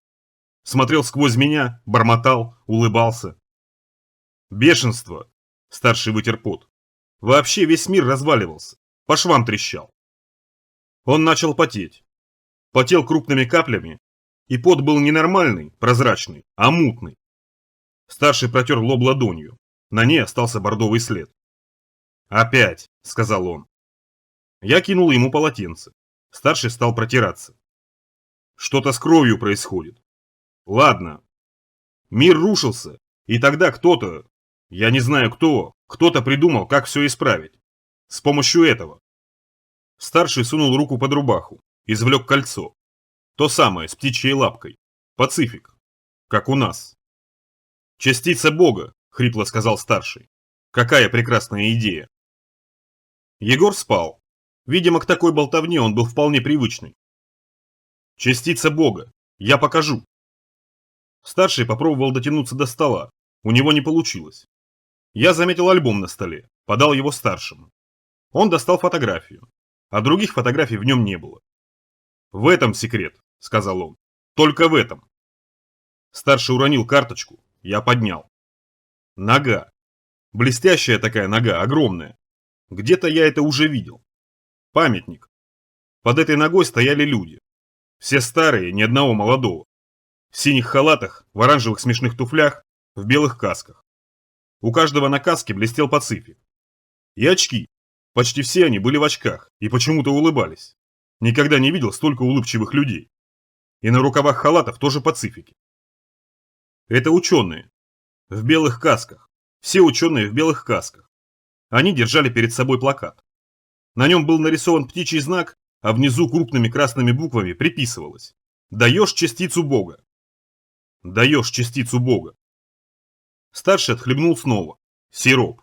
И еще отхлебнул, а потом поглядел в кружку. Человек кровью потеет. Его надо лечить серьезно.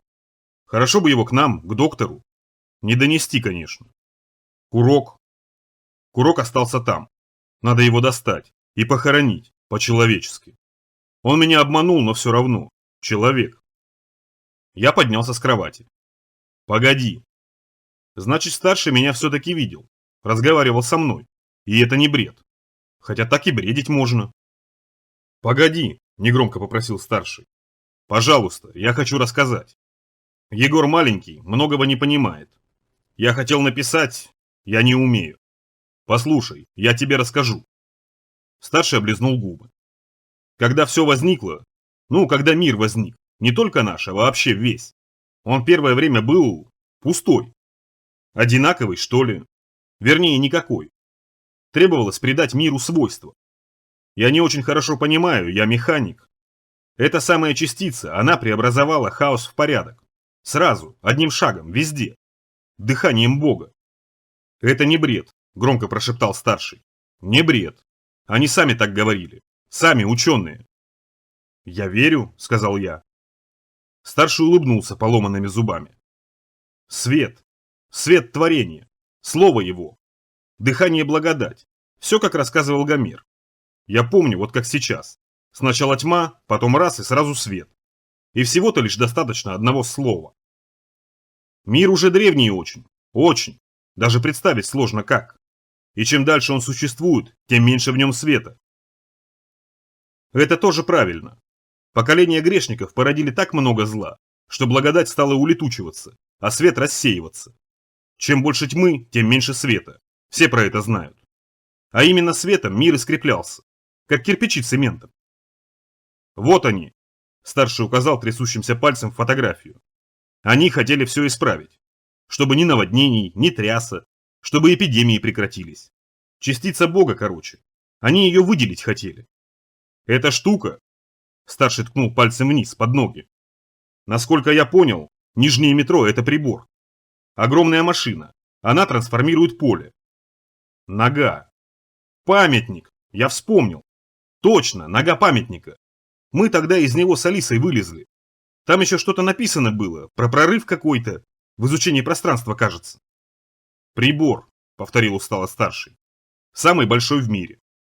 Он должен был воспроизвести первое мгновение, в которое частица Бога была еще сильна.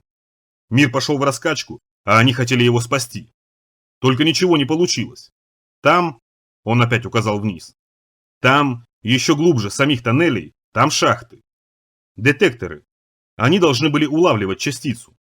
Но что-то развернулось не по плану. Старший задрожал. Сильно. На секунду мне даже показалось, что он опять впал в ускорение. Лицо сдвинулось в размывку. Губы затряслись. «Мне надо отойти», — сказал я. «Тут мой товарищ, я его...» «Подожди, пожалуйста», — шепотом попросил старший. «Еще немного, это важно. Я должен рассказать». Старший потряс головой. «Что-то пошло не так», — сказал он. «Причины... Кто эти причины теперь разберет? Эксперимент был запущен, и они ее получили». «Частицу Бога?» – спросил я. Старший промолчал. Сплюнул в кружку. «Не знаю, что они там получили. Вряд ли это была частица Бога. Скорее наоборот, корпускула дьявола». Он усмехнулся. «Ты хочешь сказать?» – я вздрогнул. «Ты хочешь сказать, что у нас тут ад?» «Не в прямом смысле, конечно», – ответил старший. «Но что-то подобное наверняка. Античастица, видимо, исказила. Она все исказила. Это как грязь. Она замазала все. Пространство, время, материю. Законы природы были отменены. Они виноваты. Вот эти. Он кивнул на фотографию. Улыбаются. В касках, в очках. Оптимисты. Сразу видно, знают, что делают. Это их изгубило. Гордыня. Решили встать вровень. Нет, гордыня определенно. 6 человек впали в гордыню, и мир был уничтожен. Вместо света явилась тьма. Корпускула дьявола. С другой стороны, им было от чего впасть в гордыню. Могучи были. На Луну летали. И, кажется, на Марс. Может, на Солнце даже. «Вы откуда?» – спросил старший. «Дубровка? Печатники? Там еще кто-то оставался?» «Варшавская. Мне надо сходить?» «Успеешь. Варшавская». Старший сплюнул в кружку. «Кажется, все», – сказал он. «Что все?» «Все. Егора не буди, пусть спит. Мало осталось. Зачем вы пришли?» «Мертвец. Еще один. Что же они все вокруг умирают-то?» «Мало осталось», – старший улыбнулся. «Зачем?» «Зачем? Да мы...» Я хотел рассказать про Япита и про доктора. Про то, что одни сволочи хотели проникнуть на запад, а другой хотел посмотреть планетарий, а я был просто дураком. Мы здесь, чтобы установить контакт. Мы ищем всех, кто еще человек. Кто еще человек? Друг у меня был. Что? Не расслышал я. Друг. Вместе тут жили. Старший снова плюнул. Привычка дурная. Гомер меня плеваться отучал почти полгода. За каждый плевок в лоб, за каждый харчок по морде. Потому что по плевкам тебя любая погонь вычислит. Друг. Разошлись-то всего ничего. Утром встретились. Отчего вот так? Отчего нормальный человек вдруг делается чудовищем? Что с нашим воздухом? Не знаю. А я знаю. Это уже другой воздух, не наш. Эксперимент продолжается. Врата открыты. Послушай меня, это важно. Ты на вышке бывал? На большой? Ага, на большой. Говорят, раньше еще больше встречались. Ладно, был? Нет еще. Слышал. Видел еще, издали только. Мы на юг ориентированы. Я тоже. На вышке не бывал, то есть. Не успел, собирался. Там архив должен оставаться. Ты знаешь, что такое архив? Да. Еще плевок. На вышке. Или рядом где-то, не знаю точно. Когда все это происходило, они фиксировали. День за днем. Там должен быть ответ. Плевок. Ответ. Его можно найти. Наверное, действительно можно. Зачем? Чтобы узнать, как все началось. Зачем? Было ясно зачем. Чтобы узнать, как все закончить. Нижнее метро еще работает, прошептал старший. Работает. Вода... Что? Не расслышал я. Вода. Она стала закручиваться. Поэтому и ушла вниз. Течения сбились. Нижнее метро закручивает воду, закручивает воздух. Ты знаешь, что из города нельзя выйти? Плевок. Нельзя. Старший потрогал виски. Кажется, кровь, давление, что-то такое. Когда человек попадает сюда, его сразу начинает закручивать. А когда он выходит из зоны, в голове лопается. Ты видел здесь птиц? Ну да, немного. Птиц на самом деле мало. Они все над МКАДом дохнут. И вниз падают. Сюда не пролетают. Вот, немного. Птицы сюда не пролететь не могут, не вылететь. И яды тут ни при чем. Чертова мельница. Она мелет. Старший замолчал и поежился. Он поежился. Ему явно стало хуже. Побледнел еще больше, вокруг глаз синие круги. «Ты хоть понимаешь, что я тебе рассказал?» – спросил он. «Конечно. Ученые хотели, чтобы все наладилось само собой, и построили нижнее метро. Машину, которая должна была вернуть в мир благодать. Но получилось наоборот. Возможно, они сами не все были благостны, а может, это произошло попущением его. Но вместо благодати машина стала производить воздух зла. Им пропиталось все вокруг, и все вокруг разрушилось. И даже мертвым покоя нет. Если не отсечь им голову, то превращаются они в бродячие и алчущие трупы. А мельница вертится. Точно, мельница вертится. И снова сплюнул. «Тебе плохо?» – спросил я. «Может, лекарство?» «Нет лекарств. Ничего нет. Жернова крутятся во тьме, перемалывают. Души тоже. Корпускулы дьявола, они вокруг. А можно остановить», – вдруг сказал он. «Логично. Кто рожден, тот рано или поздно помрет. Можно отключить. Где-то должна быть кнопка». Старший выставил палец, сделал нажимательное движение. «Кнопка всегда есть. Рычаг. Этих все больше и больше, мраков. На восток продвигаются. Скоро они и до вас доберутся, до Варшавской. Что-то устал я. Как тебя зовут?» «Дев». «Дев — это демон, да?» «Герой». «Герой — это хорошо. И еще, насчет ускорителя. Ты должен знать, как его использовать. По-другому отсюда не выбраться. Запоминай». «Запоминаю». Старший достал сумку с контейнерами, в которых хранились шприцы. Он рассказывал, как правильно использовать ускоритель. Я слушал, кивал, спрашивал, а думал про другое. Про слона. Люди живут в слоне. А люди не должны жить в слонах. Люди должны жить в домиках. Домик должен стоять на опушке леса, возле реки. Крыша должна быть черепичная, а на стене висеть ружье. Хотя нет, ружье совсем не понадобится. В будущем мире совсем не нужно будет оружие. Мы положим его в железные сундуки и глубоко-глубоко закопаем. Закопаем и забудем. Даже я закопаю свой карабин и больше не возьму в руки никакое оружие. Ну разве что топор, дров нарубить. Все будет хорошо. Главное найти кнопку. Рычаг, вентиль, заглушку, не знаю, что там есть. Выключатель. Отыскать, а там я разберусь, нажимать или заворачивать. Я не тупица, как-нибудь справлюсь. И все наладится. Я снова стал представлять свой дом, в подробностях, причем в самых мелких, вплоть до узора на ручках серебряных кружек, до квадратиков на ковре, до запаха кофе. Мы будем выращивать кофе, жарить его и молоть в кофемолках на собачьем приводе. Ловить тараканов или морить тараканов и играть по субботам в домино. Или по понедельникам, в какой-нибудь день, которому есть свое место. Вот сейчас мы не знаем, какой день сегодня. То ли вторник, то ли воскресенье. И число какое, не знаем. Разве что месяц. Сейчас, кажется, август. Но до конца я не уверен. Старший замолчал. Лежал с закрытыми глазами, голова свалилась на бок. Я подошел к нему. В руках старший крепко сжимал кружку. Белая эмалевая кружка, красная кровь.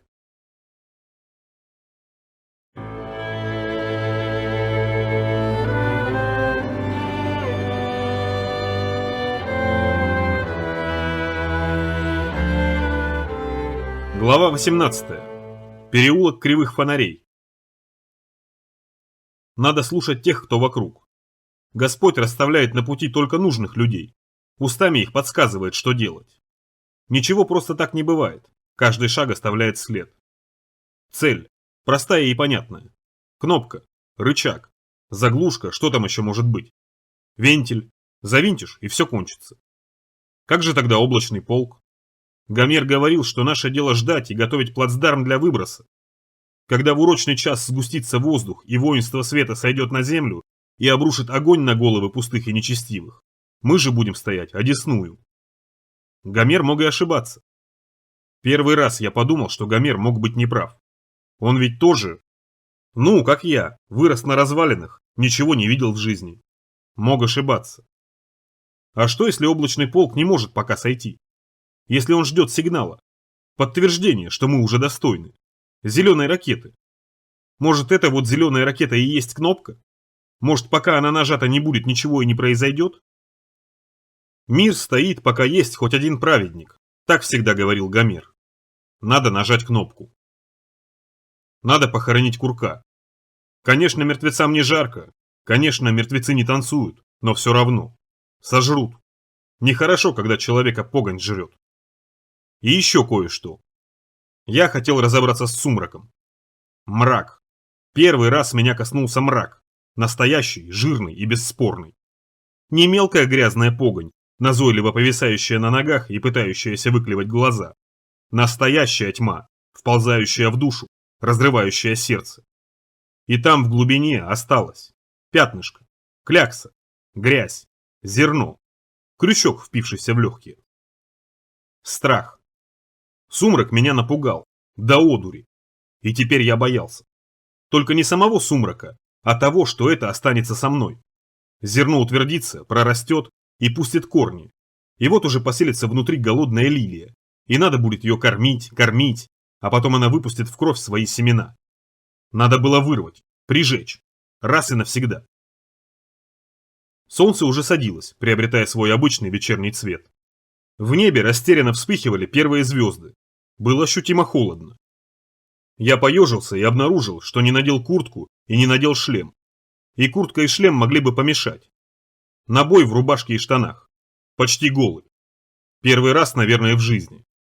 Про такое Гомер тоже рассказывал.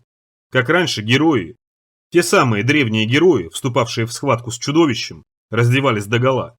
И всегда побеждали. Потому что голый человек чист и первозданен. Он готов вот прямо немедленно предстать на высший суд. Он ничего не боится, и не берут его ни жало, ни клыки. Подумал, что совсем раздеваться не стоит. Я все-таки не до конца готов. Переулок кривых фонарей. Кривой переулок кривых фонарей. Выпуклая брусчатка под ногами. Идешь, как по спине огромной рыбы. Гомер говорил, что совсем древние люди думали, что мир покоится на рыбе, и поэтому любили брусчатку. Солнце еще держалось, но тени удлинились и исковеркались. И старое кресло откуда-то, оно медленно покачивалось, будто кто-то в нем сидел еще совсем недавно. Я понюхал воздух. Обычный воздух запада. Я поспешил. Аптека за углом. Сейчас. Уже. Минуту. Всего минуту. Надо только выглянуть. Страх. Поганое зерно. Я прижался к стене. Тропарь. Давно не читал. Теперь самое время. Победа. Мне нужна победа. Только победа. Ничего, кроме победы. По-другому просто не может быть. Аминь. Выглянул. Несколько. 4. Егор говорил, что они поодиночке охотятся, как львы. Что у каждого территория, и каждый ее охраняет. А тут сразу 4. Стоят, не шевелятся. Прямо перед аптекой. Курка нет. Я оставил его у стены, сидеть. Куски, большие, рваные, черные. А курка нет. И страх. Гладкое жирное лицо, распухшие красноватые суставы. Лапы со сросшимися длинными пальцами. Мясо. Что-то воткнулось в спину, между лопатками. Стало скручивать. Холодно. Тошнит. Выглянул еще. Эти сдвинулись. Ближе. Стали ближе. Я уже их даже почти слышал. Солнце зацепило антенну на крыше, потянуло ее к низу. Заметили. Но наверняка еще можно уйти. Успею. К черту. Уйду к северу, стану жить. Нетрудно найти. Трубу. Какую-нибудь трубу на окраине. Обустроиться, крыс ловить. Или лягушек. Жить. Никогда не думал, что может быть по-другому. Без оружия, без пороха. Потихоньку. Гомер всегда говорил, что выбора нет. Что я такой родился, и что по-другому никак. У каждого свое предназначение, и в сторону не свернуть. А я и не пробовал. Запад. Правильно никто сюда не ходит. Правильно. Тут начинаешь сомневаться. Сомнение – это и есть корпускула дьявола. Уверенность – искра Божья. Только тот, кто верит в себя, может победить. Я прошел, и я вернусь. Вытащил цилиндр. Он еще хранил холод. Приложил к голове. Ничего. Сейчас, сейчас. Прав Гомер, по-другому нельзя. Выглянул. Еще ближе. Заметили. Уже не отпустят. Мне стало легче. Не отпустят. Свинтил крышку, вытащил шприц. Тяжелый и тоже холодный. В бедро. Нужно колоть в крупные мышцы. Поехали. Надавил на поршень. Холод. 2 минуты. Старший говорил, что начинается через 2 минуты. Но он не говорил, что это будет так больно. Нельзя двигаться слишком резко. Могут связки порваться. Надо плавно. Очень плавно. Нельзя ни во что врезаться. Разобьешься. А еще нельзя... Холод потек по ноге. Вниз к ступне. По кости. Сначала мне показалось, что кость взорвется. Вырвется через мясо и кожу. Боль ударила в колено, и я едва не заорал. Но это было только начало. Холод пополз вверх. Тазобедренный сустав, позвоночник, ребра, лопатки, шея. Наверное, я отключился. Волна дошла до черепа, в мозг врубился гвоздь, распустился там стальным цветком. Ослеп. Это была не отключка, просто погасли глаза. Давление. В уши, в нос. Голова взорвалась и разлетелась в разные стороны. Миллионом кусков. И каждому была прилеплена ниточка. Для того, чтобы они смогли вернуться обратно. Боли не было. Слух. Он вернулся первым. И вдруг я услышал. Мозг немного сдвинулся вперед, и я услышал. Шорохи. Листья по крыше. Переругивание летучих мышей. Вода. Обрывки этих звуков смешивались в незнакомую мелодию. Красивую и необычную. Люди? Люди так не могли. Слишком красиво. Это разговаривали они. Сумраки переговаривались между собой. И язык их походил на песни ангелов. Хотя сам я никогда не слышал. Я открыл глаза. Мир сделался красным. Не из-за солнца. Глаза. Сосуды полопались. Видно не только мелкие, но и крупные. Пульсы. Они прорезались везде, от ушей до пальцев ног. Я стал видеть дальше и четче. Трещины на стенах, паутину, болтающуюся на фонарях, рисунок, сделанный карандашом на стене дома напротив. Сумраков. Они стояли вокруг, неподвижно, засохшие деревья. Смотрели не на меня, в стороны, не замечая. Похожие. В обрывках грязного тряпья с веревками вокруг туловищ. Переговаривались. Тот, что стоял справа, сделал шаг. Он очутился рядом со мной, но в этот раз я видел, как это произошло. 4 мягких и одновременно неуклюжих в раскачку шага. 1, 2, 3, 4. И протянул лапу. Браслеты. У того в аптеке были часы. У этого браслеты. Несколько штук. От запястья до локтя. Коготь почти коснулся моего лица. Рот маленький, вцепляться не могут. Могут только жрать. Убивают по-другому. Затем жрут. Отдельно. Мясо. Браслет. Тот самый, который нашел курок. Зря он взял браслет. Нельзя из могилы ничего брать. Ярость залила привычной волной. Я сделал выпад, вперед и чуть вверх. Секирой. Даже не рубил. Попал в локоть, в распухшее сочленение, в сустав, затем сразу в бок. Лапа разорвалась, и пока она падала, медленно переворачиваясь и сжимаясь, я нанес еще удар. Мир тек мимо за красной пеленой ускорения. Движения распадались на отдельные мелкие составляющие. Каждый жест был самостоятелен и при этом каким-то образом сливался с остальными. Передать сложно. Резкость исчезла. Удары были не ударами, а плавными касаниями. Секира коснулась сумрака под правым плечом, он вздрогнул и сделал шаг назад. Рана разошлась, и через несколько долгих мгновений показалась кровь, ленивая и густая. Сумрак издал равномерный шорох, его товарищи ответили. Я прыгнул вперед. В ушах неожиданно свистнул ветер. Секира описала сияющий полукруг. Голова урода отделилась от тела, покатилась. Оставшиеся обменялись безразличными шепотками и сдвинулись ко мне. 2 по флангам, 1 в центре. Я отступил. Не ожидал, что схватка будет выглядеть так. Мне представлялись скорости, погоня, прыжки, уклонения. Ничего подобного. Схватка с сумраками в режиме ускорения походила скорее на шахматы. Тот, что справа, сделал свой ход. Взмахнул лапой. Метил явно в горло, но я уклонился легко, всего лишь наклонив голову. Сумрака повело, он потерял равновесие, и я тут же пустил ему вдогонку секиру. Лезвие черкануло по костистой спине, срезало кожу. Сумрак выпрямился. Я отпрыгнул. Сумраки замолчали. 2 стояли, окаменев и чуть набычившись. 3 шевелился. Ворочал головой, стараясь поглядеть на спину, с которой я срезал изрядный лоскут кожи.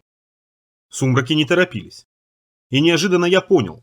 Препарат разогнал меня до скорости, на которой сумрак казался ощутимо меня медлительнее. И это давало мне преимущество, причем значительное. Снял с плеча карабин. Раненый сумрак улыбнулся мне в глаза. Улыбнулся. Он должен был кричать от боли. Он должен был кататься от боли по брусчатке, а он наоборот улыбался. Дальше произошло ужасное. Сумрак скрючился, дотянулся до лоскута, уцепился за него покрепче и дернул. Я услышал, как пронзительно затрещала шкура, как хихикнул сумрак, разглядывая собственную кожу, как одобрительно зашуршали остальные, и вдруг я почувствовал в руках карабин и выстрелил. Первый раз я видел, как летит картечь. Она выплеснулась из ствола горячим выдохом, разошлась в зонтик, врубилась в чудовище. Хорошая картечь, изготовленная Петром. Мягкий свинец снаружи, твердый уран внутри, двойной заряд пороха. Почти в упор. Верхняя часть туловища разлетелась в рваные лохмотья, ноги еще продолжали стоять. Тишина. Я ничего не слышал. Карабин рявкнул, и слух мой просел. В ушах образовалась тяжелая вата. Я убил второго. У этого уцелела голова. Возьму ее, приделаю потом на стену. Раньше так всегда люди делали.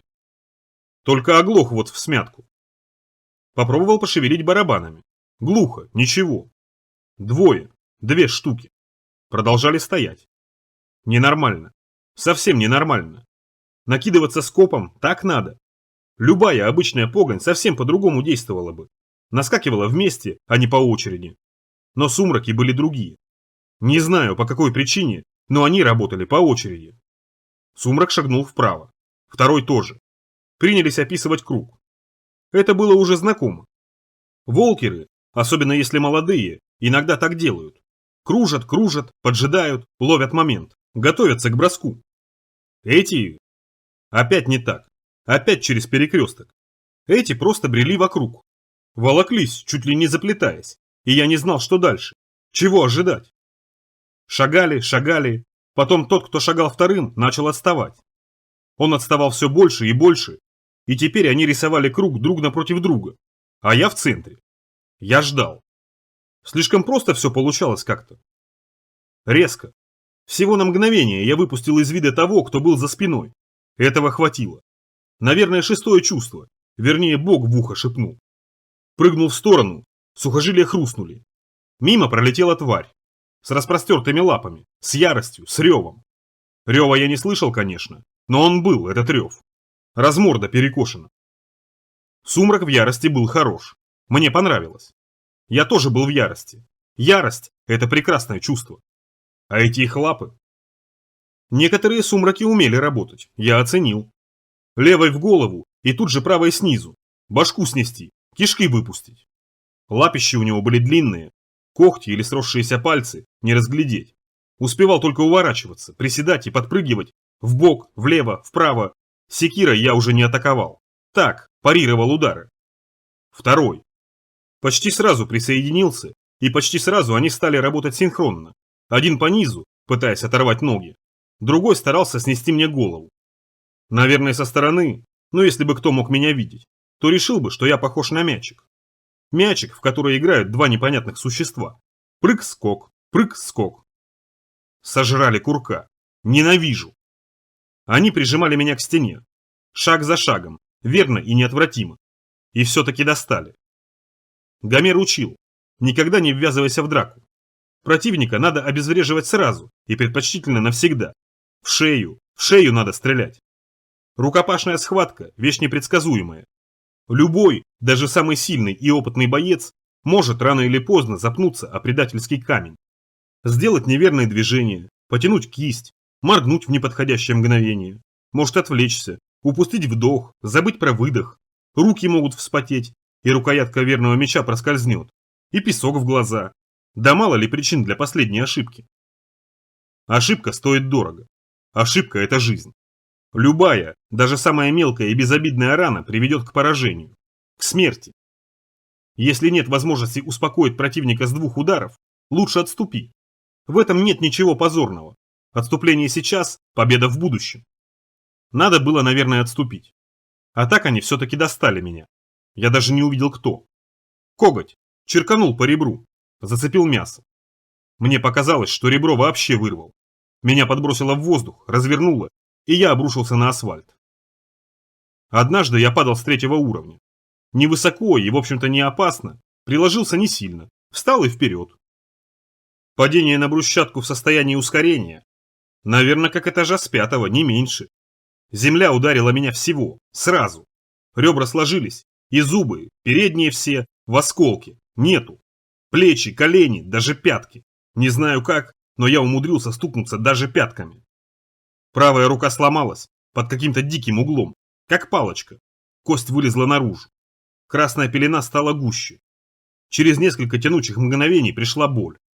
Сумрак надвинулся, облизываясь. Я дотянулся до потерянной секиры. Сумрак прыгнул. Я успел выставить секиру, упереть рукоять между булыжниками, острие направив вверх. Лезвие пропороло брюхо, сумрак сел, залив меня черной дрянью своих кишок. Секира разрезала его почти пополам, но он продолжал барахтаться, пытался дотянуться до моего горла, столкнул его на бок. Третий. Остался один. Он стоял чуть поодаль. Медленно стоял, наблюдая как бы. Я отполз от мертвечины. Мог бы и не отползать, все равно перепачкан был. Год не отмоешься. Надо было подняться, встать на ноги. Не хотелось вот так, лежа. И я поднялся. Правая рука болталась вдоль туловища, побрызгивала кровью. Сломанное ребро выставилось справа. Особой боли не чувствовал, но знал, что она скоро придет. Кажется, еще нога. Тоже правая, в колене. Надрыв сухожилий. Или чашечкой. Мениск? Не знаю, плевать. Курка сожрали.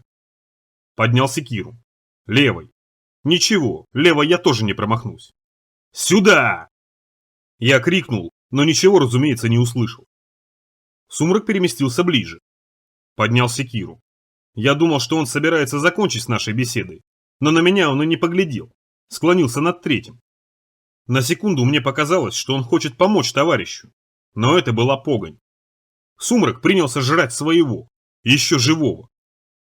Наверное, это было самое мерзкое, что я видел в последнее время. Запредельное. Но это стоило увидеть, чтобы понять окончательно. Мы не можем существовать вместе. Ни в одном городе, ни на одной планете. В одном воздухе. Я пополз. Подальше. Сил на последнего не осталось. Ладно, и так неплохо. Троих. Горло сжалось. Спазм. В голову шибанула кровь, брызнула из носа и из глаз, как у старшего. Ладно. Я полз. Не очень хорошо представлял, куда. Подальше. Из оружия остался лишь нож и усиленная граната. Ножом стану отмахиваться. Граната тоже пригодится. Скорость падала. Я ощутил это предельно ясно. Ускоритель прекращал действие. 15 минут упоительной стремительности подошли к концу. Боль. Почувствовал, как наливаюсь жаром. Горела кожа, только не снаружи, изнутри. Не знаю, как это могло быть именно изнутри, отчего хотелось ее немедленно содрать. Сердце. Ощутил, как оно висит там, в глубине, за ребрами, как натянуты вены и артерии, до звона, вот-вот оторвутся. Печень разбухла кровью, желудок сжался, залитый кислотой. Даже с позвоночником что-то. Мускулатура пульсировала, расслаблялась и напрягалась. Резко увеличилась подвижность. Позвонки терлись друг от друга. И снова больно, больно, очень больно. К черту вериги. В голове опять что-то взорвалось. Мир скачком вернулся к привычной скорости. Меня качнуло. Не устоял. Снова больно. Почему же так больно? Пополз. Переулок кривых фонарей. Солнце опустилось, и сумерки слились с сумраками. Трое. Я успокоил троих.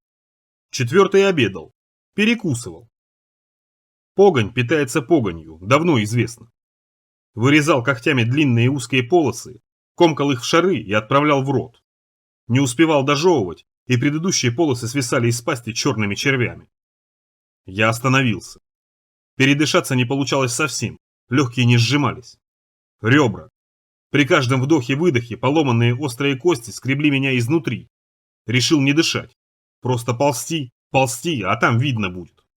Вот и полз. Вернулся слух. Тоже разом.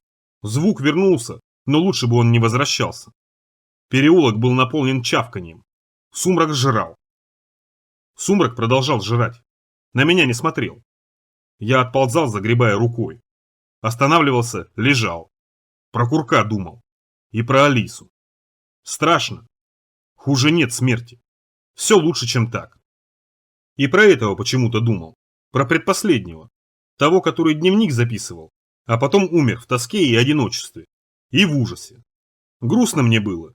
И за себя, и за всех остальных. Упал. Звезды. Горели особенно ярко.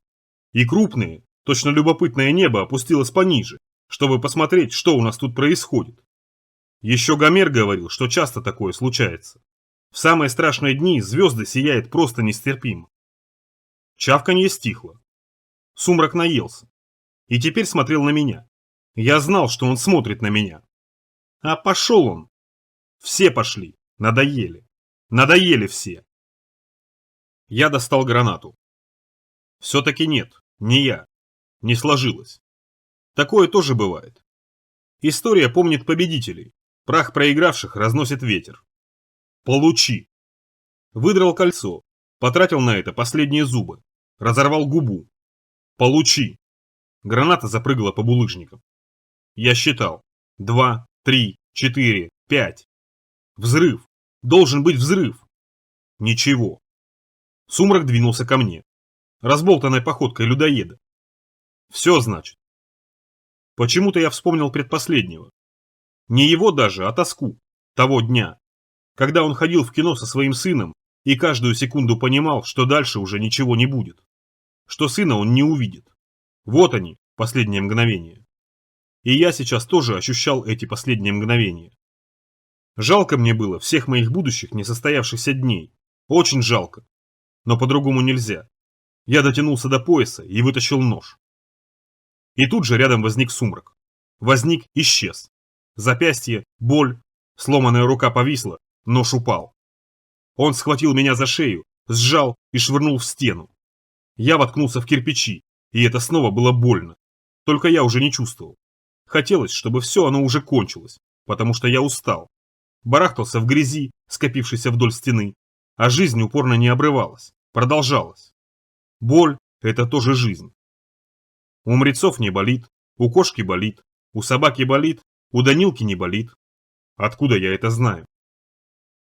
Небо засветилось, к земле потянулись лучи, и в них вспыхнуло золотом огромное яйцо. А сумрак был снова здесь. Он держал меня за шею, разглядывал ожерелье из слез, разглядывал Пацифик, сорвал, слезы рассыпались. Я не из тех, не из настоящих, сияющих и беспрекословных. Настоящие так не гибнут. Мордой в прах, с ртом набитым грязью. Надо выплюнуть, обязательно выплюнуть. Душа выходит с последним вздохом. Рот не должен быть забит. Увидеть небо. Потом я, кажется, умер.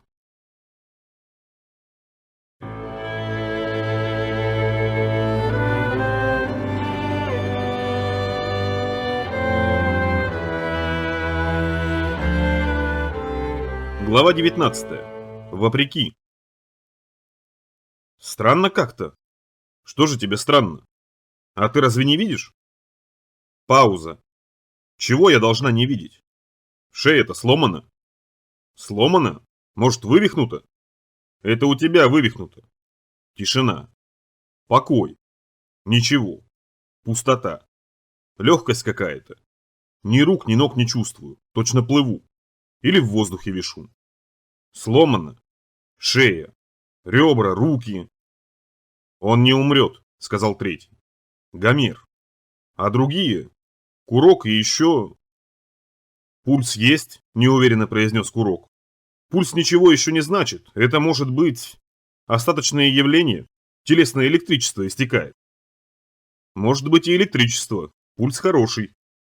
Он не умрет, повторил Гомер. Такого просто не может быть. Сердце сильное. Он бегал много. Вот сердце и борется. Это может еще долго продолжаться. Алиса.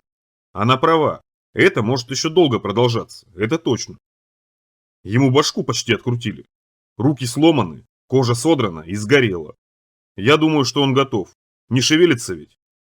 Это же Рыбинск. Они там вообще не умирают. Ты в глаза ему смотрела? Все вывернутые. И сосуды лопнули. Его перемололо внутри и снаружи. Он жив, сказал Гомер. И внутри и снаружи перемололо, а он жив. А знаете почему? Почему? Спросили Курок и Алиса в один голос. Потому. А предсказательница? Она прямо ведь сказала, не ходи внехоть. А он сунулся. Она сумасшедшая. И потом предсказания на героев не распространяются. Герои всегда действуют вопреки. Всем предсказаниям. Всем нельзя, а им можно. Никто на запад не мог пройти, а он смог. Жаль, я планетария не увидел. Героя нельзя убить так просто. Он выживает после самых страшных ран. А потом имя. Такие имена просто так не дают. А он увидел планетарий. За меня. Почему? Почему они все в разные стороны говорят? А если бы ему голову оторвало вообще? Нервно спросил Гомер. Она что, приросла бы? Молчание. Не знаю, сказал Курок. Не оторвало же. Вот если бы оторвало, то я бы точно сказал, что он не герой. А так? Надо это, тропарь прочитать, предложила Алиса. Это ему поможет? Он сам всегда. Я прочитаю, сказал Курок. Сейчас. Откуда он знает тропарь? Они все меняются. Курок начал читать тропарь. Самодельный. Не очень складный и не очень красивый. Пусть будет солнце. Свет его растопит лед и сгинет тьма. И дальше. Про землю, освобожденную от пришельцев. Про справедливость, про мир и покой, который распространится. Про то, что все это закончится. Уже скоро. Ну или когда-нибудь. Но закончится. Курок читал, Алиса зевала громко, Гомер молчал. Небо наполнится жизнью, и мы тоже вернемся в небо. Мы вернемся в небо. Крест. Тот, что я видел. Знамение. Я вспомнил, на что он похож. Алиса похихикивала, Гомер насвистывал. Курок читал. Его голос набрал уверенности и уже дрожал. Алиса стала его передразнивать, а Гомер говорил. Он мне еще руки должен, я же помню.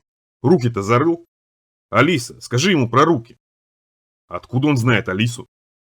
Да замолчите вы, я делом занимаюсь. Прыгни в люк. Сам прыгни. Ты вообще что тут делаешь? И в самом деле. Я видел море. С песком и волнами, с дельфинами и белыми, как бумага, птицами, с далеким парусом, с тяжелыми дождевыми облаками, собравшимися на горизонте, с ветром. Недалеко от меня из песка торчал шест с привязанным длинным треугольным флагом. И ветер играл полотнищем, шелк хлопал и струился бирюзой. А за спиной у меня были горы. Я не оглядывался и не видел их, но точно знал, что они там есть. Уходящие в небо пики, цепляющие тучи, с ручьями и водопадами, зеленые и белые. По берегу навстречу мне бежал кто-то. Издалека. Маленькая фигурка. Торопилась и размахивала руками. Я засмеялся и помахал ей в ответ. А потом он из Рыбинска, напомнил Курок. Он рыбак, как и остальные. Ну вот, сказал Гомер. Все-таки умер. Летом здесь, наверху, ближе к осени в Слоне. Совсем уж в подвал лезть не хотелось. Папка не любил подвалы. И я тоже не люблю. А ты? Молчание, шорох, ветер. Ветер тут воет, никуда от этого не деться. И звенит что-то, похожее на звенелки из гильз. Когда нанизывают гильзы на веревочку и вывешивают на сквозняке. Чтобы наполнить пространство звуком. Раньше любили звенелки. Понятно. Никто подвалы не любит. И высоту тоже. Лучше всего в Слоне. Он железный. Печь в одном месте топится, а тепло распространяется сразу со всех сторон. Мы с папкой случайно его нашли. Думали, он цельный, а он полый. В нем раньше ведра хранились. Мы открыли, а ведра посыпались. Над головой висит синий шар со звездочками. Самодельный шар, кривой. Из бумаги, на боку дверка. На нее свечу надо вставлять. Получается лампа. Свеча горит. Вообще кругом много самодельных вещей. Из проволоки, и из бумаги, из дерева и из пластика. И все это игрушки. Плохо сделанные. Замки, машины, люди. А я думал, ты не выживешь. Не верил, вздыхает Егор. Не выживают после такого. А Курок? Кто? А, друг твой. Так я тебе сколько раз говорил. Умер он. Тогда еще умер. Не помнишь разве? Егор вздыхает. Пересаживается на другой стул. В комнате много стульев. Разные. Самодельных много. Зря ты его выручать пошел. Друга своего. Он же умер, ты видел. Он посидел даже. Видел. Посидел. На самом деле посидел. Они тебя ждали. Сумраки. А ты пошел. А я, дурак, уснул. Все проспал. Все проворонил. Егор шмыгает носом. Не плачь. Теперь молчит уже Егор. Не плачь, повторяю я. Не надо. Отец у него. Был отец, стал мертвец. Это трудно понять. Это дико трудно понять. Твой отец поступил правильно. Я бы тоже так поступил. Ты его помни. Героев нужно помнить. Я своего отца помню. И я помню. И буду. Обещает Егор. Егор. Хорошее имя. Человеческое. И на Западе люди есть. И вполне себе нормальные люди. Даже очень хорошие люди. Везде люди. Потому что это наша земля. Курок. Это который умер? Да. Понятно. Ты с ним разговаривал. И с Гомером каким-то. А кто такой Гомер? И с Гомером. Ну да. Ты все время Гомера какого-то звал. В бессознании. Он кто, папка твой? Что-то вроде. Ясно. Егор вздыхает. Умер тоже? Да, давно. Егор молчит, пересаживается со стула на стул. Ты со всеми разговаривал. Кричал. Стихи какие-то читал.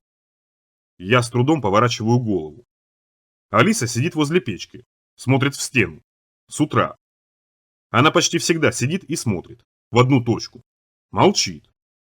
И я каждый раз сомневаюсь. Который день? 24-й, если считать... Понятно. Алиса поднимается и уходит. Я смотрю ей вслед. Я боюсь. Боюсь, что она... Твоя подружка неразговорчивая совсем. Бука. Настоящая. Ни слова еще не сказала мне. Как приволокла тебя, так и молчит. Бука. Бука. Если бы Егор знал, насколько он прав. Она Алиса? Ага. Это она тебя приволокла. Знаешь, на кого ты был похож? Нет, и не хочу. Хорошо, как знаешь. Ты с ней тоже болтал, как с настоящей. Она что-нибудь рассказала? Спрашиваю я у Егора. Ничего, ни слова не говорит. Я с ней болтаю, а она молчок. А она вообще умеет? Я не знаю. Не знаю, как ответить на этот вопрос. Раньше умела, сейчас не знаю. Не знаю, ответил я. У нее горе. Она человека тоже потеряла. Жаль. Видно, что не так. Крысу за собой везде таскает. Таких никогда не видел. Просто сверхкрыса. Егор грустно смотрит на полку.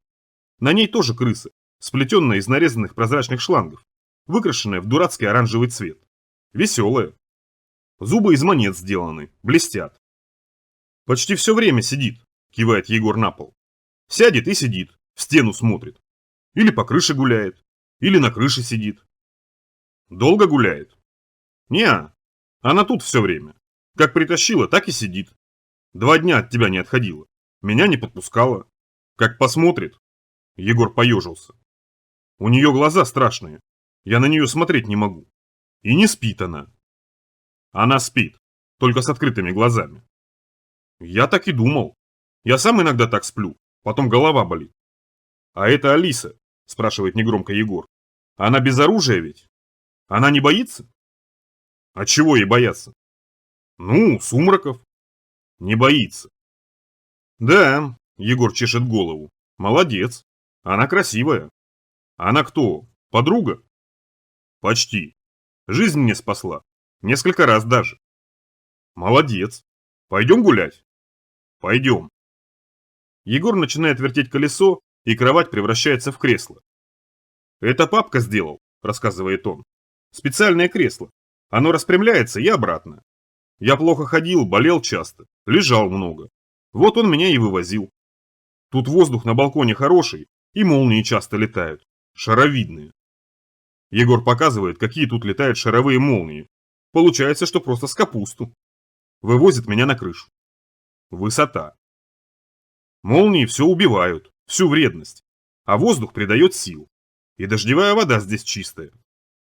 Егор везет меня вдоль бордюра. Прекрасный вид. Сверху город похож на раздавленного паука. Прижали хорошенько каблуком. Расползся в разные стороны. Кольца, линии, снова кольца. Все пересекается, перепутывается. Раньше город разворачивался везде. На поверхности, под землей и даже над нею. Дороги змеились между домами, сами дома ползли ввысь, и все смешивалось в непонятной и пестрой карусели. И посторонний человек не мог во всем этом разобраться. И даже местные, зайдя в другой сектор, часто плутали. И для заблудших придумали особый компас, который стрелкой указывал правильное направление. Куда идешь, туда он и показывает. Запад, восток. Запад больше. Накатывается багровым приливом через центр. Въедается широким опасным языком. Не помню совсем. Маму, то есть. Ее сумраки поймали, когда я еще был совсем маленьким. Тогда отец решил с ними воевать. Они с центра лезут, здесь не живут. Он много про них узнал, я потом расскажу. Ускоритель нашел. Но это не он придумал, это другие, военные. Тут есть военные? Раньше были. Видишь, внизу вертолет. Они сюда прилетали. Очень давно и неизвестно зачем. Вертолет весь был забит ящиками, а в них контейнеры. Сумраки тоже давно были. Военные пытались их убить. Вот прямо здесь, у метро. Верхнее метро. Разноцветные линии, разделяющие город на неровные ломти. Поверх линии разметка. Черный штрих – непроходимые участки. Красный – ходить осторожно. Зеленый – безопасно. Зеленого мало. Верхнее метро разведано плохо, и опять же только с нашей стороны. Что творится, к примеру, на большинстве станций Кольцевой, мы не знаем. Есть путеводитель, но многие тоннели засыпаны, в других полно погони. В некоторых реки или болота, или поездами все забито. Непроходимость. Нижнее метро чернеет растопыренной птичьей лапой. В нижнем метро порядок. Во всяком случае, в восточной части. Только пройти все равно нельзя. Да и не полезет туда никто. Что происходит на западе? Запад он и есть Запад. Папка говорил, что город такой большой, что за всю жизнь его нельзя обойти. Это смотря какая жизнь. Город плывет почти под ногами. Вчера 20 минут гуляли, сегодня можно побольше. Хотя нет, нельзя, простынешь. Мне смешно, но я с ним не спорю. Ты как-то быстро выздоравливаешь, улыбается Егор. Ты что, богатырь? Я начинаю кашлять. Хорошее слово, богатырь. Хорош богатырь, ложку поднять не может. Значит, здоровье повышенное. Есть такие люди, все как на собаках. А у меня наоборот, пониженное. Зрение у меня плохое, с детства. Плохое? Егор смотрит вниз из-под ладони. Странно. Сейчас вроде по-другому. Вижу почти все. И резко. Никогда так не видел. И зубы не болят, добавляю я. Егор сидит прямо передо мной, и я вижу, как он начинает проверять языком зубы, надувает щеки, даже пальцем прощупывает. Не болят, пораженно говорит он. На самом деле не болят. Даже дырки, кажется, заросли. Это почему? Я пытаюсь повернуться на правый бок. Не получается, больно. Ребра, кажется, потрескивают. Падаю на спину. Надоело на спине. Вообще надоело валяться. Шея не поворачивается, какой-то горб на ней нарос, как воротник. Руки. Руки работают. Не очень хорошо работают руки. Шины мешают. И на правой, и на левой. Не сгибаются. Но согнутся рано или поздно. И на ногах шины. Сломанный я совсем. Кривые шины Егор сделал, неумеха. Хотя и так сойдет. Зато кожа нравится. Новая наросла, гладкая и толстая. По ощущениям гораздо толще. Здорово. Зубов, правда, меньше. Гораздо меньше, чем раньше. Дырки, они зарастают, это верно. Рядом с Алисой не только дырки зарастают. Раны затягиваются. Кости, кожа, сухожилия. А зубы новые нет. Так и буду дальше, без зубов. Когда умирал, не очень расстраивался. На том свете новые зубы выдают. Все, кто претерпел за правду, при записи в облачный полк получают утраченные конечности, отлитые из чистейшего золота, в том числе и зубы. А сейчас без зубов того, в живых-то. Лицо просело, скособочилось, постарел сразу. «Это от чего?» – спрашивает шепотом Егор. «Это почему?» Я молчу. Но Егор и сам не дурак, думать умеет. «Почему?» Егор вкатывает меня под крышу. «Так она... она что, это? Это?» Глаза у него округляются, челюсть отвисает. Так он и стоит, не меньше минуты. «Она настоящая?» «Ага», отвечаю я, «самая-самая». Папка про таких рассказывал, но мы никогда не встречали. Вам повезло, особенно тебе. А я вот встретил. «И что?» – спрашивает Егор совсем уже еле слышно. «Что случилось?» «Со мной ничего». «А с кем?» – осторожно спрашивает Егор. «С другими. Сказки знаешь?» «Какие?» «Разные, всякие, про гостей. Пришли к людям гости, сели за стол, едят. А один мальчик уронил ложку. Полез за ложкой, глядит, а у гостей-то копыта». Егор оглядывается. «У нее копыта?» – шепчет он. «Почти. Но вообще она хорошая, добрая. Тебе понравится». «Ага, добрая. Отец говорил, они детей сманивают. А потом... Что потом?» «Не знаю. Да потом дело не дошло, к счастью. Они...» Егор неопределенно кивает. «Они... такие, как Алиса. Ты как с ней познакомился?» «Она меня спасла. И еще... долгая история, в двух словах не расскажешь.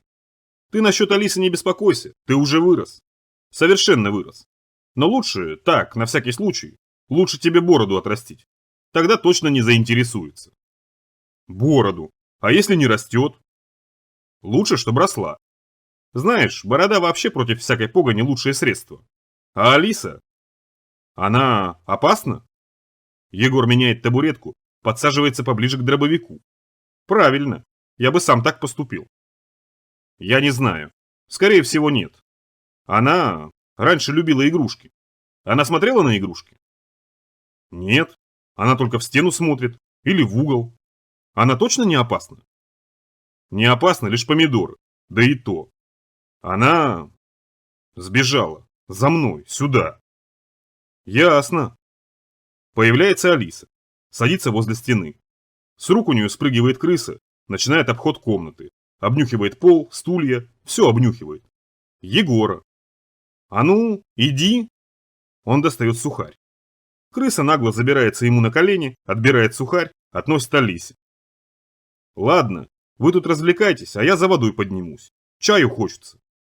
Егор подбирает ведро и удаляется, шаркая ногами. Я остаюсь с Алисой. Молчим. Только крыса хрустит сухарем, да перекатываются на ветру звонкие гильзы.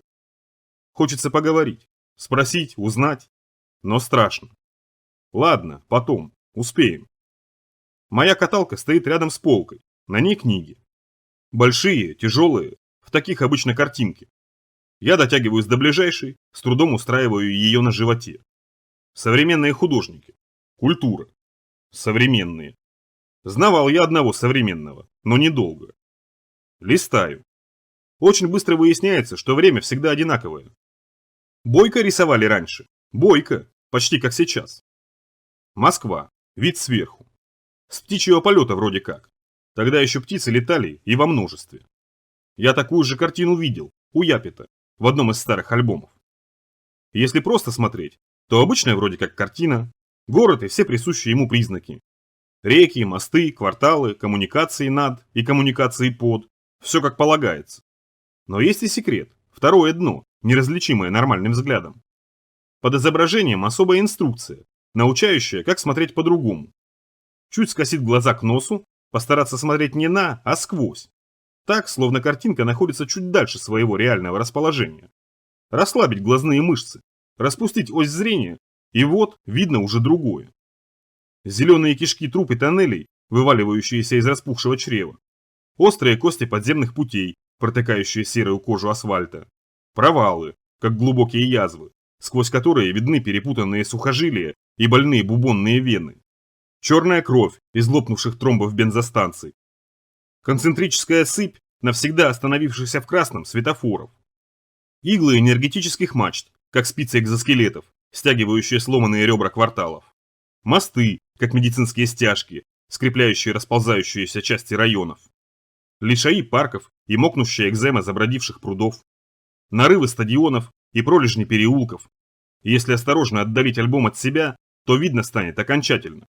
Мертвец, стухший, с истлевшими конечностями и объеденным черепом. И дороги уже не дороги, а плоские солитеры. И мелкие люди на улицах похожи на мух, а машины на червей, въедающихся в догнивающую кожу. Возвращается Егор с ведром. «Вы огни видели?» – спрашивает он. «Когда сюда шли?» «Нет», – отвечаю я. «Да, огни появляются. На севере. Можно вечером посмотреть». «Обязательно. Посмотрим». Вчера красные были. Висели, висели, а потом в разные стороны и разлетелись. Отчего огни, а? Не знаю. Выясним. Выясним. Вот полежу еще немного и встану. Через месяц. Ну, через полтора. У нас еще много работы, говорю я. Работы. А разве ты не собираешься домой возвращаться? Нет. Зачем? Это старая жизнь. Нужно искать новую. Где? Я киваю в сторону севера. Старший говорил, что на севере есть ответы. Тебе очень нужны ответы? С некоторых пор. Видишь ли, Егор, с некоторых пор меня интересуют ответы. Потому что мне все это немного надоело. Вот это вся жизнь. На самом деле надоело. Люди могут жить по-другому. И должны жить по-другому. Старший. Он полагал, что все из-за нижнего метро. Курок думал, что из-за пришельцев. Гомер считал, что разверзлась преисподняя. Кто-то да прав. Посмотрим. Я одно знаю. После зимы всегда лето. По-другому никак. Старший верил, что все это можно прекратить. И я тоже верю. Через месяц отправимся на север, говорю я. Надо запастись теплой одеждой. Но ты же совсем не ходишь. Сегодня не хожу, завтра хожу. Я иду на поправку. У тебя есть что-нибудь для зимы? Егор пожимает плечами. Видно, что идея ему не нравится. Есть. Для зимы у нас слон, отвечает Егор. В нем тепло. Отлично, слон. Пересидим в слоне. Я, ты и Алиса. Как? Удивляется Егор. Она тоже? А как же? Не на улице же ее оставлять. Не расстраивайся. До зимы еще далеко. Борода успеет отрасти. Егор начинает потирать подбородок. Алиса смотрит в стену. «У нас есть термическое одеяло», — сообщает Егор. «Они, наверное, подойдут». «Одеяло — это хорошо. Еще кое-что надо будет собрать, я потом скажу».